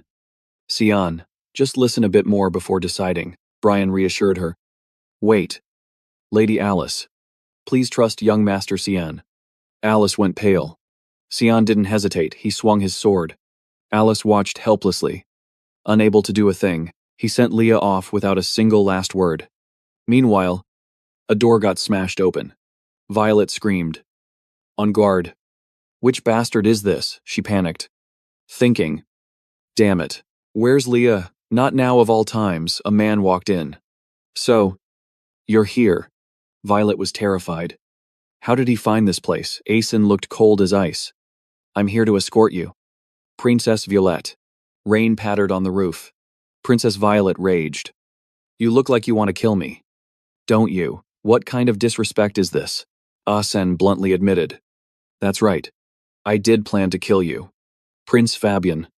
Prince Nazovian. And you. Princess all meant to die by a special rank monster. According to the script, you thought you'd do that and stay safe while listening. The princess hid something behind her back. Asen noticed and instantly cast a spell. The paper she was hiding burst into flames. Asen's eyes were cold. I wasn't finished speaking. The princess looked annoyed. You're seriously rude. So, are you still going through with that plan? Who knows? What's that supposed to mean? Asen scanned the room. He caught a glimpse of Alice's sword. Where's the brother who came with me? Handled him. The princess took the chance to mock Asen. Maybe he conspired with Louis, since he is your brother. After all, thinking about it, that might be good. Planning to add revenge for little brother to your scheme. No. I'm considering changing the plan. The princess's face changed instantly. Asen slammed his sword into the wall. You're pretty calm given the situation. Anyone suspicious must be eliminated. That judgment isn't bad at all. Honestly, I'm surprised. You are completely different from Prince Louis. The princess went pale and blank. Her mind racing. Does he seriously not care about his own brother? What does this guy actually want? Asen spoke up again. The plan was ruined anyway. I'll just tell Prince Louis it failed. The princess still didn't get it. What do you mean I want to make an offer? Why not join my plan? Aren't you Prince Louis's subordinate? Who said that? It's just a business relationship. The princess crossed her arms. Annoyed. You think I'll believe that? Believe it or not. Prince Louis is just a piece on the board. Don't tell me you want to take over the empire. I can't agree to that. Asen turned serious. I don't care who owns this empire. Then what do you want? He revealed his truth with a deadly serious face. Destroy evil. I will root out every bit of wickedness in this world. The princess scoffed at his truth. Sounds pretty delusional. Doesn't it? Who knows, but it looks like the evil I mentioned just showed up. Asen frowned. Right then. The wall shook, and cracks started racing across it. Asen felt a chill run down his spine, a strange magical power. No. That's killing intent. He'd never felt magic like this before. Boom. An orb of power slammed in, smashing all four walls. The princess screamed. What is this? A blinding light flashed. Asen dodged just in time. A stranger appeared, carrying immense power, and attacked Asen. Asen called out. Who are you? The stranger didn't hide it. I am the evil you seek. And I'm your end. Asen unleashed a barrage of glowing red sword aura. With a single slash, he sent the stranger flying backward. Shockwaves blasted out, shattering the wood into pieces. A wave of energy hit the hem of the princess's dress, making her panic. Asin glanced over, realizing the princess could get hurt. So he immediately launched a technique. Asin created a defensive barrier around her. Suddenly, an explosion hit the ground, and walls cracked and crumbled, sending stone debris flying. The barrier Asin made for the princess vanished. She stood helpless. My safe house, before her eyes. The entire building just exploded. The devastating attacks wrecked the house, sending debris everywhere. Seeing Asin rush over, the princess asked anxiously, "Are you okay?" Sir Asin, he quickly raised his sword to shield her and said, "It's not over yet." Asin unleashed a giant energy orb and a sharp sword slash. The two massive energies collided, turning everything around them into chaos. But the stranger wasn't down. Asin panicked a bit. Damn. Can he use spatial magic too? The guy in the demon mask, with glowing red eyes and flaming hair, charged at Asin. His blade crashed down on Asin, causing a blinding explosion and shooting magic fire lightning everywhere. But he didn't expect that infinite power to reflect right back at him, making him scream in agony. Asin instantly seized the chance to attack the stranger. Princess Violet was stuck in the back, praying hard. Asin reassured her, "He's no scrub, but I'll take the win." Hearing that, she trusted him 100%. After taking damage, the mystery guy checked his weapon. "What the hell? What's going on, Karam?" "You little sword." Karam hit back. "Feels like I'm getting ripped apart." That's when the guy realized, "Wait. Is this the power of authority?" "So annoying." Asin spoke up. "Why stop now? Didn't you say I was finished?" He pointed his blade right at the dude's face. "Bring it on. I want to kill you so bad I could puke. But I've confirmed the authority. So, I'm dipping." Princess Violet spotted the sword stuck in the ground. "That's Leah's stuff. What did you do to her?" The guy just answered softly. "Purified." "Purified? What do you mean?" Asin explained. "Looks like she was eliminated." "Is this your goal? Who sent you? We are missed. The ones who never forgive. We follow no orders. Just pure purification by the rules." Asin went deep into thought. Missed. So the rumors about them coming back were true. That guy vanished instantly. The princess screamed. "He's gone." Asin didn't care. He was lost in thought. Another annoying problem to deal with. Have they been the ones blocking my path this whole time? Red smoke still lingered. Scene switched to a cool blue stream. It was Karam, chilling under a tree and complaining non-stop. "Ugh. My head is killing me." Sion walked up to check on her. "Does it hurt that bad?" "Yeah. Never felt pain like this before, but I can't even touch it." "This is trouble." Sion explained. "There is a way, though." What way? He looked at the item in his hand and said, "The holy artifact of the origin stone. Dujandake. It's just a theory. But if I use it, we have a shot at winning." Karam stopped him. "Sion. No, don't do it. Is this why you brought it?" "You could die," Alice called out to Sion. But Sion kept talking to Karam. "I know it's dangerous, but it's the only way. I have things to protect now." He looked at Alice and Brian. "I made mistakes in my past life. I won't repeat them." Then Leah showed up. She wasn't dead at all. "If the enemy breaks the limits, then I'll just break past them too." Back to Alice and Leah. She handed Leah an item. "Take this." Leah asked, "What is it?" "It's Marion's symbol. Not everyone can enter spirit territory. With this, you can get into Brunia," Alice said seriously. "Stay safe." "Thank you, my lady." Leah choked up. "Thank you so much." "And I'm sorry." Alice turned away. "Don't think I've forgiven you, and don't ever show your face to me again." "Yes, my lady. I'll leave immediately." Alice walked away. Cien and Karam watched the whole thing. Karam wondered, "You sure it's okay to let her go like that? I already killed her once in my past life." Cien said, remembering the past. "Looking back, I didn't need to do it. She already paid the price. Living in hell with the guilt of killing her sister." In the past, Cien had watched Leah take her last breath with a cold, dead stare, still thinking about it. But now, I've freed her from that burden. Maybe one day, she'll repay the debt. Leah turned to leave. In the moment, Leah thought her life was ending under Cien's sword. He suddenly said, "You know it won't be that simple." Leah's voice was weak. "That is true. I know very well." "Young master," as Cien raised his sword to execute Leah, Alice screamed in despair. her shaky voice echoing through the tension. Don't a massive strike, slammed down mercilessly, knocking Leah's arm guard to the ground. Xian spoke, cold and unwavering. Leah, today, you died, and I hope someday you'll return this favor. Leah's face went pale, eyes wide, looking totally stunned and confused. She couldn't believe what she just heard. Stay here until I call for you, Leah thought to herself. Can young Master Xian see the future, remembering those moments? She was even more sure. He said it like that. That one day I'd have to pay for my mistakes. But when that day comes, I swear I'll repay you with my life. Young Master Xian. Determination was written all over Leah's face. Back to the conversation. Karam asked Xian, You feeling sick?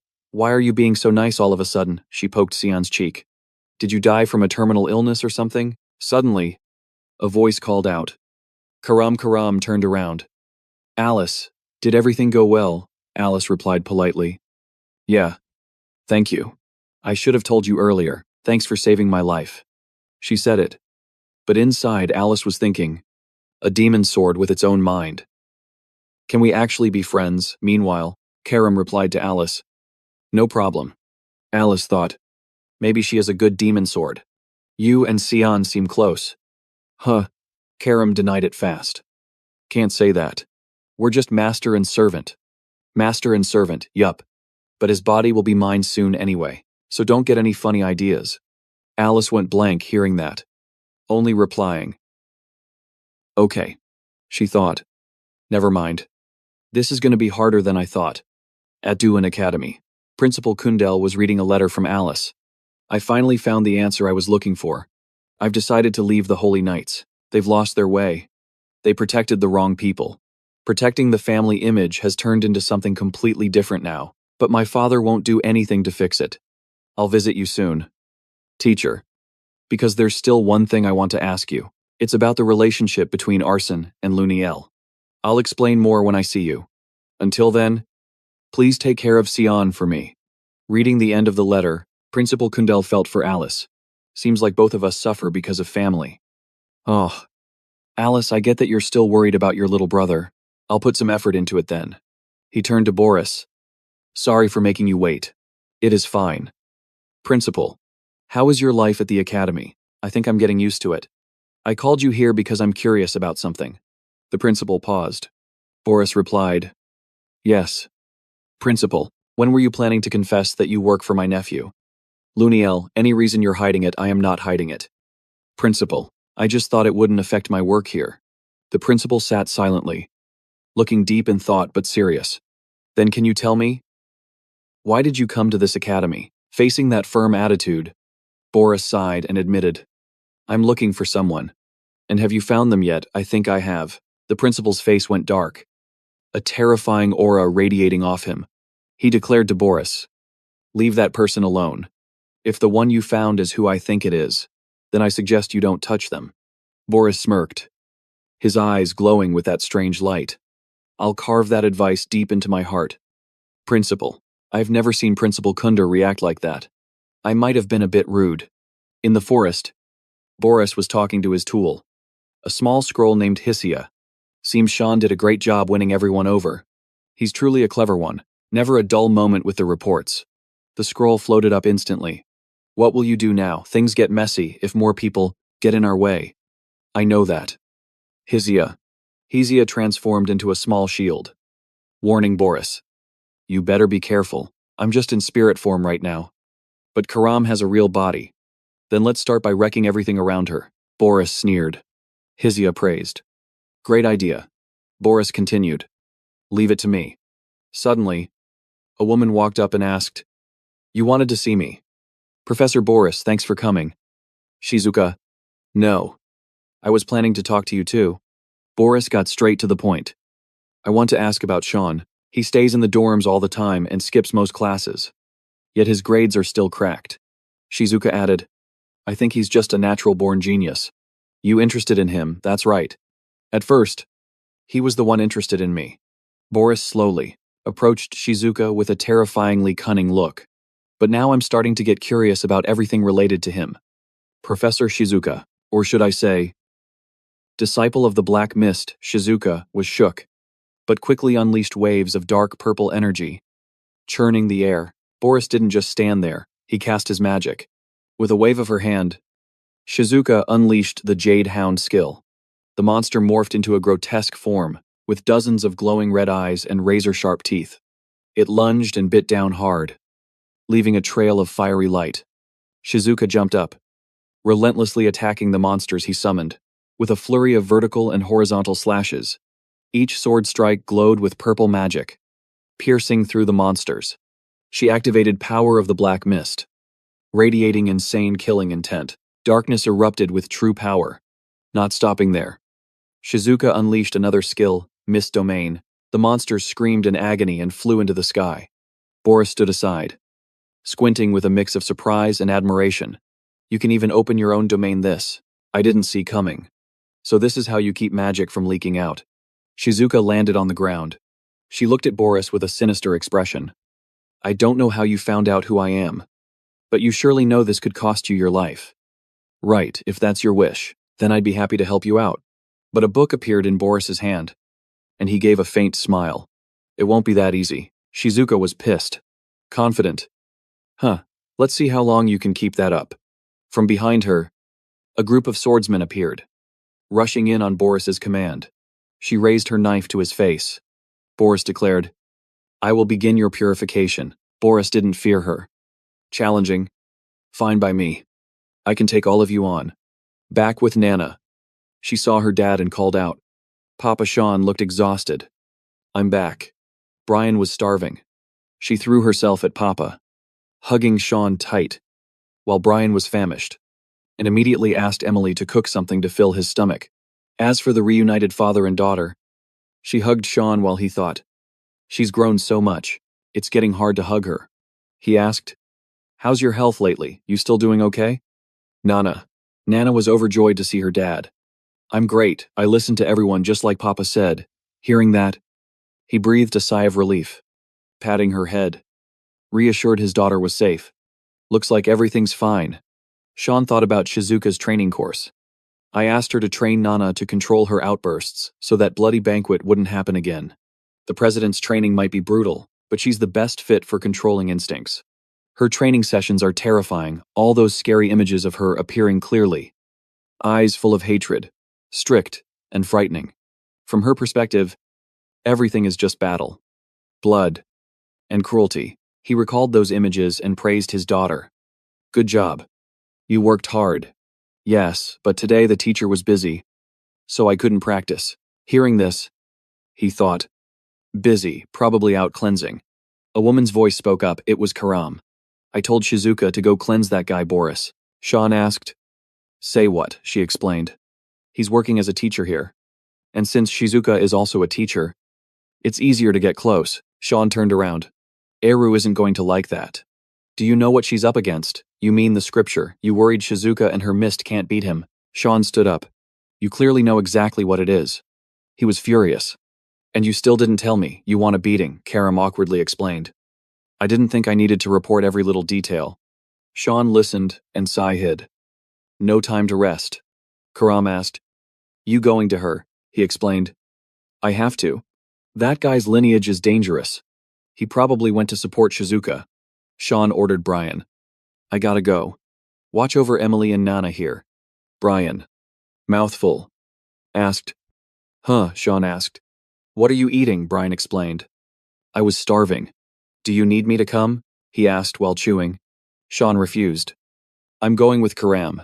He thought, this is the first normal person who dares to eat Emily's cooking. Brian, you really are built different. Brian asked.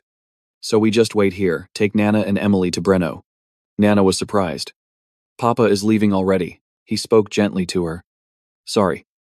Sweetie, it's going to be very dangerous here. So I have to do this. Brian froze, stopped eating, and asked, are you sure about this? Sean reassured him. It'll be fine. I'll come find you all when I'm done. I'm counting on you. Brian. Back to Shizuka and Boris's battle. It seems they just went through a grueling fight, and it ain't over yet. Shizuka thought. The more she looked, the grosser it got. She was surrounded by blood-soaked corpses, and guys beaten to death but still dragging themselves forward to attack her, looking absolutely horrifying. Did this guy cause this whole bloody banquet? She figured these puppets shared the same energy source as the ones before, though they were way more cracked. Definitely connected. Meanwhile, Boris grinned, showing teeth. Tired already. That was just the appetizer. He switched up.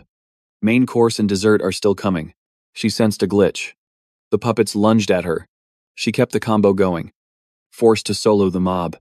Violent blade dance, storm dance. 100 petals drifting dance just appeared. Secret art blood river. She spammed spells to delete them.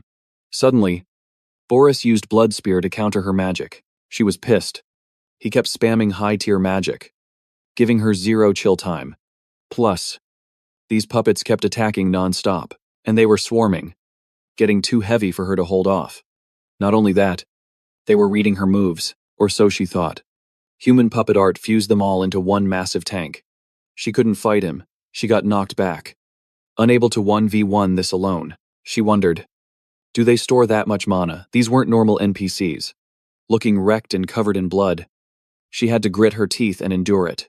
Seeing their destructive power and massive magic, she knew she couldn't solo this. Seeing her looking so cooked, Boris said, "Time to send you off." He laughed arrogantly. The final magic strike. Trying to hang on, everything turned to dust. The ground shattering into 100 pieces. Hundreds of debris fragments flew everywhere. He slowly floated down from above. Wow. What a pity. Shizuka's voice trembled as she spoke. Now I get it. Your puppets. They have mana tracking. Don't they? Built different from normal ones. And that grimoire, that thing is your power source. She struggled to stand. Face full of cuts and clothes shredded. The mana radiating from it is no joke. Is that a divine artifact? Boris smiled and clapped. Sharp combat sense and vast knowledge. Truly impressive. But... Then he laughed loud.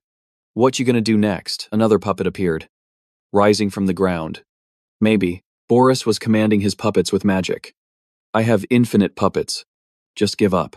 But Shizuka stood up, declaring she hated giving up. She rallied and used magic, activating a secret art to attack. Summon contracted beast. A massive monster manifested. Even he was shook. He didn't expect his spell to make her someone who looked done for turn up like that. He thought, no way. That woman's mana was completely drained. The beast she created pounced on the puppets Boris had enchanted. The puppets were just tiny figures. Mere roadside weeds. It instantly wrecked that annoying mob. He saw this and grumbled. You're too much.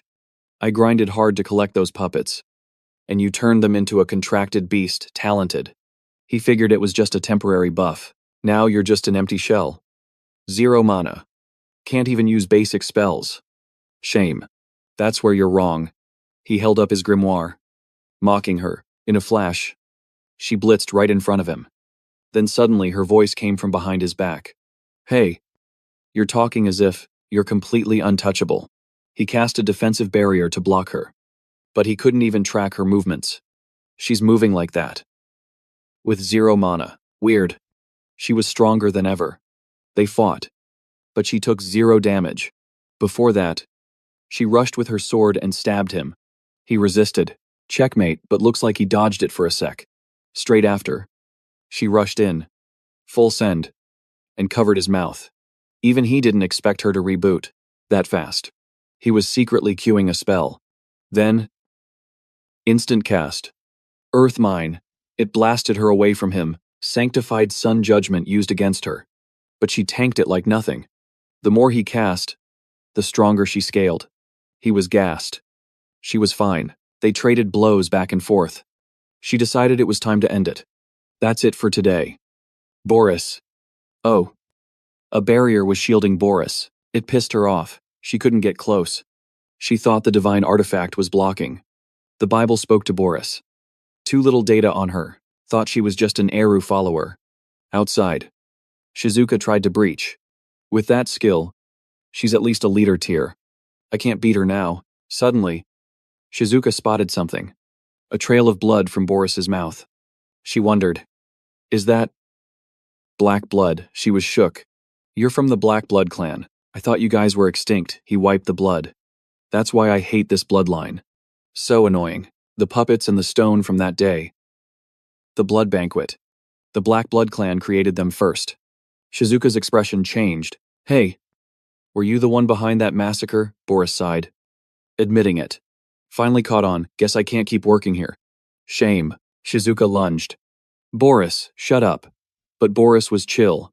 His Bible formed magical threads to protect him. He laughed. See ya next time. Shizuka charged with her sword. Threatening. You're not going anywhere. Her beast appeared behind Boris, without him noticing. Shizuka and the beast jumped him. But the barrier blocked everything. 0 damage. Boris's Bible complained.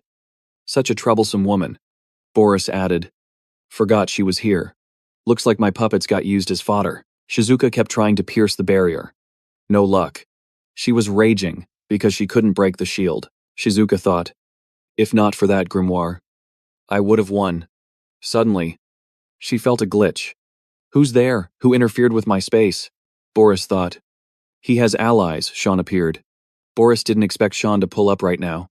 Sean immediately supported Shizuka to pierce Boris's barrier. Instantly, the barrier shattered into pieces, flying everywhere.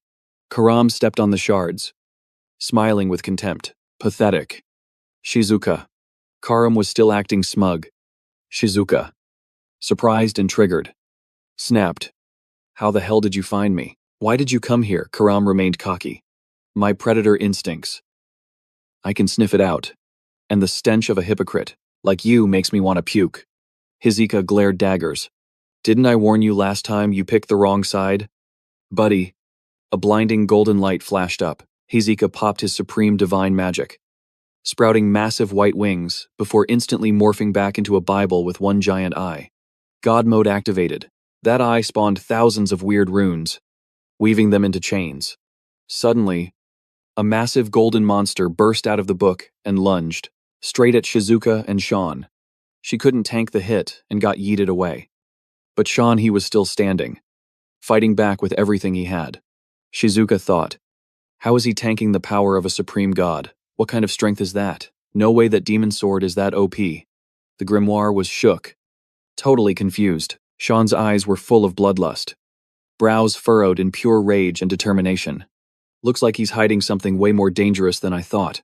He's cooking something. Boris stepped up to back Shizuka. The demon sword's master is right there. We gotta take him out now. Shizuka stopped him. Don't do it. Boris, we're not strong enough yet. Sean looked like he hit his limit. He gritted his teeth in fury and screamed. Boris Lamb. In a split second, Sean's dagger slashed right across Shizuka's Bible form. Speed blitzed. Sean saw his opening and rushed in, driving the blade straight through Boris. Boris was stunned. He couldn't believe Sean actually pierced him. This brat, he broke through Shizuka's barrier. He's actually dangerous. The mist will swallow the sun. It's definitely Sean. If this blade strikes Lord Arson in the future, I have to destroy it now. Shizuka's barrier was still holding. Outside, Shizuka struggled to get up, shocked that the magic was that insane. Sean won't last much longer at this rate. She knew she had to make a move before Mammon vanished. Meanwhile, Sean was still trying to drill through Boris to finish him. He unleashed Hellhound, knocking him out and sending him flying. Secret art Demon Flame. Shizuka rushed in to catch him. But look, those white wings finished casting. Time for them to wreck the place and dip. Shizuka was shook. She couldn't believe Boris broke her domain. He must have used that divine artifact. Battle over. Boris got away. Shizuka dragged Sean to a clearing to recover. She sighed. They got away. The purification quest failed. Sean stood up. Why didn't you let me keep attacking? Why did you stop me? Shizuka snapped back. Is that how you talk to the person who just saved your life? Sean glared at her. I'm the one who saved you. Shizuka looked like she wanted to strangle him. Did nobody teach you any manners? Sean ignored her and checked on Karam. You okay? Karam replied. I need a long nap. I'm drained. Sean thought, she must be in so much pain. She really went all out. For the final battle, there's only one way. He was so deep in thought he completely ghosted Shizuka. She yelled, Hey, are you seriously ignoring me right now? At a trading city near Vuen, Alice spotted an old man with white hair. It was Headmaster Kundal. He actually showed up. They met at a nearby cafe. He said, "It's been ages since I left the academy." Alice replied, "Even seeing it with my own eyes. I'm shocked. You never leave that place." Headmaster Kundal gently set his tea down. "Well, I couldn't ignore your letter. This seems very serious." She looked surprised. "Since I left the Holy Knights, why would you check on your student like this?" Kundal just smiled. "I knew you'd choose your own path. The burden of protecting your family isn't too heavy for you. The problem is Arson and Luniel." "So you know about my brother," he replied. "Let's just say I understand him a little." "What if Arson inherits the foster family?" she replied, looking worried. "The Empire's greatest warrior and a member of the Holy Knights. Sooner or later, he'll lead the Empire's top military force." The headmaster agreed with her. "Exactly. And my grandson? Luniel, who's very close to your brother, will likely control the Holy Knights alongside him." Alice nodded. "That's exactly why I wanted to meet you. Headmaster, what do you think Prince Luniel is your only grandson?" Kunal said, "That kid Sean, your younger brother. He once asked me if I'd choose family honor or the Empire's prosperity. Sean probably guessed what was coming, and I was too arrogant about my own foresight." Alice asked, "What exactly did he predict? I'm not sure. But you'd better leave the Empire." Alice was shocked. "Leave the Empire," the headmaster explained, "because it's about to descend into chaos. I'll do my best to keep things on track, but there are no guarantees." She frowned. "Chaos," he replied. "A coup d'etat. The signs are already there, pointing to a war for the Emperor's throne. Looks like more chaos is brewing in Breno." In the trading city, Nana's eyes lit up. "Whoa." She stared at a fruit vendor and mumbled, "Cursed fruit." Then she pointed at some beastkin, shouting, "Look at those mutants. Why do they look so dumb?" The demi-humans glared at her. Brian scratched his head, apologizing. "Please ignore her." "Sirs, we're leaving right now." He steered Nana away and scolded her. "It's rude to point at people like that." "Nana?" Emily laughed. "Hey, it's no big deal. Kids have to make mistakes to grow up." "Right." Brian Seahild. "Keep moving. We can't attract attention. We just need to get to the safe house, like young Master Sean said." Emily teased. "You're overthinking it again. Anyone looking at us would just see a normal family." Brian's face turned beet red. He stammered and turned away. Um, let's go this way." The two girls looked confused. Brian and Emily grabbed Nana's hand and ran after him. "Brian, wait up." But Nana didn't follow Emily. She wandered off in the opposite direction. Scene cut to the window. Alice sighed heavily. She recalled Kundal's words, "A coup d'etat." The signs are already pointing to a war for the Emperor's throne. Alice thought to herself, "I can't believe my brother Arson and Prince Luniel are actually plotting something this twisted." But how did Headmaster Kundal and Sean know? Suddenly, the door creaked open. Someone walked up calling out, "Miss Alice." Hearing it, she spun around. Suspicious. "What are you doing here, Emily?" And Brian strolled in, grinning. "Long time no see." Alice lit up seeing them enter. "Emily," she shook her hand excitedly. "And Brian too, didn't you guys say you were going to stay with Sean at the academy?" Emily replied. "Obviously. Without me, Sean would be totally lost." "Right." Alice suddenly recalled two other specific people, two women, including the demon sword. "Is he really hiding two ladies in his dorm?" Brian chimed in from the back. "Sean's actually got some serious business to handle right now, so he ordered the three of us to head here first." Alice looked at the two of them, confused. Three of us. Just then, Brian and Emily realized Nana had totally vanished. Their faces went pale. Where'd she go? Alice was still clueless. "Wait." Someone else came along. Brian covered his mouth in panic. "Yeah. She was right here a second ago." He was internally beating himself up. He messed up big time. Should have never taken his eyes off her. Suddenly, Alice spoke up. "Let's go." She put her hands on her hips, declaring, "Sean's ally is my ally. We're finding that kid together." The scene shifts to Breno Port. Someone slammed a massive door shut. It was that goblin from before. He slapped the door, shouting, "We are ready to ship out." The werewolf grinned. "We're gonna make a fat stack of cash from this." The goblin led the way down below. "Time to report to the boss." Suddenly, The goblin froze. Yo, isn't that the brat from earlier? The werewolf squinted. Yeah. The one who pointed right at us. They sounded annoyed. Got some nerve showing her face here again. She's actually brave. The goblin walked up to her. Hey kiddo. Why are you out here all by yourself? Where are your parents? Nana pointed at the ship. Over there. She raised her voice. I smell something super familiar in there. The goblin went ice cold. Just a curious brat. Huh. The two of them smirked to themselves. Looks like another payday just walked right into their lap. The goblin started scheming. We've got tons of yummy stuff on the ship. She tilted her head. Candy. He forced a friendly smile. Yup. Lots of candy. Internally, he was mocking her. Isn't she a bit old to be begging for candy? Seeing Nana's glowing eyes. He thought. Is this kid a bit slow or something? Nana asked, totally letting her guard down. Can I really have some? The goblin nodded. Of course, we're the good guys. Remember, the werewolf joined in, trying to sell it. You can have as much as you want for free. Suddenly, Sean's face popped into her head. Listen, Nana, if a stranger offers you candy and tells you to follow them, then you have to say. Her eyes sparkled. Thank you. The werewolf crouched down. That's right. Right this way. Kiddo. Nana skipped onto the ship. Candy, candy. The goblin pointed to a door. Right behind this door is an all-you-can-eat candy buffet. Sean's voice echoed in her mind again. Nana, if someone tells you to go into a dark, strange room, then definitely do not listen to them. But she completely ignored him and bolted inside. The goblin chuckled. Bro, how was it that easy? He slammed the door shut instantly. The werewolf smirked. And just like that, another item added to the inventory. The goblin relaxed. Our luck is insane today. Meanwhile, inside the room, Nana looked at the dark cages. Confused. She looked around. Where's the candy? Then she noticed small children chained up. Who are they? She looked back at the closed door and whispered, Did Nana get scammed? Remembering Sean's disappointed sigh. Her eyes filled with tears. I'm sorry. Papa, I got tricked. Suddenly, she caught a scent. Nana sprinted deeper inside. This is that smell from before. She stopped after a short run, standing in front of a cage covered by a white cloth. Here, the smell is coming from here.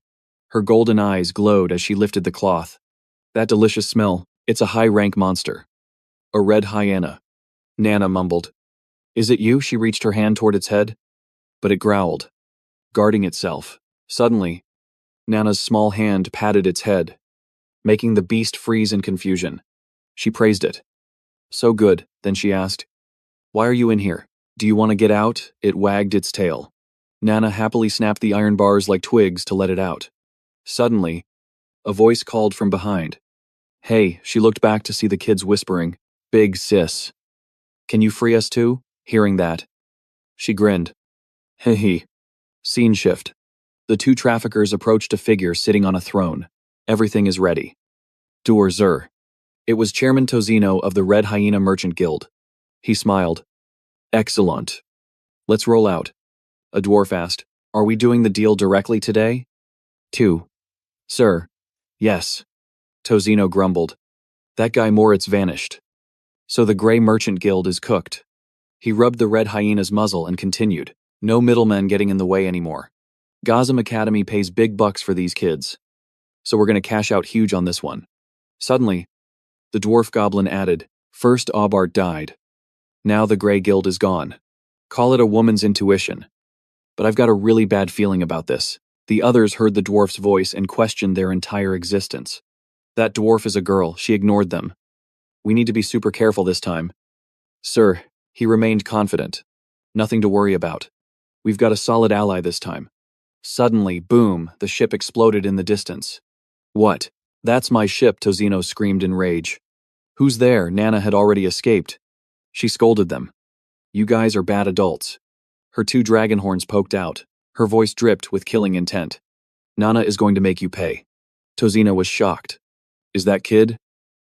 A dragonkin Nana pointed straight at the goblin and shouted, Hey mister, you're a dirty liar and a bad adult, the werewolf snarled. That little brat. The goblin got annoyed. Pointing at me again, he lunged straight at her. Say goodbye to those fingers. You brat. Nana didn't even try to dodge. She smashed a fist into the goblin's face, then roundhouse kicked the werewolf in the chin, and slammed her horns hard into the dwarf's stomach. Instantly KO'd all three of them. Tozino grinned wickedly. So you really want to fight? Huh, go, capture that kid alive. Nana stood silent, watching. The red hyena growled at her. Threateningly, it leaped high into the air, aiming straight for Nana. Its hammer smashed down, leaving a massive crater in the ground. Tozino started sweating and yelled, "Hey, I said capture her alive." Didn't I? He cursed. You stupid mutt, you better pray that the merchandise isn't damaged. But right then, Nana didn't just tank the hit, she caught that falling hammer with one hand like it was nothing. Suddenly, she frowned. She spotted a circle on its neck, a strange seal engraved on it. Nana was confused. What is that thing? The red hyena swung its hammer wildly, desperate to smash her flat, but she was too fast, dodging everything. Torino watched from the side, screaming. You can't even catch one tiny brat. Furious, he activated the collar's power. Look at the size of you, the beast roared in agony as the collar shocked it. Nana didn't say a word. She just charged energy into her fist. Ready to strike, she dashed straight for the red hyena's chest and threw a punch. Bam! It couldn't dodge, sent flying backward instantly. Torino saw that massive body hurtling straight toward him. He panicked. Don't come over here, but it was too late. Crash. The beast's body slammed right into him, sending debris flying everywhere. In another part of the city, chaotic footsteps echoed. Suddenly, Brian and Emily noticed the explosion at the harbor. Brian panted. Over there, I can feel a massive amount of mana coming from that spot. He gritted his teeth and sprinted. We have to hurry. Emily struggled to chase after him. Wait for me, back at the rubble. Torino actually survived getting flattened. He cursed. You damn brat. You're gonna pay for this. He tried to use his bracelet to order the red hyena to grab her. But suddenly, his face went pale as he muttered. The collar. On its neck, the collar was disintegrating. Torino was terrified. It broke. The beast stared at him with pure rage. It raised its sharp claws, inching closer to Torino's trembling head. Then, a sickening crack echoed through the smoke, followed by his blood-curdling scream. Suddenly, the beast sensed someone approaching and went on guard. Nana walked forward slowly, hands behind her back. The red hyena stood tall, looking down at her. Suddenly, Nana moved, and the beast tensed up. But then, Nana pulled out a cub. The baby hyena wagged its tail, happily looking at its mom. She chirped, Ta-da, you're this little guy's mommy. Right, he's been looking for you. Seeing her baby, the beast lost all its aggression and let out a soft growl. The cub yipped in response. The mother happily picked up her baby and left. Nana waved. Bye-bye, you have a nice mommy now. Then she suddenly sniffled. Hick. I miss my papa so much. Suddenly, a voice came from behind. Thank you for saving us. She turned around. Oh, it's you guys. Hiding behind a rock were the children she had just rescued. She frowned, thinking, what should I do with them? Suddenly, Nana shouted. Hey, you bad old men, she commanded. You guys have to take responsibility for these kids. Take them home right now. Or else. Her eyes filled with killing intent. Nana is gonna eat every last one of you. Terrified, they replied. Yes. Young miss, she waved happily as the kids were taken away. Then she mumbled to herself. Nana saved them. I wonder if Papa is proud of Nana, she reassured herself. Nana didn't cause trouble. Nana did a good deed. Papa has to be proud of Nana. Suddenly, a hand reached out and patted her head. Good job. Nana. When she saw it was Sean, her face lit up. Papa, how did you find me? He thought to himself. The entire village was covered in mana equal to an adult dragon. How could I possibly miss it? He remembered the empty room back at the hideout. They must have gone out looking for Nana. He decided Brian and Emily were definitely getting punished later. Sean smiled. Papa can always find you. Nana, no matter where you are. He stayed silent, awed by her power. But this massive mana signature. Nana chirped innocently. Papa is the best. Just then, Brian's group caught up. He called out. Master Sean replied. Brian. Alice. Brian panted. Thank God Nana is safe. I was so worried something happened to her. Sean's voice dropped an octave. Good. He looked at Brian with eyes burning with rage. Then I assume you know exactly what you did wrong. Right, Brian gulped. Yes. Tour. Moments later, Brian's screams filled the air. Alice watched in surprise. The person we're looking for. She stared at Nana. Is she? Dragonkin scene shift to the imperial capital Yusuf. Kusel family territory. Someone was rushing in. Someone thought frantically. Why so sudden? He never leaves the academy. Why is he here, down below? Kundal was marching inside. His son asked. Why have you returned? Father Kundal replied coldly. It's been a long time. Endine, we need to talk. Now. Kundal sat down. Reviewing documents. It's been 10 years since I renounced the title of Duke. He narrowed his eyes. I never intended to interfere with how you manage the family, or so I thought. But why has investment in our own territory dropped? While funds sent to the royal family have skyrocketed.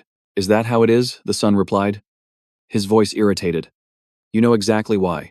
The Empress's family sends a massive tribute every single year. If we can't compete with them, our status will plummet, and it'll only be a matter of time before their bloodline takes the throne. He raised his voice. Don't you want Luniel to become the emperor? Kundal slammed his hand on the desk. Enough, he asked. Do you honestly believe Luniel has the necessary qualities to be an emperor? The son replied grimly. That doesn't matter. As long as a Kusel sits on the throne, Kundal shot back. Just like how you sent your late sister off to marry the emperor, he stood up. Furious. I'm done talking.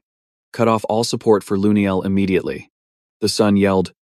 Father, but Kundal was already walking out. He asked desperately. Where are you going? Kundal replied. To the royal palace. Scene shift to Velius, the first family's territory. Azza sat in his room, muttering, So, they finally found the master of the demon sword. He burned the report. I have a plan. But I'm still worried it might get wrecked again. His eyes narrowed. Calculating. Alice secretly leaving the Holy Knights. That wasn't part of the plan. But it's not exactly bad news either. It actually solidifies my position as the heir. But Azin felt a twinge of anxiety. That look of contempt in her eyes. Does she know something? He frowned. Annoyed. She's such a thorn in my side. Suddenly, a pillar of light erupted in the room, catching his attention. A warp gate. The silhouette of the user slowly materialized. The figure knelt on one knee. Boris Laim, reporting for duty. Master, Azin asked suspiciously. What happened to you? Is this the true form of the Black Blood tribe? The creature sweated profusely, struggling to speak. Forgive me, Lord Azin. If I had a choice, I really didn't want to appear like this. Seeing him in such a wretched state, he asked, Who wrecked you like this? Aren't you supposed to be at Ruin Academy? He replied, It was your little brother, Sean. He did this to me. Arsen's face twisted in rage. Mentioning Sean, the minion added, But I still got what we needed. Boris Lahem pulled out a red object and said, This right here is the mana of the demon sword. I found it during the bloody banquet. He exclaimed happily. And now, we know exactly who its master is. Arsen let out a sigh. Huh. It all makes sense now, he muttered. So Sean really is the master of the demon sword. That thing ruined my entire plan. How did I not see this coming? Boris Lahem bowed respectfully. I tried my best not to fail you, my lord. But my strength wasn't enough. Arsen made up his mind. Then it's time I stepped in myself. He sounded confident. I've sparred with him before. It won't be easy. But I can definitely take him. Suddenly, Boris Lahem interrupted. It is not the right time yet. Master. What do you mean? Boris explained. He has the backing of the Dark Mist, God's followers. Predicting his next move will be extremely difficult. Arsen narrowed his eyes. So, do you have another plan? He replied. You just need to follow the prophecy. An image of a sword appeared with Boris's voice. The Saintess will lead you to the divine sword. Find Durandal. Outside. Kevin flinched. The divine sword. He slowly backed away. I have to tell Lord Sean. Fast. Suddenly, Boris Lahem appeared right behind him. Looks like we have a little rat. He grabbed Kevin by the throat. Boris interrogated. Aren't you one of Lord Arson's men? Who are you planning to spill this secret to? Arson stepped out slowly. I've suspected you for a long time. Kevin looked terrified. Lord Arson glared. Did you really take me for a fool? Kevin. The scene shifted to Luna, searching through the shelves. It's not here either. She recalled the book she found in Professor Boris's office. The only clue was that it was written in the ancient tongue. She sighed with regret. If he hadn't used magic to kick me out, I could have learned way more. Luna slammed the book shut on the table. So far, I've only found out that there are 2 books written in the ancient tongue. The image of those books flashed in Luna's mind. The Holy Scripture and the Demonic Scripture. The one I saw that day was probably the Holy Scripture. But why was it in his room? She fell into deep thought. And why can't I find a single thing about what's inside or how to use it? Her eyes opened wide as she made a decision. Looks like my only choice is to sneak into the Garam Academy Forbidden Zone. Suddenly, someone called out. Luna looked up in surprise. Princess Ajina Jean asked, What are you staring at? You didn't even notice I was. Standing right next to you, Luna smiled brightly. What brings you here? Your Highness Ajin hesitated. Well, she turned her face away. Have you seen Sean lately? Luna replied. Don't think so. I've been in the library all week. Luna smirked. Why do you miss him? Ajin shouted. No way, she quickly made an excuse. It's just weird not seeing him around. That's all. Luna giggled. I wouldn't worry. Senior Sean should be back with us soon. Ajin looked surprised. How can you be so sure? Luna smiled softly. Because that's just how he is. Ajin looked suspiciously at Luna, who was happily humming. Suddenly, someone ran over. Princess Emergency, she looked confused. Jessie Mert, she asked. Why are you in such a rush? He shoved a letter into her hands. It's from the Imperial Family Princess. Read it. Quick, Ajin snapped. Hey, who said you could read it? Reading other people's mail is rude. You know, he screamed in panic. Just read it. Please, she opened the letter. Confused. It was handwritten by her father. To strengthen the alliance between the Imperial family and the Vert family. She read every line slowly while Luna watched with curiosity. Both sides have agreed that the 5th princess, Ayan Severus. She blushed as she read the final line, and Sean Vert, of the Vert family, are hereby engaged. The scene shifted to a bedroom, holding a glass of water. The man said, I always appreciate you. Violet. Violet looked puzzled. Appreciate taking care of your health is my duty. Father. He smiled. It is just a common cold. You don't need to worry so much. It breaks my heart to see you ill like this. Father. I will go and pray for your quick recovery. He tried to reassure her. I'm fine. Violet. Suddenly, a voice called from outside. Your Majesty. It was Kundel who had just arrived. Your humble servant. Kundel Kusen. Seeks an audience. Your Majesty. The king looked surprised. Principal Kundel. You're here. He greeted the princess. I hope you have been well. Princess Violette. She bowed politely. Yes. It is good to see you. Sensing the atmosphere. She excused herself. Please. Take your time. I will take my leave now. Dionysus nodded. Thank you. My daughter. He smiled at Kundel. You traveled a long way to get here. Didn't you? Principal Kundel looked at his complexion with worry. Your Majesty. Kundel asked. What has happened to you? Dionysus looked up at the sunlight streaming through the window. I feel like I have failed my duties as a king, greeting an honored guest like you in a state like this. Kundel replied anxiously. Please. Do not say that. Your Majesty, but when did your health deteriorate so badly? His eyes darkened. At first, I thought it was just the flu. His hands trembled violently as he spoke, but it just kept getting worse. Kundel looked sorrowful. My God. Please forgive me. Your Majesty. He confessed. I should have come sooner, Dionysus said. But I fear you are the one bringing bad news. He added, After all, you only come to see me personally like this when the Empire is facing a catastrophe. Dionysus' expression sank. Are you worried about Luniel? Kundel's voice lowered. It seems your Majesty has already made his own deductions. Yes. Before coming here, It was just a vague suspicion. But now, things have become much more serious. Dionysus waved his hand. Strands of power gathering in his palm. No need to worry about that, he asserted. As long as I draw breath, that boy will never be able to cause trouble. Kundel observed silently. His magic looks strong on the surface, but it's extremely unstable. Kunal Sihid, looking at the frail man in the bed. His condition is far worse than he's letting on. He called out, Your Majesty. Suddenly, Dionysus spoke up. But there is something else troubling me. Kundel looked puzzled. Yes, he asked. Is Ajahn doing well at the academy? Kundal replied.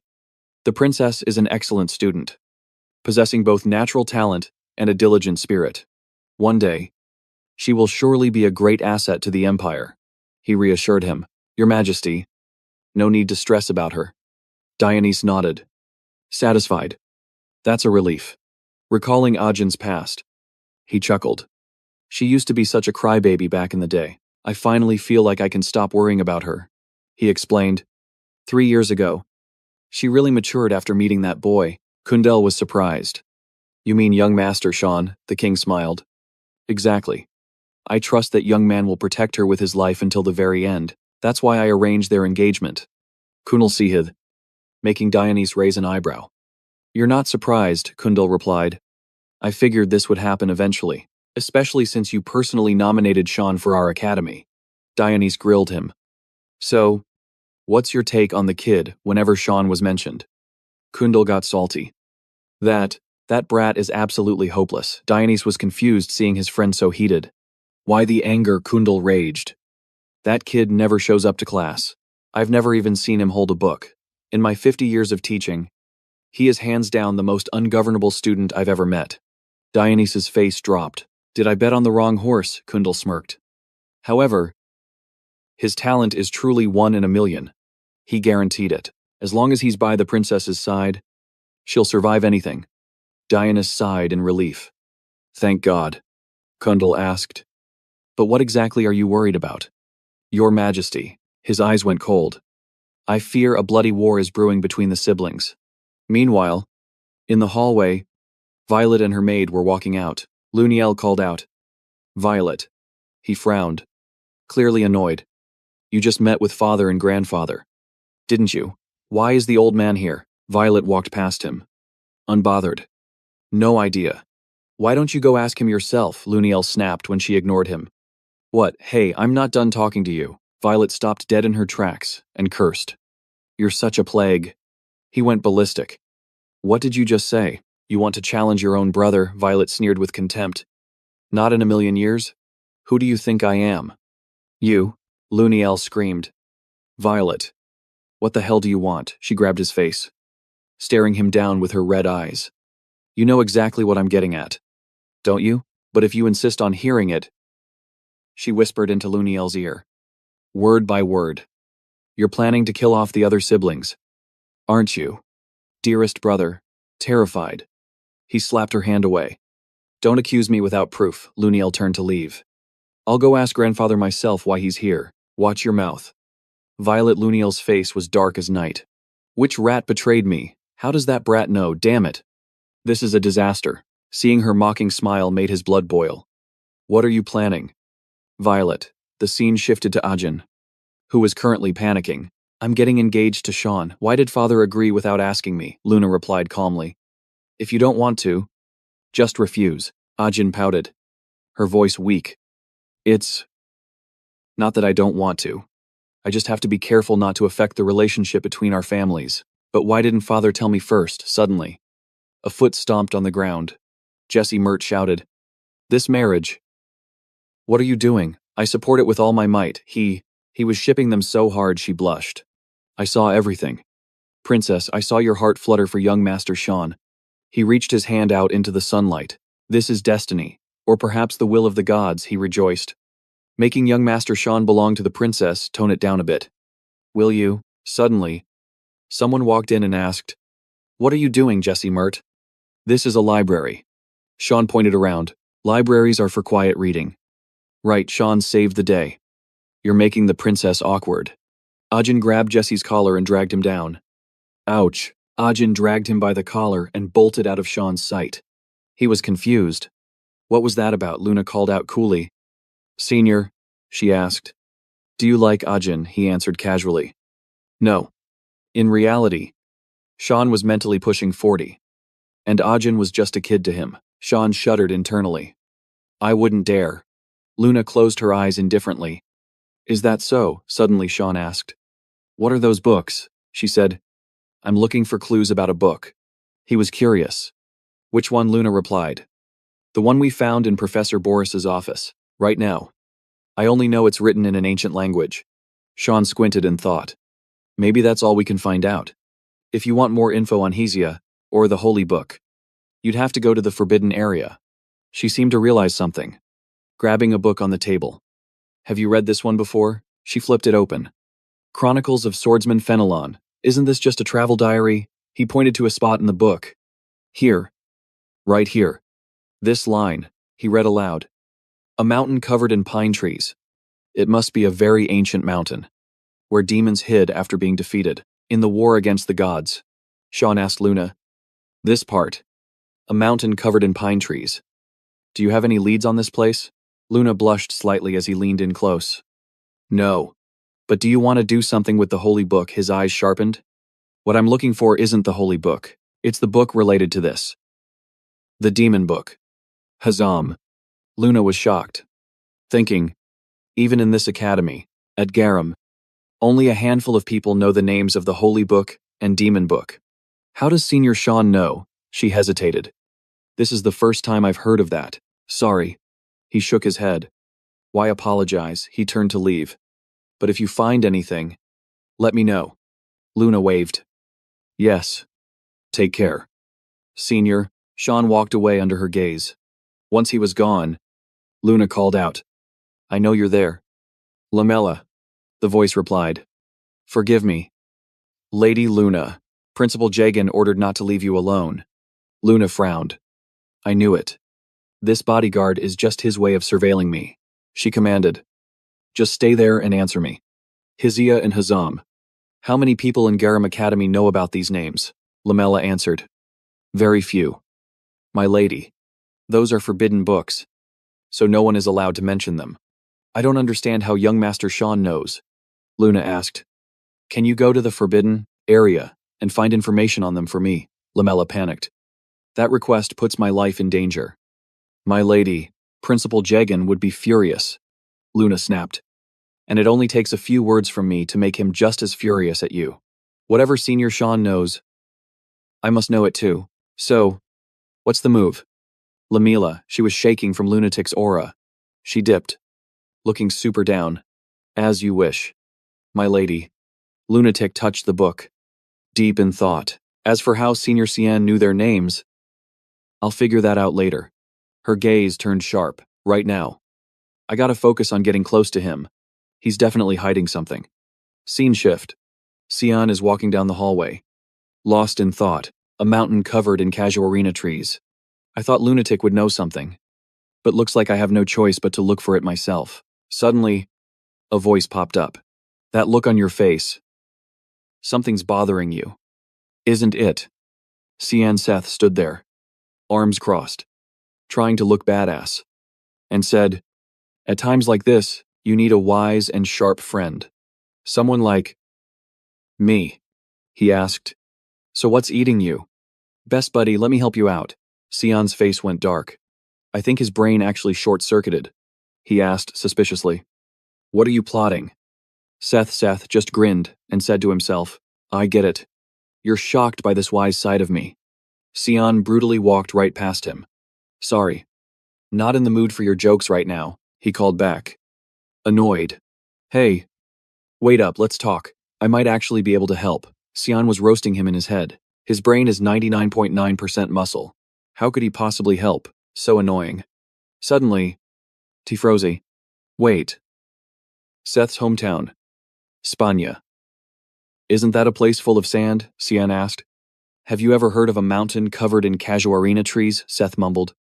Surprised. A mountain covered in casuarina trees, Cian added. Or Hazam. Seth grinned. It's been a long time since I've heard that name. Sion questioned his whole existence. Huh, you're not joking. Are you? Seth clenched his fist. Furious. Hazam. The name of the one who handed me my first taste of defeat. Then came his flashback. Seth had met him at some nameless ruin. Back then, Seth was just a 6-year-old kid training alone. I didn't have the experience or the muscles I have now. To me, Hazam was a monster, against that terrifying monster. Seth had zero chance of winning. He blacked out, and when he woke up, he realized he'd luckily survived. He ran away on instinct, admitting it was humiliating. But if he hadn't, he wouldn't be standing here today. Cian asked, confused.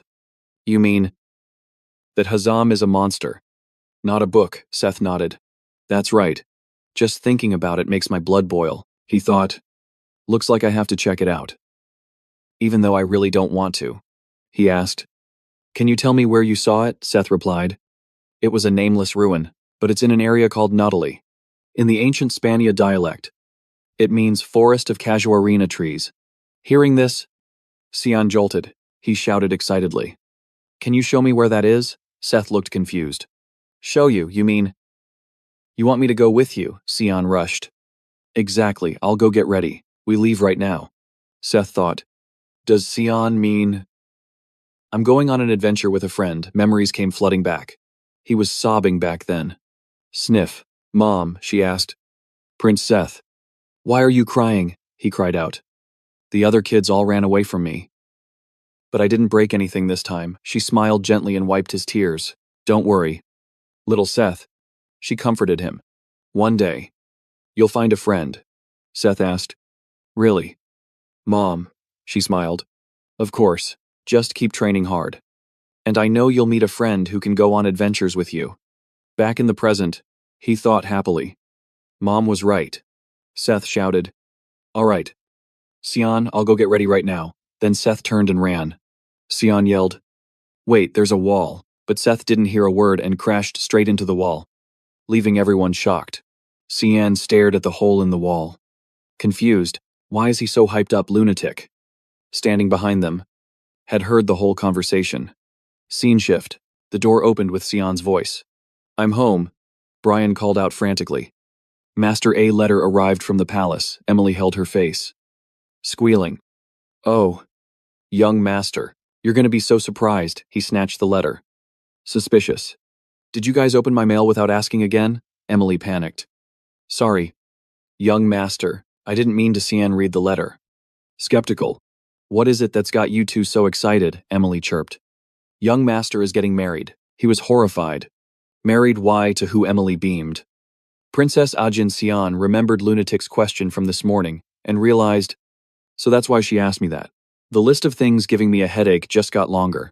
Cian folded the letter, thinking, I'll deal with this later. He geared up. Cian ordered, I'm heading out again for a while. You two take care of Nana. She lay on the couch, saying, Don't worry, Papa. Then she asked innocently, But, is Nana getting a mommy soon? He snapped. There's no mommy here. Brian was shocked. What do you mean? Master, do you not agree to this marriage? Emily sobbed for Ajin. Princess Ajin's heart is going to break, he explained. My future isn't going to be pretty. I'll probably be accused of destroying the Empire's hope or blaspheming the gods, and end up executed. Or I'll be on the run for the rest of my life. Cian added bluntly, seeing their horrified looks. So, I can't drag her into this. I'm leaving now. They silently watched the door slam shut. Emily said sadly, Young Master Cian is so pitiful. Ashen really is a devil. Brian put a hand on her shoulder to comfort her, but we won't let that happen. He tried to lift her spirits. Come on. Smile. For the young master. We have to be strong. Emily cheered up. You're right. Brian. Beside them, Nana's tiny voice piped up. Nana too. They turned around happily. That's right. Nana too. But then, both froze in shock. Nana. No, they stared at Nana, who had taken Cian's form, and asked, Young Master Cian. Scene shift to Nodeli, southeast of the Kingdom of Spania. Cian's voice rang out. This carpet is actually amazing. Seth grinned. You mean my trusty Alamat? Cian admitted. Yeah, Thanks to it, we've saved a ton of time. He squinted suspiciously. By the way, are you sure you know where we're going? Seth grinned confidently. Don't worry. I remember everything. He pointed the way. We just need to cross this sand wind. Sion nodded, trusting him. All right. Suddenly, red streaks appeared in the air. Sion's eyes went wide in disbelief. Wait. You call this a sand wind? Seth laughed. For Spania, people. This is nothing, just trust me. Buddy. After blacking out for a bit, Sion slowly woke up. He looked up at the sky where an eagle was soaring, thinking, did I just pass out? He sat up. Looks like we safely made it through the sandstorm. Seth walked over. My best friend is awake. He thumped his chest confidently. See, we're totally fine. Sean is annoyed. What is this guy flexing for? He follows Seth's lead. Yo. How much further do we have to walk? Seth replies. Almost there. Suddenly, Sean freezes. I think I spot something up ahead. It's a ruin. Seth nods. That's the one. The sand has buried it a bit. But this place is huge. He glances at Sean. You're probably the first person to come here since me. Sean frowns. Getting serious. You sure about that? Bro, Seth looks confused. What do you mean? You think someone beat us to it? Sean pulls up his face mask. Yeah. I think we've got company. I can sense some mana signatures nearby. Meanwhile, a group approaches.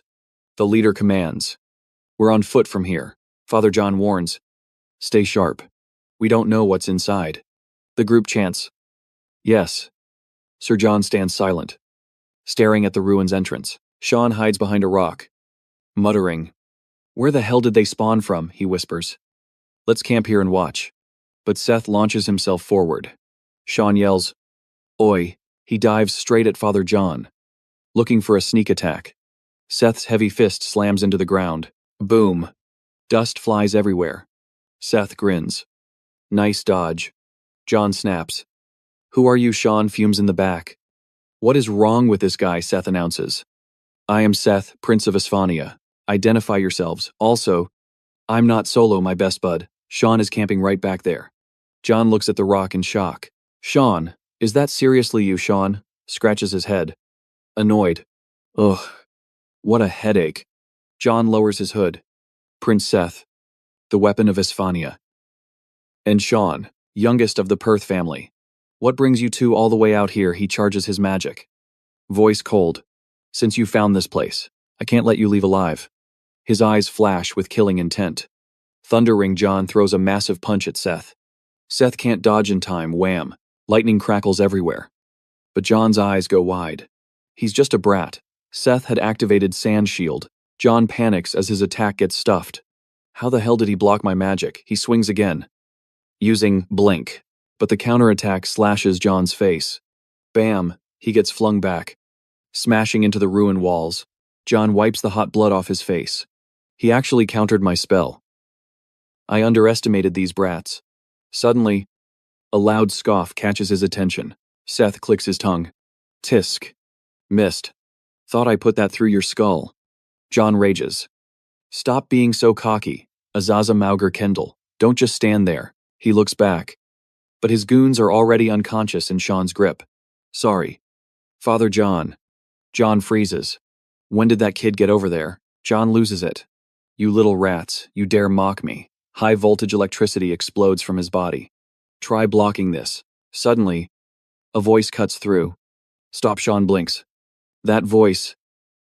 John instantly powers down. Seth just looks confused. Who? Sean is shook. It's Luna. She speaks coldly. They're with me. Sheathe your weapon. Father John. John quickly bows. Lady Luna. He blushes. Embarrassed. I was too impulsive. I made a grave mistake. Please forgive me. Her gaze is icy. At least you own your failures. Then, she does a total 180. Beaming at Sean. Senior Sean, are you okay? Sean looks skeptical. Why are you even here? She giggles. Finding you is easy. Senior, you have a very distinct scent. He stiffens. Quit playing. How did you find this place?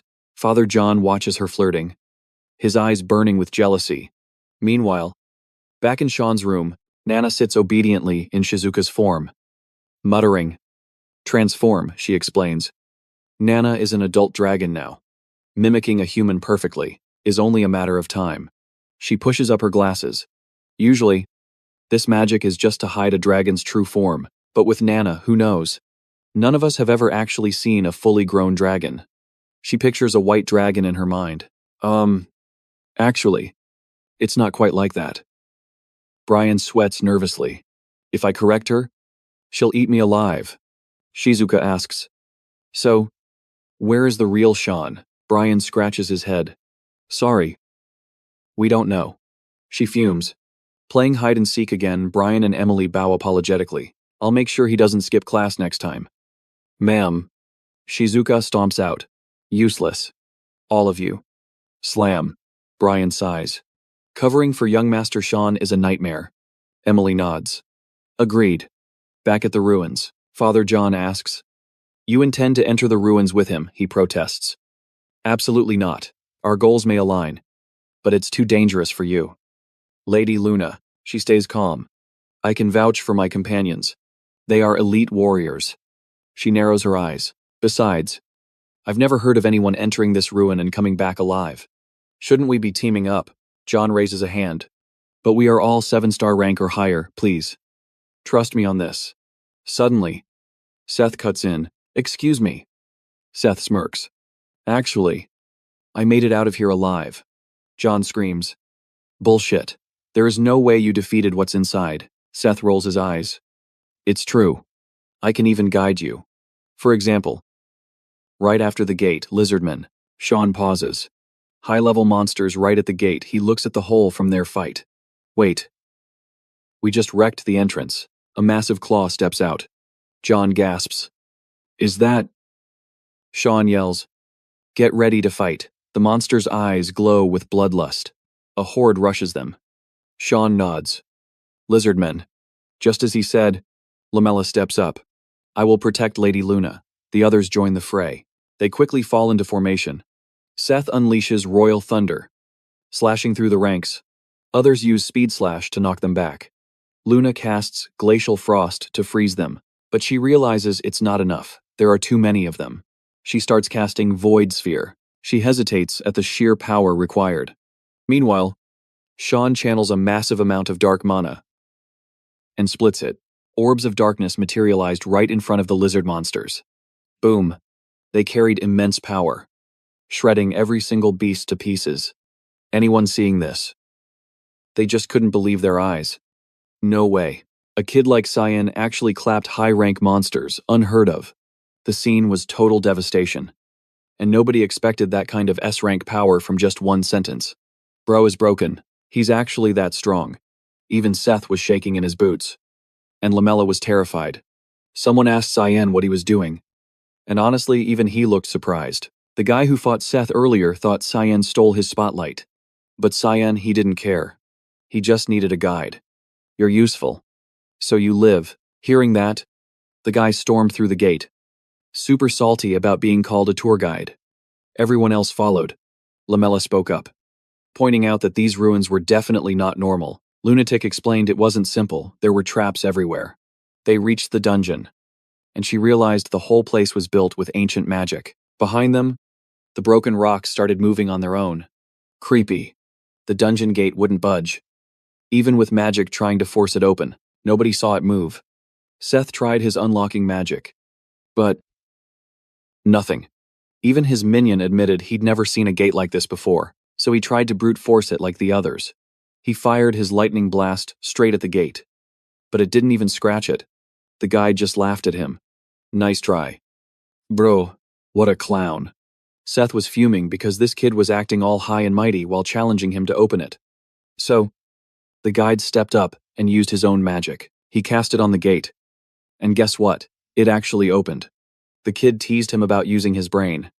And Seth was livid. He was mentally ready to end this kid right there. Before stepping in, the guide realized there was a massive monster inside. Cyan figured there was a boss behind every gate. And that guy had already called dibs on this one. The giant monster unleashed its power at them. The kid felt the pressure. He clenched his fist and fired off his sandstorm skill to fight back against the monster. As they went deeper into the ruins, monsters weren't the only problem. Unpredictable traps and powerful magical beasts were waiting for them. But the only one who could open the gates was Seth. Cyan had to ask, why were the ruins reacting to Seth's bloodline sus? Lunatic mentioned the ruins were made by the Sahakan tribe.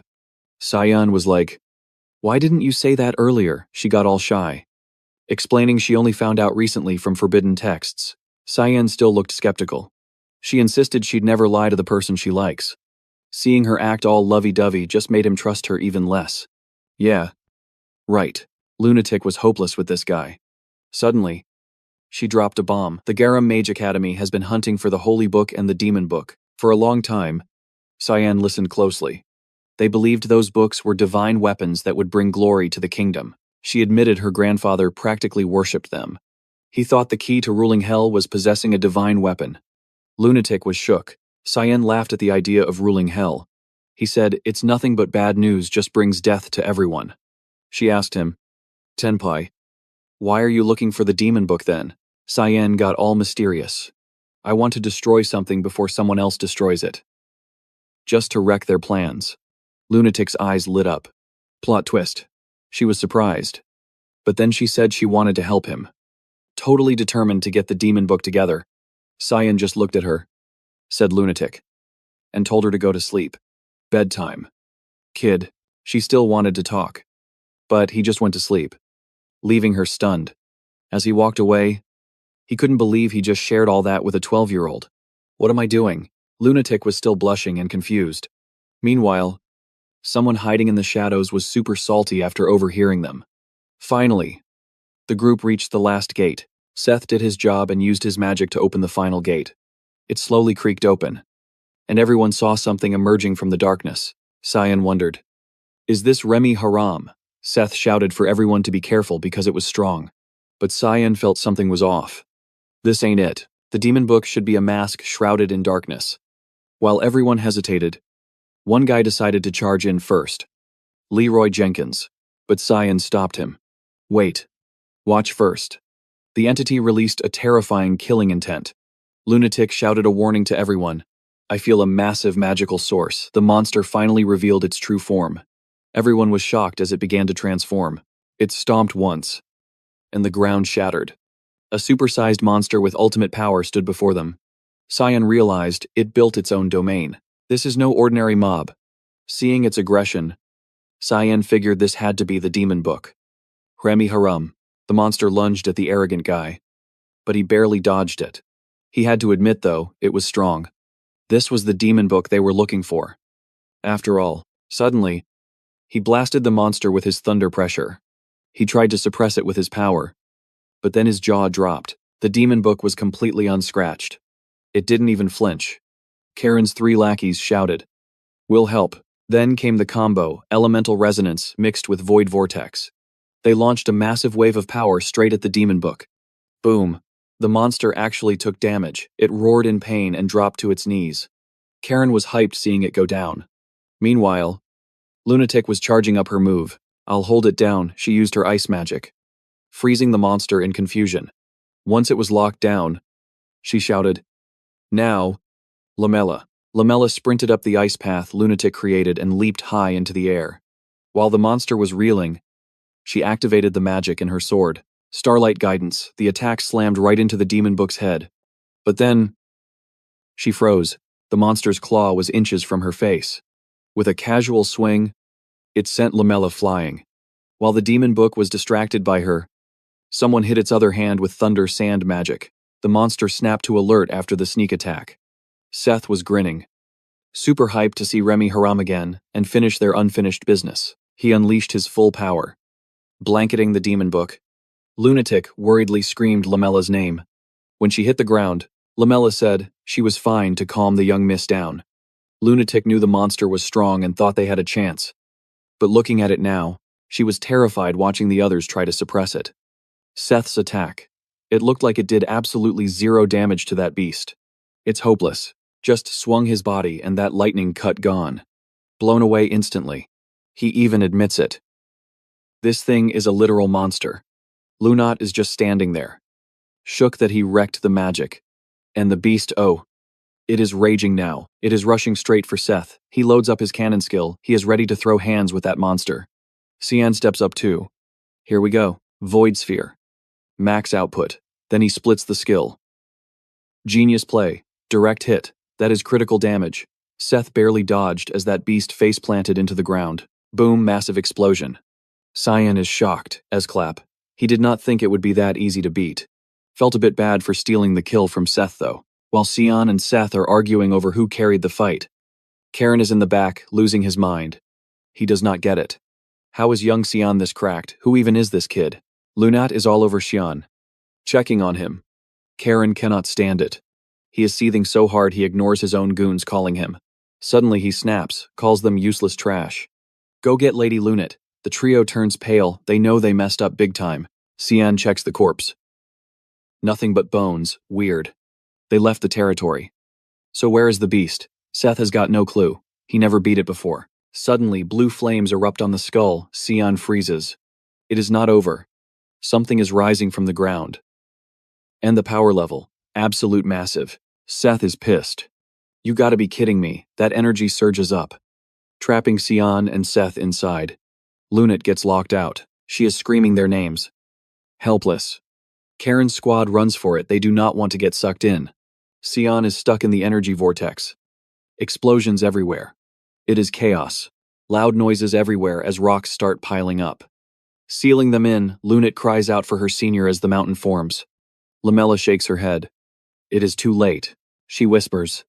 Doesn't matter how OP Xian is. Nobody survives that. But Lunat, she refuses to believe he is cooked. She tries to stop them. The young miss tries to dig through the rubble herself. Lamella tries to comfort her, wanting her to accept reality. Lunat turns around. Absolute ice in her eyes. We are linked. I feel him. Scene switch. A raging waterfall. And guess who Xian is standing right there? Alive. He realizes he is in a different dungeon domain. He sees a winged silhouette. Yup. That thing revived. And it looks nasty. Balrog. He knows the name. And it got a massive buff. Xian checks on Seth. Wait. Lemiharam is fully healed. Then he sees something that gives him chills.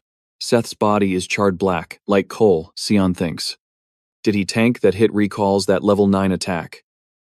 No way a student survives that. Xian looks down. What a drag. The Balrog roars like a maniac right in front of him. Xian grips his blade. Shut up. He is actually mad now. And the best part? No witnesses here. I do not have to hold back anymore. The Balrog flexes, swinging its arm to show off. Xian is furious. He is not going to let this thing die quickly. I am in a bad mood today.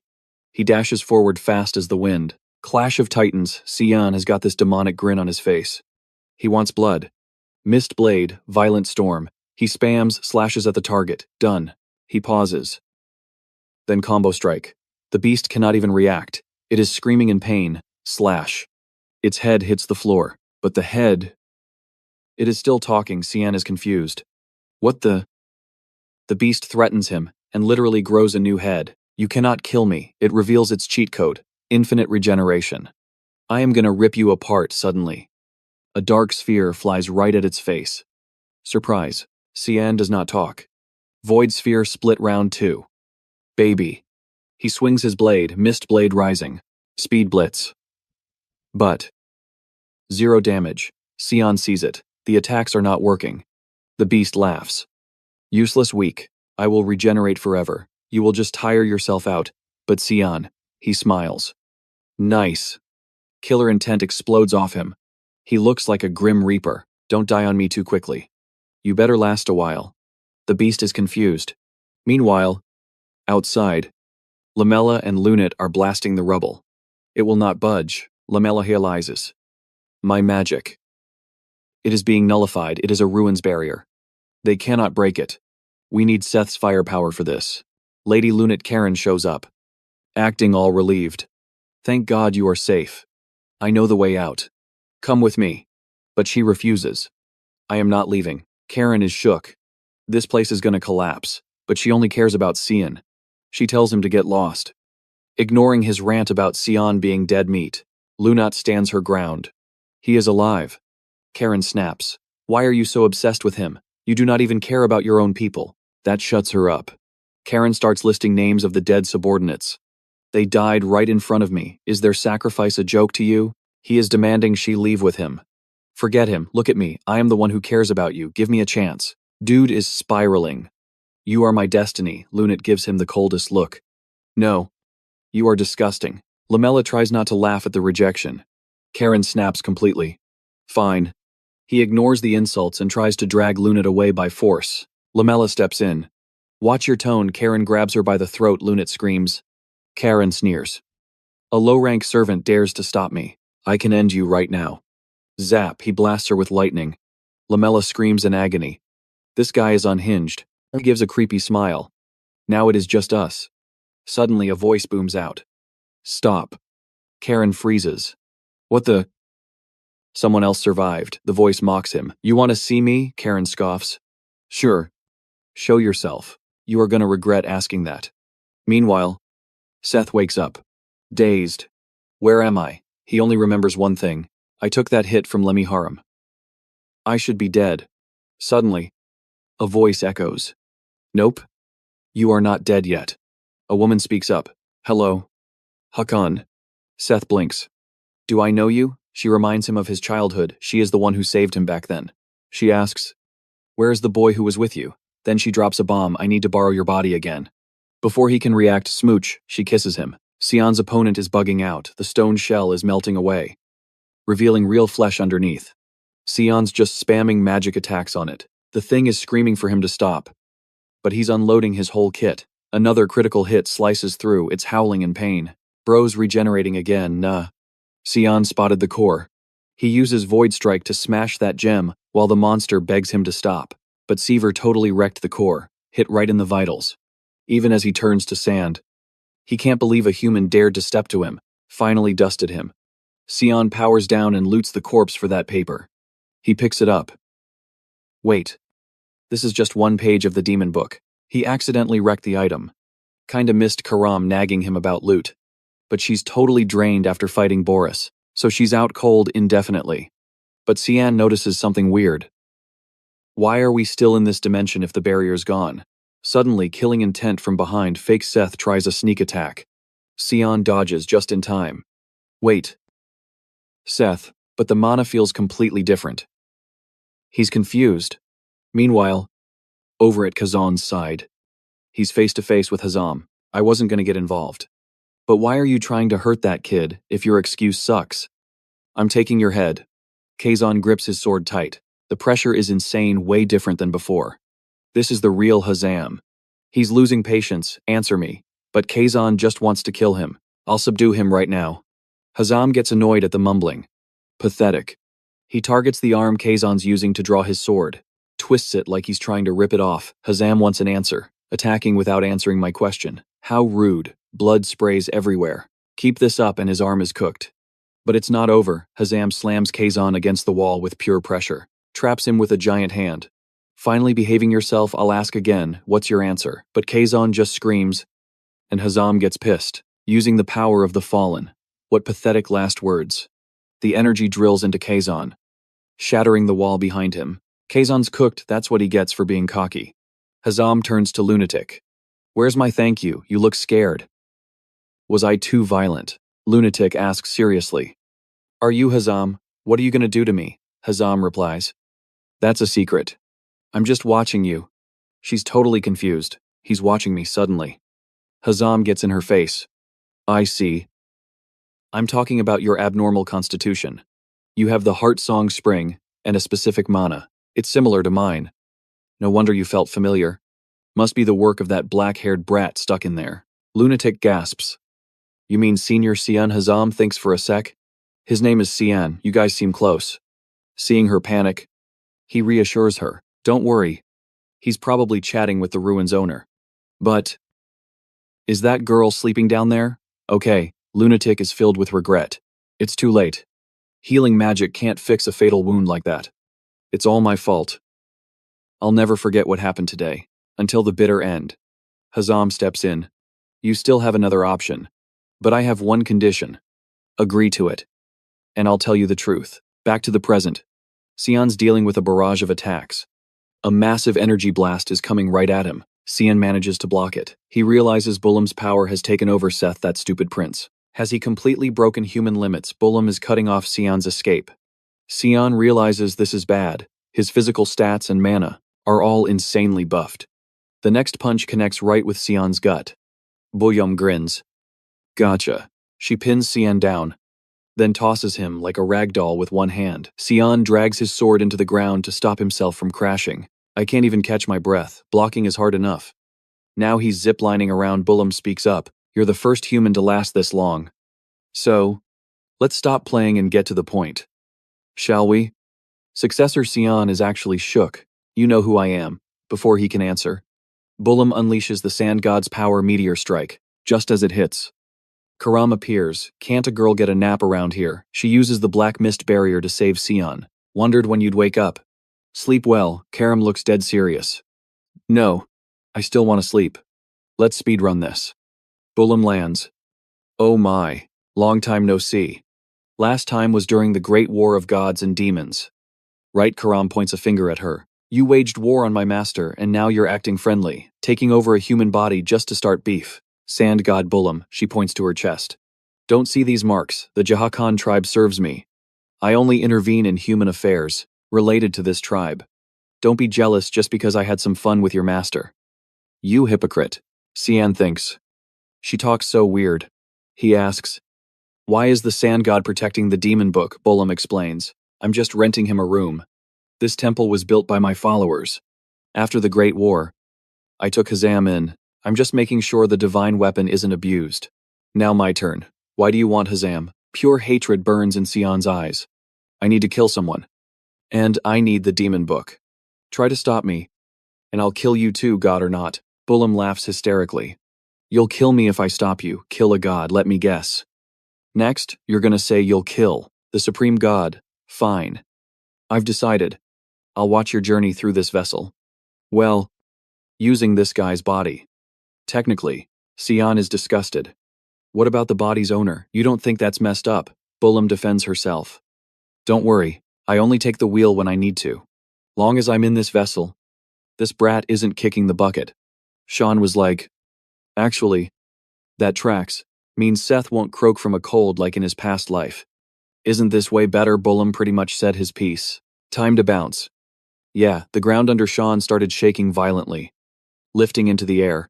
That was Bullum's cue to say goodbye. Catch you later.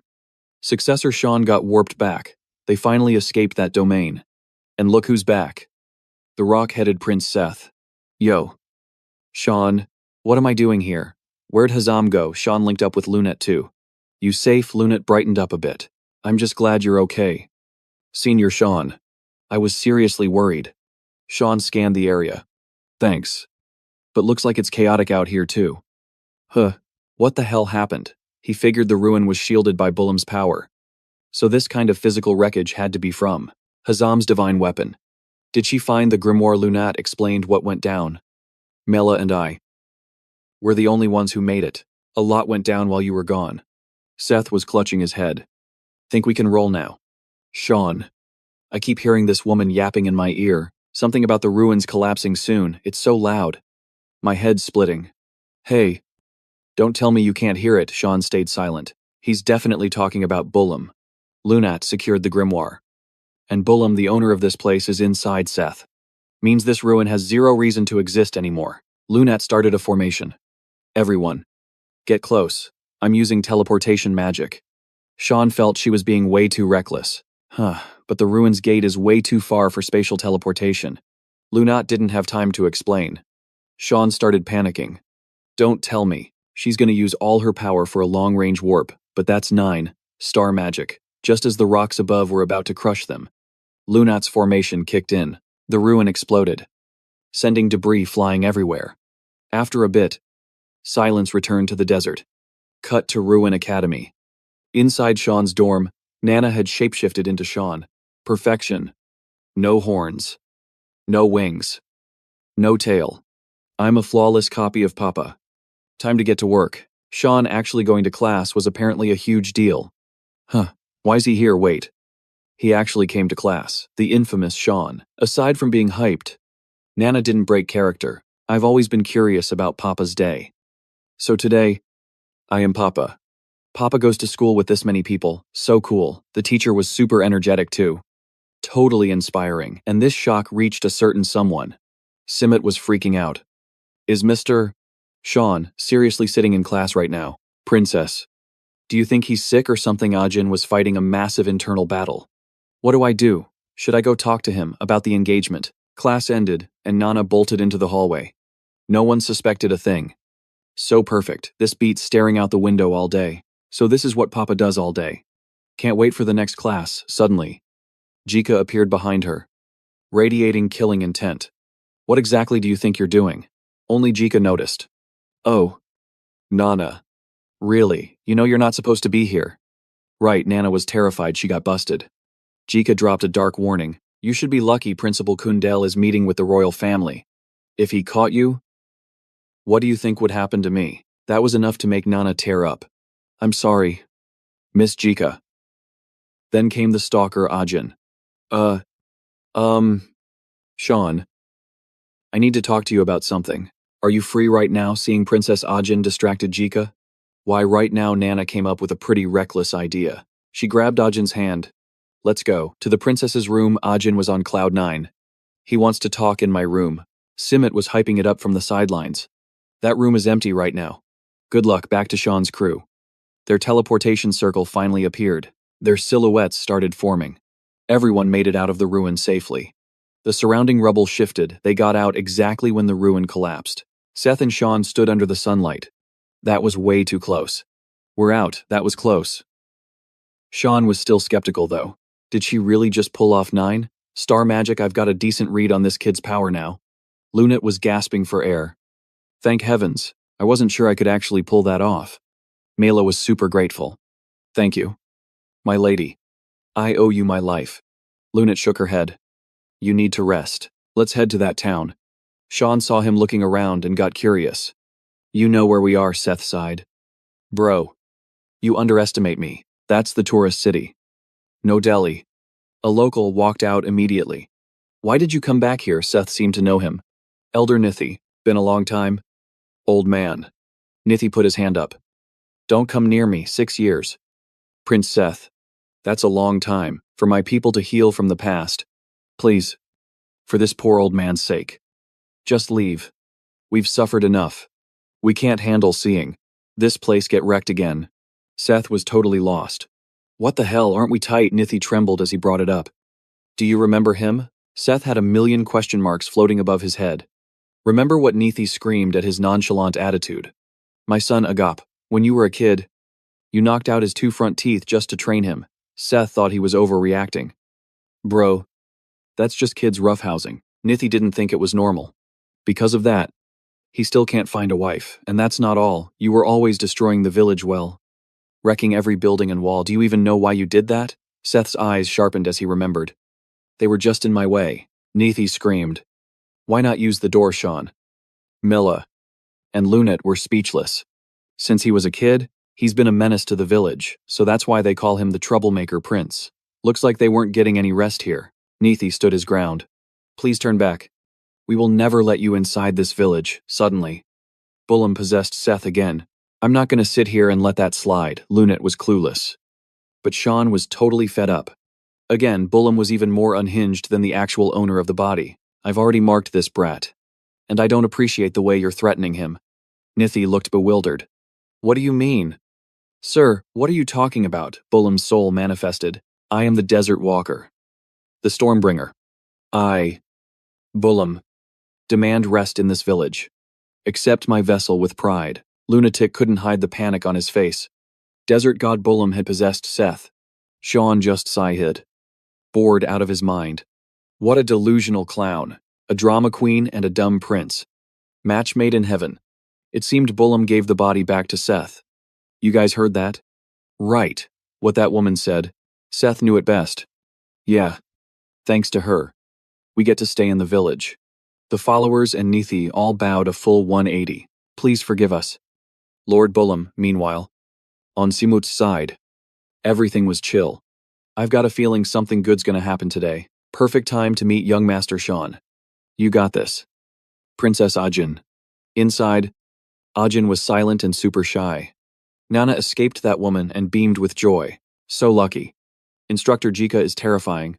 Seems Ajin forgot one tiny detail. He's been holding her hand tight this whole time. Nana saw her face turn red and asked, Princess, are you sick? No fever though. Ajin freaked out and jumped back. Wait a second. They stared at each other. Confused. Ajin was still dying of embarrassment. I just slapped his hand away without thinking. We're engaged. I shouldn't act like that. Don't be scared. I have to tell him today.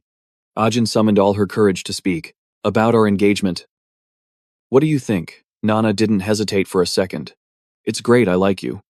So I like the engagement too. Ajin couldn't believe her ears. Really, Nana grinned brightly. Yeah, even better than candy. Ajin thought.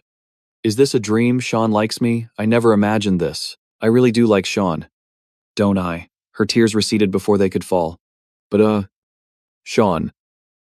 Since when do you have a tail? Outside. Headmaster Kundel returned to the academy. Place feels strange since I've been gone. Is that a dragon? No. Has some creature infiltrated the grounds, realizing the truth? Ajin got a bit ticked off. I get it. You're not Sean. You're Nana, shapeshifting. Right. Nana reverted to her true form to speak. I'm sorry. Princess Ajin. She wasn't mad though. It's okay. You didn't do anything wrong. Nana lit up. Really, I'm gonna tell Papa everything you said. Ajin cut in immediately. Absolutely not. Don't say a word. But I am glad you helped me realize something. I'll tell you if you keep it a secret. If you promise, turn back into Sean. Nana transformed into her Papa again. Perfect. Right. Whoever it was. As long as it was Sean's face and voice. She loved it. This was Ajin's rehearsal before the real deal. I like you. Sean, I've realized this since the moment we first met. I know I'm nothing but a burden to you. But I'm trying every day to get better. So please, don't just leave without saying a word. Can you stay by my side, please? Don't tell Sean I said this. Never, ever. Okay, Nana. But Nana wasn't listening. She turned toward the door. Something's coming. Princess. Something really strong. Simmet was the first to face him at the door. You cannot enter right now. The princess is busy inside. Kundel radiated murderous intent. There is no place in this academy I cannot enter. Move. Simut. First time Simmet had seen him this angry. If you have something to say to the princess, just tell me. I'll pass the message along, so please. Turn back. Kundel had zero patience. I don't have time for this.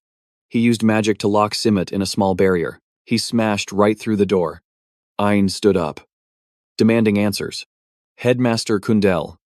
What is the meaning of this? I am having a private conversation with my fiancé. Please leave at once. Kundel prepared to attack. Step aside. Princess Ajin. That is not Sean. Nana didn't think she was the target. Ajin shoved her out of the way just before the attack hit. Ajin screamed. Run. Nana. He's not someone we can beat. Nana obeyed and fled. But Kundel was determined to catch her. Like I'd let you escape. Nana rushed to the window. Smashing it was the only way out. Kundel raised his hand, catching Nana and suspending her in midair. How dare you break into my academy? You will pay for this. Could Nana possibly escape his grasp?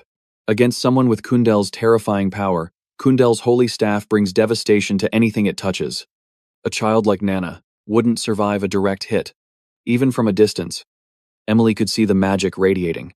That lightning is huge, but Brian thought otherwise. That's not lightning. I sense a massive source of mana. Where's Nana? Brian knew it had to be Nana. So he sprinted as fast as he could. Rain poured down as thunder struck. Kundel didn't stop. Nana kept dodging the lightning bolts aimed at her. Yet, Kundel remained calm, locking onto his target, taking a 9-star spell and still moving. You're on a completely different level than a normal dragon. Something rose from beneath Nana's feet. She sensed the danger instantly. The ground shook, and pressure crushed down on Nana. Rocks from below and both sides launched at her. Kundel bent them like snakes. He clenched his fist, and the rocks slammed together. Impressive. Was that body gifted by a god? Or made of something else? You're neither dragon nor human. Why aren't you fighting back? Are you ignoring me? Or are you waiting for something? Nana had just been taking the hits. You're not a bad person. I don't attack good people. Kundal paused. How do you know I'm good? Nana was an honest girl. I can smell a gentle scent on you. Teacher told me to only use my power to punish bad guys. Kundal didn't hear a word of it. Fine. Then tell me who this teacher is. Did he really bring a filthy thing like you into my academy? Who is he that crossed the line for Nana? I am not filthy, Baba said. Nana is a good girl. Astral judgment. The light shone from Kundal. This magic could pierce through the hardest rock. Kundal had said those words countless times. I will not let you escape. The magic intensified, fueled by Kundal's will. This second strike gave Nana no warning to dodge. The girl has to stop it herself. I can't hold out any longer. Whatever happens, happens. Nana might actually be possessed. Kundal barely touched her face. And Nana unleashed a shockwave so strong she couldn't run. And he couldn't stop it. Ajin is screaming inside. Hopeless. No, at this rate, she's gonna die. Simmet can't do anything either. It's useless. Princess, this shield was created by the principal himself. Ajin stopped screaming. Ms. Jika, we gotta go get Ms. Jika, she's tight with Sean, so she'll definitely help us. Speak of the devil. She appears instantly. No need to call me. With all this noise, who wouldn't know? Behind Brian. A huge crowd of students gathers too many prying eyes. He slams the door shut fast. I'll block the entrance. Leave this to me. Then Jika touches the wall between the windows. This shield uses the principle as its core. Simut asks, is there any way to break it? Breath in. Jika starts focusing. It's a bit much for a lecturer. But it's the only way. Jika activates the secret art demon fusion.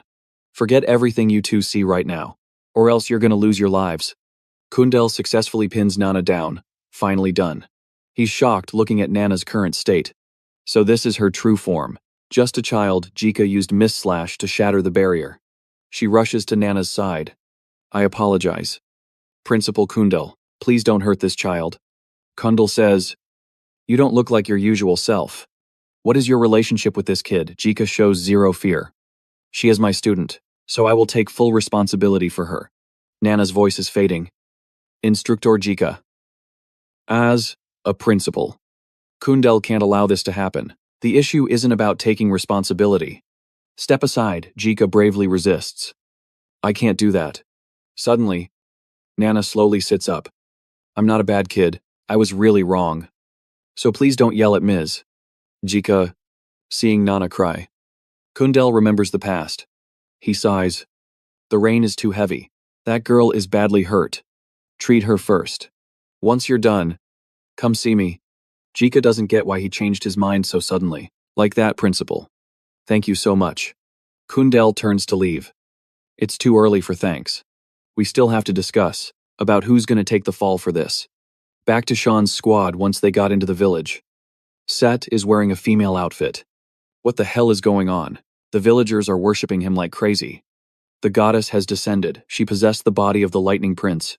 Amazing Set is about to lose it. I asked, what the hell is happening here? The one you want to chase out is Nithi, and this is him too. The lightning prince has always been an outstanding teen. I knew this day would come. The villagers chant both names. Long live Goddess Bulam, long live Prince Set, annoyed. Set rips the dress right off. Cut this crap out. Sean has no interest in joining the fun. They sure know how to enjoy a party. Meanwhile, Garam is still suspicious. And I'm wondering what she's plotting. That person named Bu Lam, clearly. She's using that musclehead to monitor us. But I can't guess what Bu Lam wants. Hearing that, Sean thinks it makes sense. Gods can't interfere in the human world. If she left the temple, she can't do anything. Just like that mist god. Right, Jika gave a strict warning, but she is inside that musclehead's body. Don't let Bu Lam see you let your guard down. Especially when you're in the enemy's sights, right now. Lunat walks over. Senior Sean. Were you waiting for me, Sean? Nods. Yeah. I want to talk to you about something. Is Mela okay? Lunat replies happily. I was a bit worried earlier because her injuries were pretty bad. But she's much better now. I healed all her internal injuries too. So just one more day of rest. And Mela will be totally fine. She really surprises Sean. First, it was special rank teleportation magic. And now, high-rank healing magic. You suddenly got a lot stronger. Huh. Suddenly, Lunat feels disappointed. I guess that's what you wanted to know. I was wondering when you were going to ask me about how I managed to tame the magic tome Hazam at Principal Kundal's office. All right, spill it. Jika, how did you secretly bring a dragonkin into the academy? Jika's eyes go wide. How did you know? Sir Kundal recounts everything. I recognized that girl's power while we were fighting, and in this academy, there's only one person capable of controlling a dragonkin that powerful. Jika probes anxiously. So what are you planning to do with her? Kundal takes a gentler approach. I'll talk to the kid's guardian. Even though I can guess what that brat will say, but Jika doesn't want to cause trouble for anyone. Principal. As her main teacher. I'll take responsibility. Kundal doesn't allow her to do that. You won't be expelled from the academy. The world is divided into good and evil. And naturally, evil is considered filthy and must be shunned. It's true, you possess that filthy power. But you use it to protect others. And I believe that is your true nature. I also don't care that you're a member of Mist, and I believe you're not suited to be a hypocrite. Jika has never heard words like this before. Kundal continues. The Empire will soon fall into crisis. I've done what I can to stop it, but there's no way to stop it. The arrow has left the bow. He places a hand on Jika's shoulder. So when the time comes, I hope you will fulfill your role at the academy. Now excuse me. I still have some matters to handle. Jika is still lost in thought. Crisis, and what is my role? What exactly is the principal expecting to happen? For some reason, Kundal slows his pace. By the way, what does that little girl like? The moon shines into the small academy room. Nana is deep in a dream. To recover from her earlier injuries, Kundal remembers his children crying and begging him. I'm sorry. Father, we promise we won't cry missing mother anymore. Please spare us. Kundal lets out a sharp breath. Why did I suddenly remember Diana? I miss you so much. Deanna. My beloved daughter. Switching back to Sean. You can keep the magic tome. Lunat is a bit curious. But don't you need it? Even so, Sean doesn't really need it yet. I still have other ways. You don't need to worry. Just promise me you won't give it to the academy. The Garam Academy. And absolutely, don't let it fall into anyone else's hands. Or I'll take your life myself. Now. I'm heading back to the academy first. You can come back with Set later. Lunat feels like he's such a dummy. There he goes again. Always doing whatever he wants. At this moment, Hazam finally decides to show up. You really like him. Don't you, Ma? Lunat doesn't deny it either. That's right. So, do you know what he's planning to do? Look, Hazam was like, do I look like I got a clue? I literally just met the guy. Lunat's eyes were locked in. Super determined. I'm gonna help Senior Sion. No matter what. Hazam backed her up too. Yeah. And you can totally pull this off. Just cherish the bond we got. And you'll have my trust too. Lunat. Why do you keep calling me Gem? Though Lunat just answered simply. 'Cause Jemmy Hazam is way too long. Meanwhile, over at Brian's, Bro was still grinding. Even late at night, he flashed back to what Zika said.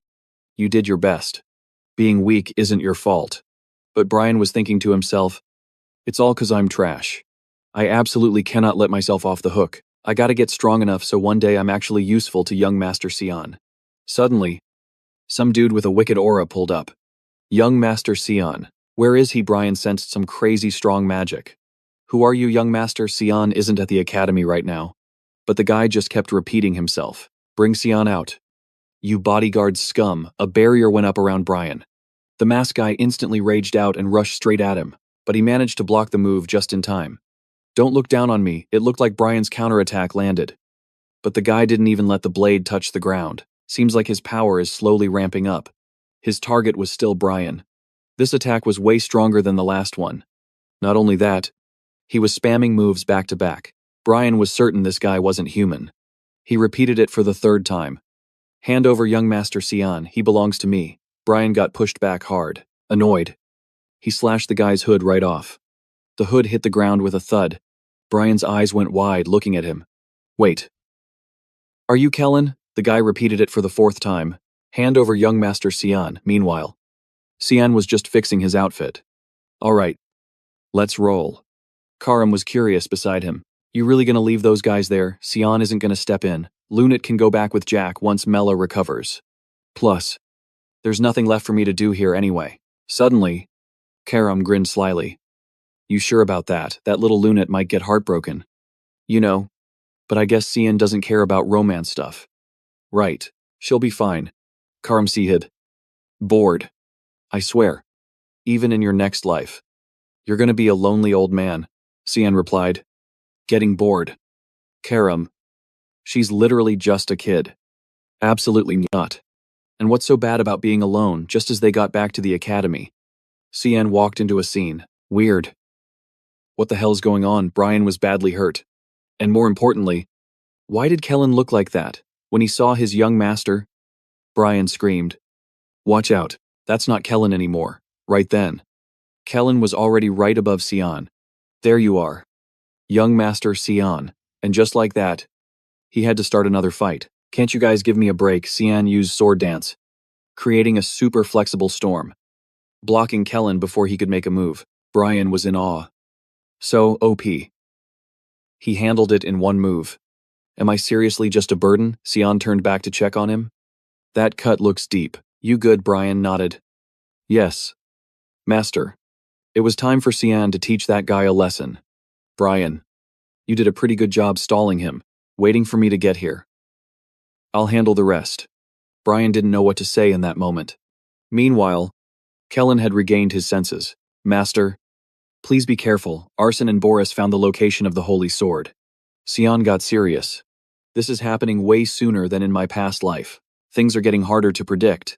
Sion looked at Kellen's body fading away. Rest in peace. Sion's eyes were full of hatred.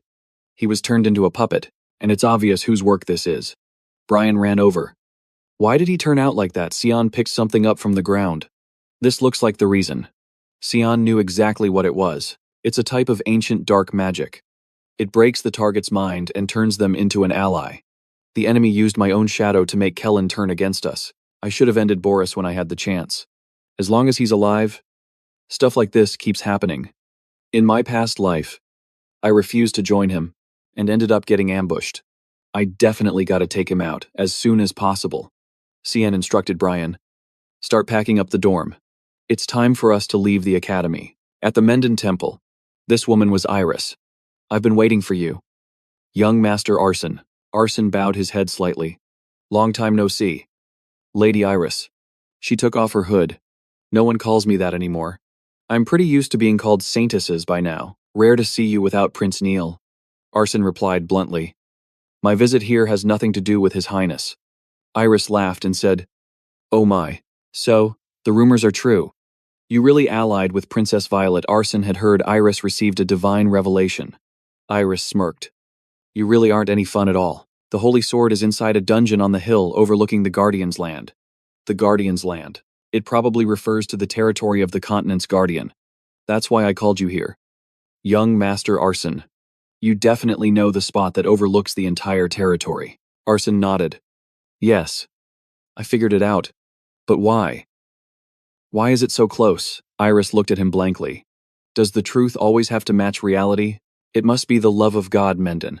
Sion brought the stone he found to the headmaster. Do you know what this is? Kundal looked at it. Looks like a teleportation sigil. Sion cut in. Exactly. Today in the academy. Before he could finish, Kundal yelled, What did you do? Did you start researching dark magic or something? Sion didn't know how much bias this guy had against him. Headmaster. It wasn't me. Kundal cut him off. And how long were you planning to hide the fact that you're keeping a dragonkin in the academy? Sion acted totally chill.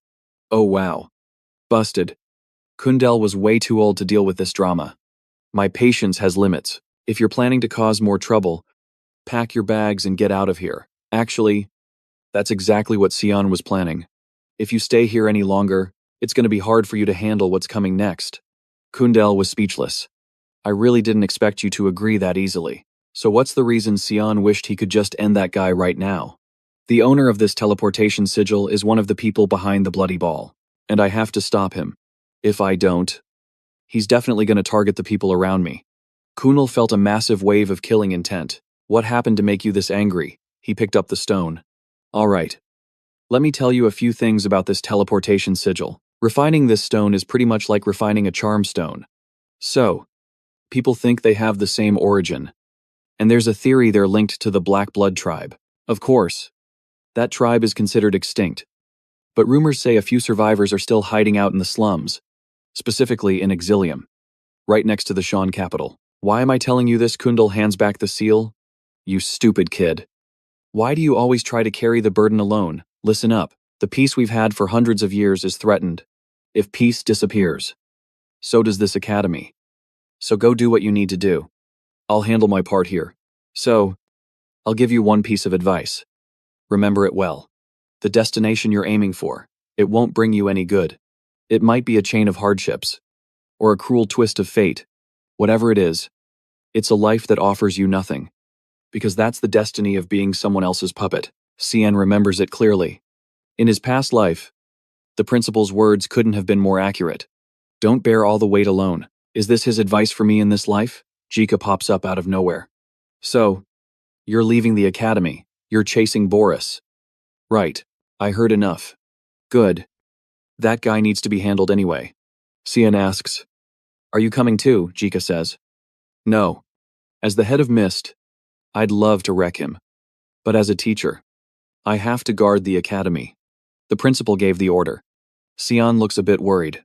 Don't tell me he found out your real identity. Jika thinks deeper. Nah. I think he's known for a long time. Karam jumps in. That just proves not everyone can be a principal. Don't you dare underestimate him. Jika fully supports Cian. Obviously, he has a plan. So I'm leaving this to you. Make sure you send Boris straight to hell. Suddenly, Cian feels refreshingly hype. Oh, I'll definitely make him taste hell before he goes there. Karam adds on. We'll turn hell into a luxury resort for that clown, at a clearing in Asen's territory. Asen is shook. No way, it's so close to our territory. Is this really the holy sword? Iris says. It's glowing just like in the legends. Asen touches the holy sword. Answer my call. Duran, the sword stands a bit crooked. So Iris is worried. Is it gonna be okay? The one called Duran appears, successor of the light god and my true master. Suddenly, Asen's face gets slammed into the dirt. Just 2 fingers. But the pain is insane. Duran is in the form of a little girl. You took long enough. What is wrong with you? Idiot, how dare you let me suffer such humiliation? I will never forgive you. You useless trash. Asen immediately rubs his face. Where did this brat spawn from? Iris seems to know. That little girl must be the avatar of Duran. But I didn't expect the Holy Sword's avatar to be so tiny. Duran's tears are flowing like a waterfall. You think my form right now is funny. It's all that jerk's fault. How could he know? Does he have the ability to see the future or something? That hateful guy, the master of the demon sword. He stole my power. I can't stand this humiliation. Get it back from me now. You cursed successor of the light god at Duen Academy. Cian runs to Nana's side. Luckily, her wounds can be healed. Honestly, I was shocked to hear Nana tanked a hit from the continent's strongest mage. That means I don't need to worry about her anymore. Nana can be an independent dragon now. Brian is there too. Please forgive me. Master, I have failed you once again. As your guard, I failed. Cian stars at him. Then do better next time. I'm leaving now. Got a lot to handle. Brian lights up like a flower. I will go pack our things as you commanded. But where are we going? Cian says. A place in the suburbs of Duen. Miss Jika will fill you in. Take the other 2 there and wait for me. I'll join you later. Brian is filled with determination. Understood. Master, leave everything to me. Cian isn't done yet. Oh, one more thing. Without you, I couldn't have raised Nana. Babysitting isn't my strong suit. You serve me well. Brian, I'm off. Emily has something to say. Wait a second. Young master, I made food for you. Take it. But as she finishes, Cian vanishes. Where is he rushing off to? At the ancient ruins in Nodli. Zagan arrives. It's a total mess. Is this the last place you heard from Cajon? The subordinate replies. Yes. And Zagan pulls something out. Someone with such big ambition, who knew he'd die here, oh vengeful spirit. Leave the flow and manifest. It seems Cajon is about to appear from his lingering soul. The vengeful spirit appears as commanded. Zagan probes. What happened to the demon book Cajon recounts perfectly. It was taken by Lady Lunatic. Hearing that name, Zagan is stunned. Lunatic was here, why Cajon hesitates. To help Xian find the demon book, veins pop out on Zagan's face. For real, his subordinates whisper. Why would Lady Lunatic do that? Zagan finally says. Good. Return to where you belong. Cajon's soul returns to his world. Zagan prepares to move. What are you waiting for? Find Lunatic and bring her here now. In the Exilium sewers. Kara rushes the crew. Can't you move faster? Fisher is trying to stuff everything in. I'm going fast. Quit nagging. Toby stands there. This mana flow is weird. I bet most humans would get absolutely wrecked by this. Fisher knows. Right. Only us, demi-humans, can handle these magic stones. Did you forget why this place is called a city of death? Kara doesn't seem to care. Talk less. Work more. Lord Boris is waiting for us. Toby is bored. Okay. Why are you so serious today? A blade suddenly touches Toby's neck, and blood drips to the ground. Fisher can't even tell who is there. Kara instantly uses explosion flame, blasting the attacker, but Xian dodges it effortlessly. Kara is pissed. Did he just cut through my magic? Fisher might be the calmest one there. Focus. Kara. Xian charges in with sword dance, followed by speed storm. His go-to combat move. They all dropped without a chance to fight back. Xian is here for a reason. Seems like you guys know Boris. Tell me where he is. Sparks flew from Kara's mouth. So, you must be Sean. Sean's eyes reflected the furious crimson flames that had just nuked the place. Meanwhile, Lunat was low-key panicking. Senior Sean. Bella saw her freaking out and asked, Is something wrong, Lady Lunat? Couldn't even get the words out. No. It's nothing. Suddenly, Sean let out a few coughs. Well, like I told you, this carpet is one of my family's most peak heirlooms. And you two are about to witness exactly what it can do. Behold the Great Rabat. This relic can teleport us back to the Academy in a blink. And I'm giving you special permission to ride it, Lunat said with a straight face. We've already got one. Bella sighed at the guy's ignorance. Lady Lunat comes from the Garum Mage Academy. Basically the place with the biggest collection of relics. Rare the Great Rabat isn't really anything special. You can go by yourself. Your Highness. And just like that, their carpet zoomed out of the desert. Lunat was dead serious right now. We have to hurry. I can't explain it. But I think something bad happened to Senior Sean. But down in the Exilium sewers, Sean managed to jump out right before it blew up. Who would dare use explosion magic in a place like this? Kara spoke up. That was basically a suicide attack. The whole area is rigged with activated magic stones. You know what that means, as long as they're burning. That fire is never going out. Sean used his void chamber, targeting the rubble underneath. No clue what he was planning. But he started sucking it all up. Look again, they're completely gone. Kara guessed. Did they all get burned to ash? Sean had a different theory. No way they burned up that fast. Looks like they escaped down that path. Kara brought up something spooky. Not all of them. Except for that woman who died earlier. Sean decided to check just to be safe. At the same time, some non-human creatures approached. What's this? Just a human brat. Why is a human here? Get lost. Human Kara had never seen anything like them before. What the hell? I just put out the fire for you. Why so aggressive? Sean narrowed his eyes. They just don't want me here. A long time ago. This place used to be a peaceful village, but the Holy War and Leviathan's rage shattered that peace. Luckily, thanks to the hero Licht, servant of the god of light, they defeated the evil dragon, but the tragedy didn't end there. The polluted magic stones left behind by the dragon made everything worse. Because of the intense mana, Exilium turned into a land of death. They say those whose bodies were mutated by the mana are called demi-humans. They still live here mining magic stones, cursing the humans who treat them like monsters.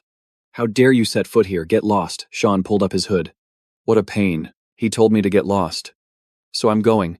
He walked away while the demi-humans whispered, back at Fisher's spot. Is this really all we got? Kara wasn't impressed. What a waste of time. All this mess just because of one kid. Fisher replied, It could have been worse. At least Toby recovered his form. Yeah. You're right. If it wasn't for the power Boris gave us, we would have been cooked by Sean. Finally, Boris showed up.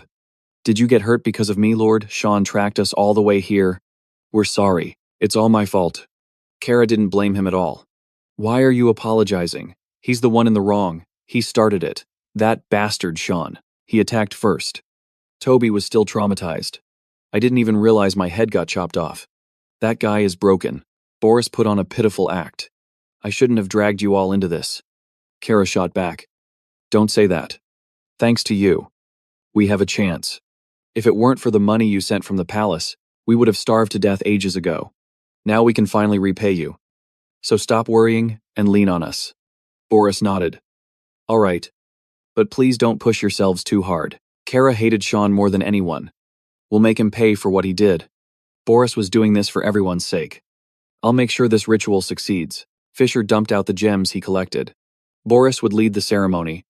As the ritual began, he did something with the book in front of him, and a magic formation activated. Hestia's voice rang out. Hurry up. Boris, he's already here. Kara felt it too. Just like Hestia said something was coming. It was none other than Sean. He went straight for Kara. But Fisher stepped in to block the hit. I won't be fooled again. Sean, Fisher was overflowing with power. How are you guys still alive? Maybe it was pure hatred fueling him. He slammed Sean right into the wall. Boris said, Lord Sean is being held back. Hestia urged him. This is the only way to defeat him, slowly. A dragon began to materialize. Hestia's voice echoed. Awaken. Athen meanwhile at Duan Academy. In the royal dorms. Simud noticed his companion seemed out of it. Princess. Ajin couldn't stay calm anymore, just as I thought. It feels weird coming to find him first like this. Simud chuckled awkwardly. Well, young Master Sean has never been one to make the first move, but it's fine. Princess. As long as we say we're not actually here to see him. Ajin was confused. Are we going out or going back? Simud was truly a reflection of his master. We're just here to see if Nana is okay. Ajin suddenly stopped. Wait. Lunat, what are you doing here? Are you looking for Sean too? Lunat nodded. Yeah. But he's not here. Ajin blinked. Not here. What do you mean? Lunat had just found his room completely empty. He's not just gonna pop back up like he usually does. This time is different. I can feel it, his scent has completely vanished. Sean might never come back. That's when Ajin started to panic. His scent is gone. Is her nose that good? Ajin took the blame. It's all my fault. I forced him to duel me. I just wanted to be friends with him, but maybe that was too much for Sean. Ajin was freaking out too. Do you have any clues where he went? Lunat thought they needed to investigate immediately. Ajin gave the order. Search every corner of the academy. Lunat and Bella's group would check the Garam side, while Ajin's group ran elsewhere. I'm counting on you. Lunat. We'll handle the royal sector, Hazam whispered from the side. It won't be easy. He erased all his traces. Even I would have a hard time finding him. Ajin was terrified that Sean would actually vanish. I won't just sit here and watch. I'm gonna catch him before he disappears. Meanwhile, the battle between Sean and Fisher officially began. He took a light hit to the shoulder. What the hell are you guys? Are you even living creatures? Fisher raged. You look at us like we're monsters, Sean scoffed. You kidding, you're just puppets. How do you even have consciousness? Fisher grit his teeth. A human like you will never understand what it's like to live as a monster. What it means to live as a demi-human. Boris turned that curse into a blessing from the gods. Over at Brian's location, things seemed pretty chill. They were the last group. Thank God the hidden base is near Juin. And Emily's here too. You did great. Brian. Hey. Does the young master know we're here? Is he actually going to join us later? To be honest, I only heard it secondhand. Ms. Zika said so. We just gotta trust and wait. But I've got a really bad feeling about this. Nana's really down too. It breaks her heart that the young master came and left while she was still asleep. I gotta do something to cheer her up. I have to do whatever I can. Thinking that, Brian walked over to her. Nana. Why the long face? You hungry? Oh. She's crying. Did Papa leave because I was being a nuisance? Brian shot that down immediately. No way. You didn't do anything wrong. We just have to wait. The young master will come back. So be a good girl and wait for him. Okay. That cheered Nana up a bit. Meanwhile, back at Sion's fight. He just got tagged by Fisher's beast claw. And then Toby hit him with a bind. Sion's dodge game is actually insane. But right after dodging, Kara was right there. Gotcha, you can't dodge in midair. She unleashed her flames to blow him sky high. Flames erupted from Kara's hands. But Sion wasn't falling for that again. His sword aura was already at her throat. If she hadn't dodged that, she would have been cooked. No way, Toby shouted in disbelief. How is this kid a swordmaster? Fishers realized this is gonna be tough. What the hell, alright. Toby's switching it up. Damn it. Attack him all at once, he has to have a blind spot somewhere. Don't give him a second to breathe. Karam. In sword form. Scoffed. Why do these guys all fight the exact same way? It's boring. Cien just smirked. They don't realize that mindset just exposes their weakness. Missed illusion. 8th form ambush. Slash. Toby's forearms got diced up instantly. Cien closed the gap. But Kara kept interfering over and over. Wake up. You moron, fire rain. But in Cien's hand, a void orb appeared. It sucked all of Kara's magic fire right in. Behind him, Fisher tried a sneak attack strong enough to shatter the ground. But Cien instantly used Mist Illusion. 7th form search. The attack was Mist Blade Violent Storm. Toby realized he was screwed again. Slash. His head flew off his neck. Cien doesn't stop until the thread is deleted. His Mist Blade Rising Mist cut right through Kara. Heads rolling. Arms flying. Bodies torn apart. But Toby just stood up and regenerated. It's not just a power gap. We can't beat him. He's a monster. Cien looked totally over it. I really don't want to hear that from a bunch of zombies. After getting decapitated, Fisher spoke up. We weren't trying to beat you. Cien was confused. Then what the hell are you fighting for? Fisher gave a wicked grin. We just needed to buy time. Something's getting closer. Cien felt it. This wasn't like any opponent before. They were stalling to complete the ritual. Cien knew Boris was plotting something. But he didn't think he'd try to revive Leviathan as a puppet. Those skeletal wings. A human wearing a dragon's skin. Karam was shocked. I never thought I'd see that thing again. Cien locked in. If that thing gets loose, it's over. I won't let that happen. They're preparing for a purge. Boris has completely become a demon to humanity. Fisher sneered. It's too late. This world, that rejected and humiliated us, ends right here. We'll destroy everything and rebuild it. This is the start of a revolution. And no one can stop us. Cien felt Fisher was the one who needed to watch his back. Kara sensed it too, things were going south. Suddenly, Leviathan sank its fangs into Fisher. Kara just lost her friend. No way, why Cien didn't even see it coming. Karam was horrified. It didn't just swallow him, it used him as a sacrifice to boost its mana. Cien was confused. Sacrifice for what? Karam broke it down. Probably to repair the damage to the scripture. Kara screamed. Boris. What did you do? This wasn't part of the plan, Boris. The traitor. Just shrugged. It's a shame. But it's all for the greater good. I consider this a tragedy too. Kara was crying with rage. That is not the face of someone who cares. The demi-human villagers saw everything. What the hell is that? A dragon. Is that a dragon? Look out. It's looking right at us. It's charging a breath attack. Run, Boris laughed like a maniac. Now. You exilium trash. It's time to pay your debts. The demi-humans scrambled to escape. We're gonna get caught in the blast. Move. Kara couldn't just stand there and watch. Stop it. Boris. She tried to use Flame Burst to stop it. Boris looked at her with pure contempt. What a disappointment. Kara. I thought we were friends. Kara stood her ground. I'll see you in hell. Her life should have ended right there. But Boris blinked. Oh. Surprise, surprise. You can actually block an ancient dragon's breath. Cien used his Void Orb Predator to block the impact. The monster was incinerating everything in sight. Boris went. Oh, impressive. He watched Cien tank the attack, and scoffed. You can even block an ancient dragon's breath. Cien charged up the Void Orb in his hand. Devour. The ancient dragon poured more power into its breath. Boris watched eagerly. But how much longer can you last? The dragon unleashed a kill shot. Everything blurred in a bloody red mist. Cien instantly used Mist Blade, Dance of the Black Curtain, to push the blast back. Boris was stunned. What the ancient dragon took a direct slash. It was wounded instantly. Boris gritted his teeth in rage. Isn't Lord Cien's sword supposed to be a dagger? A voice beside him pointed out. That's not the sword's power. The mysterious figure noted. He's reshaping it using his own sheer power. Xian kept the pressure on. First form Hell's Redemption. The ancient dragon was backed into a corner by a rain of slashes. Then, Xian noticed something. He spun around with insane skill and unleashed a flurry of slashes to block. He struck the ancient dragon again, making it scream in agony. Its giant claw was sliced clean off, but it was falling right toward the group of people. They screamed in terror. Incoming, we can't dodge that. Once again, Xian speed blitzed over. Mist blade scattering petals. He saved them just in the nick of time. A woman clutched her baby tight. She was frozen, staring at the scene.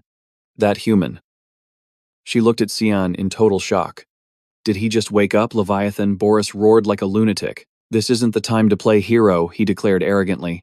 You're all going to become my sacrifices. The crowd scattered in panic, but Xian just stood there, cool as ice, watching the ancient dragon charge its energy orb. He readied his stance. Mist blade.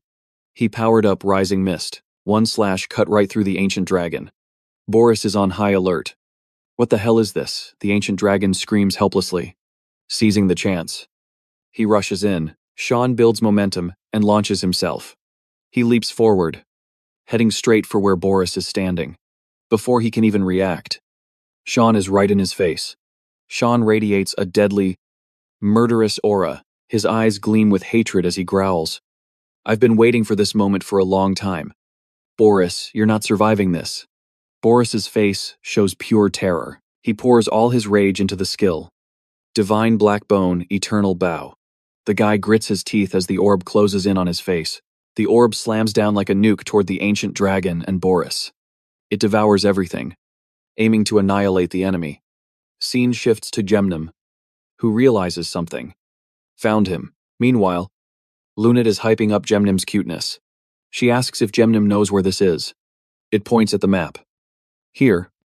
Sean is right here. She rests her chin on her hand. Guessing. That's Exilium. Basically an abandoned slum. She wonders, why would Sean go to a place like that? Gemnum snaps back. How the hell should I know? It speaks its mind. I just sense the aura of an ancient dragon I used to know. But I gotta see it with my own eyes to be sure. This makes Lunat look confused. She's shocked. An ancient dragon. No way, it reassures her. Don't worry. With Sean, it's probably just a slightly overgrown lizard. Lamella bursts through the door. Senior Lunat. She startles her. Lunat quickly closes the book. And Gemnum scampers off to hide. Lunat stammers. What's wrong? Lamella. She explains. I'm sorry. People from the Garum Guild suddenly barged in. A cloaked figure interrupts. It is a summons from Lord Jagan. You must come with us.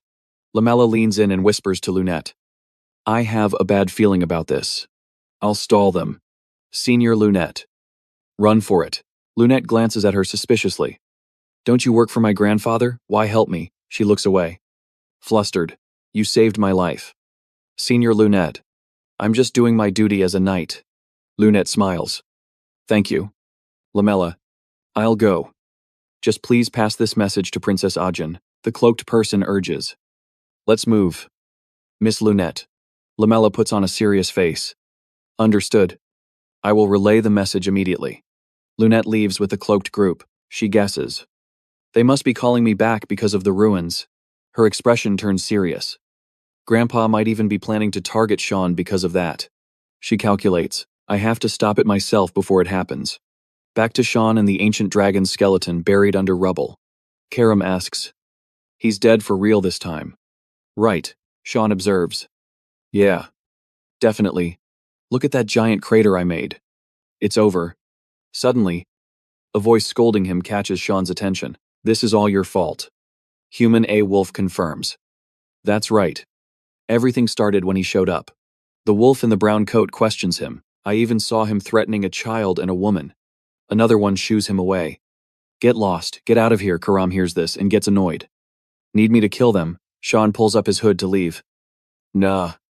Forget it. She grumbles. Are you seriously gonna let them slide? Look at their faces. And you still. He interrupts. Actually, it's good, Sean says loudly. Saves me from sitting around waiting. This makes them grind their teeth in anger as they watch him leave. At this moment, Luniel receives the bad news. His face twisted in anger. Boris. He was murdered by some nobody. He crumples the paper. Cursing. Useless trash. Luniel grits his teeth in fury. I dragged him up from the bottom of society. Gave him a title. And he dies before paying off his debt. Suddenly, someone walks in. I heard you called for me, startling him. It turns out to be Arson. He speaks slowly. Why did you summon me? Luniel rushes over aggressively. Shouting. Boris is dead. Exilium has been wiped out. Arson calmly replies. I know. Luniel questions him angrily. Then why didn't you come to see me sooner? He justifies himself. I had urgent business. Luniel is furious. Threatening. More urgent than me. The first prince of the empire. Are you crazy? Suddenly? Arson smirks. I have a theory about who's behind this. Luniel frowns. Asking. You know who the mastermind is. Arson turns around. Let's head straight to Ruin Academy. I'll prepare the carriage. Luniel loses his cool. Asking. Who is at Ruin? Arson replies nonchalantly. I'll explain on the way. Luniel clenches his fist. So annoying, he reveals a terrifying expression. Thinking. Why do I feel like I'm being played? Meanwhile, Boris struggles to walk. He suddenly collapses. And the mysterious book radiates magic. He sits up. Scoffing. Did that guy get lucky and escape? He's losing his humanity. But the resurrection of Lord Hycoria has failed. I have disgraced my honor. He continues. If everything had gone to plan, I would have been healed by Lord Hycoria's power too. Suddenly, something escapes from the book. Speaking softly. It's okay. Boris. It continues. Lucky me. I have a powerful mana sacrifice right in front of my eyes. Boris is confused. What are you talking about? A monster opens its wide mouth full of sharp teeth. Gloating. This is God's will. So don't feel too bad about it. Boris screams. Lord Hycoria scene shifts to the outskirts of Ruin. The carriage is on the way. Luniel speaks up. Tell me, who exactly is at Ruin Academy? Arson rests his chin on his hand. Looking at the scenery, we will request Dean Kundel's cooperation. It's related to my younger brother. Sean. Luniel hears this and asks. Sean, your brother is involved in this. Arson reveals. That child is the one who killed Boris. Hearing this stuns the first prince. Arson frowns in annoyance. He is also the owner of the Demon Blade, and a secret assassin for the Mist organization. Luniel falls into confusion and asks, Is that true? Are you sure? Arson explains. This is the information Boris traded his life for. All this time, the one sabotaging us was Sean. Luniel holds his face in anger. Everything is finally clear now. He played us like a game while being right under our noses. Arson crosses his arms nonchalantly. A wanted order has been issued by the palace. The order must have been sent to Ruin Academy. Luniel press. Wanted under what charge? Arson's eyes turned sinister, and his voice fills with scheming intent. The mastermind behind the blood banquet and the Exilium incident. His identity is the leader of an evil assassination organization. Luniel's face lights up with joy. Doesn't that give us plenty of reasons to put a price on his head? So you plan to pin it all on your own brother, but Arson feigns injustice. Even though my heart aches to draw my sword against my own flesh and blood, he asserts. Sean must be eliminated for the peace and justice of the continent. Arson is certain. That is his fate, and the unavoidable will of the light god. The door opens, and Lunette slowly walks in with a serious face, asking, You came to Ruin personally too? Her grandfather replies, I didn't expect you to come voluntarily. Lunette retorts, You summoned me. Jigen continue. I'm asking as a grandfather, not as the council chairman. Answer me honestly. Lunette starts to get nervous. He turns to her and asks seriously, Did you go to the Nordelli ruins with Sion? I'm asking if you helped Sion get his hands on the grimoire. She played dumb. I have no clue what you're talking about. Grandpa. Jan flared his mana. Voice dropping low. Just as I thought. You're covering for Sion. The pressure he unleashed was massive. The whole room felt heavy. Luna tried to hold on. Isn't that just your theory? You can force me all you want. I'm not talking. He stared down at his granddaughter. You dare resist my gravity mana. You've grown. Luna. He roared in anger.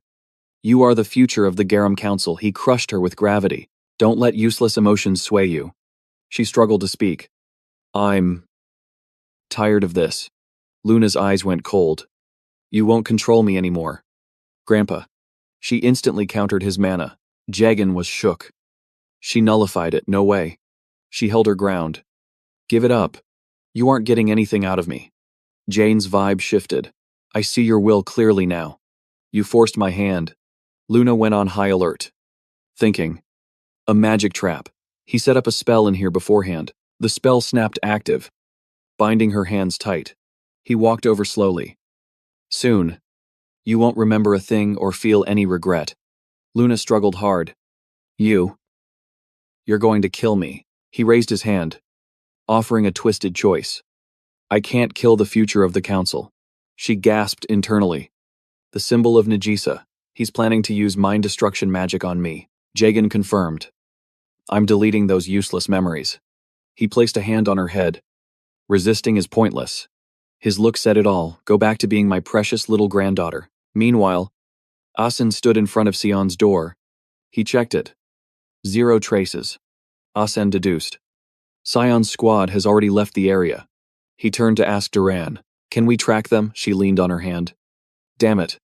I can't find a single trace. Someone scrubbed this place clean. She gritted her teeth, flashing back to Sion, mocking her. This is where that jerk who insulted me stayed. I swear I'll pay him back for that humiliation. The heir of Black Bone. Asen spoke up. I plan to interrogate him, but looks like that's off the table. Duran scowled. Don't look down on me. You insolent brat. Asen quickly apologized. They both took off. Asen explained. We've already dispatched the Imperial Army. Now we just sit back and wait for intel. She replied nonchalantly, I don't trust you humans. Find him yourself. The heir switched scenes to Kundel. He put down a document he just read. Kundel grimaced. What a troublesome mess. Suddenly, Luniel kicked the door open, feigning concern. You doing okay lately? He smirked, calling out, Grandpa. Kundel side-eyed him and asked, Why have you come here? Luniel poured out his feelings. Why look at me with those eyes? Are you that disappointed in me? He pressed on. Stop pretending. Not only did you cut support for House Kizan, you went behind my back to the Emperor. Didn't you? Grandpa Kundel got serious. Your Highness. No. I simply wish to prevent the throne from being stained with blood. Hearing that, Luniel snapped. You say that so casually. Just like father. He screamed in rage. Violet. Fabian. Nezonian. Even that brat Ajin. He was losing it. You think they don't crave the throne, they'll use every dirty trick in the book to snatch it, Kundel glared, warning him. You fool. Are you terrified of losing something you don't even possess yet? Kundel turned away helplessly. This is the peace your father poured his soul into building. Don't ruin it. Luniel seethed. Peace, the man who raised the era's worst sinner dares to talk about peace. He raged. Your student. Sion, where is he right now? Kundel stayed silent. Luniel lost his cool, pointing a finger. You're planning to hide that murderer, aren't you? Suddenly, Ajin opened the door. Stunned. Brother Luniel, she thought. Confused. I came to ask about Sion. But why is he here? Luniel barked at her. We aren't finished here. Get lost. Ayin. Kundel intervened. Prince Luniel, you may leave now. He ground his teeth in resentment. What are you talking about? I was here first. Kundel replied. Princess Ajin had a prior appointment with me. Luniel screamed. Furious. I am the Grand Prince. You rank the 5th princess above me. Kundel stood firm. An appointment is an appointment. Why not try acting like a Grand Prince for once? Luniel yelled helplessly. Grandpa making Ajin flinch. Suddenly, a voice cut in. Sion's room is completely empty. Asen strolled in, slandering Sion. He is a dangerous figure threatening the Empire's peace. Asen stayed cool. If you know his whereabouts, I demand your cooperation. Ajin asked anxiously. What do you mean Sion threatens the peace of the Empire? He replied. I apologize for having to say this. Princess Ajin, Asen stated. Sion has revealed himself as the mastermind behind the blood banquet and the massacre at Exilium. We have multiple witnesses and testimonies confirming it. Asen turned to Kundel. Headmaster, you must have received the official decree from the palace. Correct, he nodded. That is correct. Ajin was stunned. No way. Sion wouldn't. He reminded her. The wanted order has been broadcast nationwide. Princess Ajin, you should be careful too. Her thoughts were racing, desperate to believe Sion would never do such a thing. Meanwhile, a crowd gathered around the notice board. Is that Sion, the youngest son of House Vert? A man spread the rumors. Heard he turned Exilium into a living hell after the blood banquet didn't satisfy him. People chatted. If he's the Vert's youngest, isn't he the kid who survived the magic dragon encounter? From what I know, he's a student at Duen Academy. He's got no reason to be in our town. Sion walked up and grabbed the wanted poster. Karam asked casually, "Picture looks better than the real thing." "You happy?" he replied chill. "A little." He grinned, amused. Now Asen himself is gonna come looking for me. Leaving Karam standing there. Totally done with him. Alright. That's the end of the video. That was the summary of the series. If you guys have any thoughts, drop them in the comments below. Okay, don't forget to smash that like button, subscribe, and hit the bell so you don't miss any more bangers. For now, peace out and see you later. Bye-bye.